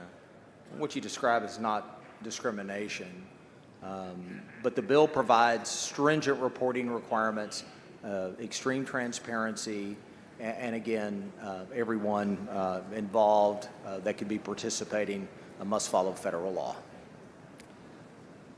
But Representative Buckley, there's nothing in your bill right now that says these schools cannot discriminate against students. Isn't that correct? No, I mean that's an extremely broad statement, but they are subject to the same anti-discrimination laws that we have in this country. Under federal law right now, and under our court precedent, generally, the right of the school, the private school, to express their own religion means they can exclude students of other religious belief systems. Is that correct?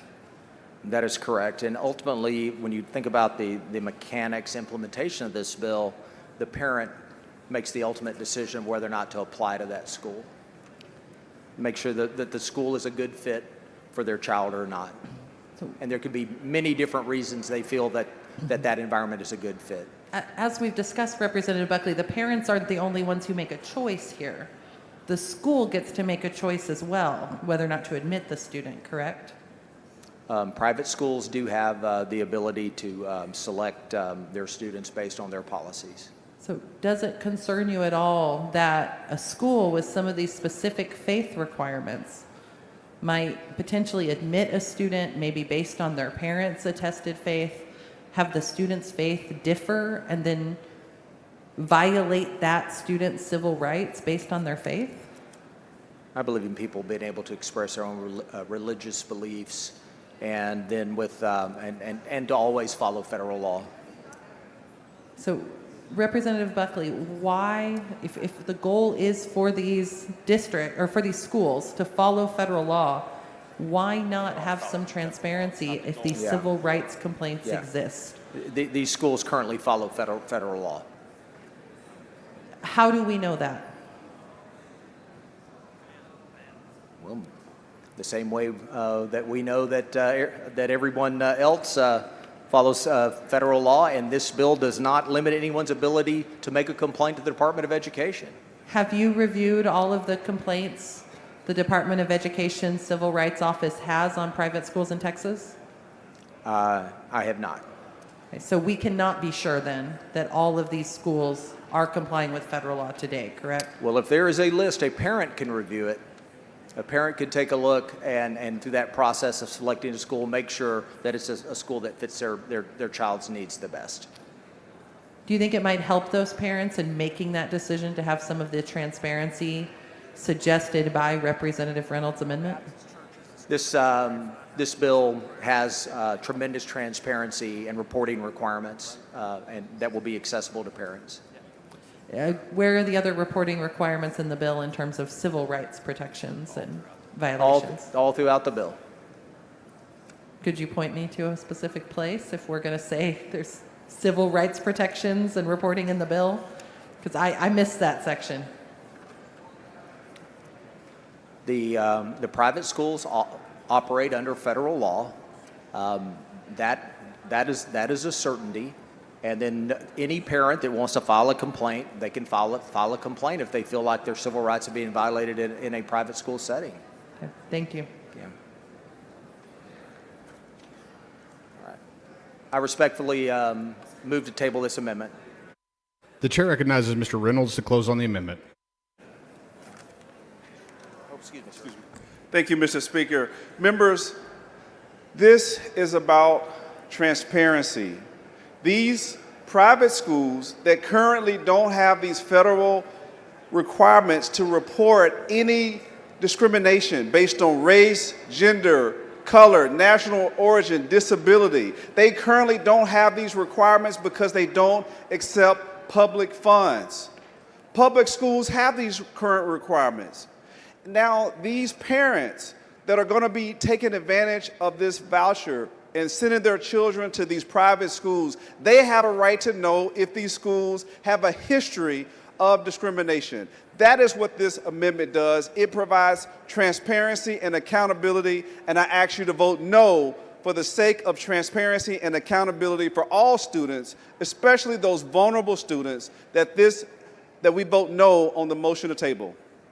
Mr. Reynolds sends up an amendment. Dr. Buckley moves to table. The question is on the motion to table. If you're in favor of the amendment, vote no on the motion to table. If you're opposed to the amendment, vote yes on the motion to table. A record vote has been requested. The clerk will ring the bell. Show Mr. Hunter voting aye. Show Mr. Leach voting aye.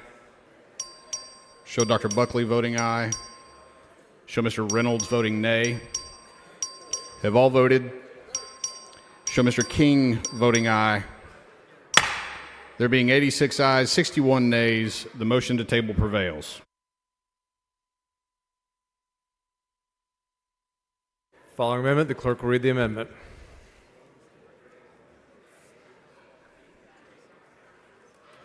Amendment by Reynolds. Chair asks Ms. Reynolds to explain the amendment. Thank you, Mr. Speaker. Members, this is a simple amendment. It ensures that any private school or vendor receiving public dollars through this program must meet the same minimum bullying prevention standards that Texas public schools already are held under Section 37.0832 of the Texas Education Code. Because choice without safety isn't a real choice. Parents are not handing their children's future to a vendor just for academics. They are trusting that their child will be safe, valued, and protected in that school environment. We all know that Texas has a bullying problem. 1 in 5 students reports that they are bullied in the school year. And the numbers are even higher for students with disabilities and students of color. This amendment gives parents peace of mind that schools accepting taxpayer money won't turn a blind eye to harassment or abuse.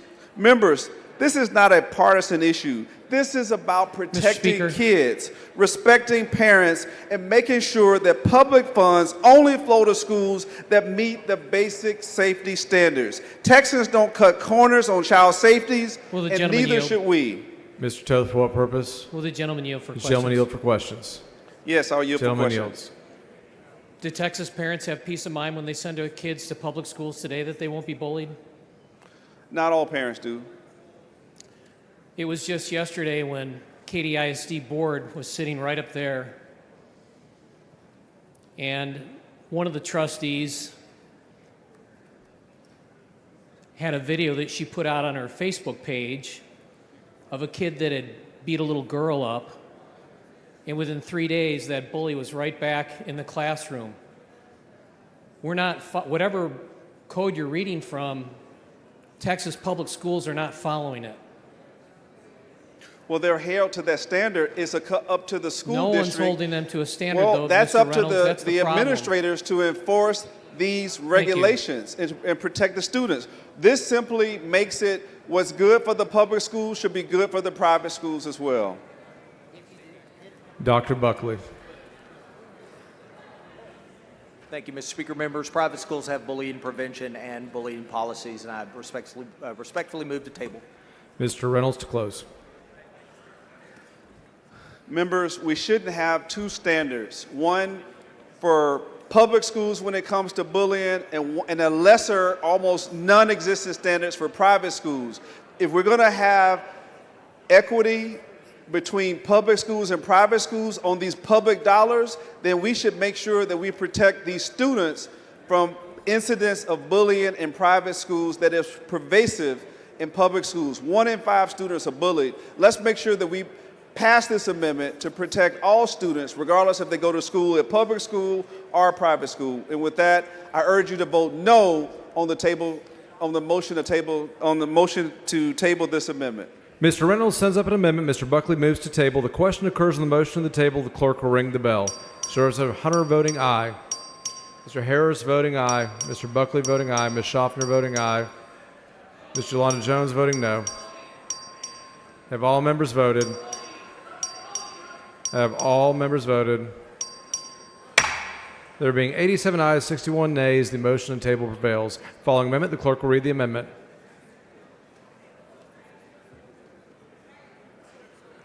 Amendment by Allen.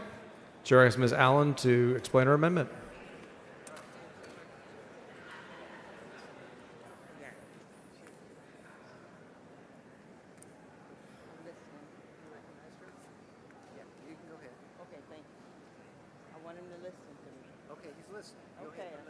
Thank you very much. Mr. Speaker, members, this is a very simple amendment. This member says that the per pupil spending for a voucher cannot be higher than the state's per pupil spending at any of the public schools. If we're giving public money to private schools, they should get they should not be getting more than public school students in public schools. This is a fair, basic fairness.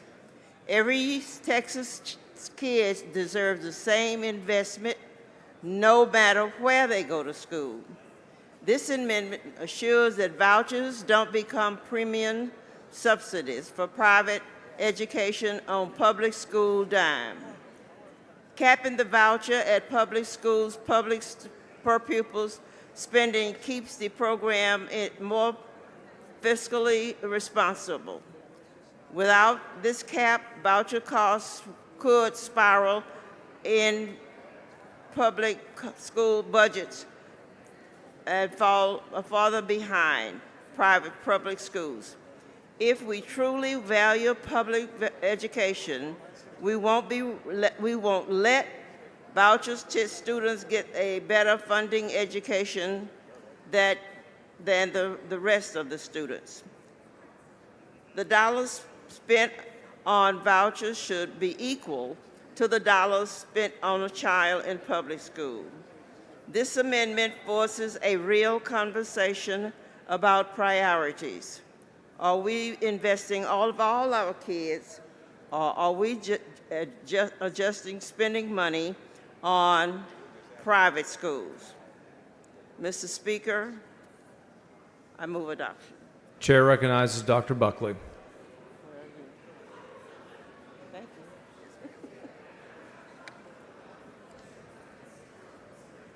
Mr. Speaker, members, Senate Bill 2 currently clarifies very clearly that the ESA amount is 85% of what is spent on statewide average for our public schools. And with much respect for my colleague, Dr. Allen, I respectfully move to table the amendment. Chair recognizes Dr. Allen. I'm simply asking that the money spiral out of control and more money is spent in private schools than spent in public schools. I'm sure that it's not that easy to promise people that the monies won't be higher in private schools than they are in public schools. Thank you. Dr. Allen sends up an amendment. Dr. Buckley moves to table. The question occurs on the motion to table. The clerk will ring the bell. So Mr. Hunter voting aye, Mr. Reynolds voting nay. Have all members voted? Mr. Jones voting nay. Have all members voted? Have all members voted? There being 87 ayes and 61 nays, the motion to table prevails. Following amendment, the clerk will read the amendment. Gonzalez of Dallas. Chair recognizes Ms. Gonzalez of Dallas to explain her amendment. Thank you, Mr. Speaker, members. This is a very simple amendment that I'm hopeful that you will take some time to consider. Public tax dollars should be spent on our schools, school kids, and the professionals who keep our schools running every day. I hope that every member of this body would agree with me that taxpayer funds shouldn't be used to bail bad actors out of legal trouble. That's why I filed this amendment. I simply want to make sure that every cent associated with this program is spent in service of our constitutional mandate to educate Texas's kids. This amendment prohibits private school recipients of state funds from earmarking or using taxpayer dollars to pay for settlements out of court. As we can all imagine, schools will receive these funds fully intend to operate as business as usual. Private religious schools aren't regulated by the state, and we're not proposing much of that here today. One example is a recent lawsuit filed against Trinity Valley High School in Fort Worth. One teacher had been accused of sexually abusing 16 young girls, and the school had been accused of covering this rampant abuse up for over 2 years. It's on every one of us to make sure that our schools operate effectively and lawfully. A consequence of this legislation should not be to effectively set up a legal slush fund for unaccountable, unregulated private schools that can turn kids away for any reason, or schools that hire predators or cover up sexual abuse of young children. I move adoption, Mr. Speaker. Chair recognizes Dr. Buckley. Thank you, Mr. Speaker. Members, Senate Bill 2 currently provides protection for state dollars that could possibly be spent in any type of a environment where there was an illegality, and therefore I respectfully move to table the amendment. Chair recognizes Ms. Gonzalez of Dallas. Thank you, Mr. Speaker. If there are already certain protections set up, then it shouldn't be a problem accepting this amendment, and I urge you to vote in favor of this amendment. I move adoption. Thank you. Ms. Gonzalez sends up an amendment. Dr. Buckley moves to table. The question occurs on the motion on the table. The clerk will ring the bell. So Mr. Hunter voting aye. Mr. Leach voting aye. Ms. Jolanda Jones voting nay. Have all members voted? Have all members voted? There being 85 ayes and 60 nays, the motion table prevails. Following amendment, the clerk will read the amendment. Amendment by Johnson. Chair recognizes Ms. Johnson. Thank you, Mr. Speaker and members. Y'all, this is the Keep Texas Taxpayer Dollars Actually in Texas bill.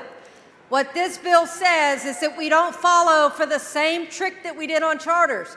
Because if you remember in 1995, we just needed 25 charter schools to come up with innovation to put back in public schools. And now we have 905. And you've seen the fraud that has occurred in charter schools. So all this bill says, with the billions of dollars that you want to funnel to private schools, that money can't go out of state. Look at page 15. It says that they can send money if the school is located in or the vendor is registered in the state of Texas. So I don't want to see what we had happen where we were sending Texas taxpayer dollars to bail out a failing school in Colorado. Vote for this amendment to keep Texas taxpayer dollars actually in Texas. I move adoption. Chair recognizes Dr. Buckley. Thank you, Mr. Speaker. Members, the bill currently requires that a education provider be located in Texas, and any vendor must be licensed and legal to do business in Texas.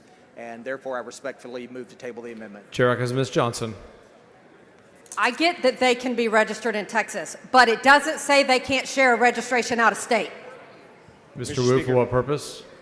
Would a lady yield for questions? Just the question. She Representative yields. Johnson, you're not talking about a hypothetical situation, are you? No, we've already seen this happen. This is a real situation where somebody running a charter school in this state took tens of millions of dollars of our taxpayer money and sent it out of state for his own benefit. Third Future Schools, the same guy that has been put by TEA Commissioner Mike Morath in charge of HISD, sent Texas dollars that the law says charter schools need to stay in Texas. And they sent administrative fees, and it happened to bail out schools failing in Colorado. All I'm praying for is don't fall for the same scam. All we're asking is Texas taxpayer dollars have to stay in Texas. The way it's written right now, you just have to have a vendor registered in Texas. Doesn't say they can't share a registration out of state and funnel our taxpayer dollars to another state. Just keep the money in Texas. Ms. Mayor, for what purpose? Can I ask the representative questions, please? Ms. Jalia for questions? Yes. Did She you yields. know that the money that was missing from Harris County, it eliminated an IDD service that Harris County had for students who have intellectual disabilities? It's shameful. I didn't know that, and I appreciate you telling me. Also that because of these kind of situations that Commissioner Mike Morath did, they lost 6 teachers who teach teachers how to teach children who have autism, Down syndrome, not special education, children with IDD. That money was taken from Harris County. Did you know that? And they were eliminated the only 6 teachers that Harris County had. I did not know that, and I appreciate you sharing it. And that raises the highlight of the heart of this whole bill. Texas Constitution, our founders said that we should pay to fully fund public education, that every child should have an opportunity. And since the 1990s, rather than fully funding for the last 3 decades, we keep blaming public ed and pushing money out to other people, lining their pockets. And this bill just says, if you're going to line somebody's pocket, can we at least just make sure it's Texas pockets and that you're not funneling to a bunch of other people in other states? Two other questions. How much money, do you know how much money was lost that Harris County lost because of what Commissioner Mike Morath did by having that money sent out of state to an out-of-state school? Tell me. It was it was over $10 million, if I'm correct? Millions. Yes, millions. And the average, do you know how much the average teacher in Harris County makes? No, tell me. They make anywhere between $60,000 to $90,000. Do you think that we could have afforded to have more than 6 IDD teachers if we kept that money in Harris County, in Texas? I pray we were debating fully funding public ed and investing as opposed to pushing it to the side. And let me be clear, I ain't for lining anybody's pockets. I'm just telling you, if you don't pass this amendment, you're saying, oh, it's okay to line pockets out of state. Thank we you don't want to so do much. it anyway. We should be spending the money wisely. We should be avoiding fraud. This avoids fraud by saying that people who are vendors registered in Texas don't push their money someplace else. Thank you so much. This is a Texas great amendment. taxpayer dollars. Thank you so much. Move adoption. Ms. Johnson sends up an amendment. Mr. Buckley moves to table. A record vote has been requested. The clerk will ring the bell. Show Mr. Hunter voting aye. Ms. Jones of Harris voting nay. Have all members voted? Have all members voted? There being 87 ayes and 57 nays, the motion to table prevails. Following amendment, the clerk will read the amendment.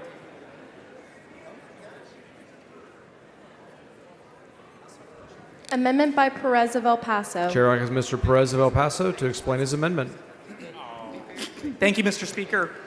Members, as we debate a sweeping voucher program that many backers claim will expand educational freedom and opportunity across Texas, The reality is that for hundreds of thousands of students in rural communities, SB 2 offers no such thing. It's an empty promise because there are no private schools for them to access. This amendment, which provides rural equity in ESA funding, is rooted in a basic principle. If a student has no private school in their county, they cannot benefit from SB 2. So let's ensure they still receive a benefit. This amendment would provide rural school students located in counties without private schools with funding equal to the utilization rate of ESAs in counties that do have private school choice. Here's how it would work. If 2% of students statewide are using the ESA program, then school districts in counties with no private schools would receive funding equivalent to the percentage of students using the vouchers in urban areas where private schools are more prevalent. This reinvestment would help fund critical education services. It's a simple, fair, and smart way to ensure that public funds from ESAs don't bypass rural students entirely. Right now, 60% of Texas counties have no private schools. That's the reality.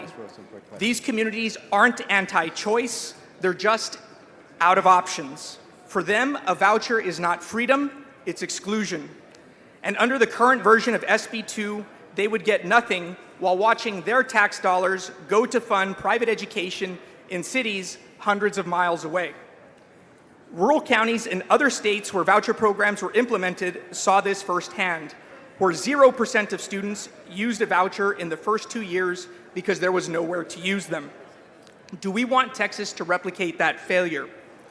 This amendment is not a rejection of choice, it's a reaffirmation of fairness. Taxpayers in counties where no private schools exist should not be forced to subsidize a program from which they derive no benefit. Members, this amendment gives rural school districts a fighting chance. It protects their students, it preserves their communities, and it ensures that SB 2 does not become a policy that privileges zip codes over kids. I urge you to adopt this amendment. It's an amendment for fairness, for accountability, and for the children and families of rural Texas. Morales, for what purpose? Mr. Speaker, will the gentleman yield for questions, please? Gentleman yield for questions? Yes, I will. Gentleman yields for questions. Representative Pettis, this has been a long night, and I understand that a lot of us are tired. So let's try to see if we can make this quick for us. And more specifically also because Chairman Harris really wanted to make sure, is this a rural amendment? It's an amendment that provides greater equity for students who don't necessarily currently benefit from SB 2 as it currently stands. Right now, 60% of counties in Texas do not have a private school. This amendment seeks to remedy that. Wait, did I hear 16% or is it 60%? 60% of Texas counties do not have a private school. 60% of Texas counties, mostly rural, have no private schools. Is that what you're telling this legislative body and those listening at home? That's correct. And that's why you have many people coming from these counties. Again, they aren't necessarily anti-choice. They just have no options to exercise that choice. Does this amendment take away anyone's ability to use an ESA? Not at all. Again, this is just about fairness and provides a benefit from the ESAs for students where no private school is located in their county. How does this amendment calculate the funding for rural school districts? It looks at the utilization rate from other counties where students are taking advantage of the program. So for example, if 2% of students are using the voucher program in an urban area, then that equivalent amount of 2% will go to a school district where these students have no choice. Is it consistent with the goal of educational opportunity for all Texas students? Absolutely. It's a matter of equity and fairness and ultimately a good thing for all Texas students. Tell me and the rest of the legislative body why rural school districts should get a portion of ESA funds. Again, it's not fair that taxpayers from rural areas subsidize a program where they derive no benefit. This amendment is seeking to remedy this issue by providing a benefit from students who otherwise won't exercise it under SB 2. What could this funding be used for in rural schools? Is it limited? Again, it'll go to fund the types of things that they are seeking to achieve with SB2, enhancing educational opportunities, tutoring, other classroom opportunities to ensure that they have the same type of benefit. Is this amendment a pro-public school or anti-choice amendment? It is a pro-equity amendment. It doesn't remove anybody's choices. It ensures that rural kids aren't excluded from this investment in education. Are you aware of any precedents for this kind of funding parity in other programs? Yes. Texas already has hold harmless provisions and weighted funding in school finance to ensure fairness. And other states with ESAs, such as Arizona and West Virginia, have also faced similar pressure to provide this type of funding. So a vote for this amendment is a vote for rural schools? Absolutely. And 60% of our schools are considered rural? That's correct. Thank you. Appreciate it. As is Dr. Buckley.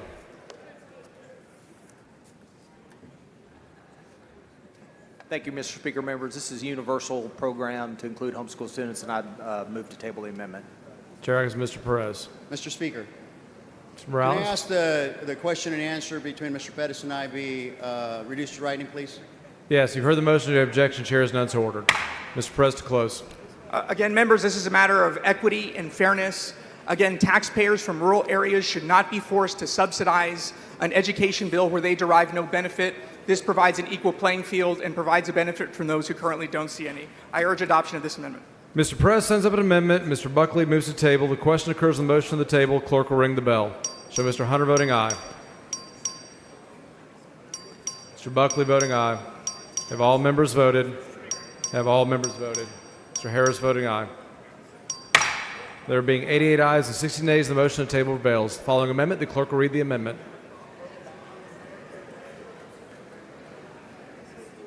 Amendment by Goodwin. Chair recognizes Ms. Goodwin to explain her amendment. Thank you, Mr. Speaker. Members, so this voucher bill is addressing private schools run by private people, private companies, what have you. And as we've heard in some of the prior amendments, private schools don't necessarily have to follow the same rules regarding testing, regarding safety. They may not have the same background checks for their staff. But what about when a private school now is accepting more public dollars than private? In other words, if they are receiving so many voucher students that over 50% of their revenue is coming from public tax dollars, should they not then be considered public schools? And should they not then have to follow the same rules that all of our public schools have to follow? So let me just run that by you again. This amendment simply says that if a private school is now receiving more of its funding from public tax dollars, then they would have to follow the same rules as our public schools. Move adoption. Chair recognizes Dr. Buckley.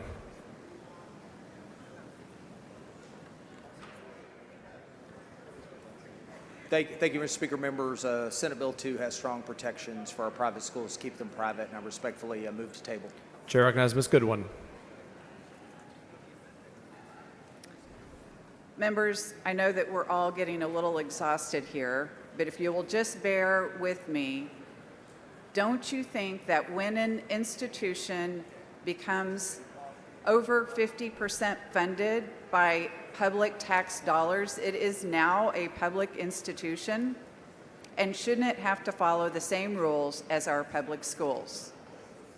So I ask that you vote no on the motion to table. Ms. Goodwin sends up an amendment. Dr. Buckley moves to table. The question is on the motion on the table. Clerk will ring the bell. Show Mr. Hunter voting aye. Mr. Buckley voting aye. Have all members voted? Mr. Harris voting aye. Have all Ms. Bowers voting nay. Have all members voted? There being 86 ayes and 61 nays, the motion on the table prevails. The following amendment, the clerk will read the amendment.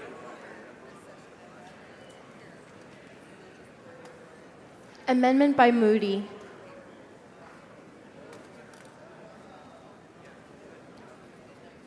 Chair recognizes Mr. Moody to explain his amendment. Thank you, Mr. Speaker. Members, I know we've been at this for a while. We've talked a lot about the kids in the classroom, the teachers in the classroom, the parents and their opportunity.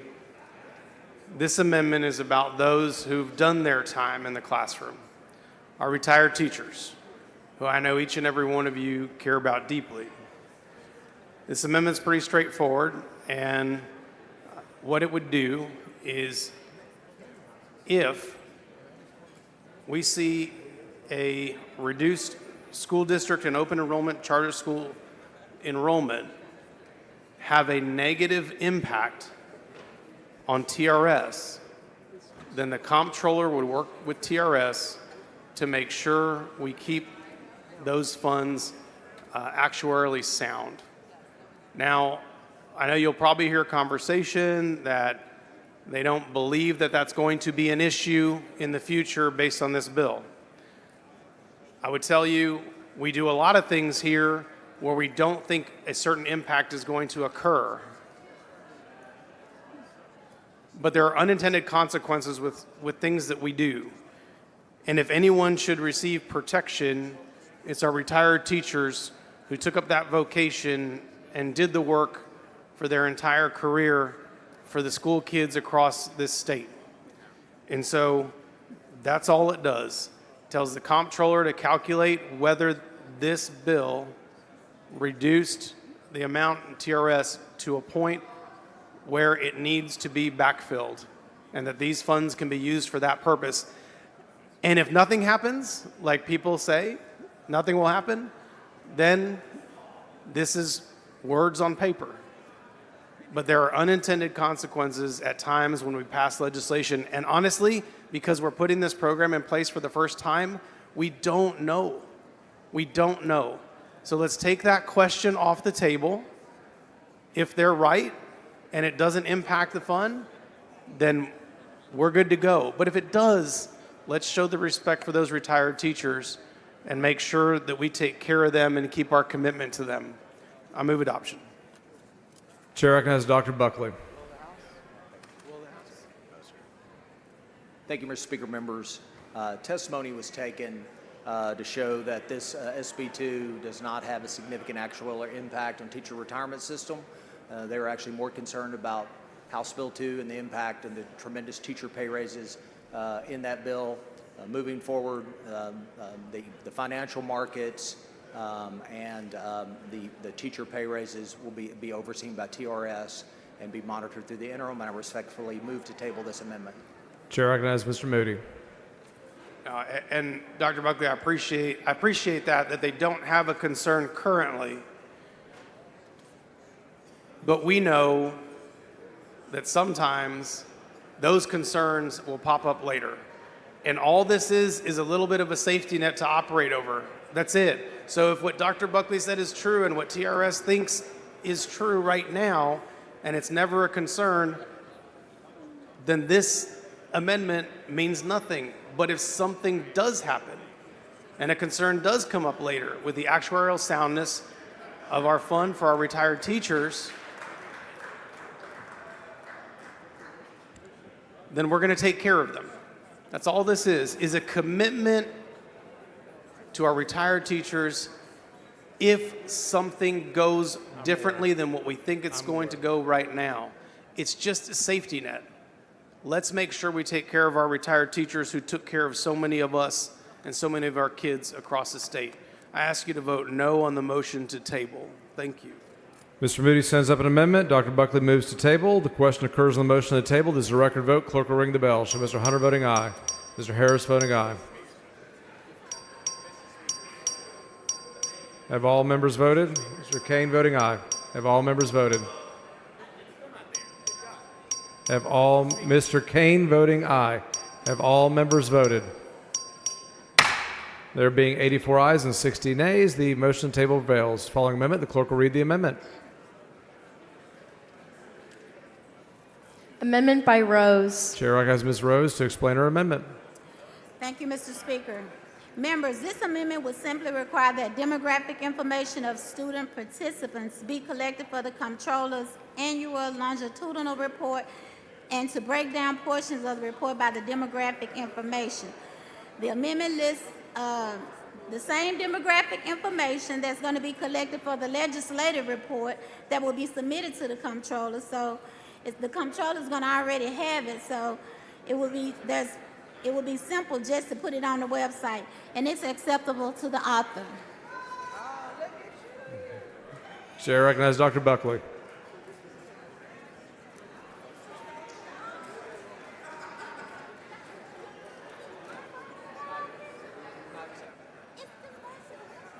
Chair recognizes Dr. Buckley. Mr. Speaker, members, Senate Bill 2 currently has strong transparency and reporting provisions to include the very items that my good friend from Dallas has proposed in this amendment. Therefore, I respectfully move to table the amendment. Chair recognizes Ms. Rose.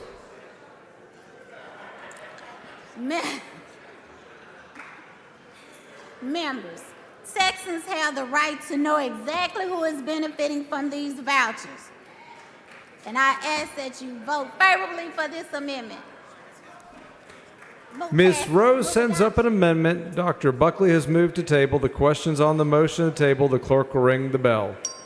Show Mr. Hunter voting aye. Mr. Buckley voting aye. Show Ms. Morales voting nay. Have all members voted? Have all members voted? There being 87 ayes and 61 nays, the motion to table prevails.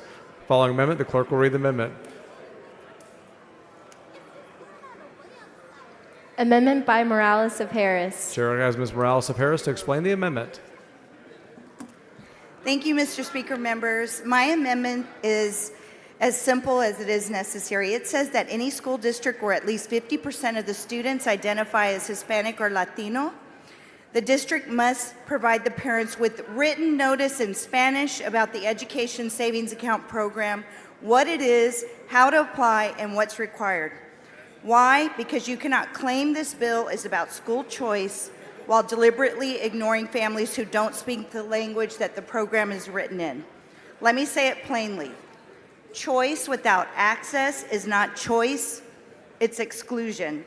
In my community, Latino families are the backbone of our schools, our neighborhoods, and our workforce. They show up, they work hard, they pay taxes, and they raise children who deserve every opportunity, the same opportunities that every Texas child does. But if we pass this bill and we don't require even a basic Spanish language explanation of the program in districts that are majority Latino, what are we saying to those parents? You're not good enough to pay. You're good enough to pay for this program, but not good enough to understand it. This amendment doesn't cost the state 1 cent, not one dime. What it does is ensure that when we roll out a massive program with public dollars, we don't do it in a way that leaves behind the very communities that are most affected. Spanish-speaking parents shouldn't have to figure it out or catch up later. If this program is supposed to help kids, let it help all kids. I urge you to adopt this amendment and prove that equity isn't just a buzzword, it's how we govern. Chair recognizes Dr. Buckley. Thank you, Mr. Speaker, members. Though I certainly agree with the intent of this, requiring our school districts to do this would be an unfunded mandate to public schools, and therefore I move to table the amendment. Chair recognizes Ms. Morales. Members, let me be clear. I do not support SB 2. I think it's rooted in inequity, and I believe it's a dangerous step forward in dismantling our public education system as we know it. But if this bill is going to move forward, if this legislature is going to ram through a program that siphons public dollars into private hands, then we have a responsibility to at least make sure our families aren't left behind in the process. So that's what this amendment is about. Because let's be honest, if you're going to spend billions of dollars on so-called choice program, don't bother to tell Latinos parents how to access their language, then this isn't about choice at all. It's about creating a system that benefits the few and confuses the rest. I don't like this bill, but if we're going to do it, then we need to do it with our eyes wide open and make darn sure that the same families who've always been told to wait their turn aren't getting locked out just because they didn't get a letter in Spanish. Let's be real, it's 2025. In a state as diverse as Texas, requiring a Spanish language notice isn't radical, it's responsible. I urge you to support this amendment, and while you're at it, think hard about whether this bill serves all Texans that it claims to represent. Thank you, and I ask that you vote no on the motion to table. Ms. Morales sends up amendment. Dr. Buckley moves to table. The questions on the motion to table. The clerk will ring the bell. So Ms. Morales voting nay. Have all members voted? Have all members voted? There being 86 ayes and 58 nays, the motion to table prevails. Following amendment, the clerk will read the amendment. Amendment by Wu. Chair recognizes Mr. Wu to explain his amendment.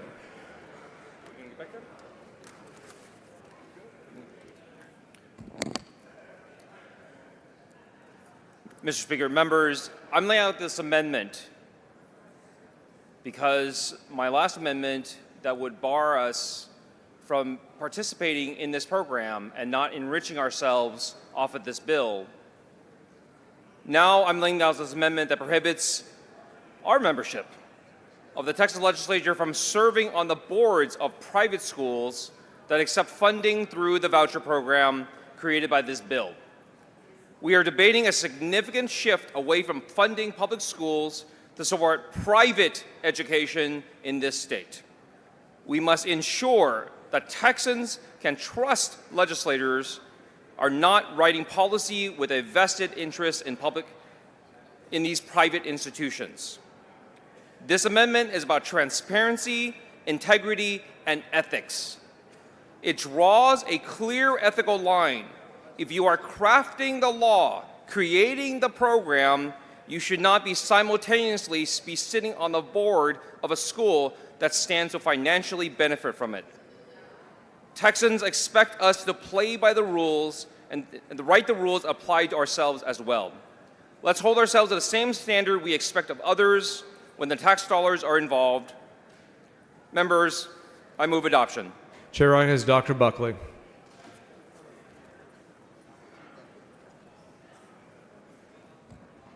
Thank you, Mr. Speaker. Members, this kind of relates to what we talked about earlier in the fact that in our lives outside of here, we serve in various capacities. Many of us on boards, I would imagine, that receive state dollars. And also, we have personal financial statements to disclose that activity, if there is any, and therefore I respectfully move to table this amendment. Chair recognizes Mr. Wu. Thank you, members. While all that may be true, this is something that is deeply problematic for this body. Over and over again, our body is seen by the public as taking care of ourselves before taking care of the public. Time and time again, we take care of favors for our friends, for people who donate to us, billionaires who write $10 million checks, and many other things. We say, what happened to the public's voice? What happened to what the people want? What happened to taking care of all of us? This is about an issue that our American public is enraged about, that we take care of those who already have, people who already have power, who already have money, and we leave behind the people who are struggling every single day. We saw this in the amendments that we refused to cap this program at $150,000 of income. And all these other things, we refuse to block ourselves off from the program that we are creating. This is an ethical boundary, and I urge you to vote no on the motion to table. Mr. Wu sends up an amendment. Dr. Buckley moves to table. Question occurs on the motion to table. Clerk will ring the bell. So Ms. Wiener voting nay. Have all members voted? Have all members voted? There being 86 ayes and 61 nays, the motion to table prevails. Following amendment, the clerk will read the amendment.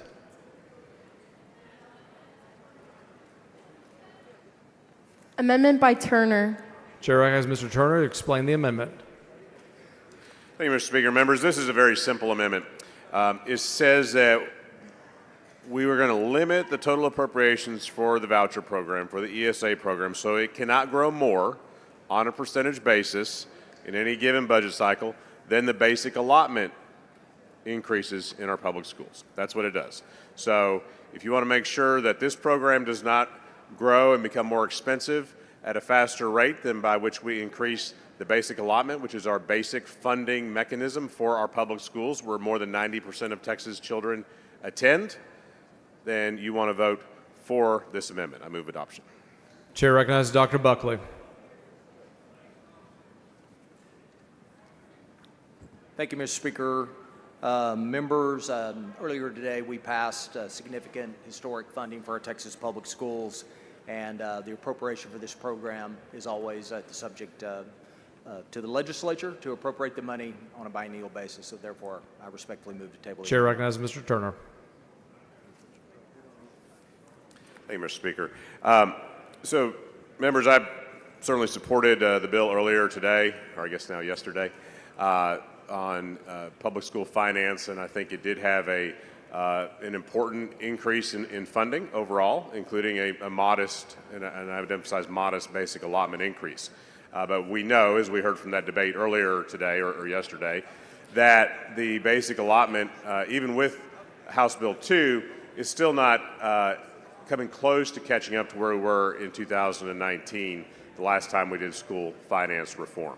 And so what I want to make sure with this amendment on this bill going forward is that we're not allowing the ESA program to grow at a faster clip than we're increasing the basic allotment, because let's be real, we are behind on the basic allotment. We are behind. We are behind in terms of comparing to 2019 dollars, and that is hurting classroom instruction in our public schools across the state.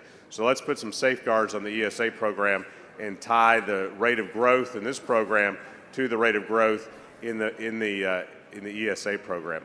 And I would just think of it this way: when you're back home in your districts, do you want to tell 90% or more than 90% of the parents in your district that you're holding down the funding for their kids' schools while allowing funding for schools where less than 10% of your constituents attend to increase at a faster rate? I don't think any of us want to be able to say that to our constituents. So I would ask that you vote no on the motion to table.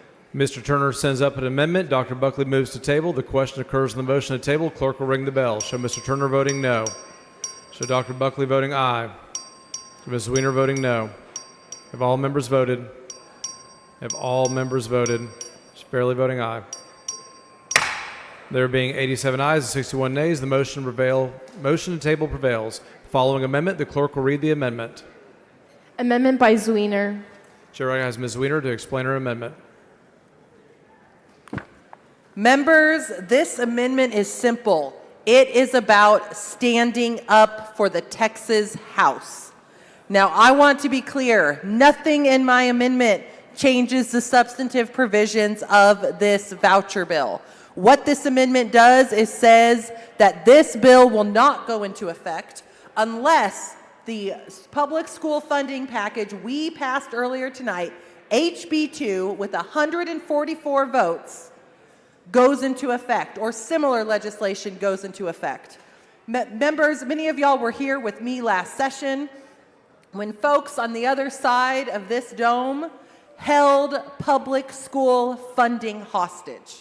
Now, I have heard from my public schools about the struggles they have had. I know you have too. Hearing from schools who are having to consider whether or not to cut gifted and talented programs, or behavioral health specialists, or having to cut community support liaisons. Schools that are having to up their classroom sizes because of the financial pinch they were put on because of school funding being held hostage last session. So members, this is the Texas House Calls the Shots amendment. This is the one where we tell the Senate and the governor that public school funding is our #1 priority, and that this bill that they want, and that many of y'all want too, cannot go forward unless we have those public school dollars. So members, I urge your support. Stand up for the House, stand up for our schools, demand funding. Good one for what purpose? Would she yield for some questions? Gentle lady, yield for questions. I yield. So really, I just want to ask the one question. Would this ensure that our school funding bill will pass into effect? Representative Goodwin, I don't think anything can guarantee what happens on the other side of this dome. I've been here 4 sessions. That's a mystery I haven't unlocked yet. But this amendment will give us more capital in negotiations with that body to make sure that my schools, your schools, every single public school in Texas gets the needed infusion of funds that we provided today in HB2. So everyone who voted for the school funding bill earlier tonight, yesterday, should be in favor of this amendment, correct? Absolutely. If you support HB2 carried by Chairman Buckley earlier this evening and more dollars for our public schools, you should support this amendment so the Texas House goes into our negotiations with the other chamber with the most leverage possible. Right. We need that leverage. Thank you very much, Representative. I move adoption. Chair recognizes Dr. Buckley. Thank you, Mr. Speaker. Members, what we've done here today is exactly what we committed to do, and that was to keep these two issues separate. And they appreciate your support on HB2, and I respectfully move to table this amendment. Chair recognizes Ms. Weiner. Members, there is no more important issue than public school funding. Let's send that message loud and clear to the other chamber that this bill cannot move forward without our school districts getting the needed infusion of cash that they desperately have been asking all of us for. I urge you to vote no on the motion to table. Ms. Weiner sends up amendment. Dr. Buckley moves to table. Record vote has been requested. Clerk will ring the bell. Show Ms. Weiner voting nay. Ms. Jones of Harris voting nay. Mr. Buckley voting aye. Have all members voted? Have all members voted? There being 87 ayes and 61 nays, the motion to table prevails. Following amendment, clerk will read the amendment. Amendment by Jones of Harris. Chair recognizes Ms. Jones of Harris.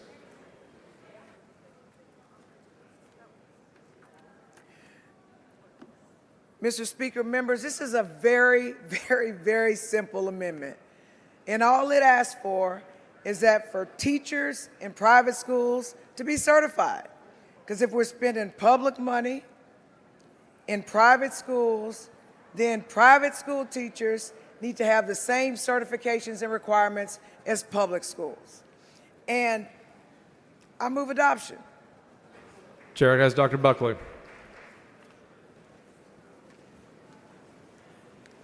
Thank you, Mr. Speaker. Members, about 54% of our new hires in our public schools are uncertified. Thank you for your support on HB2. That'll change that. And with that, I will respectfully motion or move to table this amendment. Chair recognizes Ms. Jones of Harris. So this is what I have to say to that motion to table. Don't table it. Don't duck this vote. If public money's on the table, certification should be the standard. No certification, no compensation, not with our public money. And the truth is, this actually discourages people from going to college. All you got to do is go work at some fast food restaurant and then go work at a private school.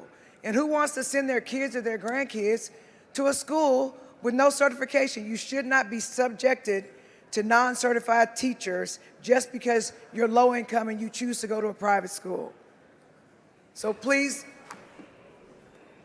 vote no to table. Ms. Jones of Harris sends out amendment. Dr. Buckley's moved to table. Clerk will ring the bell.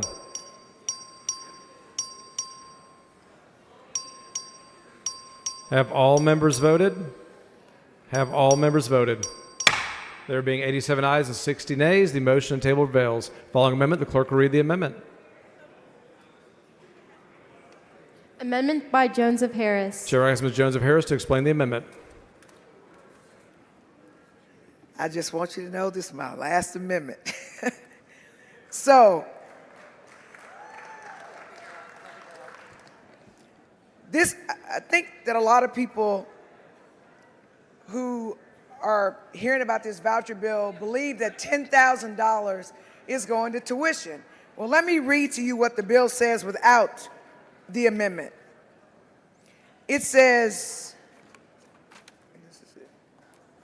that 85% of the estimated statewide average amount of state funding, which is $10,000, we double it to 170%, which gives you an additional $10,000 for tuition, because you can use the voucher money, but it's not all going for for tuition.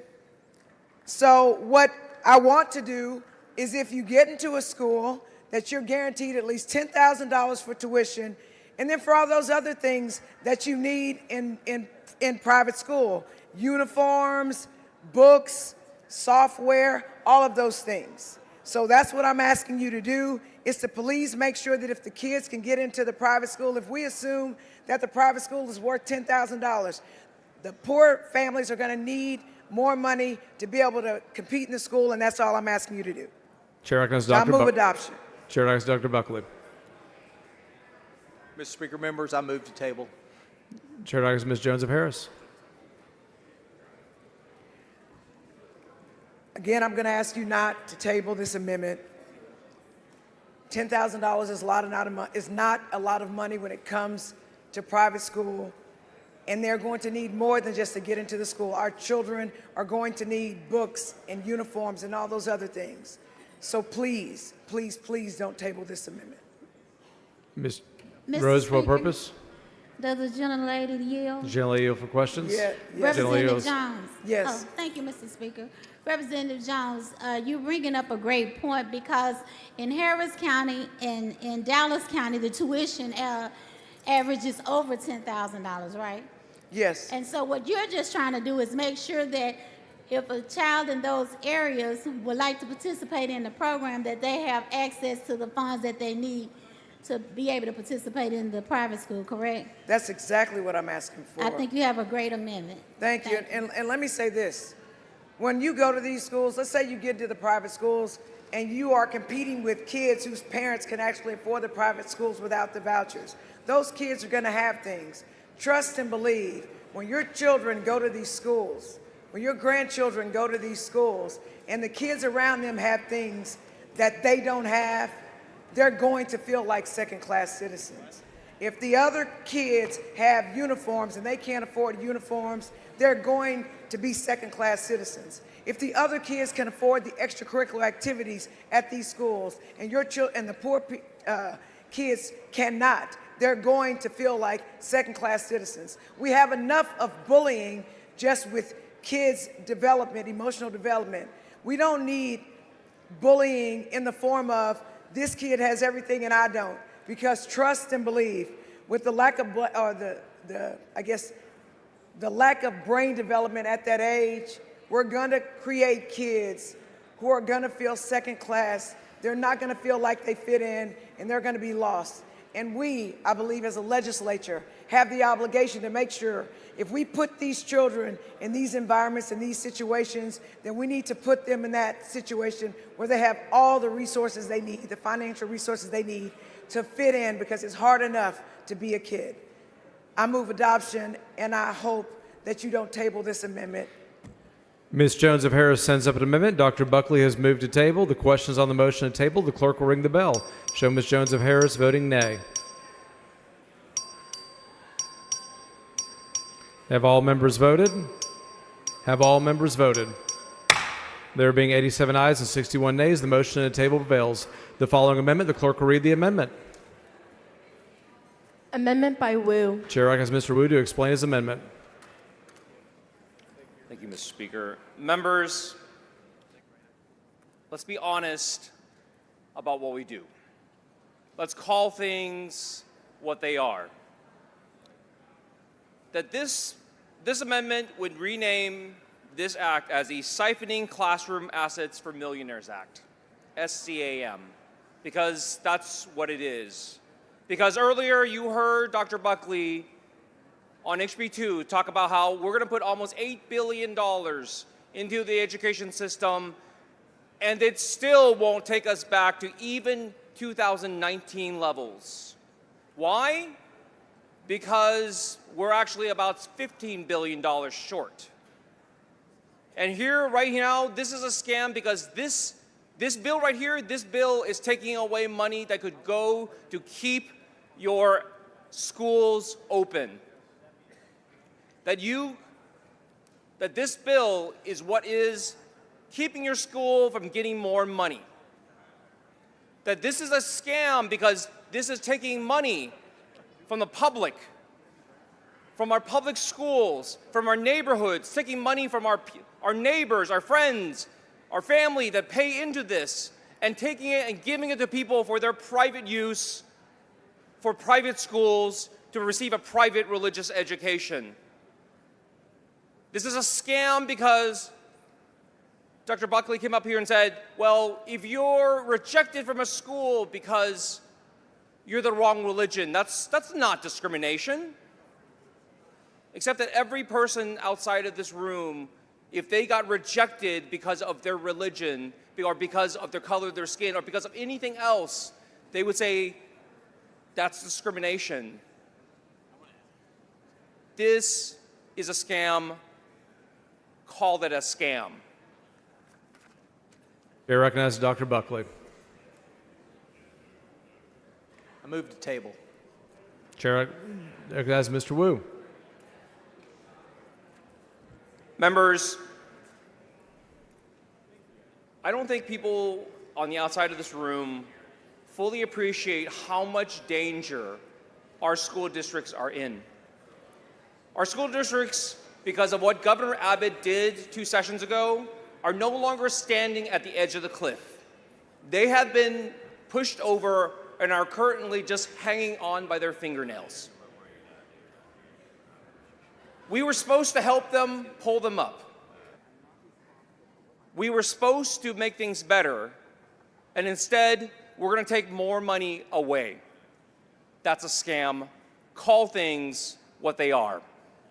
Mr. Wu sends up an amendment. Dr. Buckley has moved to table. The questions on the motion to table. The clerk will ring the bell.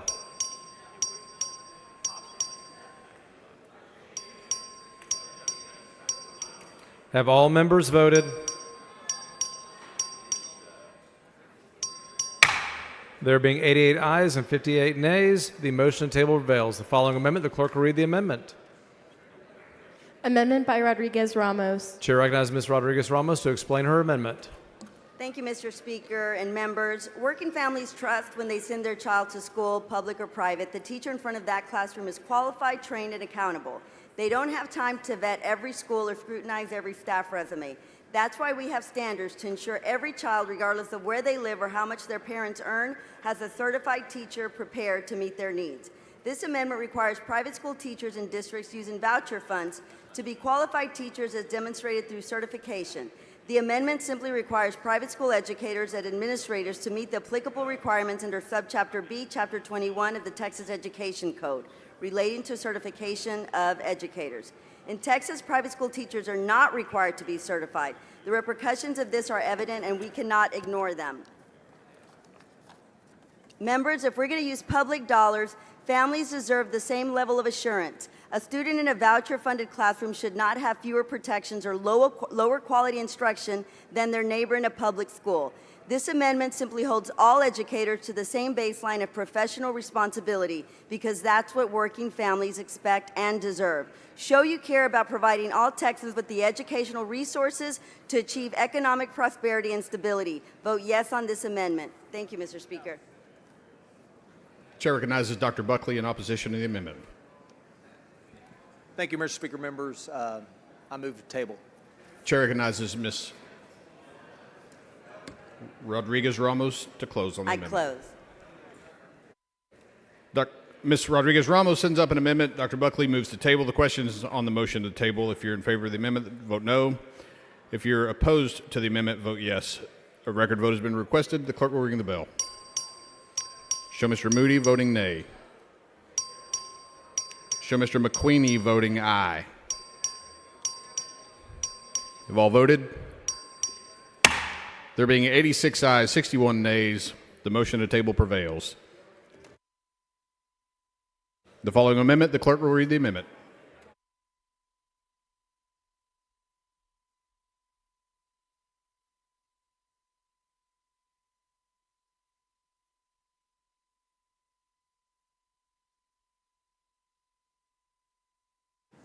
Amendment by Rodriguez Ramos.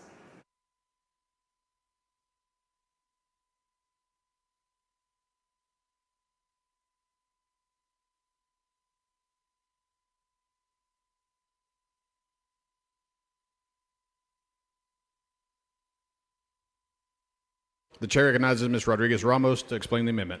Thank you, Mr. Speaker. Members, the fight is not over. Woo! All right, yes.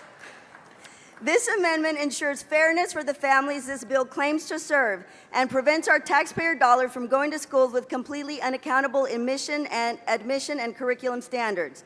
As written, SB 2 would allow private schools receiving public funds to use their own admissions criteria and use any curriculum they choose, with no requirement to follow state standards or accept every student who applies. Let's think about what that means in real terms for working families. A family struggling to make ends meet might receive a voucher only to find that the private school down the road doesn't accept students with learning differences, or that their child's discipline record, test scores, or even zip code make them ineligible. Another family might assume they're choosing a school that prepares their child for college or career, only to discover that the curriculum has no alignment with TEKS, no transparency, and no oversight. There are documented cases where taxpayer money intended for education has been misused to propagate ideologies such as white nationalism, unfounded conspiracies, and other dubious content like the Great Replacement theory. We have seen neo-Nazi approved curriculum used by homeschool parents, curriculum pushing Christian nationalist ideas, and others teaching that COVID and global warming are a hoax, and others erasing the reality of our history to deny the Holocaust. In fact, a school in Florida showed PragerU material showing a cartoon representation of Frederick Douglass describing slavery as a compromise and as beneficial to both sides, portraying slavery as not so bad, as extremely dangerous. We are essentially sanctioning a Soviet Union-style education. Our public school curriculum, shaped through careful consideration of educational experts, strives to provide a well-rounded, fact-based education. This amendment says, if you accept public money, you accept public responsibility. You don't get to take taxpayer dollars and then turn around and pick and choose which kids are worth educating or teach a curriculum that doesn't meet basic educational standards. Members, let's not create a parallel system with lower accountability and higher barriers for the families who are already navigating the toughest challenges. Let's make sure that if public funds go out the door, they go to programs that are open to all kids and committed to quality. I urge you to support this amendment. I move adoption. The chair recognizes Dr. Buckley in opposition to the amendment. Thank you, Mr. Speaker. Members, I move to table. The chair recognizes Ms. Rodriguez Ramos to close on the amendment. I close. Ms. Rodriguez Ramos sends up an amendment. Dr. Buckley moves to table. The question is on the motion to table. If you're in favor of the amendment, vote no on the motion to table. If you're opposed to the amendment, vote yes on the motion to table. The record vote has been requested. The clerk will ring the bell. Show Mr. Olcott voting aye. Show Mr. LaHood voting aye. Show Ms. Jones of Harris voting nay. Have all voted? There being 86 ayes, 61 nays, the motion to table prevails.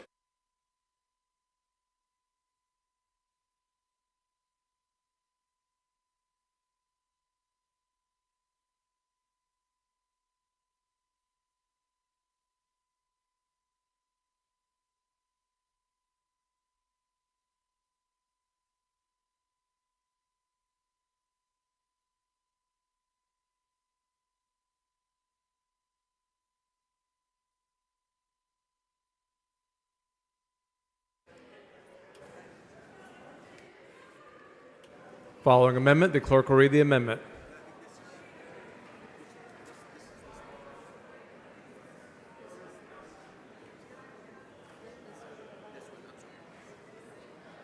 Amendment by Rodriguez Ramos. Chair recognizes Rodriguez Ramos to explain her amendment. Thank you, Mr. Speaker. Members,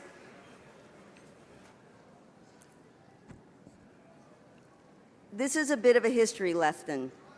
That any parent, guardian, or other person having custody of any child and receiving any grant, for the benefit of the child who shall expend any portion except as herein provided shall be guilty of a felony. If you misuse program funds, you get a felony charge. While this is the intent of my amendment, I did not write this language. My amendment was written in 1957 when this body passed House Bill 235. Members, 66 years ago, in light of the Supreme Court decision Brown versus Board of Education of Topeka, which ordered our public schools to desegregate, our legislative body sat down and agreed upon the following language, quote, Section 7, the fact that each person in this state has the right to avoid forced integration in the schools, and that this act will provide a means for fair choice of school creates an emergency. Just like in 1957, Governor Abbott and his billionaire megadonors are trying to manufacture the exact same school choice emergency, but this time with even less accountability than we had in the 1950s. My amendment does what that original amendment did and creates a felony charge for vendors and providers who misuse program funds under Section 29359. And if they misrepresent their accreditations to gain approval or otherwise violate Sections 29358. My amendment also holds the comptroller accountable for approving schools that do not meet the requirements of this section and for violating their duties under this section. These are all created as state jail felonies, just like the accountability measures in the original 1957 school voucher bill. We've been here before. We are witnessing the very same racist Jim Crow playbook resurrected so that wealthy families can send their kids to unregulated and segregated private schools. The intent of the 1957 bill was clear and held large repercussions for misuse. So let's all be parallel in the consequences for those who use these vouchers inadequately. Across the states who've implemented school vouchers, we have seen reckless accountability. In the plain language of the voucher bill before us today, Section 29359C shows if a program participant is caught red-handed using voucher money for unapproved expenses, they can continue using taxpayer dollars for other expenses just like nothing ever happened.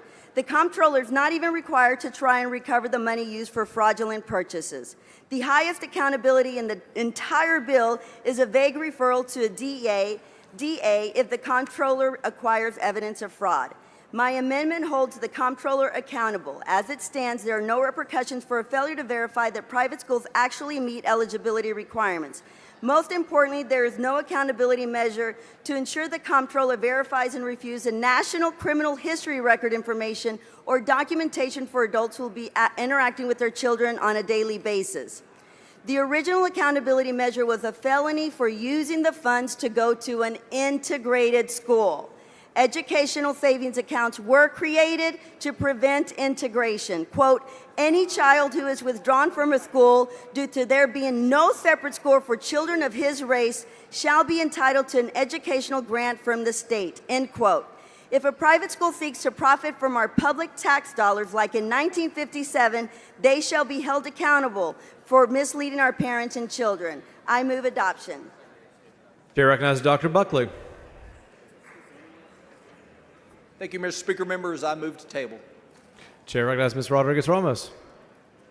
It's history, members. We don't want to repeat it. We want to make sure we protect our students in the future. I move adoption. Ms. Rodriguez-Ramos sends an amendment. Dr. Buckley moves to table. The questions on the motion to table. The clerk will ring the bell. Show Mr. Harris voting aye, Mr. Buckley voting aye. Have all members voted? Have all members voted? Have all members voted?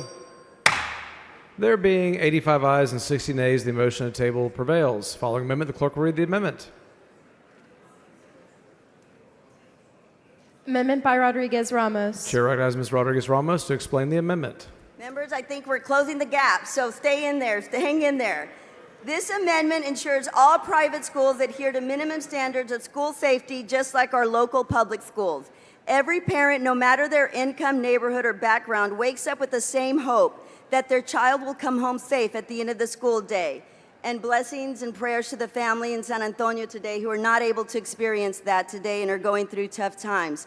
And too often, they fear shadows of hope. Families across Texas live with the quiet, constant anxiety of school shootings, lockdowns, and rising violence on campuses. They expect and deserve to know that every school, their tax dollar support, has strong, consistent safety standards in place.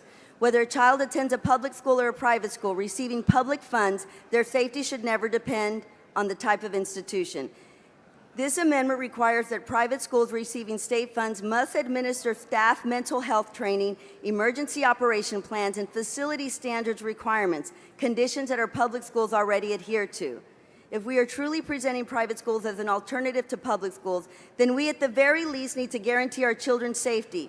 No alternative to public school is worth sending taxpayer dollars to it if we cannot be held to rigorous safety standards. Our children's safety is too important. We cannot ignore the hard truth that gunshots are the leading cause of death for Texas youth and have been for several years. The number of children under 18 who die annually from gun violence has tripled in the past decade. Tripled.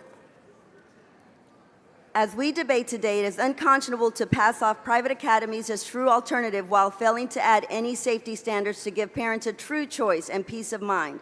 Unfortunately, no school in Texas is immune to gun violence and other severe incidents that threaten students and families' physical and psychological safety. My amendment simply applies public school safety requirements to private schools, taking voucher money so that we can rest assured that we have done the right thing to keep all our students in Texas safe. I move adoption. Chair recognizes Dr. Buckley.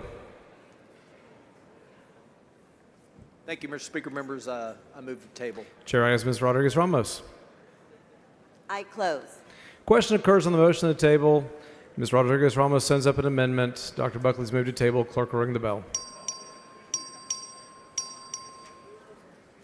Have all members voted? Have all members voted? There being 85 ayes and 60 nays, the motion to table prevails. The following amendment, the clerk will read the amendment. Amendment by Rodriguez Ramos. Chair recognizes Ms. Rodriguez Ramos to explain her amendment. Mr. Speaker, members, this amendment ensures that private schools accepting voucher funds provide fundamental federal and state protections for special education students and requires private schools to actually implement a student's individualized education plan. Texas, at the end of the day, all private schools receiving state funding must be equipped and required to serve students with a variety of learning and developmental disabilities because private schools specializing in special education simply do not have the capacity to serve the special needs student population of Texas on their own. Mr. Speaker. Texas parents have spoken. Ms. Hinojosa, for what purpose? Will the gentlewoman yield for a question? Generally yield for questions. Yes, I yield. She yields. Representative, I really appreciate your amendment. One of my concerns in this amendment is how much money, taxpayer dollars, would go to a private school serving kids with special education. Do you know how much money this bill sets aside for students receiving a special education to attend a private school? Not enough, but it's $30,000, which is a lot, right? Doesn't cover the entire tuition of some private schools, but here is what is really upsetting about that number. Do you know what special education services the private school that is receiving $30,000 has to provide for that student? No. None. And yes, I'm sorry. We're giving $30,000 to a private school to take a child with special education with zero requirement to provide any special education services to that child. And this amendment's important, and I appreciate your comments because in my community, one of my constituents, one of my neighbors, the child was a special needs child, went to a Catholic school, a private school. The parents are very devout Catholics, and they wanted to do everything they could to keep him in the school. But the school did not have the resources. In fact, the child kept getting punished and put in different classes and was not meeting his academic needs, that the parents ultimately had to remove the child from the parochial school and put him back into public school where he is thriving and graduates actually this year. So there is not, and over again, the parents tried to keep them there, but the Catholic school did not have the resources nor the energy, the parents would say, to really address the needs of the special needs of the child. So we don't want that to happen across the state. And do you think that Texas taxpayers understand that not only are private schools going to be allowed to continue to discriminate against students who require special education, but now they're going to get $30,000 $30,000 in taxpayer money to continue to fail to provide that required service and education to those kids. Yes, and it's unfortunate because in listening to the hearings that you're part of the committee, we heard over and over again, especially from our Catholic school parochial, this may not be the environment for them, which was code to, we don't want them, we can't serve them, and we're going to figure out ways to eliminate them. And it was unfortunate because those statements were cryptic in many ways, but basically saying that we'll take the money, but we don't want the problems that come with the issues and the challenges that come with the children, and it's unfortunate. And did you know that already a requirement of federal law is that if an ISD cannot serve the needs of a student in special education, that they are required to pay for a private education, but that actually provides the services that students need. That is already in law. But instead of using that responsible expenditure of taxpayer dollars where we get what we pay for, this bill gives free money to a private school with no requirement that a special education is provided to that child who needs it.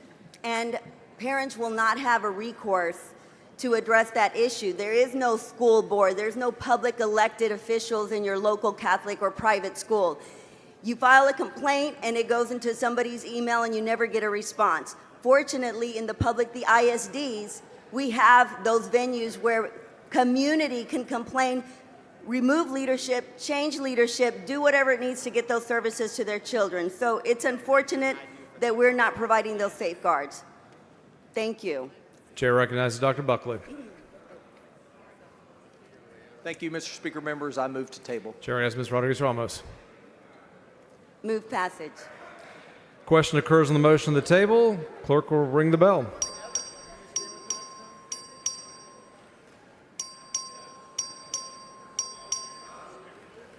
Show Mr. Harris voting aye. Have all members voted? Have all members voted? There being 83 ayes and 60 nays, the motion table prevails. Following amendment, the clerk will read the amendment. Thank you, Mr. Speaker. Members. Oh, sorry. I'm sorry.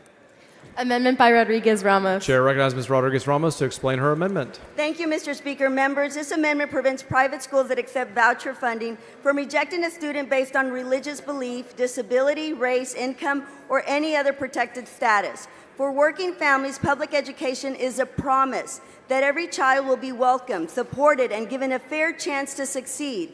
SB 2 risks undermining that promise by allowing publicly funded private schools to pick and choose who they serve. Families using a voucher shouldn't have to wonder whether their child will be turned away because of who they are, what they believe, or what challenges they face. If public dollars are in play, basic civil rights protections must follow.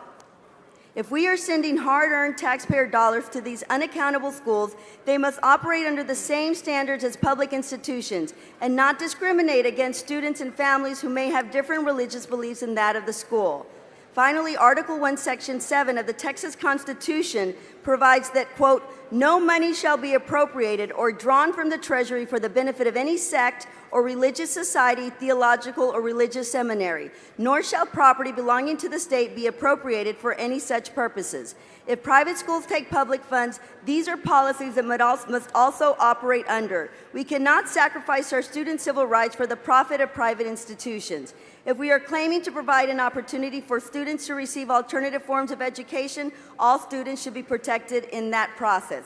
Without this amendment, this bill becomes another tool to exclude and divide, undermining public schools, which are one of the few economic ladders working families can count on to give every child a fair shot at success. If you care about educational access for all Texas students, vote yes on this amendment. I move adoption.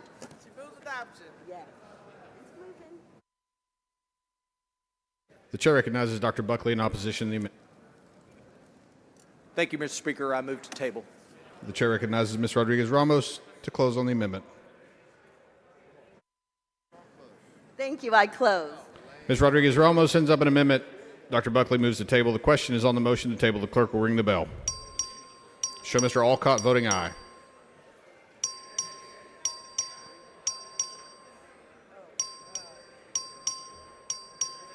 Have all voted?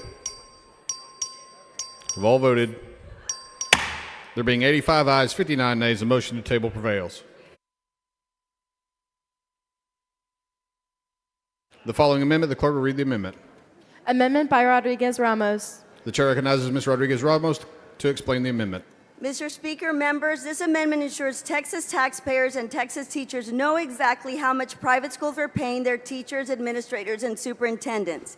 This is vital information for Texas parents trying to make the right choice for their children's education and for Texas teachers to make the right choice for their career. In 2021, full-time teachers in public schools earned about 30% more than private school teachers. Private schools also have more teacher vacancies than public schools, especially in high-demand fields like special education. While private schools are marketed as the ideal institution for educating Texas children, they are not ideal work environments by the metrics teachers identified as most important to them. Members, it all comes back to accountability. Should private schools receive Texas taxpayer dollars, they must be held to similar standards of transparency as our local schools. Only 5% of Texas teachers feel valued by elected officials in this state. Show Texas teachers that you are invested in their professional opportunities by giving them the information necessary to make informed decisions about their career trajectories. All teachers deserve access to the same pay transparency that public teachers do. I move adoption. The chair recognizes Dr. Buckley in opposition to the amendment. Thank you, Mr. Speaker. Members, I move to table. The chair recognizes Ms. Rodriguez Ramos to close on the amendment. I close. Ms. Rodriguez Ramos sends up an amendment. Dr. Buckley moves to table. The question is on the motion to table. The clerk will ring the bell.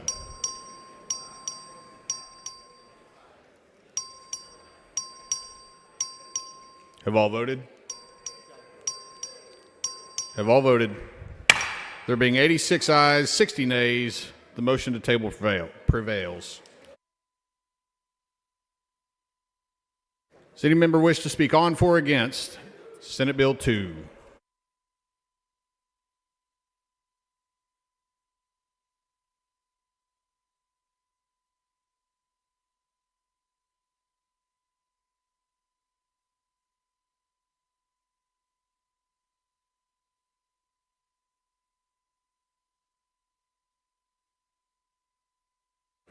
The chair recognizes Ms. Jones of Harris to speak against the bill.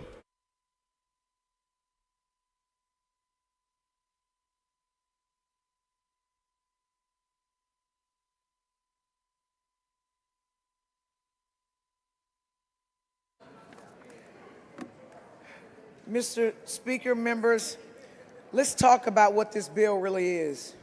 They're calling it an education savings account, but don't be fooled. ESA doesn't mean education savings account. It really means elite subsidy assistance, because that's exactly what this bill does. It takes public dollars, money meant for public schools, and hands it to wealthy families to subsidize private school tuition they were already paying for.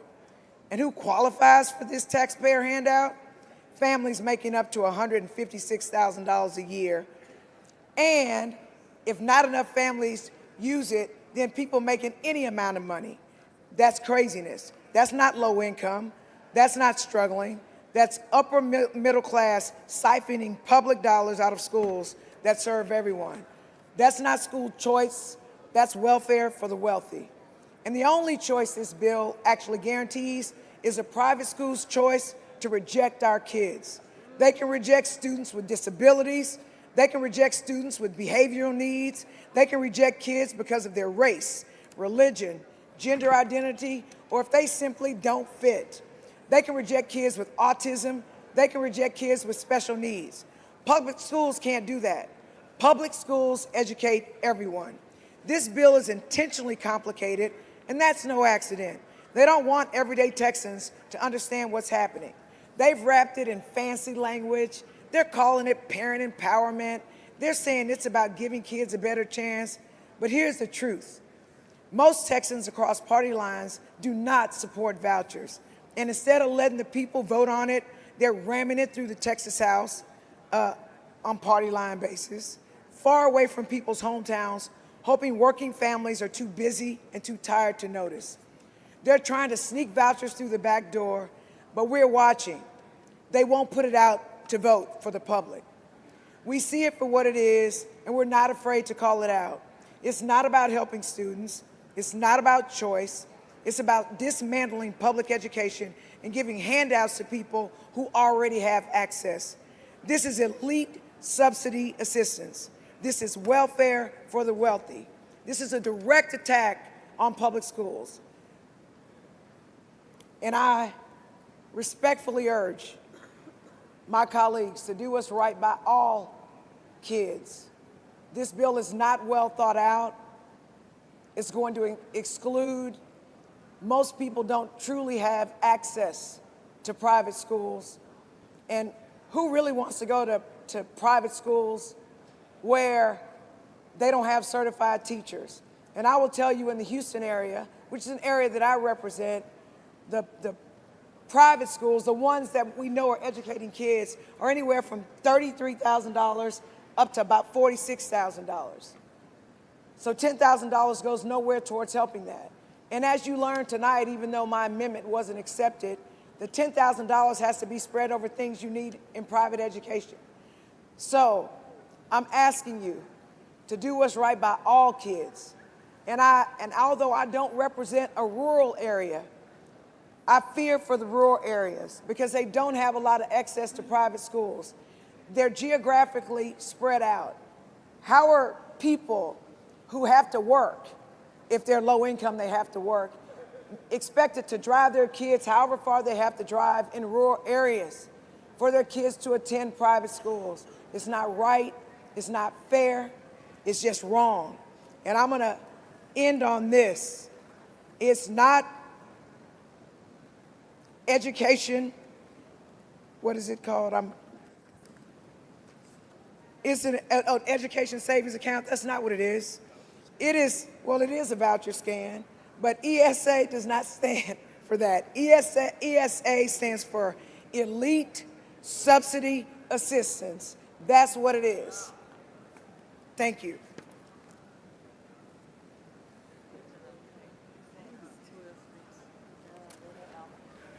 Chair recognizes Morales Shaw to speak against SB 2.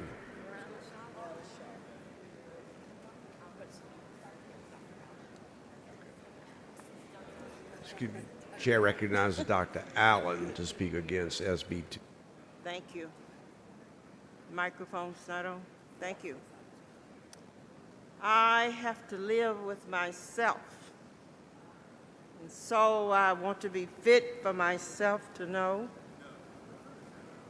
when I make a decision to close all the schools down in the state of Texas, when I make a decision to educate some children and deny others the opportunity to get a good education, I want to make sure that my soul rests easy because I've made a decision that made an impact on the lives of others, a positive impact, not one that took away opportunities from children who will make a difference in the lives that they will live. 30 years from the day when we are no longer here, we will suffer the benefits of what we have done to our children. When the whole population of the state of Texas is functionally illiterate, 51% already illiterate, I want to know that I made a difference in their lives by not denying them the opportunity to get a good education. We are turning back the hands of time. Long before Brown versus the Board of Education. We must live with that decision that we made.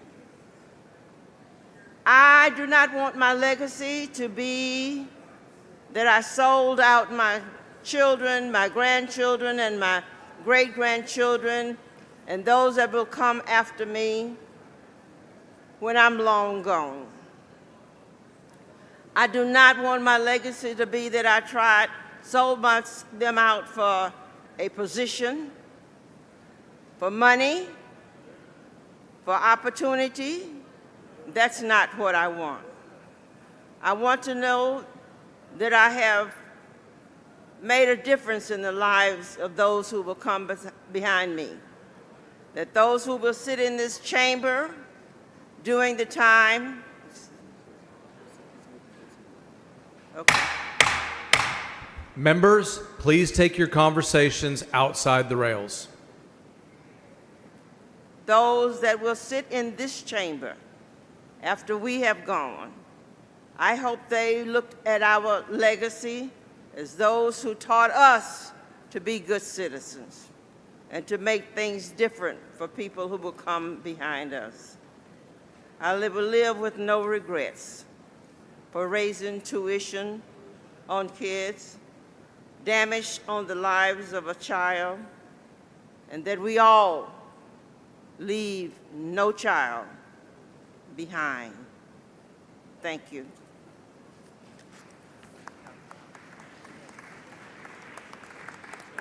Chair recognizes Ms. Morales-Shaw. Thank you, Mr. Speaker. Members, for more than 20 years, we've defeated the proposition to use state tax dollars to pay for private schools. Today, we've heard repeatedly the pitfalls and the bottomless pit, financial pit of this bill. This is the opposite of a conservative bill, period. Boiled down, this voucher bill is not for the benefit of the majority of Texans. Yes, there's a few that could benefit, but let's be clear, it's at the expense of the many. We've worked for weeks, and today we've spoken all day and night now. Members, we did this for the same reason that you would do it. We did this because our teachers, kids, and parents are worth fighting for. And for those still listening, I'm talking to you. Your rights are being impacted in a way that you did not invite. And you made clear to us, Republicans and Democrats, in polls and calls and emails, that you do not want a Texas voucher bill. Because you and I both know that with adequate and timely funding of our public schools, our children thrive. And when children thrive, families thrive. And when families thrive, our communities thrive. And when our communities thrive, our workforce thrives, and on and on. I'm opposed to continuously defunding our schools by this kind of funding diversion tactic. Shame on Texas for not listening to the majority of constituents. Shame on Texas for putting private interest before quality education for our kids. Shame on Texas for ignoring our Constitution. I adamantly oppose Representative Brad Buckley's voucher bill. Thank you. Chair recognizes Ms. Rodriguez-Ramos. Thank you, Mr. Speaker, members.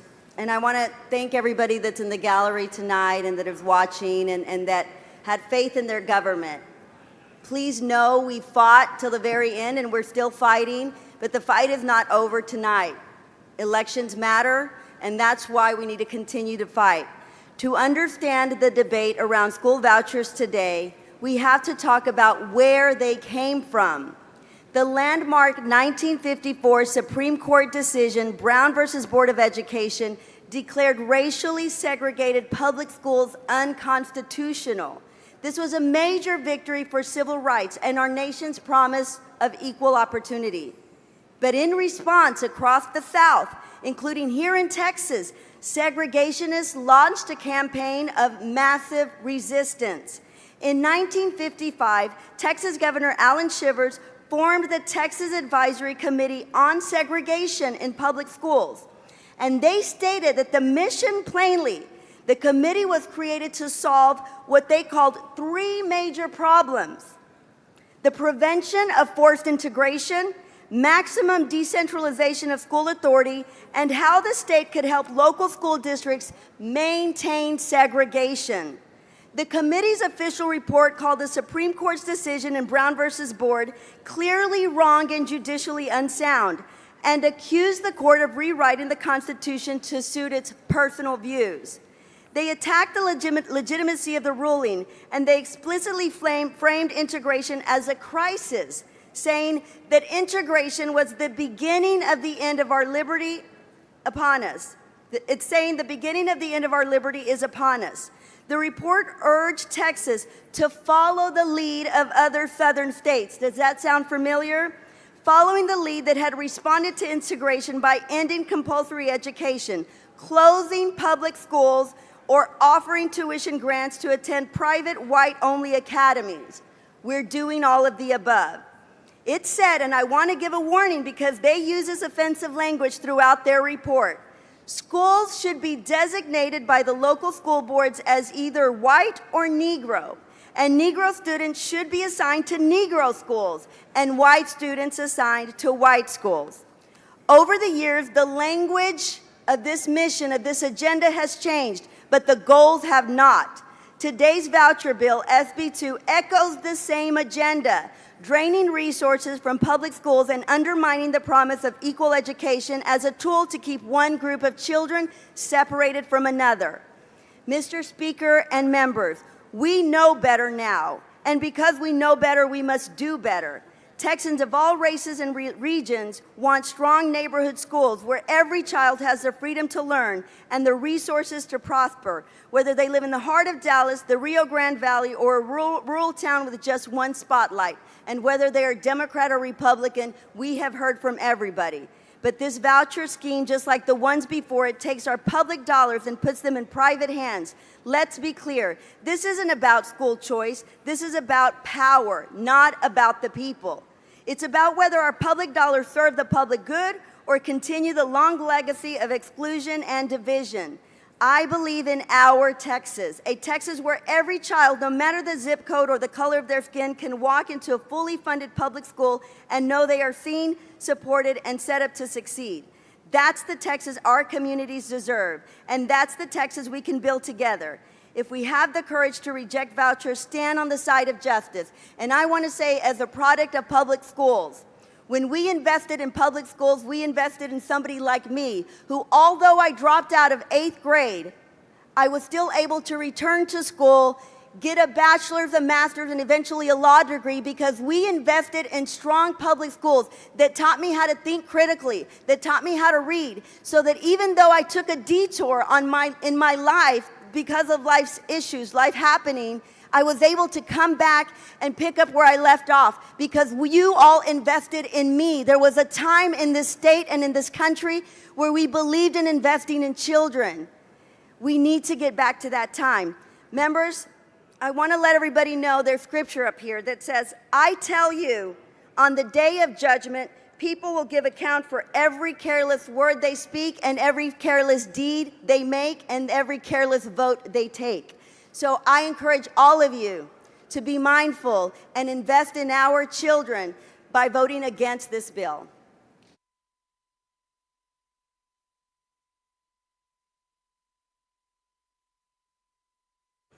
Chair recognizes Mr. Frank in favor of SB 2.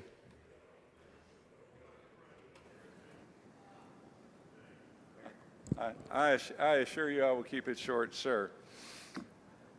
Everyone in this chamber would do anything to give your kids educational opportunity, anything to give your kids educational opportunities, and many of you have. Many of you have scrimped. You've given them a great, either a public school education or you've given them a great private school education. But the reality is, many of you in this room have much more options to give your kids than the other folks in Texas. So every single one of us, whether it's your kids, your grandkids, you want to give your kids the best options that you can. Members, what this bill does, even for those who may not like it, may not vote for it, it gives options that don't currently exist for those kids. It absolutely increases the options. Is it perfect? No, but does it increase options? Absolutely. 2 years from now, when we come back, Lord willing, this bill passes, every single one of you will have some kids in your districts. It may be 10, it may be 20, it may be 100, it may be 1,000, that will have better options and better opportunities in their district, and those kids and those parents will be so grateful for what we do today. I urge you to vote for the bill.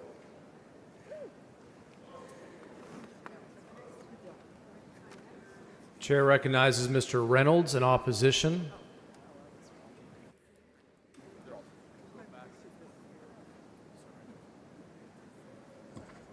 Thank you, Mr. Speaker. Members, I'm going to make this brief. I think a lot of us have made a lot of points, but I want to say this. I'm a proud product of public schools. It was public schools that helped me as someone who grew up with a single mother. It was those public school teachers that gave me confidence that I lacked. And this bill, Senate Bill 2, it essentially creates the have and the have-nots. We're creating winners and losers. The haves, they're able to get a publicly funded tax subsidy to send their kids to private schools that they can already afford to send their kids to, right? We know from all the data from all the other states that have implemented vouchers that about 75% of the people that benefit from them were already recipients of those private schools. They're just now receiving the largesse from our public tax dollars. While our neighborhood public schools are crumbling, they're hemorrhaging.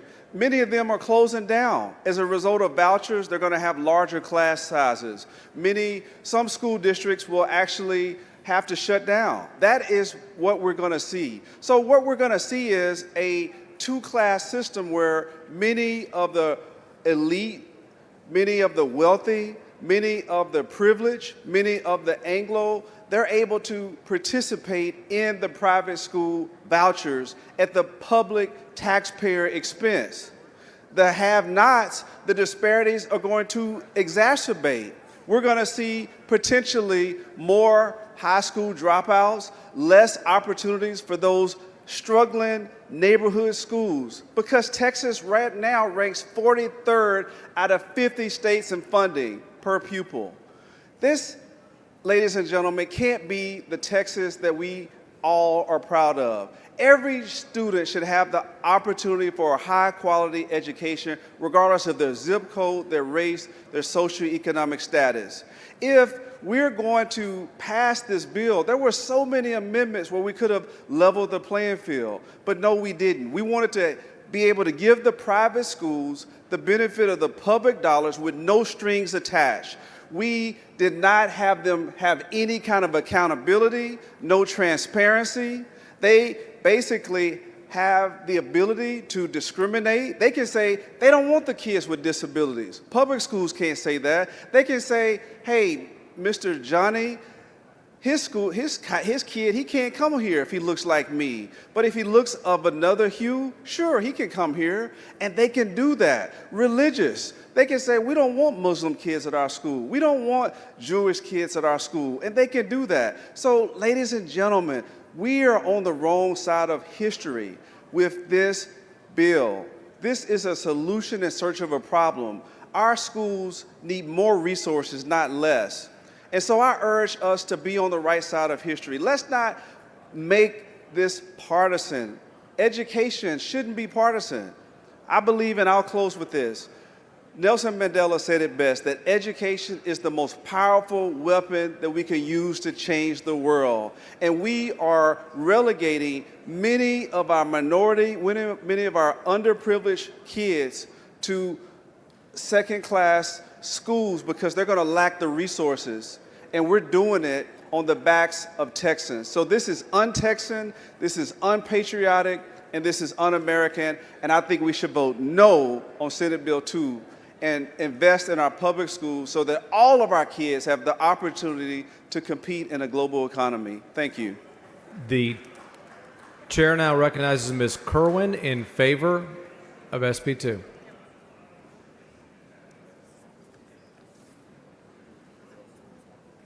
There was an understanding among the founders of our great country 2.5 centuries ago that citizenship had to be educated, without which there was no possibility of meaningful self-governance or meaningful worship. And so, Thomas Jefferson was the first to express in a concrete way the vision of public education as forming citizens fit for self-governance, which has persisted until modern times. Part of the reason that we're talking about education reform and school choice now is because we know that system no longer fully fulfills its purpose. That's not an attack upon public education. We're very, very grateful to our educators. But we know the truth. It becomes obvious that we need to undertake significant measures to ensure that the vision of public education is nothing less than the defense of the American future itself. You know, when we think about our responsibility of stewardship, we as office holders, we have three major issues we need to consider. We have to defend the past, we have to defend the present, and because we have to preserve and defend the society and the institutions of the rule of law that we now have. School choice is the way to do that. What we're really doing is, yes, we're delivering positive improvements in the lives and the education of our school children, but we have to understand that the enactment of school choice in the year 2025 by this legislature means that Texas is vital and strong and free in the year 2050. There are children in elementary school today who are going to live, God willing, to see the 22nd century. And we have to ask ourselves, what kind of century is that going to be? When our American founders instituted public education in the United States, they weren't just thinking about how it was going to be in the year 1788.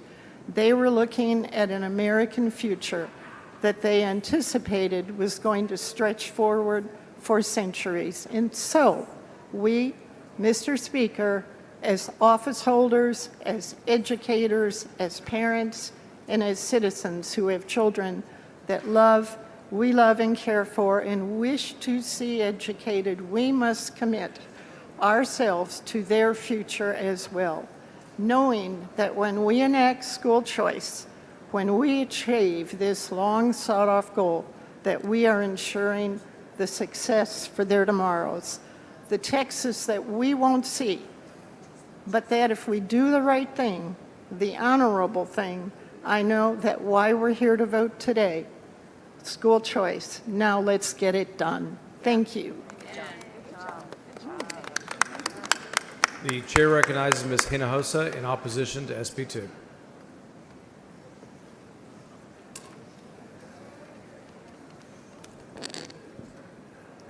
Mr. Speaker and members, friends of public schools in the gallery, and those watching, it has been a long, long fight. We have fought hard, we have fought for years, and I curse this fight every day because we have spent years focused on a voucher program that even the fiscal note of this bill recognizes will mostly go to students already in private schools at a time when our public schools are in crisis. And no matter whether or not this bill passes, 90+% of Texas students will be in our public schools. This bill is everything that is wrong with politics. It is the interests of big money prevailing over everyday Texans. And while I curse this bill, I feel blessed by this fight because it is in this fight that I have come to see the very best in people. I have made crazy friendships with people I would have never thought that I would have come in contact with and shared such a strong passion with for our public schools. Republican precinct chairs, so many, suburban parents, homeschool parents, rural coaches, So many people from different walks of life all want the same thing. We want strong public schools.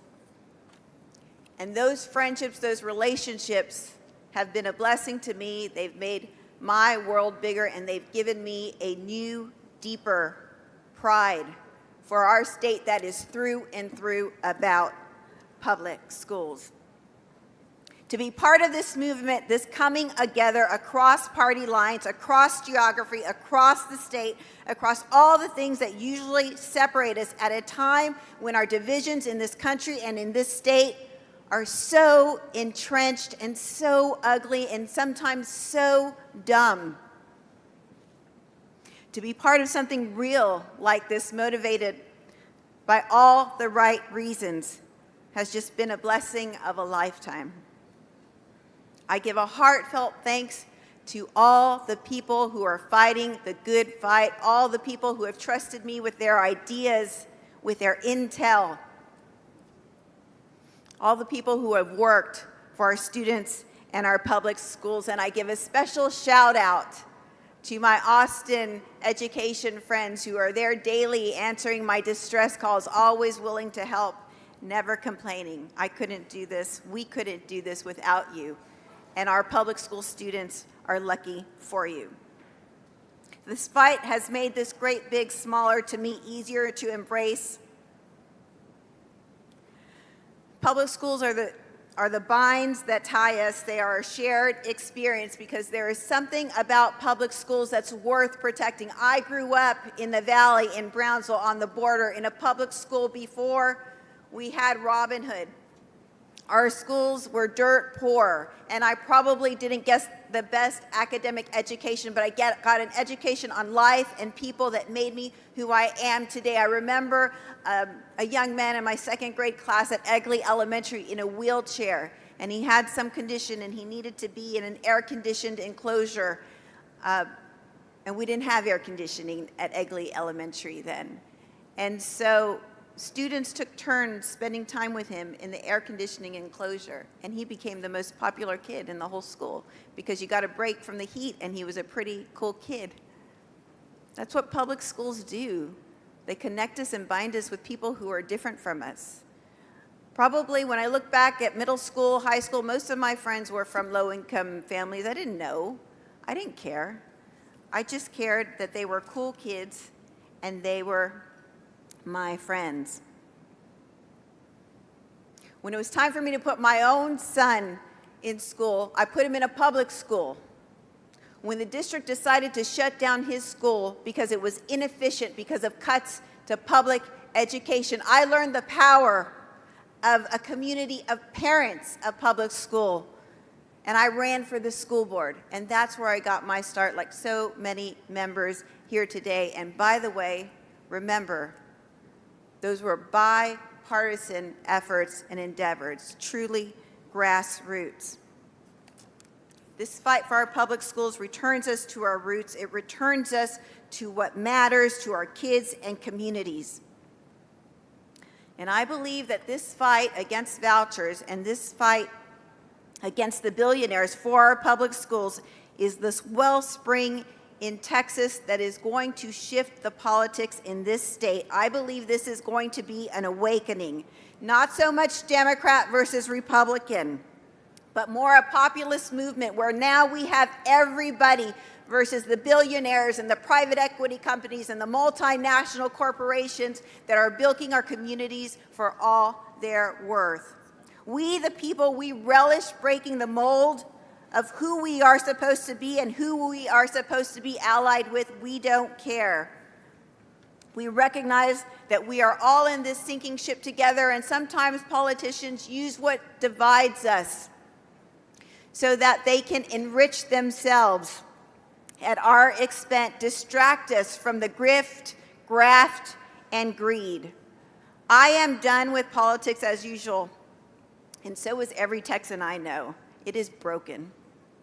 And so while this may be the end of this voucher fight, I think it is the birth of something new.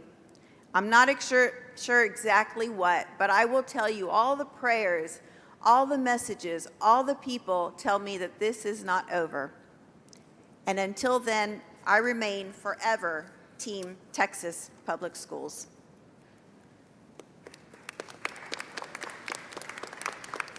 Chair recognizes Ms. Hickland.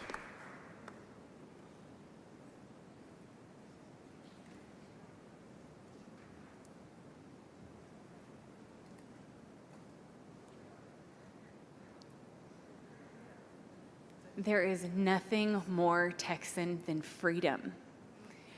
This moment is so much bigger than all of us. I want to thank all of the people that came before us for decades, who have fought to level the playing field for decades. We have such a unique opportunity. We are so blessed to be the ones to finally push the button that unlocks the future and the potential and the destiny for all Texans. I want to thank Governor Abbott for having the courage to push forward with this issue, for listening to parents who weren't able to come to the Capitol, who weren't able to go to the rallies, but were crying out for the opportunity to have access to the best option for their children.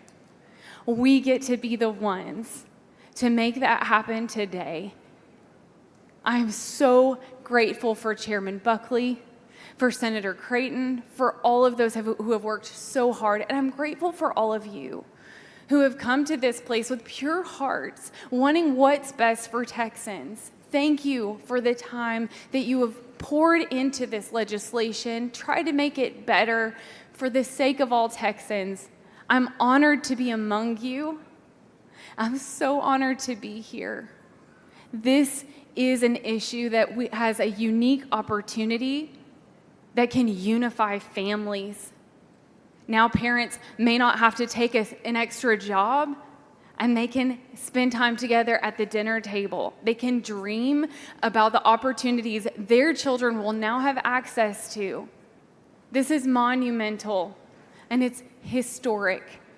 God has blessed Texas. Thank you, guys.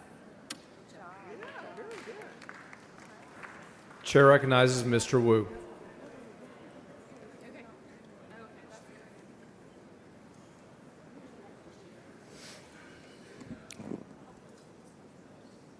Members, I had prepared a speech that was going to thank our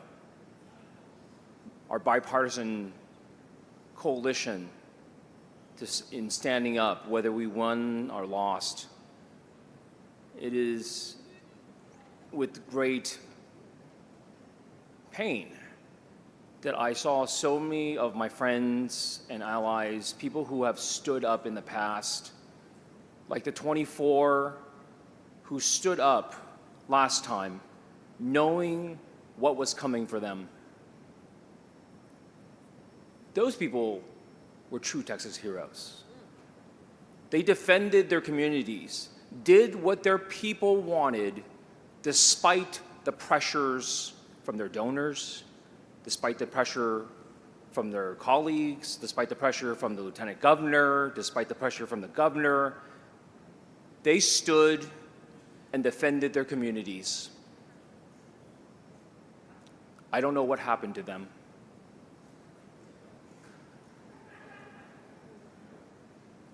And so I don't need to talk to y'all. No, everyone here has already made up their mind. Half the people are asleep. You know, half the people aren't paying attention, so it doesn't matter. I want to talk to the people of the great state of Texas. I want to tell you that we've told the members here that doing this legislation, that passing this law, greatly endangers our schools which are already hanging on by a thread. The money that would go to this program would have gone to our public schools, would have given our teachers a bigger pay raise, would have kept more schools open, would have made classrooms smaller. They don't care. They're scared of the governor. And I told them that 75% of teachers right now are currently looking for other jobs. And as Dr. Buckley himself stated, more than 50% of the new teacher hires are uncertified. Those are the people teaching your children and your grandchildren. The certified teachers, the trained and licensed teachers that taught you, will not be there for your children and grandchildren. And we've told them that you know why academic performance is so low in Texas? Could it have anything to do with the 30 years of Republican control, slowly and systematically defunding our school system, bit by bit? It should not be any surprise that the people who complain about the school system, complain about how bad things are, complain about all the problems, are also people who have been in absolute control of this state for 30 years. Complaining about a problem that you helped create. They don't care. It doesn't matter. This is about politics, not what's best for your community, not what's best for your family. So we've told them that, hey, maybe Governor Abbott's polling is really bad because all of our polling, all of the other polling, all of the independent polling says this is overwhelmingly unpopular in the state. That this is actually, through one of our polls, basically said, this is the one issue that voters will make a single issue voter out of. That this is an issue that not only unites people from across the state, but unites Democrats with Republicans, even MAGA moms. And we've told them, well, we didn't tell them, they told us, that the calls that they were getting against this bill were 8-1 and 9-1. They don't care. What they're really telling you is they're not afraid of you, their community, their voters, their people. They're not afraid of you. They're afraid of other things. They're worried about other things. They're worried about their politics. They're worried about being primaried and who's going to be mad at them. They're not worried about what does our community want, because they know that you have been telling them again and again and again that your community overwhelmingly does not want this, that it hurts their local schools, that it hurts their families, that even if some people can go, they can't. And so you leave them in a system that is failing even harder because it is taking away even more money. To the people of this state, nothing will change until you do something. This fall, when your children go back to school and you find out that multiple schools are closed, call your state rep. Ask them why they voted for this. When you go to your kids' class, talk to the teachers and realize they're now teaching a classroom of 40 or 50. Tell them and ask them why they voted for this bill. And in December, when they tell you that your schools are going from 4 days a week to no days a week, think about filing for office. Because if you don't demand change and you don't make the change, then change never happens. The good people of the state are fed up. They're fed up with the billionaires. They're fed up with the politicians who only do what they say. They're fed up with the special interests, the moneyed interests. They're sick and tired of it. And it's not just Texans, it's all over this country. Watch what happens in the next few months. The pain that the Trump administration has caused, along with Republican support, is going to hit everyone. Already you see markets crashing, small businesses are closing, people are losing their jobs right now. And in the times that are about to become even tougher, people will see that you gave money to the rich. Chair recognizes Ms. Troxclair in favor of SB2.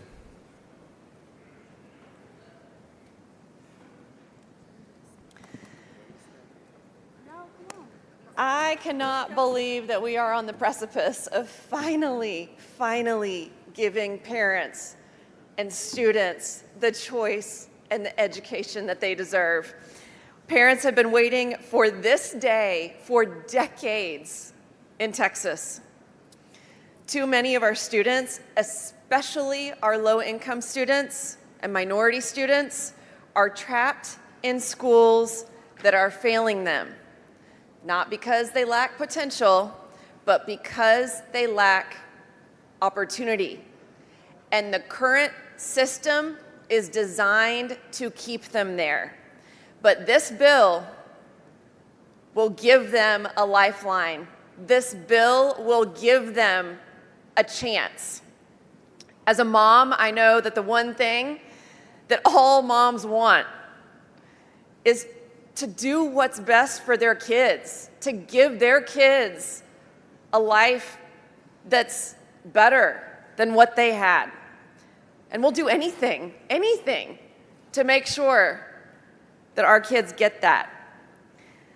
But I learned and began to care about this issue well before I was a mom. When I was an intern in this building, when I was a junior in college. And as we were having conversations in the office, and I was listening and I was learning, and we met with teachers' unions and school board and TASA and TASB and all these acronyms, and I learned what priorities were where, it occurred to me after that session that in not a single one of those conversations were students and student outcomes and what was best for the kids of Texas the topic. It was always about the adults. It was always about the benefits, about the protections, about the system. And today it's finally going to be about the kids. And so we know that outcomes for all students are going to improve. So when your local school when your kids start thriving, when your outcomes improve, when a kid who was relentlessly bullied or a kid who couldn't afford to get the services that they need, when those kids find the best fit for them and they start thriving, know that it's because leaders across this state, parents across this state, and now the legislators behind me have worked for decades to make this a reality. We know that we are spending over $15,000 per child per year in our public schools, and yet almost 70% of our third grade Texas children cannot read on grade level. We cannot keep doing the same thing and expect a different result. And finally, today, we are doing something different. And I am so honored and thrilled to be a part of that opportunity for every child in Texas to finally have access to the excellent education that they deserve. Chair recognizes Linda Garcia.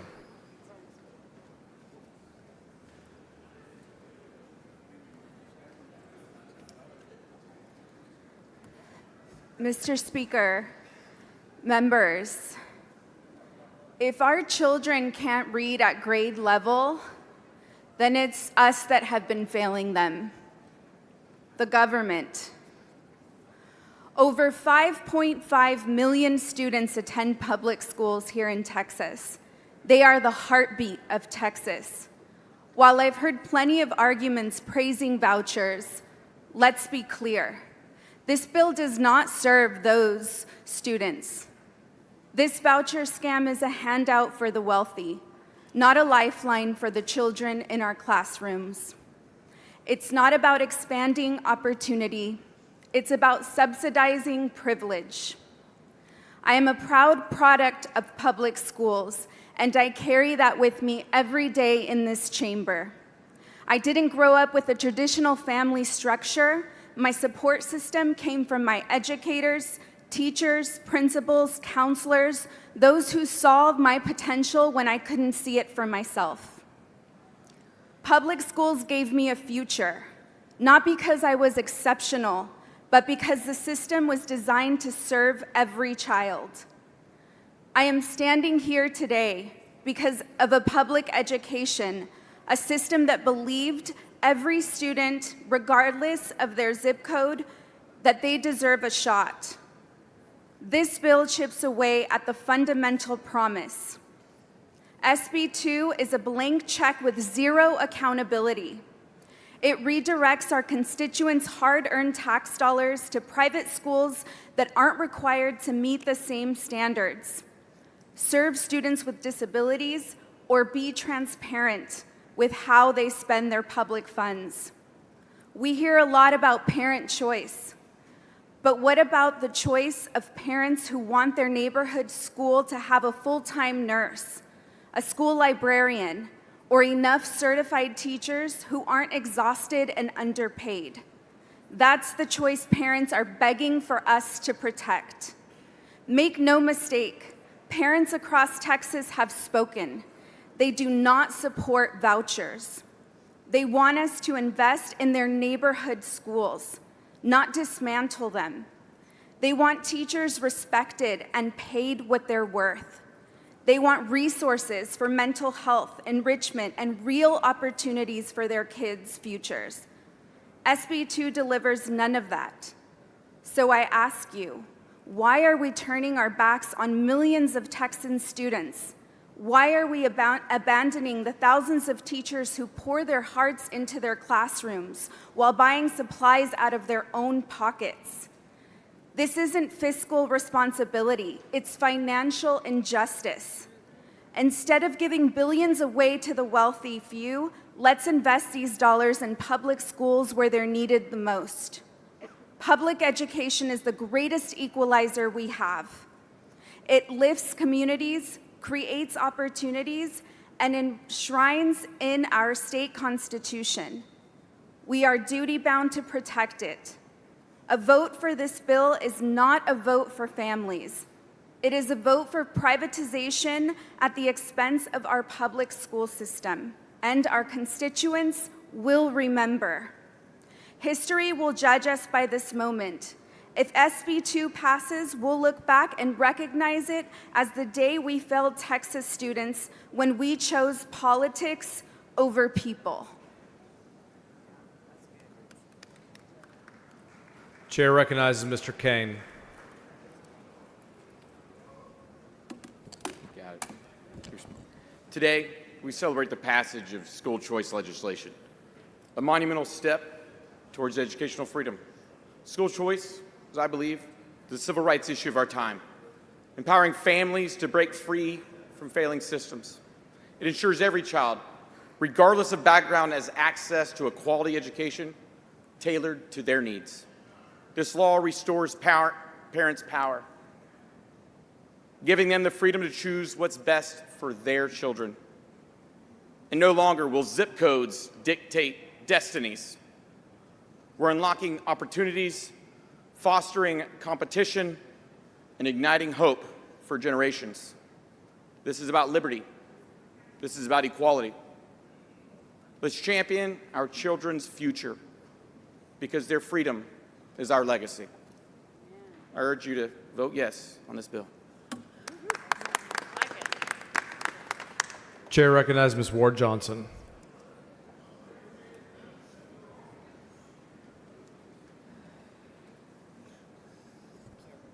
Thank you, Mr. Speaker.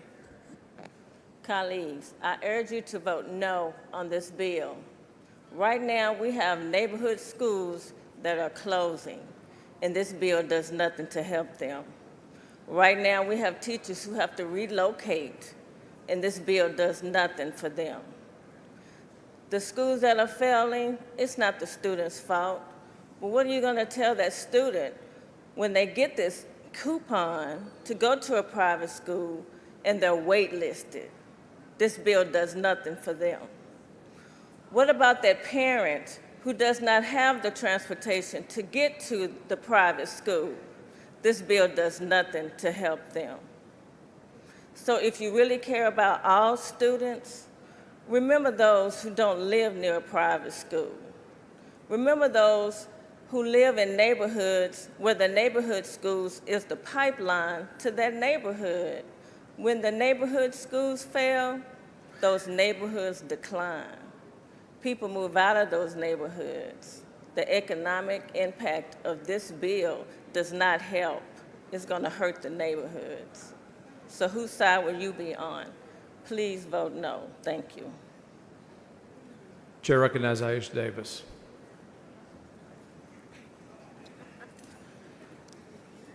Mr. Speaker, members, and most importantly, all of the Texans watching tonight, I rise in opposition of this voucher bill, knowing how harmful this policy is to our public schools and families that they serve. In many communities, just like some of mine, the public school system is the largest employer in the area and is the only option for a lot of our families. This issue has torn this body apart for decades, and now it's reached a fever pitch. We could and should have left this decision to the will of the voters and put this forth as a referendum.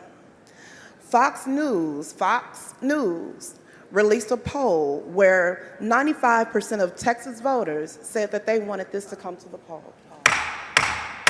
Members, please take your conversations outside the rails. A poll of Texas voters where 95% wanted this measure on a ballot. I know that a referendum is constitutional and is not unprecedented.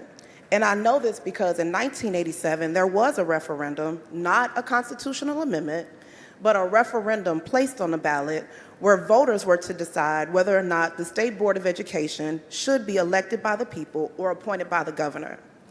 The people made their voice clear. They wanted to elect, not appoint. They wanted to vote, weigh in, and be heard. Because of that 1987 referendum, me, my friend, Representative Terry Leo Wilson, and my beloved colleague and mentor, Dr. Alma Allen, all had the esteemed privilege and heavy responsibility of serving on the State Board of Education. We're spending billions of tax dollars on this initiative without approval from the voters. This is money that could be going to our kids and families that need it the most. It's diverting money away from our rural schools that are so small but very mighty. And we're taking money from our special needs kids and giving it to private schools that likely won't even accept them. But I want to tell you something. Many of you know my background is as a public teacher. I taught high school in DeSoto ISD and Irving ISD. I taught everything from 9th grade biology to high school advanced engineering. I also taught at a DAEP because I wanted to serve the students who needed me the most. Tonight, my heart truly hurts, and I'm not going to rehash everything that's been debated. So I want to talk directly to the people that have been affected by our actions. Our students, their families, their teachers, administrators, counselors, everyone who contributes to the students in our public schools. What we did tonight is not good, but we know our teachers are resilient.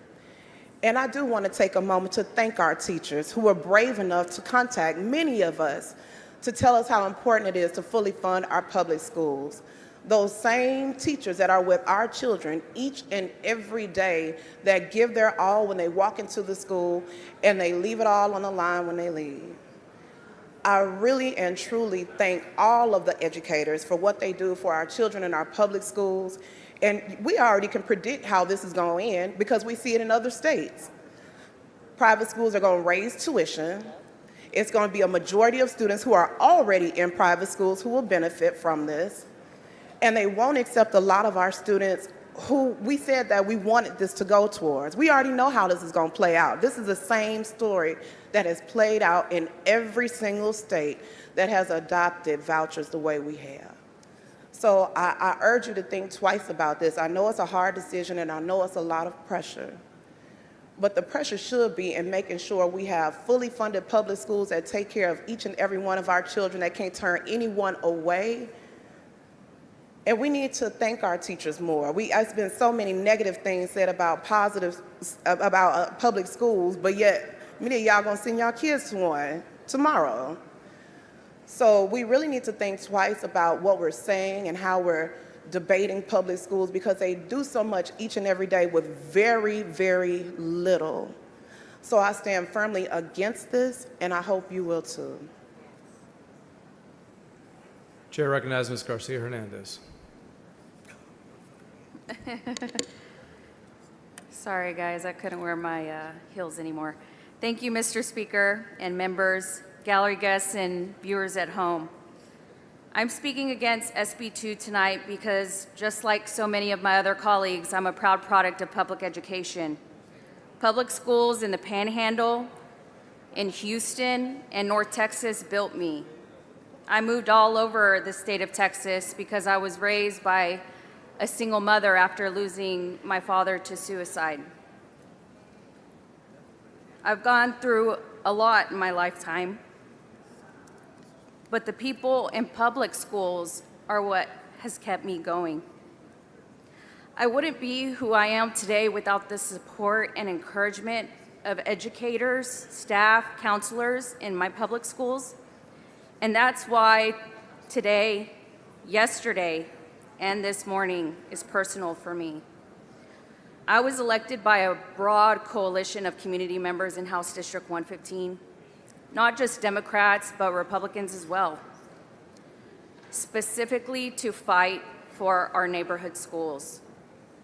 Yesterday and into this morning, there has been this push for school vouchers, a policy that we know siphons off taxpayer money away from public schools and hands it over to private institutions. Public dollars belong in public schools, period.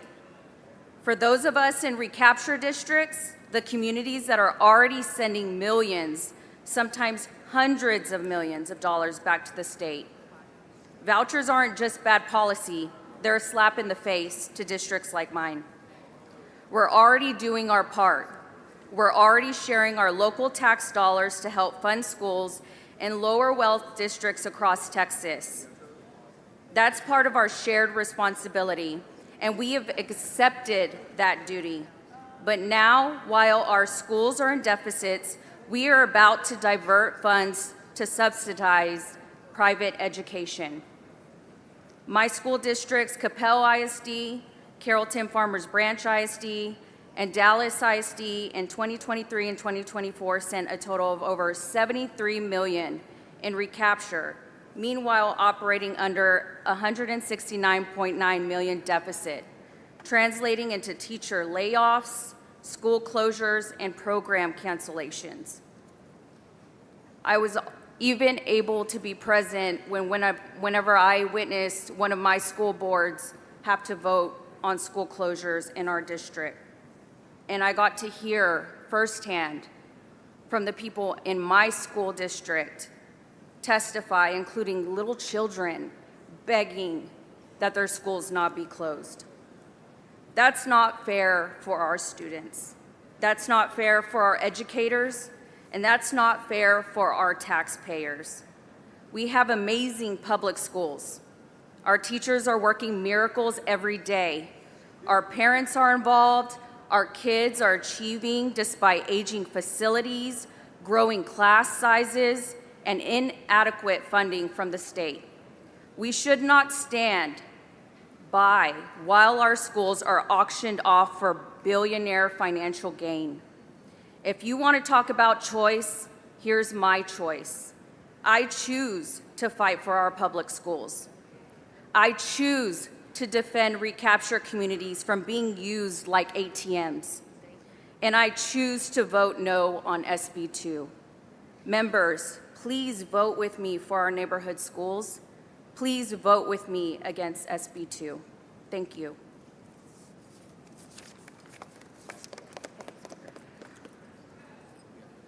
Chair recognizes Dr. Buckley to close on his bill. Mr. Speaker, Mr. Schatzline, for what purpose? would the gentleman yield for some final questions? Does the gentleman yield for a question? Thank you, and respectfully, I so appreciate it, Mr. Chairman. There's been a lot of discussion about providing education freedom for students trapped in failed schools, but I think it's important to talk about defending the freedoms of traditional private school and homeschool families. If this bill passes, it's my understanding that there will be no change to the traditional homeschool and private school families who choose to not participate in the ESA program. Is that your understanding as well? Yes, that's correct. Does this bill specifically protect the religious liberties and curriculum preferences of ESA recipients who choose to educate at home? Yes, that is correct. Does this bill specifically protect the religious liberties, curriculum preferences, hiring and firing standards, and behavioral standards of private schools and private school families who choose to participate in the ESA program? Yes, that is correct. Great. While I hope that private schools do participate, is there any private school that is forced to participate in the ESA program? No, they're not. And while I hope that families do participate as well, is there any family in public school, in private school, or in homeschool that is forced to participate inside of the ESA program? No, there is not. And isn't it true that there's a direct connection between states with the highest educational outcomes, like Florida and Arizona, and their robust school choice program? That is correct. And isn't it true that ESAs cost the Texas taxpayer less money than traditional public school? That is correct. Would you agree that there is a direct correlation between the introduction of school choice and vast improvements in educational outcomes statewide? That is correct. Thank you, Dr. Buckley. Just a couple more. Does this bill require that ESA recipients take the STAR test? No. Would it be fair to say that the main requirement for a private school to participate in the program is that they are accredited? That is correct. And is it safe to say that traditional homeschool families and traditional private school families who choose not to participate in the ESA program will continue to have the exact same freedoms that they do today if this bill passes? That is correct. Three more. Dr. Buckley, you and I both know that the sad truth is that the legislature does not need an ESA bill in order to take away the freedom of homeschool families and private school families. However, at the same time, would you agree that the only way to give education freedom to all families, especially the many who are trapped in failing schools or schools that are indoctrinating our children, is to pass this piece of legislation? That is correct. And so is it safe to say that this bill is going to lead to more educational freedom, not less? That is correct. I couldn't agree more, Dr. Buckley, and I cannot wait to give education freedom to every family in Texas. Thank you for this bill. Thank you. All right, Mr. Speaker, members, it's been a long day, and I will be very, very brief. Today, you've had an incredible opportunity to do what's important for Texas, and that's to provide historic funding for your public schools, but also to provide parents another tool in their toolbox to make sure that their kids receive the best education possible. This is a good day for Texas, a good day for Texas families, and I am honored to stand before you for a very long time today. Yeah.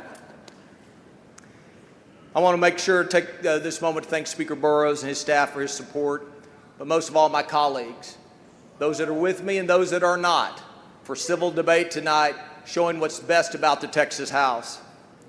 I also want to thank my staff for their incredible hard work and their commitment over the last few years, making sure that we got to this point tonight. And lastly, but most importantly, I want to thank my family, especially my wife, Susan, who's here tonight. She keeps me pointed in the right direction, She's a constant source of encouragement and motivation. And members, on behalf and in honor of those children at Oak Creek Academy in Killeen, Texas, Mr. Speaker, I move passage of SB 2. The question occurs on passage to third reading of SB 2. This is a record vote. The clerk will ring the bell. Show the speaker voting aye. Mr. Buckley voting aye. Mr. Harris voting aye. Mr. Alcott voting aye.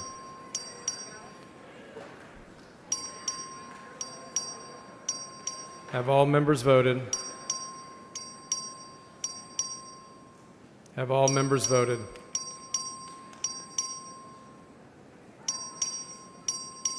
Have all members voted? There being 85 ayes and 63 nays, SB 2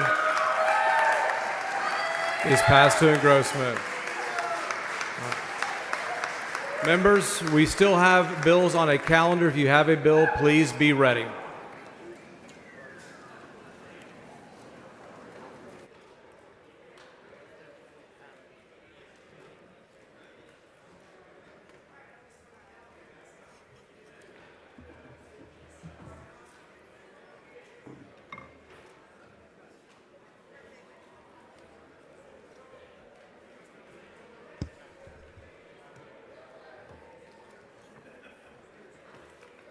Dr. Bonin. As a matter of postponed business, members, the next bill on the calendar is HB 124. The Senate companion is over and eligible. The chair lays out on second reading SB 260. The clerk will read the bill.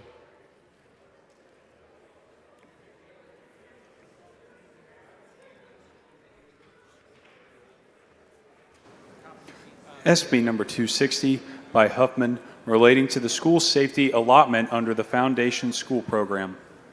Chair asks Dr. Bonin to explain the bill. House Bill 24 seeks to increase the school safety allotment under the Foundation School Program. The bill increases the daily allotment from $10 to $14 for each student in average daily attendance. The bill also increases the additional per campus allotment from $15,000 to $37,000. I move passage. The question occurs on passage third reading of SB 260. A record vote has been requested. The clerk will ring the bell. All members voted. Ms. Harris voting aye. Have all members voted?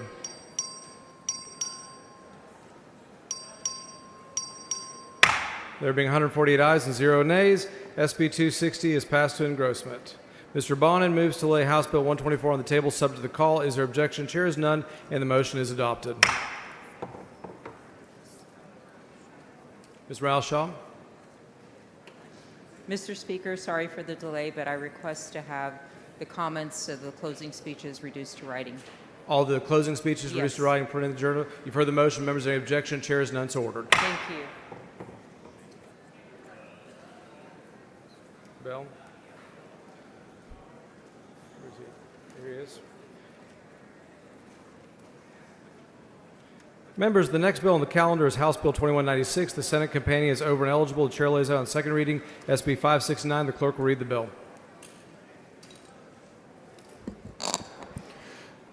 SB number 569 by Bethencourt, relating to the provision of a virtual education in public schools and to certain waivers and modifications by the Commissioner of Education to the method of calculating average daily attendance in an emergency or crisis for purposes of preserving school district funding entitlements under the Foundation School Program during that emergency or crisis, authorizing a fee. Chair lays out on second reading SB 569. Chair recognizes Mr. Bell to explain the bill.